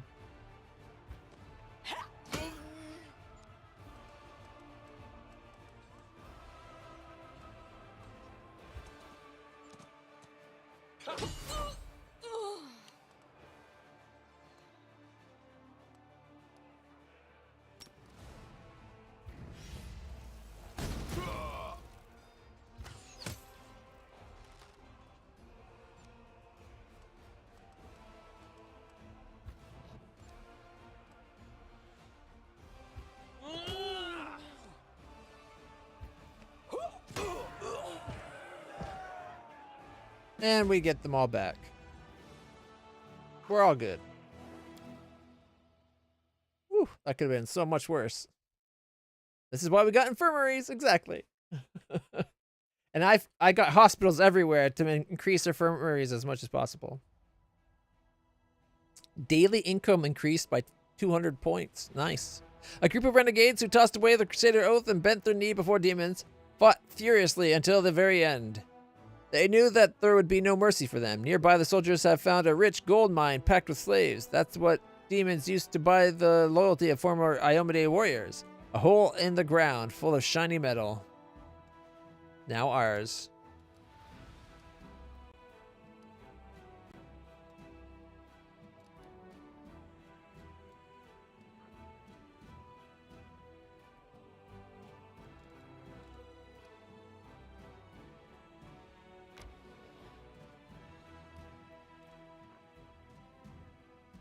If we wait a couple days, it'll be so much easier. Like, say, 5.5. For no random reason, right?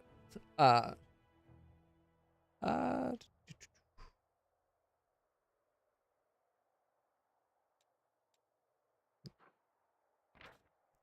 it's got these guys. An extra 100 energy points. That's true. We do got other powers, right? Minus, negative double mythic rank to morale for 1 day. Minus 18. We got mass teleportation, Song of Deceiving Thicket. All enemy units and all armies receive 50% mischance. We got amplify resistances. Replenish, cover the target's energy. And Mighty Tempest. All units take 18d6 times mythic rank physical damage. And that's times 9. Should we do the Mighty Tempest and blow their heads up? The downside is if we use this and kill them all, she doesn't get XP. Not that she's getting a lot of XP from this. She went from here to there. Got a long ways to go.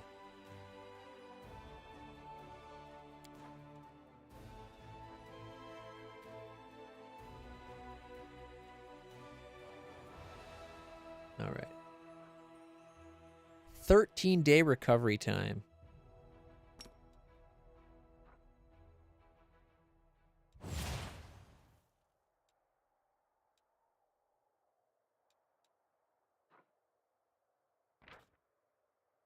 Did that do anything?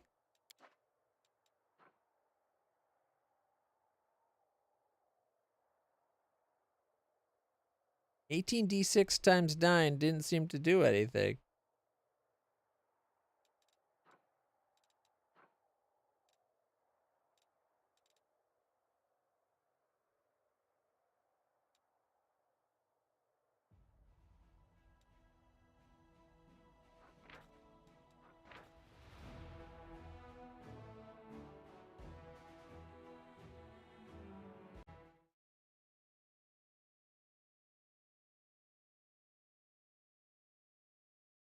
Guess it's only 972 damage.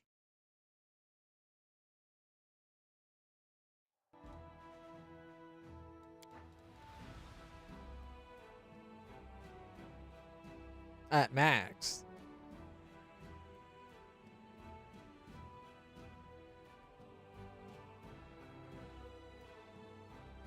To each unit? If that was the case, there wouldn't be that much. They lost what, 3 or 4 each? They have 86 and 89. I think that. I hate, look, all this wasted space. They should have made this as wide as this. Because then you could move this down.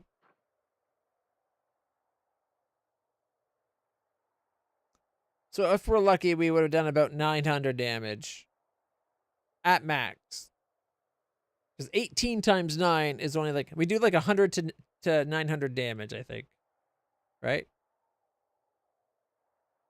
90, yeah.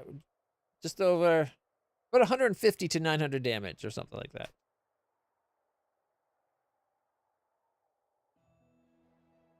Now these are, I just got one here. I'll just do it again. Yeah, 18 times 6 is 108 times 9, 972.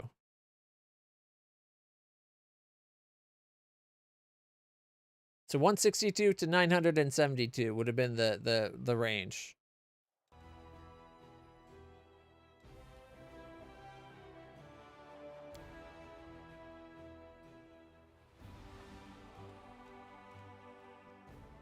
No, Milo. What, puppy? What are you doing? That's my puppy. Good boy. Lie down, puppy.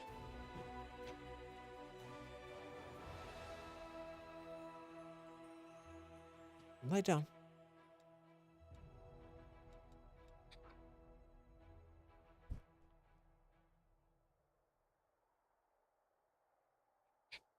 Okay, Milo. Yeah, I know dice are still rolled. I'm saying, ow, my. At max would have done 900 and something to each. That's not a lot. That spell, and you can only do it every 13 days. That's a shit spell.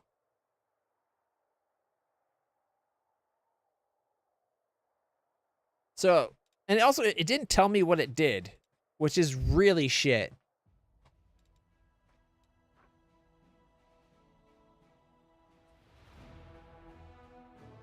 We could give him a mischance, 50%.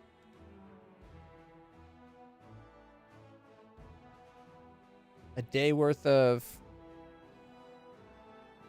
negative 18 morale.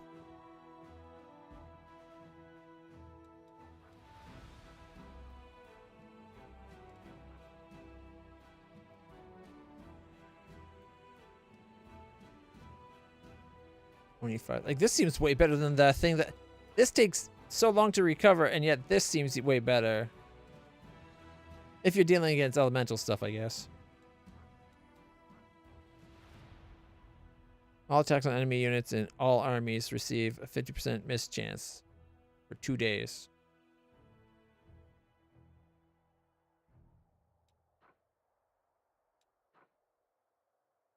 All right.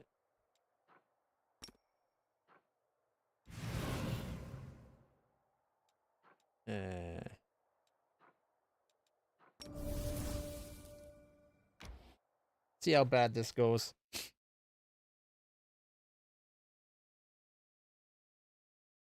This army is really not ready to fight, to be honest.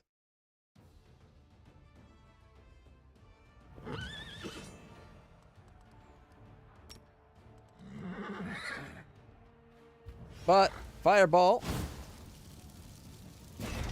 43-21 and a lot on the one.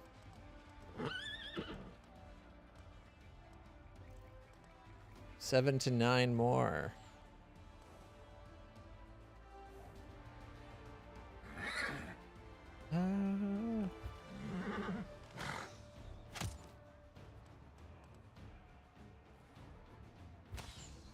Trying to weaken the strongest of them.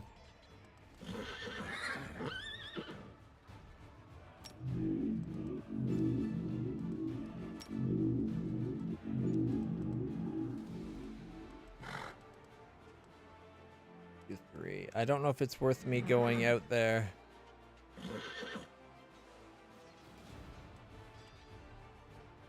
If I went to the middle one, would that kind of hold them in position?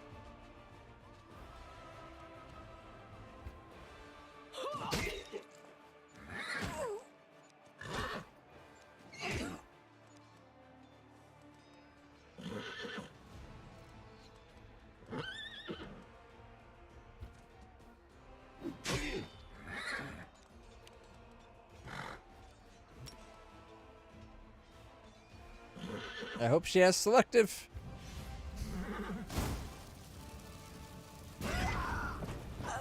Nope. Not selective.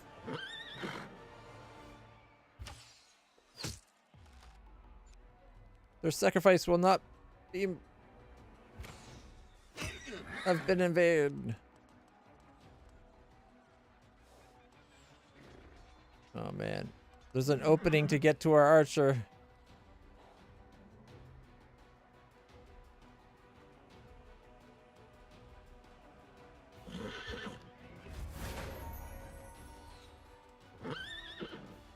Sure, now our morale goes off.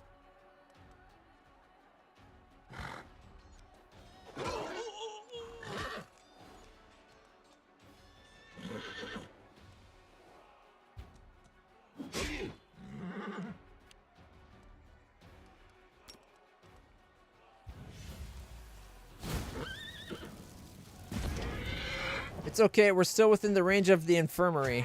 So technically no one's been lost. This army does. This isn't my attack army. Alright. Our losses completely replenished. I'm just very disappointed in that one ability. The Mighty Tempest was garbage. Having dumped the plagued corpses in a heap, the Crusaders pour oil on them generously and set them ablaze. The huge bonfire burns bright and strong as all the warriors burst into triumphant cries of victory. Courage fills the souls of the Crusaders. Resources found, 100 energy points.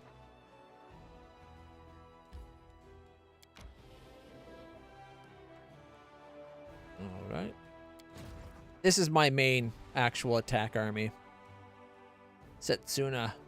The dude's a beast. His army is actually powerful. It helps that they had Call to Arms cast on them. When it was mostly these three at the bottom, I think. Might have been everybody. Yeah, either way.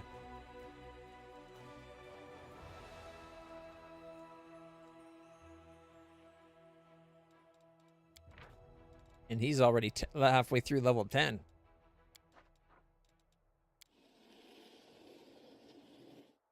Which reminds me, how was the experience? Yeah, look, like no experience at all. Went from there to there. This army needs to be upped desperately.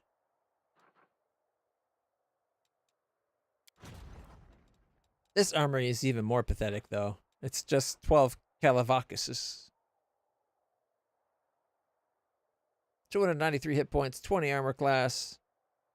Immune to electricity and poison. They don't do much damage, though. Like, surprisingly crappy damage.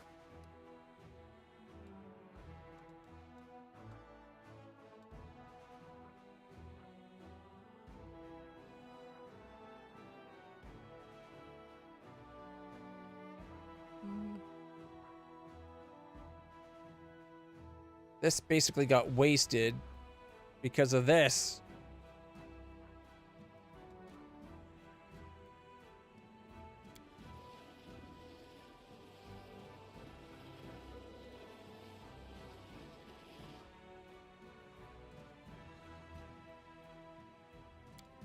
No.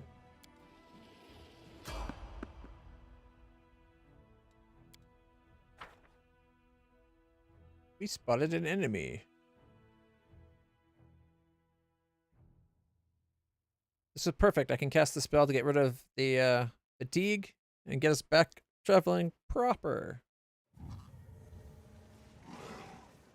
Okay, why am I not on my horse?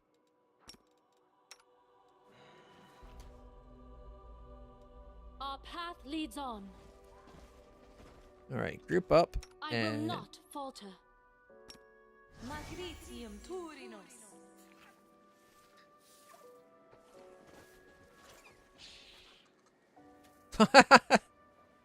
This fight's going to be so pathetic. Okay, lad.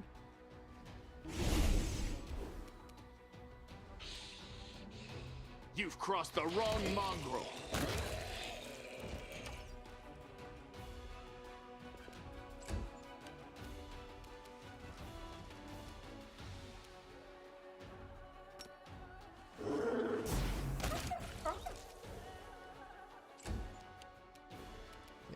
Delay for a second.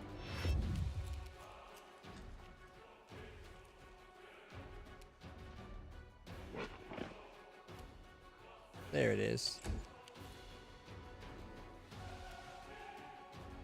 Death from above.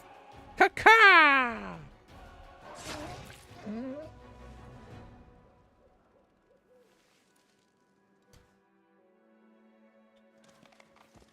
Is that really everything?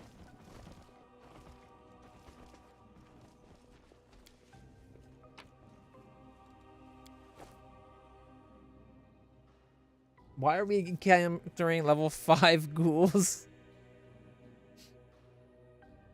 Wow, that really takes me back.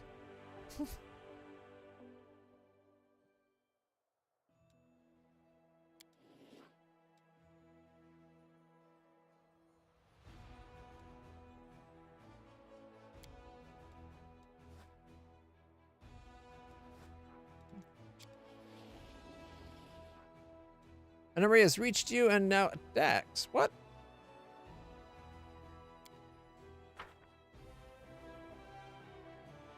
This is out of nowhere. Usually I'm warned when there's an army coming. That's my weak group too. This could be bad. No, probably not.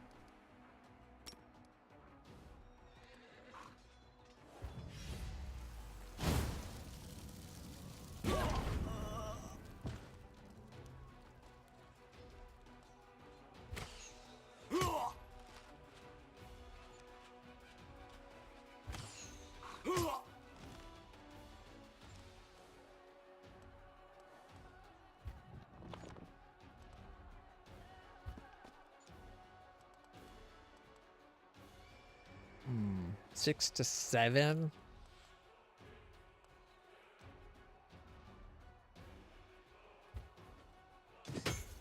Got 6. 13 to 24.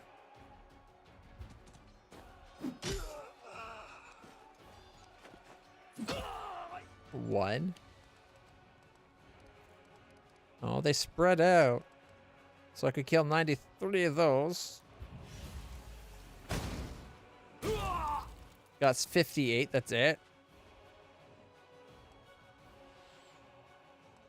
We can do 12 to 15 on either group. What was the damage on the monks again? Only 18 to 20. No, not very high. None of these seem to be very high damage units. No, except for the marksman. We just don't have a lot.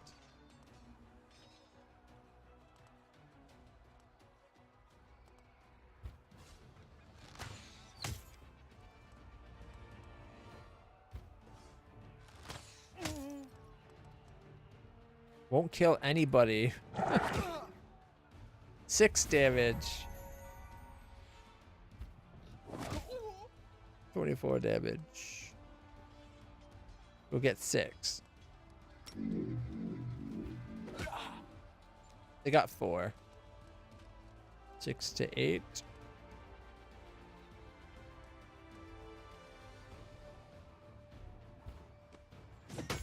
Got 7. We could get up to 11 to 23 of these. Or get rid of all of these. Oh, or both. Up to 24. 22. Nice.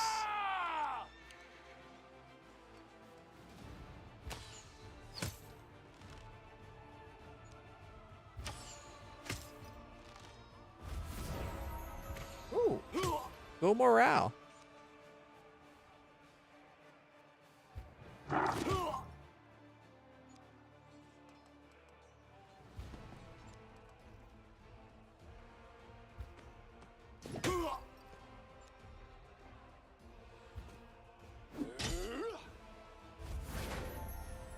Oh, yeah.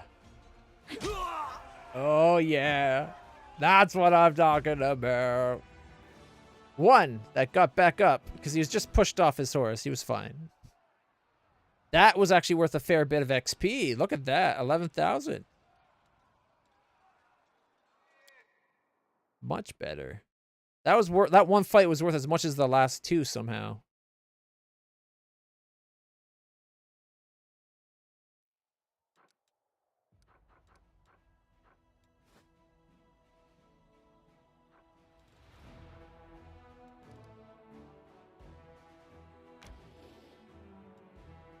Stick you in the army spot there. Oh, there's our Azadas.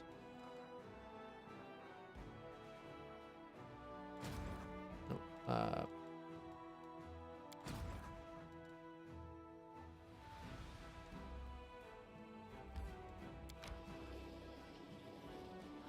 not usually how I'd deliver troops, but whatever. Yes, the case. If I had access to outsider knowledge, Tatuna, Boga, come here. I gotta teach you about this fusion dance. Fusion. Ha! And then you line it up just so, and if your pinky's not out of stretch, not out of balance, you make beautiful magic.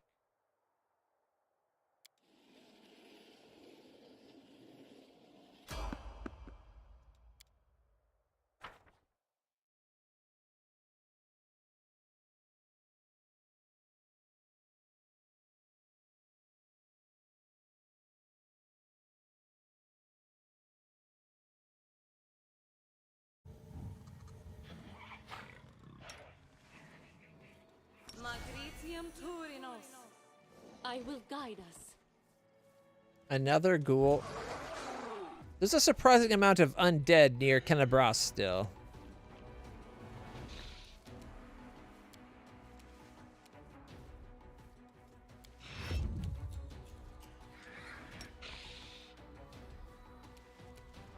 Oh wait, can she swift action lightsaber?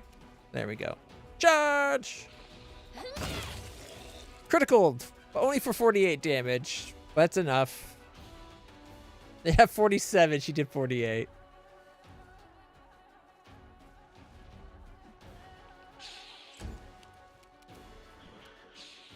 Is that really just these guys?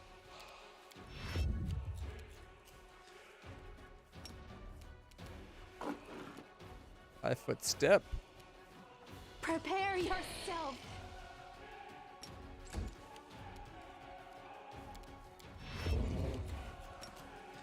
Charge! 69.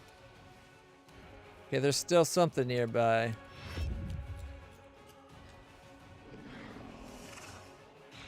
Found it.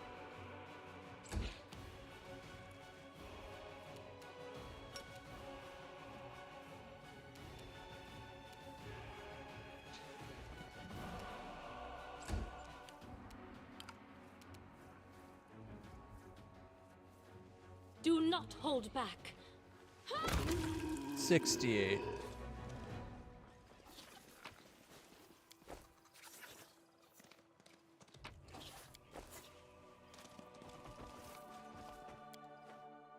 There we go. She might knight a respect if we plan to use her again.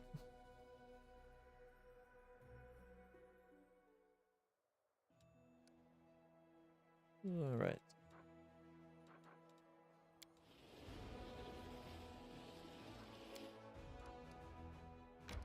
Okay, we're going to finally rest.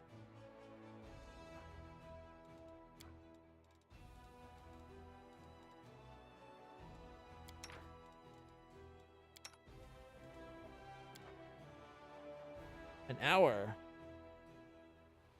She is called the Queen of Succubi for good reason. She is so majestic and dangerous. How many has she killed? It is almost beyond imagining. She's getting herself wet thinking of how many people the Queen of Succubus has killed. At one time, I believed Nocticula was the only goddess who could hear my prayers. Fortunately, I was wrong.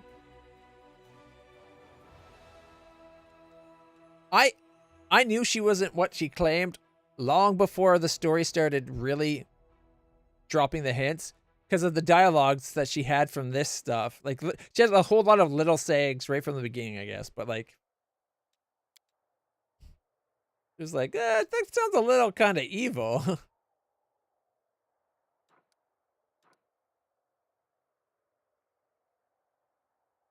I do have the eight down here, yeah. Because my party has been like 9+ for ages. Especially when I got the dragon. Like there's 3, 4, 5, 6, 7, 8, 9. 10. 1, 2, 3, 4, 5, 6, 7, 8, 9, 10, 11, 12. I do want to see if there's like a run where we could have everybody with a companion. That'd be kind of cool.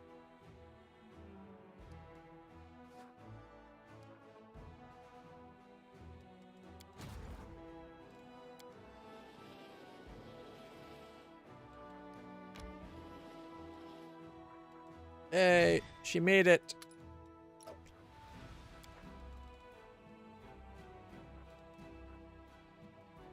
Three days, 17 hours, 52 minutes.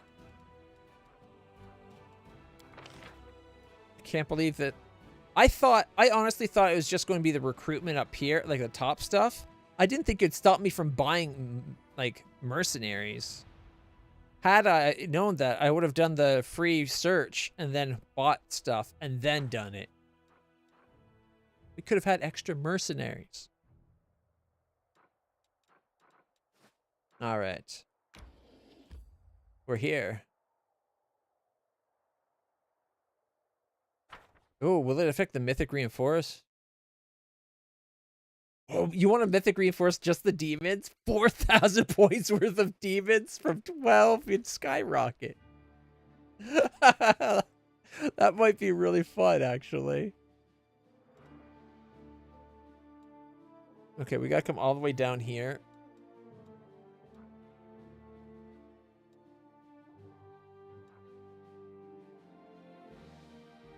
I did think it was cool the way they handled traveling through the city like they did the world map.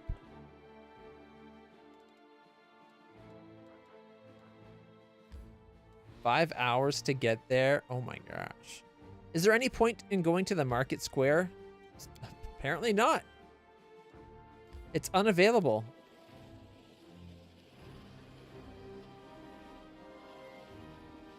Religion checks succeeding like crazy. Whoa, whoa, whoa. He failed one.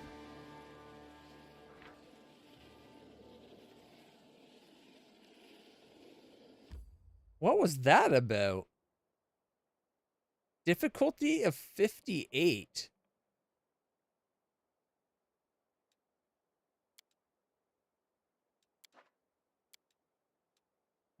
Cancel for a second. So it started at 22, 27, 28, 33, 38, 43, 49, 53, and then we failed the 58. Which sucks, because that 20, man. What was that about, though? Secrets? Did I just miss out on something big? There's shit going on in the town that religiously.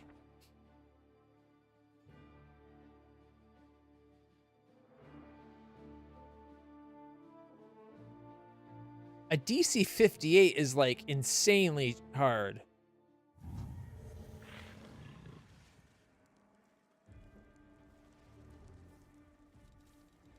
Let us not hesitate. Get on my horse. Oh, it won't let me ride my horse. Again.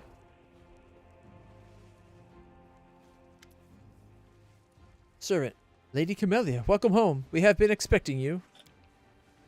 Camellia looked at the servant for a few moments, bemused. You have been expecting me? Indeed, my lady. Lord Gwyrm ordered that you be sent to him as soon as you arrive.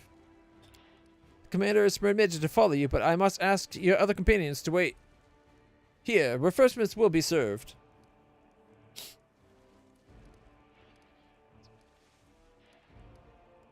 I see you fully managed to repair the mansion after the invasion.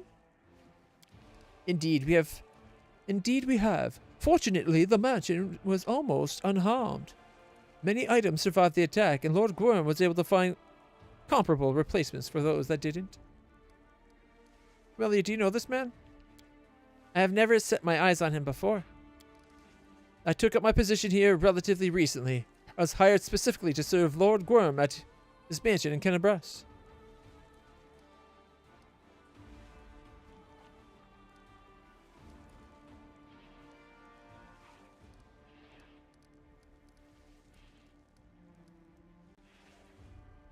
Horgus knows what's going on, it seems like.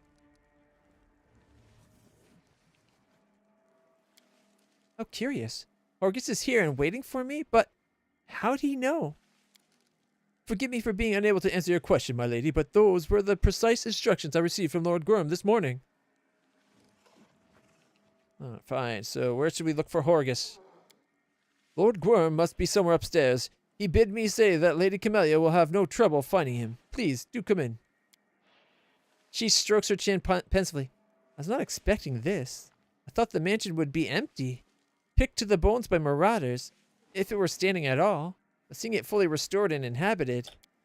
She narrows her eyes at you. Well, it would be extremely impolite to keep our host waiting, wouldn't it, my friend? Let's go and have a chat with Daddy Dearest. Daddy soon to be deadest.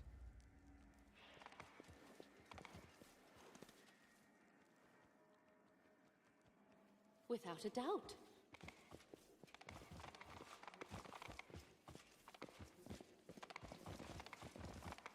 Another servant? Forwards. To the garden. Ooh, there's a garden. Did we ever go to the garden? Can't remember if we ever went outside. Oh, yeah, I think we did. Actually, we must not have if it's not even revealed. Maybe it wasn't an option back then. Ah, camellia. They're still blooming, I see. Camellias. Ah, camellias. I see they never stop blooming. She smirks. On my father's orders, the garden must have camellias in bloom all year long. Whatever the season, whatever the weather. Why does he even bother, do you think? Is this a grave? You're right, but it wasn't that hard to guess, was it? Are these all graves? This is the grave of my mother, Iris. She died when I was a child, so I scarcely remember her. I don't understand. Why would Horgus tend this grave all these years? And why would he plant camellias over it? My father has never shown any tendency towards sentimentality. Ah, there's something more at play. I hate these flowers. We march ahead.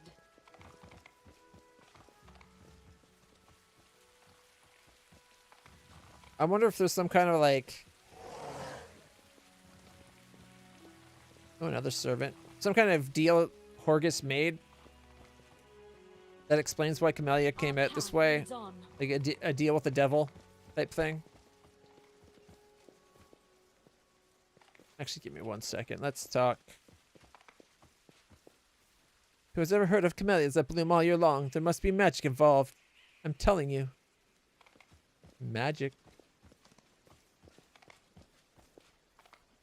I love my wings. They look so cool.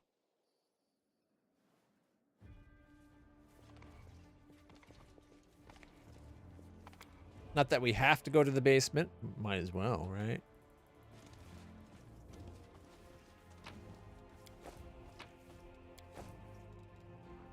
Unable to identify boots. What? As the saying goes, every family has a skeleton in the closet. In my case, all the skeletons are hidden in the cellar. She smiles fleetingly over the joke. This place holds special significance for me because this is where I killed those thugs who tried to rob Horgus's mansion. They were caught by the guards and I sacrificed them to Maria. This is where they are buried.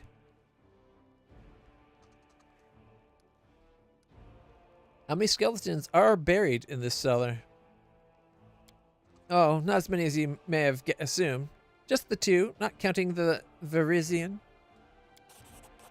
Camellia's eyes dart around the room as if she's trying to make sure that there is nothing that will give away her secrets.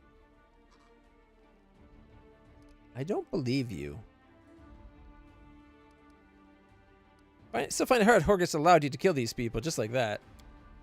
I think he had no choice. He could not cure me of the spirit's influence no matter how hard he tried. Nor could he hand me over to the authorities of Canabras, because then I should have certainly declared myself to be his illegitimate daughter and revealed all his secrets to the world. That would have stained the glorious name of Horgus Gorham that my papa values even more than his own life. I suppose he could have killed me and buried me right here in the cellar. She shrugs hesitantly. I have no idea why he didn't do it while I was still a little girl, and he could overpower me. Nevertheless, I can assure you that all my victims buried here were hardened criminals and thugs. No one sheds a tear when they never returned from the Gorham mansion that night. I don't believe you. She itches her eyebrow. What hard evidence do you have to support your doubts? However, if you wish to make sure that I am telling the truth, feel free to take a shovel and dig. But do not expect me to sit here obediently waiting for you to finish. And I must warn you in advance, Orgus buried all the victims as deep as he could. You gotta go. You think by now she would just be telling us the truth, would realize... Like, we took her to a brothel so she could kill a homunculus in the, that ended up being shaped like her dad. I will guide us. Like, if we're willing to stand here and partake at that... Not to mention that the thousands we've killed by this point in the game. Admittedly, mostly evil, but still.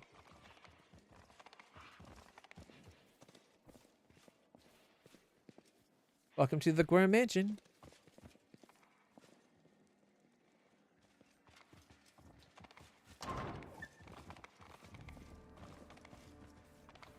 The mother... this is the room of my first mentor. Take a look around if you want to. I'm sure you could find many of the curious tools and devices she used during her lessons. She runs her fingers over bundled whips and floggers packed neatly in a drawer, touching each of them with care.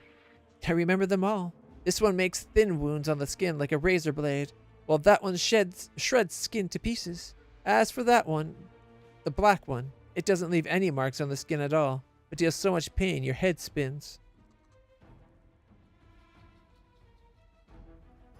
Why was your mentor so cruel? Because she was probably trying to beat the evil out of her? Like, what is it, exorcist style? I don't know. Perhaps the old hag was once trained in the same way. Perhaps she simply hated me. Besides, in her eyes, I was not the daughter of a noble family, but merely some urchin that the Honorable Horgus Gorham decided to take in off the streets. Yeah, but even if that's the case, she was brought here by Horgus to train you. She wouldn't just beat you unless that was part of the reason. She shrugs. She moved into the house a few years after my mother's death. Horgus often had to go out of Canabras on business, so he gave me into the care of that old shaman, hoping that she would teach me to keep the spirits on a short leash. That old hag must have known what she was doing was illegal. She was very good at hiding the evidence of her teaching. She always made sure to heal my scars by the time my father came back. Anyway, the Rissian didn't even last 3 months here. Oh, how she wheezed when I plunged my stiletto into her throat, and her eyes, shocked and terrified in equal measure. The old crone never suspected a 6-year-old girl could be capable of such a thing. Why is this thing still being kept around? Because I asked him to. I wanted to remember the pain. Both the pain the Varisian dealt to me, and the pain I paid her back. The hatred I felt towards her lives in me to this day. Every time I enter this room, my hands start to tremble and my heart pounds as if it's trying to jump out of my chest. She licks her parched lips. That burning hatred is my most vivid childhood memory. Let's get out of here then. Yes, let's go. Oh. She's kind of twisted.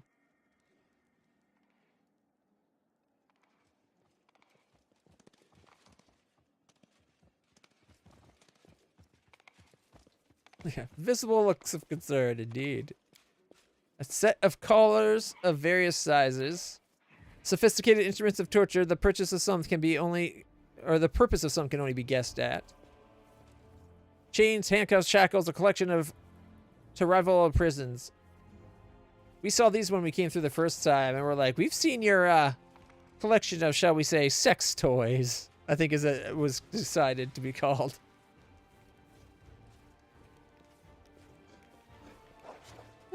Pathfinding circles. Lord Gorham's expecting you. Yeah, you seem to think I really care.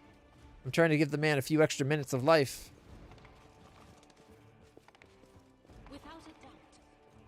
I don't think Horgus deserves what he's getting here.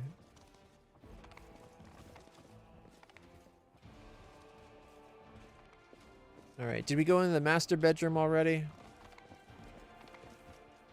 Alright. Forwards. Up we go.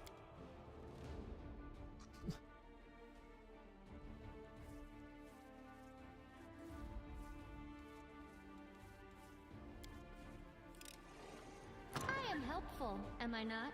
Yep.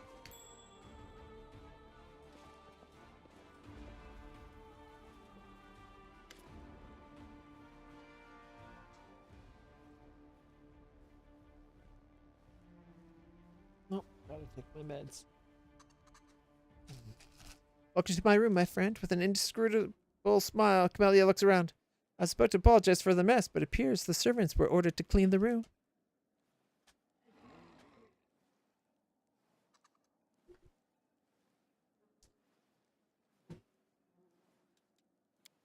Well, do you have anything to say about the place where I spent my formative years? There are bars on the windows. She turns to the windows and looks at them closely as if seeing them for the first time. Then shrugs. They were always here. I moved to this room immediately after my mother died, and this is where I stayed, leaving it only on rare occasions. I suppose my darling papa was afraid that I would slip out without him knowing. Foolish man. If I had ever really wanted to escape, no bars on the windows could have held me. Looks too big for a child. I never thought about it. This bed was mine from the very beginning, as well as the countless dresses in the closet, the bouquet of flowers on the windowsill, and the sumptuous meals the servants used to bring me for breakfast, lunch, dinner, and any time I wanted in between. I suppose the servants must have been whispering about me in dark corners, trying to understand why this strange girl was living here in the lap of luxury, although I never cared much about their gossip. Besides, Orcus changed servants as often as he changed his gloves, so none of the staff were ever here for very long. Yeah, because you probably killed them. So many books. I always loved reading. Books opened entire new worlds to me, and I could visit them all without ever leaving my chair. That's a hefty-looking lock on the door. Only Horgus himself and the mansion's head guard had a key to this lock. Even the servants had to call one of them to open the door so they could bring me my lunch. Sometimes I was allowed to leave the room, to take a stroll in the garden, or attend a fencing class with a specially hired teacher. Sometimes Horgus even took me out into the city, when there were festivities or if a trade caravan had arrived from faraway lands. But every time he did it, he made me promise that I would keep within 10 paces of him at all times. Not to mention, you know, when you were trained downstairs in a completely different room that you... A promise, pah, as if that could ever stop me. You lived surrounded by luxury and care. You wanted for nothing. In fact, you had an enviable life. I don't know if I'd say that. Parts of her life, I'd say, were enviable. Ed Rexus, how's it going?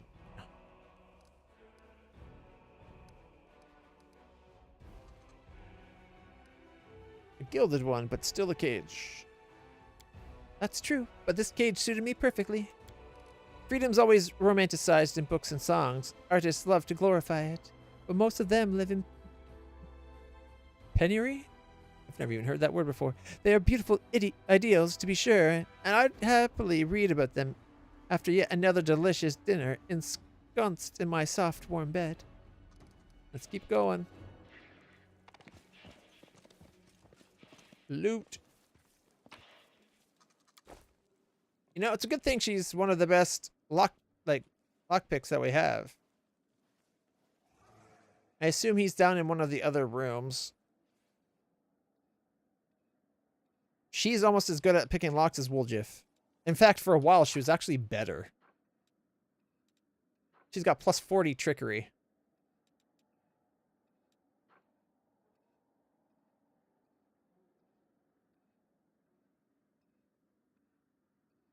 I could easily have gotten that higher.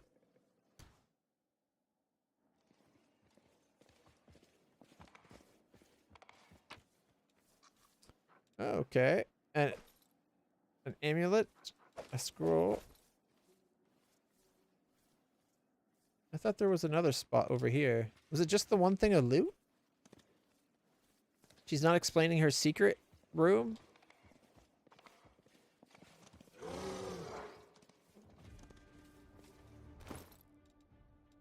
Alright, date.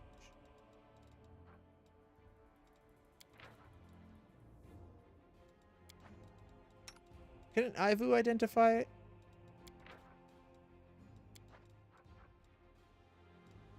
Isn't it a knowledge arcana check to identify things? Yeah, identification of found magical items. We got a plus 48.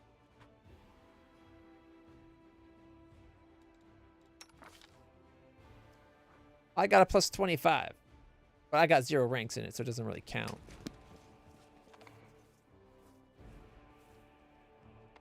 Yeah. Probably because they didn't properly program We Ivu march ahead. to be a person.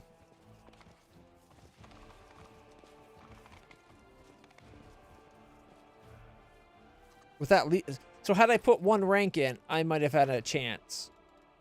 It would have been a plus 26, which isn't bad. She definitely wouldn't get it. Usually it's Woljif that does it. If not, it's been Arushale. But I do think that Ivu should count. Our path leads on.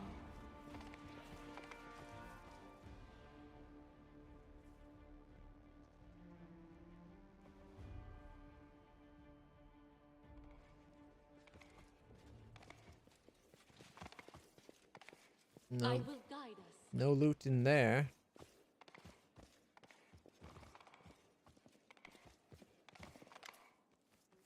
Camellia. We are sure to find Horgus in his secret study. She licks her parched lips. Before we enter, I should like to ask you one question, if you don't mind. You know our family's history better than anyone else in the world. Tell me, what do you think of Horgus as a father?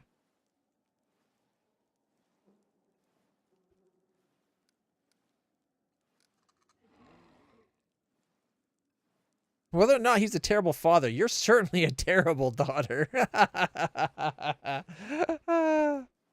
I like it. I think despite everything, he's actually a pretty good father. There's clearly something else going on with her than what she's telling us. Like, there must have been a reason why they locked her in her room and then have someone, like, basically torture her.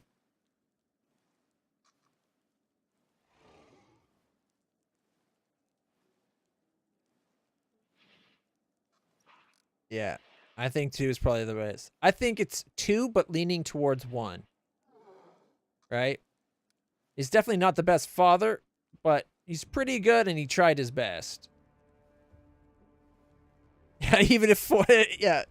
I think it, sometimes you got to take the kid into account as well. Sometimes the kid's most of the problem. There are some kids that push the buttons on purpose. Cause shit on purpose for various reasons.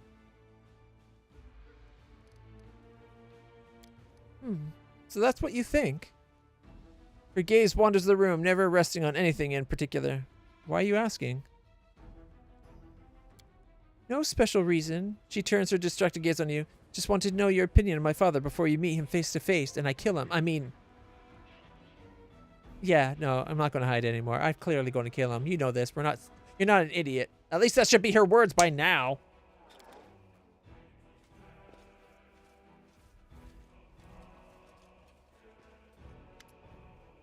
Well, hello, father.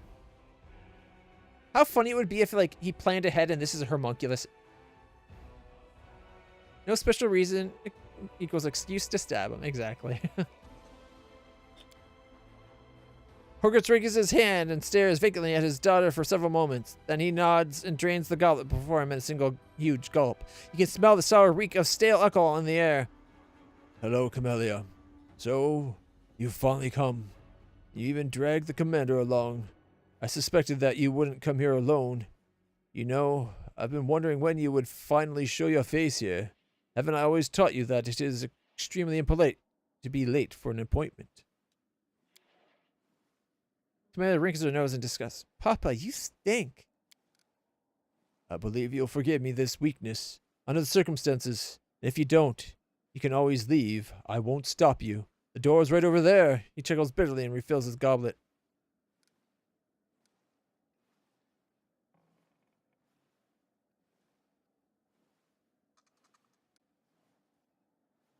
What did you do after I left for the Abyss? I left Dresden as soon as the Queen took hold of the reins of the government. Of course, I highly respect our dear Galfrey, but it was you I had followed into the crusade, not her. For whatever reason, I do not believe our Queen will succeed in her attempt to defeat the wound. so I moved to Nerosian while my mansion in Canabras was under renovation.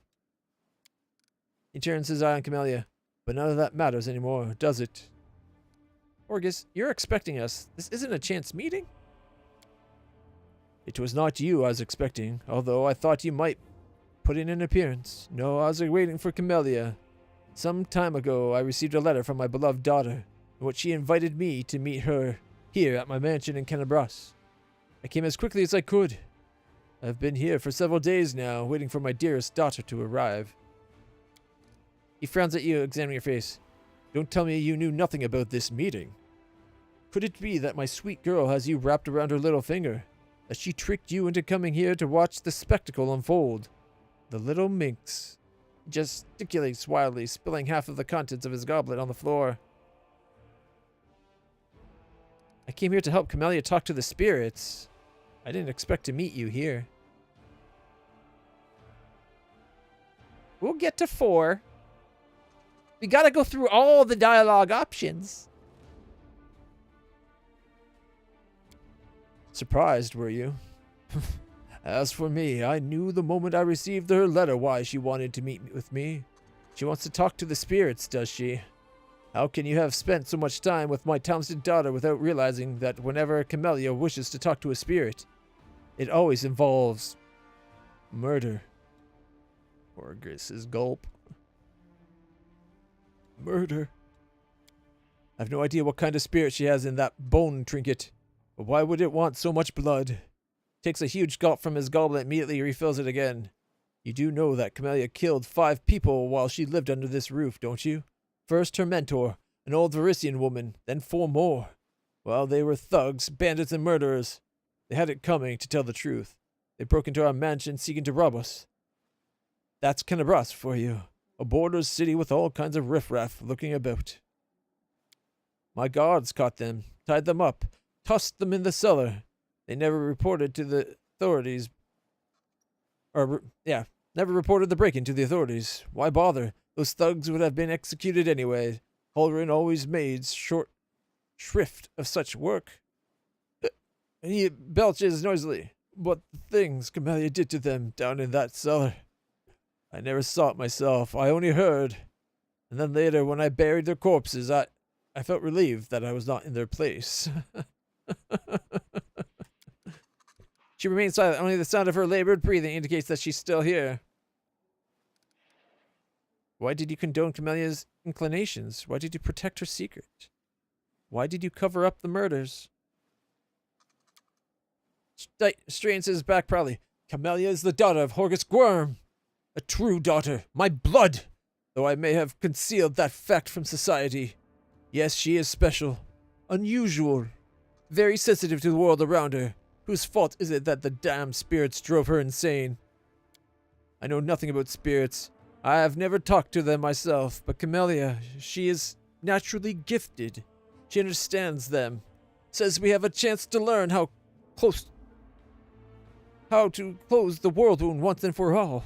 This end justifies all means, doesn't it, Commander? You believe her lies? Talks about me falling for her bullshit. He's falling for it too. What is a father to do? He sighs heavily, shoulders slump as if weighed down by a burden he has been carrying for many years. The bloodline of Horgus Gwyrm cannot be broken. I have no other heirs. Camellia, what is going on here? She remains silent. You can't see her face, but you hear her breathing, shallow and fast. Her shoulders are rising and falling jerkily, and her right hand is trembling. Camellia, explain! She jolts slightly and turns to you. Her eyes seem to look right through you. Her lips are parted, and her rasping breath reminds you of an animal's growl. Her right hand is clutching a thin stiletto that seems to have come out of nowhere. Isn't it obvious? He stands up heavily from the table and approaches his daughter, stumbling a little. She has finally come to take my life. I've been waiting for this moment since the day it all began. I knew it would come, of course. I had hoped that Camellia would placate her spirits somehow, or perhaps that the commander would close the world wound and put an end to all these sacrifices. But it's too late for that now. I am ready to die. My whole life's a lie. Doesn't even feel like mine, but someone else's. I did everything I could to ensure that the name of Horgus Worm would go down in history and his bloodline live on. I have had to lie and cover up crimes along the way. Well, the time has come to pay the piper, and if my death helps to uncover the secrets of closing the world wound, well, it's not the worst way to go. He gulps. But before you do what you came here to do, Camellia, let me reveal my final secret to you. Camellia's voice sounds alien and unfamiliar. It is hoarse and low like gravel crunching underfoot. Talk. I think it's going to be her mum spirit inside the thing and not some ancient spirit. If there's any spirit in it at all. Your mother, Iris, genuinely loved you, Camellia. But after she saw how you killed that pup in the garden, she started to worry about you. It was she who insisted on the doctors and the psychics and the exorcists. They all examined you, but nothing helped. You kept on killing animals, neighboring cats, stray dogs. You told us stories about the spirits who whispered in your ear. Iris didn't believe you really had a special ability to communicate with the spirits. She didn't think you were gifted, but I did. As if a daughter of Horgus Worm could be more than a lunatic.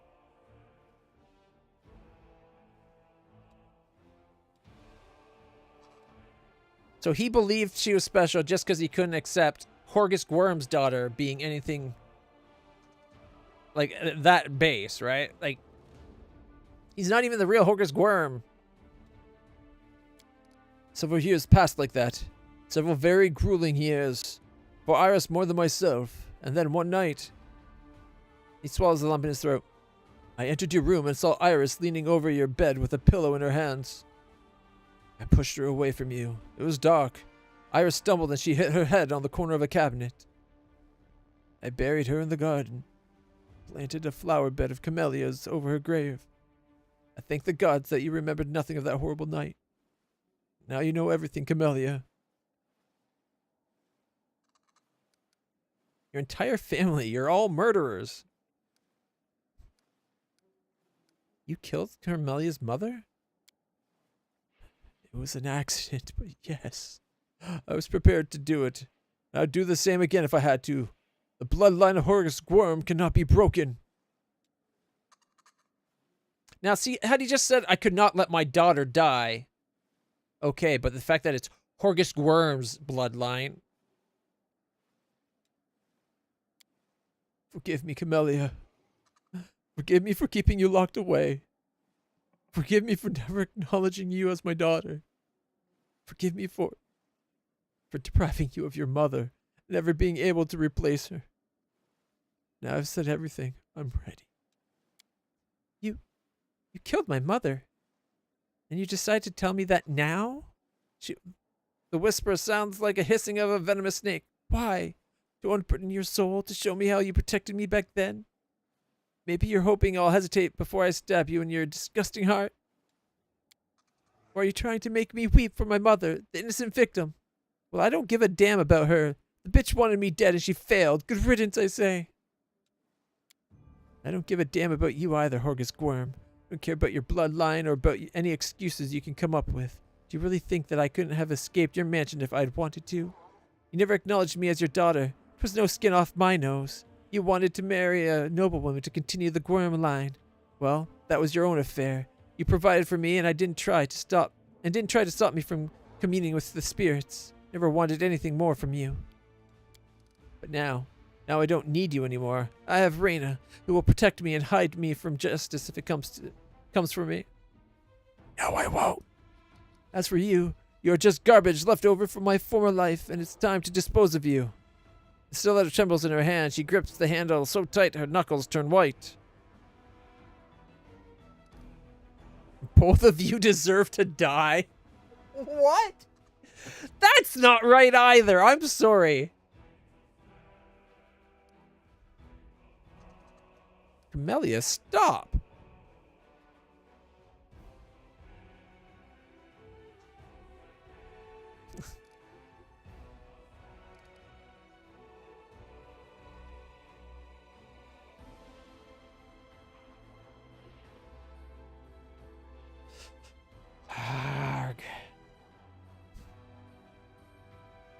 I'm no longer the lawful paladin. I don't give a damn about the law. I make the law. No.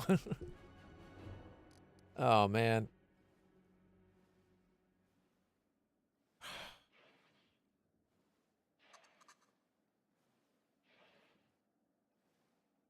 Part of me wants to stop her. But also, I don't want to lose a party member. Isn't that so stupid? Oh, man.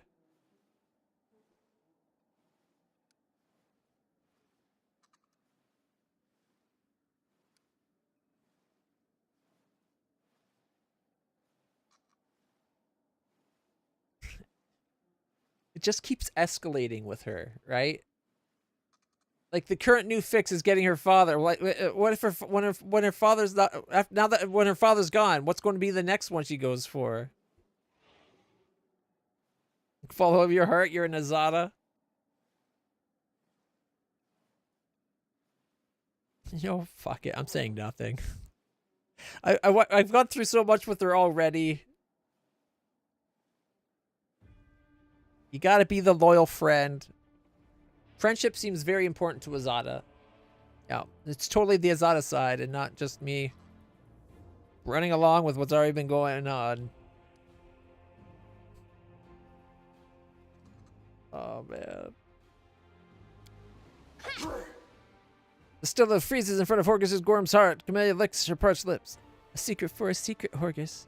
I've dreamed of doing this for a long time. I've dreamed of this without even realizing it was my heart's desire. You're always near, my protector and patron. Could I even entertain the thought of killing you? But the forbidden fruit is so much sweeter.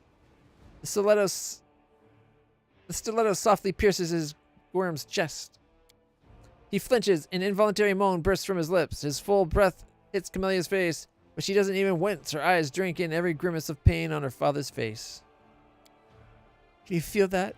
Just one little stab and your life starts to bleed out. My stiletto has pierced your heart. Now it withers, impaled like a butterfly on a pin. If I drag the stiletto out now, you'll die quickly. But if I keep it in, you'll suffer longer. Perhaps even choke on your own blood. So what should I choose, Does she not realize I can just point a finger at him and heal him instantly? I kind of feel... Oh, how mean would that be? Like, this whole time, every time she stabs him, I just heal him. I don't get it, Camellia. Are you stabbing him right? Keep trying. I'm sorry. Oh, that'd be so bad. The stiletto plunges in his chest, right up to the handle. He coughs, blood bubbling on his lips. The last vestige of his strength, he stands before Camellia and looks her straight in the eye.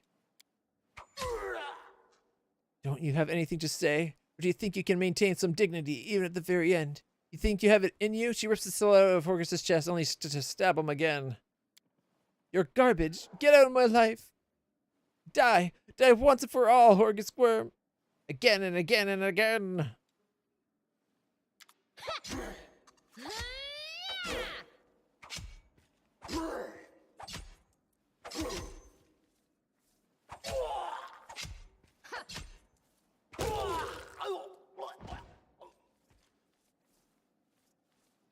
He's really taking a beating, yeah. It's all over now. I've rid myself of my past. I suppose I should feel happy. Why then do I feel so tired? She gets to her feet and smooths out her tousled hair. It was all over too quickly. Don't you agree, my friend? As if something was missing. It's like having sex without climaxing. The end result's not but exhaustion. Perhaps it's because Horgus did not try to resist. She taps her chin with her finger pensively. Anyway, it doesn't matter now. Let's have some more fun, shall we? Why didn't you tell me he'd be waiting here? She shrugs, a trifle confused. I just didn't. Perhaps I wanted to surprise you, or perhaps I was worried that you'd try to talk me out of it.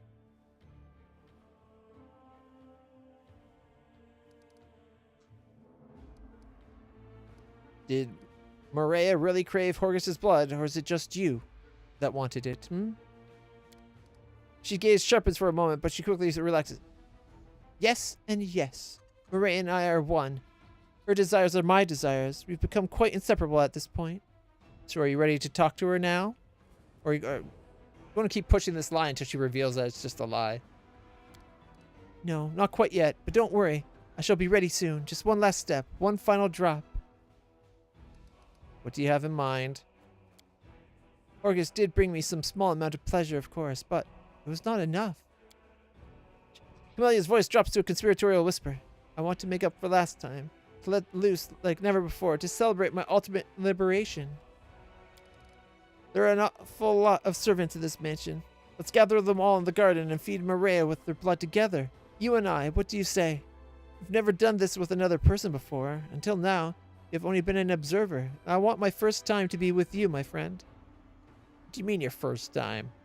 You've been killing all kinds of people.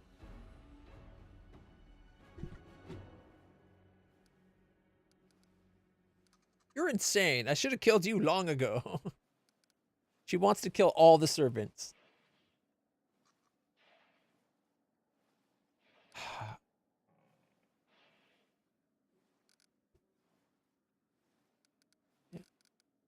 I like your idea. Gather the servants. At this point, what's there to lose?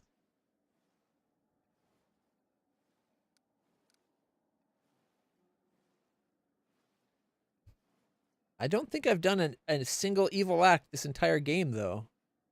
No, that's not true. I did that only with her. Ironically, only when she's involved, I've allowed... I guess technically it's evil allowing her. I don't think I've actually done it myself. I feel like it's hard to remember back like 15 days worth of gameplay spread out across almost a year. She's definitely bringing out the worst in us.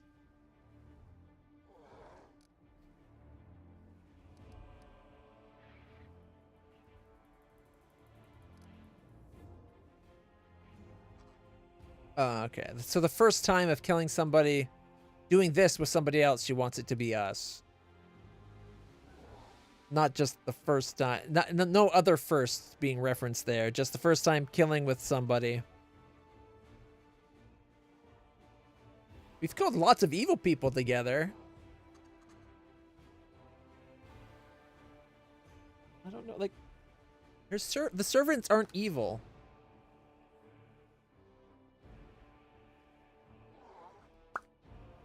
Like, what I allowed... When I found her killing... Okay, the first time in Dresden, when I found her killing that one guy...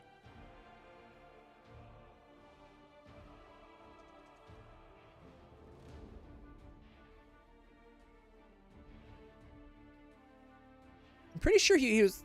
Maybe I'm misremembering. Yeah, maybe there was time to save him. Did she say assault? Did she give a story to justify it? Like he did? He was a... There was something evil about him? I can't remember.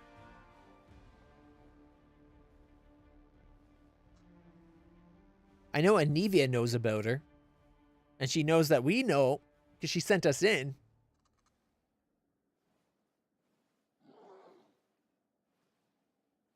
It's one thing when she was the primary healer in our group. She was one of the people, like, for the longest time, she was a main member of our party. Like, all the way through Act 1 through 3, she never left our party. But I don't use her anymore. I don't like killing my companions, though. Like, I already had to kill Reggie. And I actually like Reggie. And he didn't do evil shit. Well, yeah, he did do evil shit. Not really. Even though I'm pretty sure he was lawful evil. He did, like, nasty stuff, but for the cause of good. Yeah, it was some guy. Back then, like, she used sex to lure men into places where she could kill them. During sex.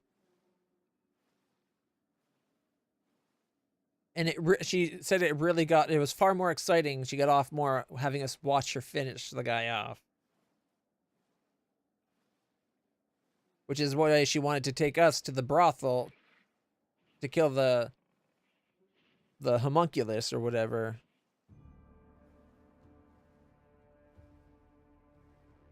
But now that we've killed Horgus, how long before the homunculus would end up being us? Like, this only ends one way, right? Us or her.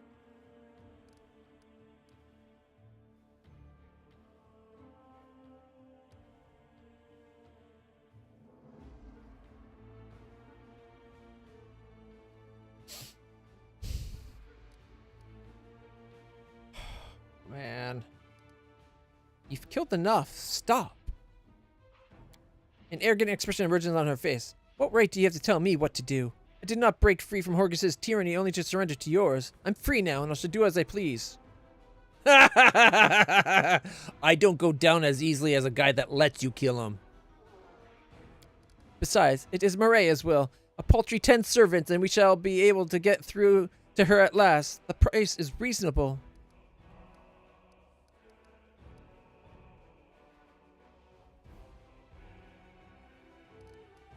How about this then? If we do these 10 killings and the world wound doesn't happen, you die. Or like if you don't actually connect with her, get information that actually helps us close the world wound.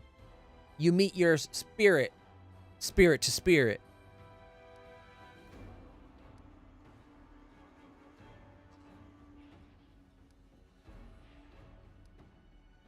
Yeah. Camellia, I forbid you to kill innocent people. Ignore my order and you will regret it.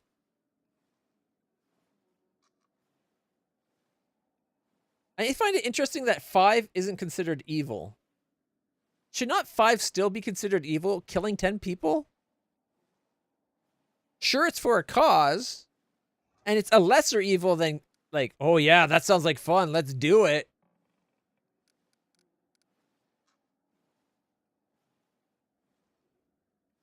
Man.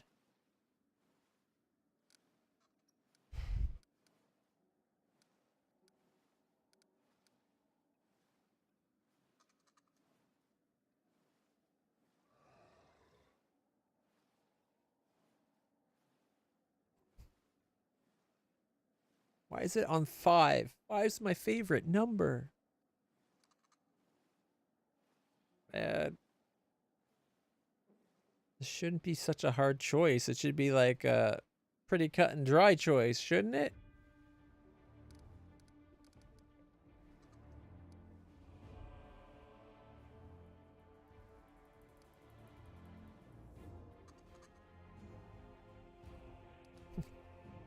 Yeah, the echo of Reyna's original paladin. Original Reyna would never have allowed this to happen. If it wasn't for the fact that we changed to my class when I became an Azada, I would not have allowed any of this. I wouldn't have even flinched. I would have killed her on the spot. If I had to, right? Like when I role play, like I try to play these games as though they're being role play, like with a consistency on role play. But oh man, this is hard.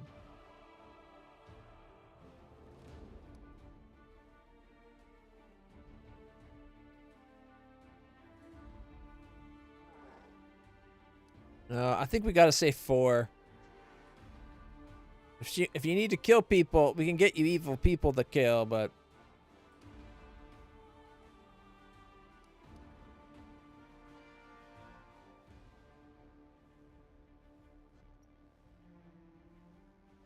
we've come this far. She's already killed her father. Man, I should have stopped her.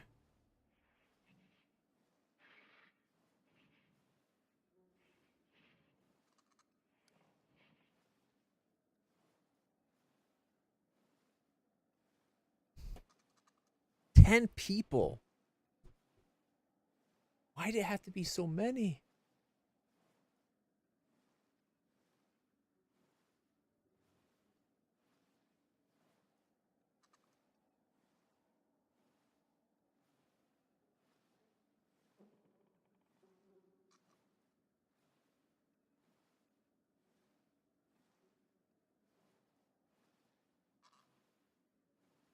Oh my goodness.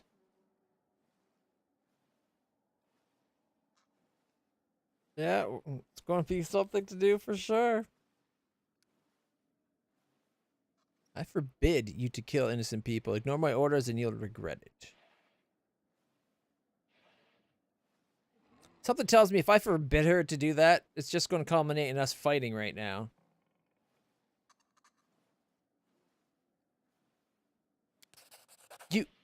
You dare to give me an order? On your crusade, I saw nothing but rules and regulations. You know what? Screw you. Die, you bitch. Called it. We Save the last will one for me. prevail.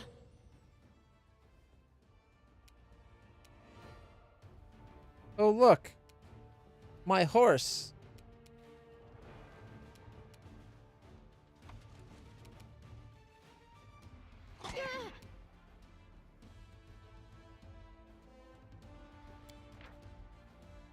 Oh, she's already at 225.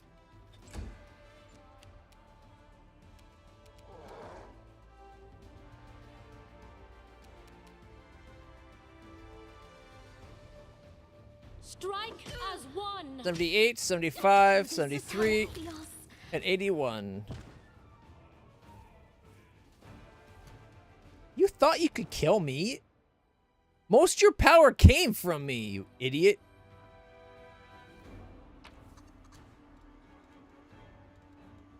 Oh, look, he even had a sword ready for her. Yep, now we don't have to worry about keeping her equipped. Horgus Gorm even had a sword. I bet he bought a special sword just for her.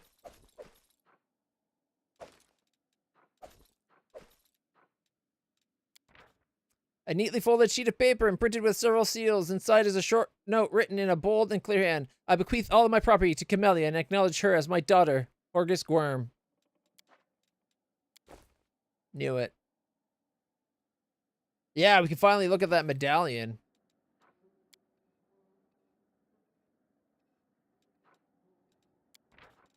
Mystical amulet in the shape of a snake made from bone. The pendant is a snake skull. The enchantment on this amulet allow the wearer to conceal their alignment. Which is, I think, the only thing on it, really. I guess we have to go get our group back together.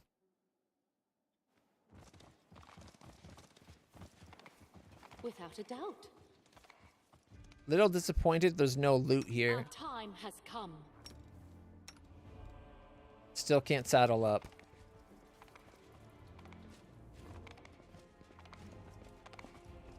She pushed things too far. She forgot who protected her and whatnot.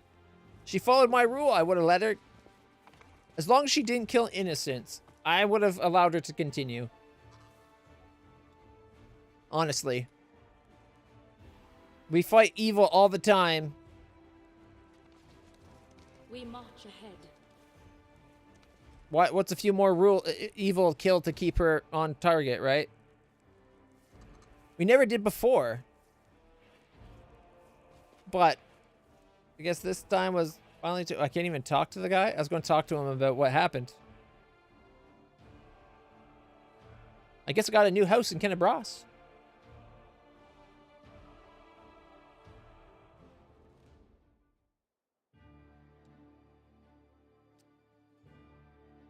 And then we got to spend 5 hours walking out of town.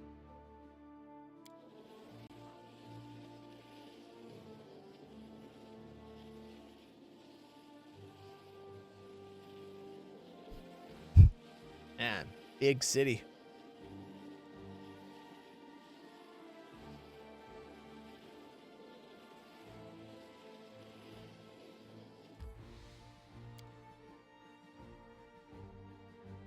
I'm a little sad that Camellia's gone. We're not going to get to hear her voice actor anymore, or at least not doing her Camellia voice. She had some pretty funny comments. Oh, did you see that? There was a demon that moved. A demon army. It just moved into here.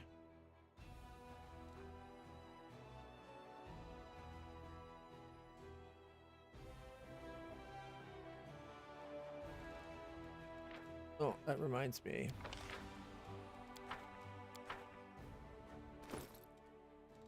All right, we need to do some identifying.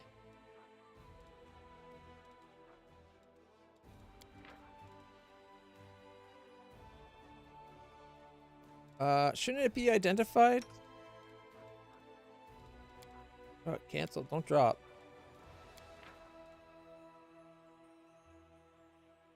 I thought you could right-click and identify.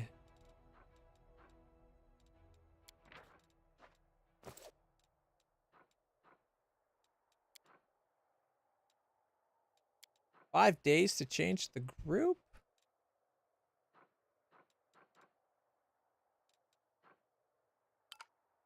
What do you mean unavailable? Should be available. Oh, because it's because I was in army mode.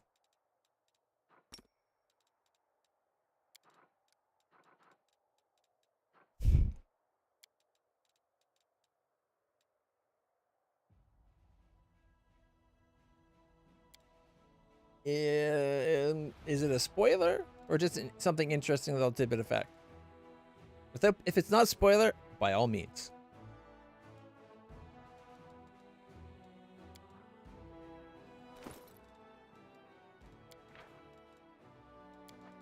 So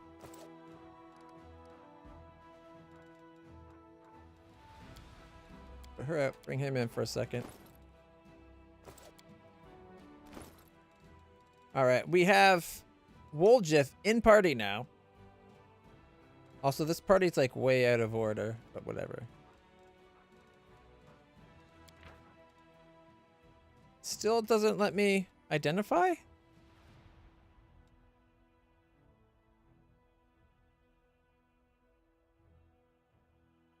Well, obviously, we could have went out and started killing people as an option, right?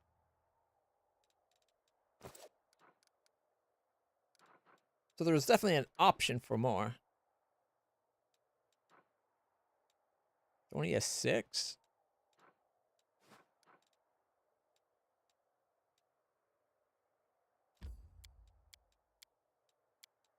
$59. So it wouldn't get there today, but it would be tomorrow. And tomorrow and tomorrow. I guess we can wait to see where it travels and intercept it.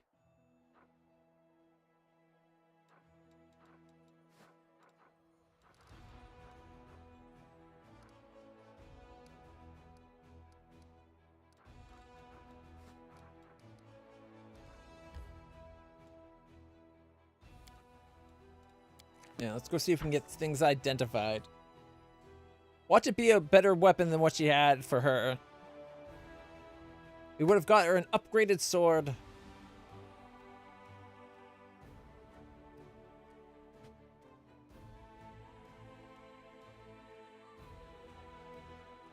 Honestly, a big part of what turned me off to Camellia was the way she responded to the revelation about her mother and her father loving her more than actually loving her and protecting her, even against the wife he loved. He was willing. He would have been. He said he didn't mean to, but he would have if it came down to it, to protect his daughter. And she didn't give a damn. It almost sickened her. It's like, bitch, you owe that man everything.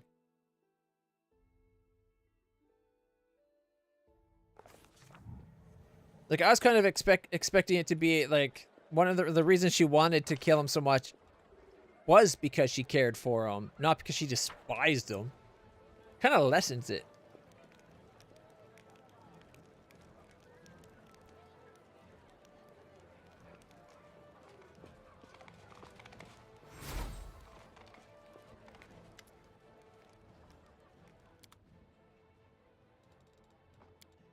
Get rid of the garbage.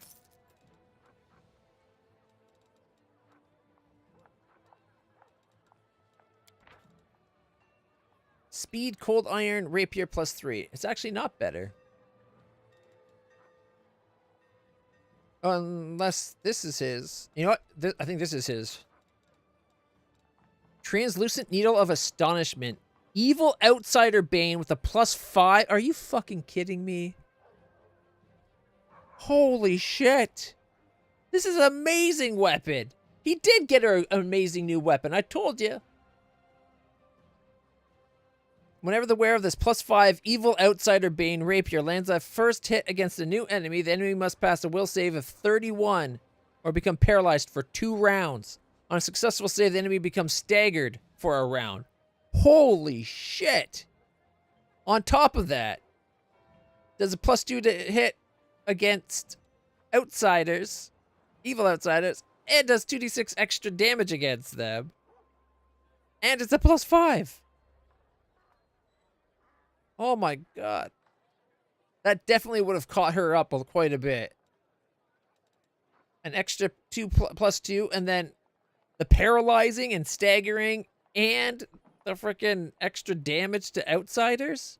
I wouldn't have to do the evil outsider Bane anymore. She would already always have it. Oh man. She would have become so much more versatile. And it doesn't change anything about the amulet. The amulet is like nothing, I guess. That's disappointing.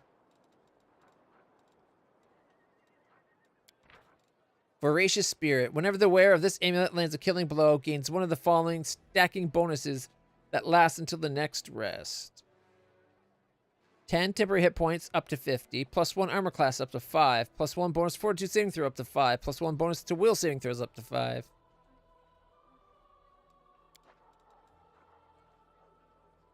Except for she couldn't use it.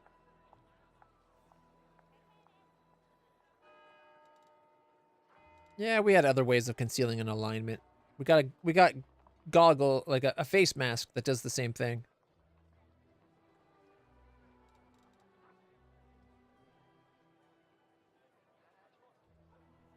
Boots of Freest Rain. These boots grant the wearer +10 bonus to base speed and a constant freedom of movement spell. Not bad.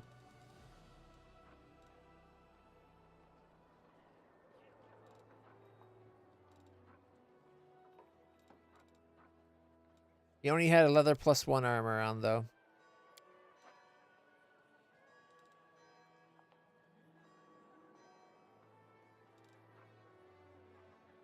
Orgus's will.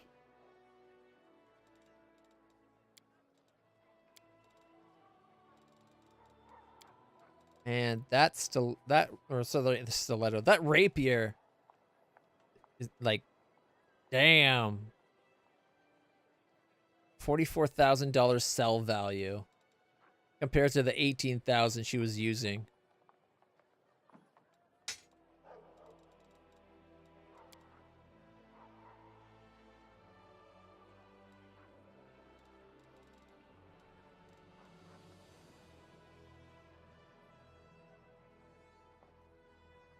I don't think we have a point for this anymore, do we? The slimming garment is fastened with laces, buckles, and buttons, reinforced with ribs of leather or bone. A corset of dye or witch grants a +4 armor bonus to AC if the wearer is a witch. Save DC is increases on the hex by 2. And Ember's not a witch, right?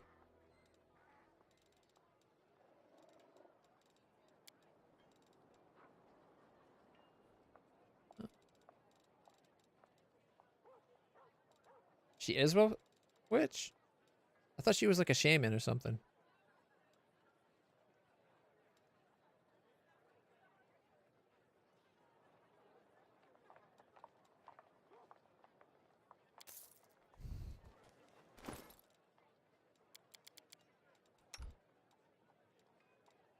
Oh, no, you're right. Stigmatized witch.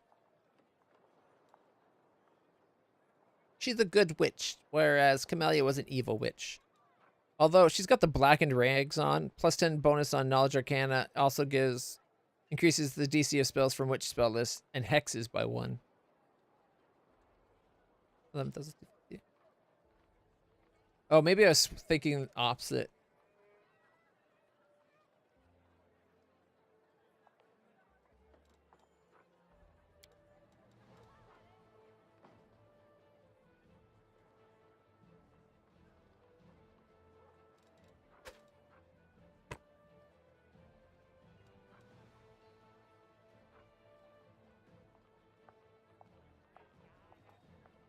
And she's also got the +8 bracers on right now.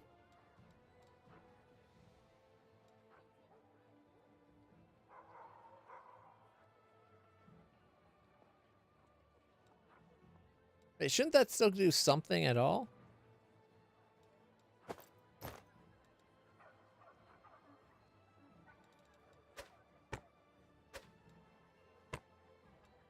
Take this off for a second. 47. Okay, without that on.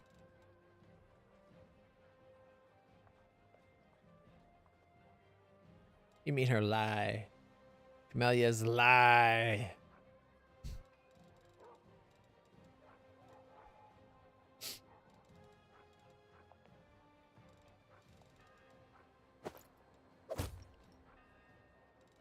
Didn't we have a Haramaki +5 at one point?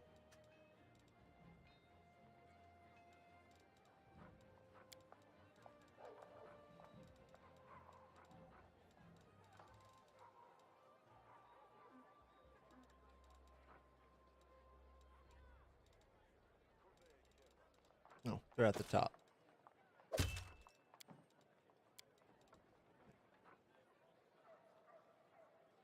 Yeah, it's what she was saying. She let it slip a couple times that it wasn't about what the spirit was saying, and that she just liked to kill.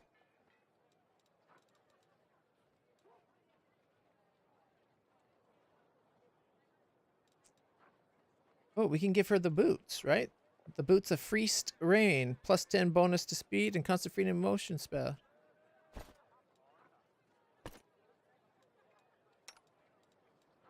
Because he's got free rain. Freest Rain is definitely better. And this doesn't stack with the other one. Although I guess is there a good plot like outfit for him that we could give?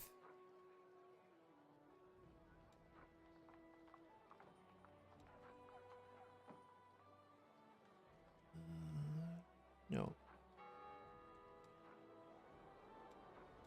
Alt Death? Nope. No. Whenever the wearer of this robe casts a spell that forces the target to make a fortitude saving throw, the DC of that saving is increased by 2. Also grants a +2 bonus on caster level checks made to overcome spell resistance, +4 bonus to concentration checks, and spell resistance 18.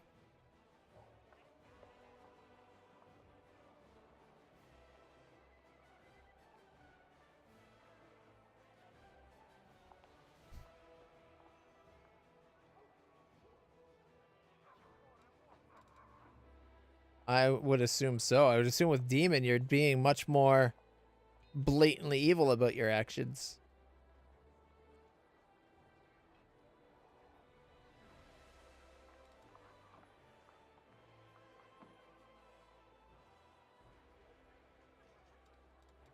You know, if we give him the Freest Rain boots instead of Ember, she doesn't really need the speed bonus.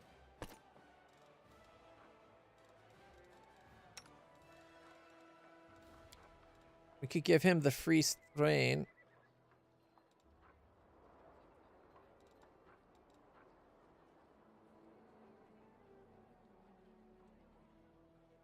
Yeah, that's the boots that we had on Camellia.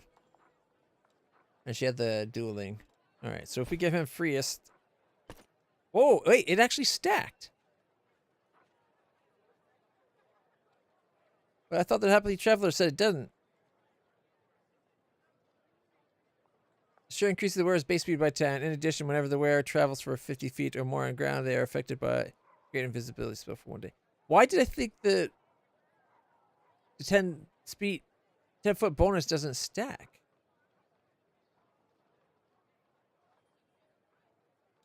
That is actually really good for him. He's taking those boots. She can have the free movement one. Freedom of movement spell. Boom.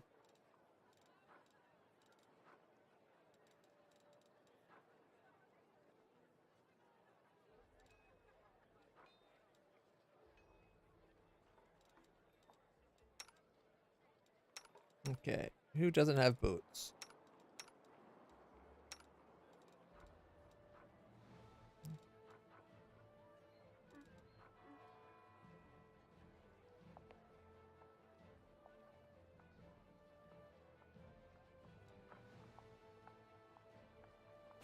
Sure, she'll take the boots of elven kind.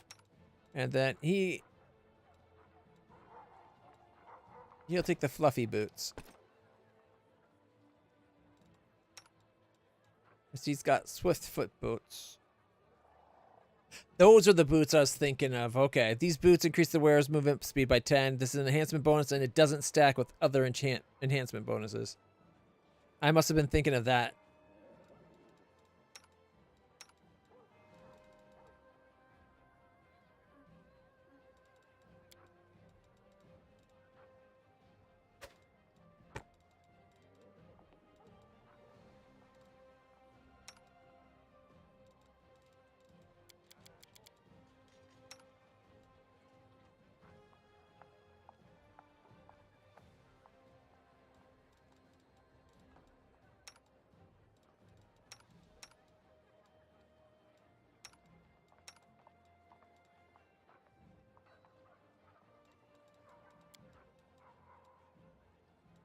Okay, what's that thing that we got from the other kingdom? The potion that's supposed to give you plus 2 to all stats.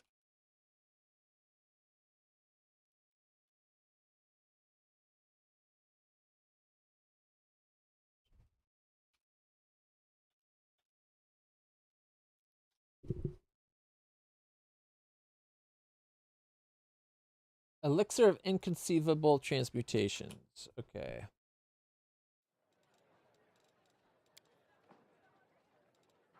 There it is. Bottoms up. Now we're 34, 28, 24, 14, 18, 20. Yeah. Whoa. I'm back to being a 20 charisma. I knew we had it in there somewhere. I gotta say, my companion is starting to get a little short. Killing them off kind of quick now. I killed Reggie, then I killed Camellia.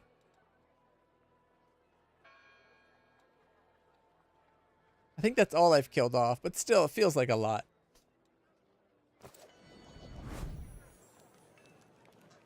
All right.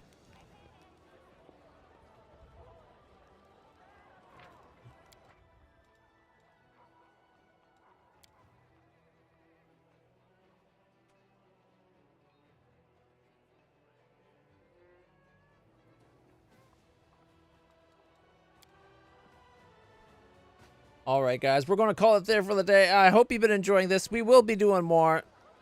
I don't know how much more there is to the game. Seems like quite a bit still. Lots of quests. We got the boat rides to do through the islands, and then taking over the world in the army. But for now, we're going to call it for the day, and I hope you guys enjoyed it. If you haven't hit the follow button yet, please do. Like, subscribe, share, whatever you have to do on your platform. Please support us. It means a lot. Ideally, I hope to be able to do this full-time at some point. The nighttime map. It's cool that this is synced to your like the actual time of day. Anyways, till next time, everybody. Have my mind just went completely blank. Till next time, everybody. Stay happy, stay healthy, stay awesome, and I'll see you all in the future.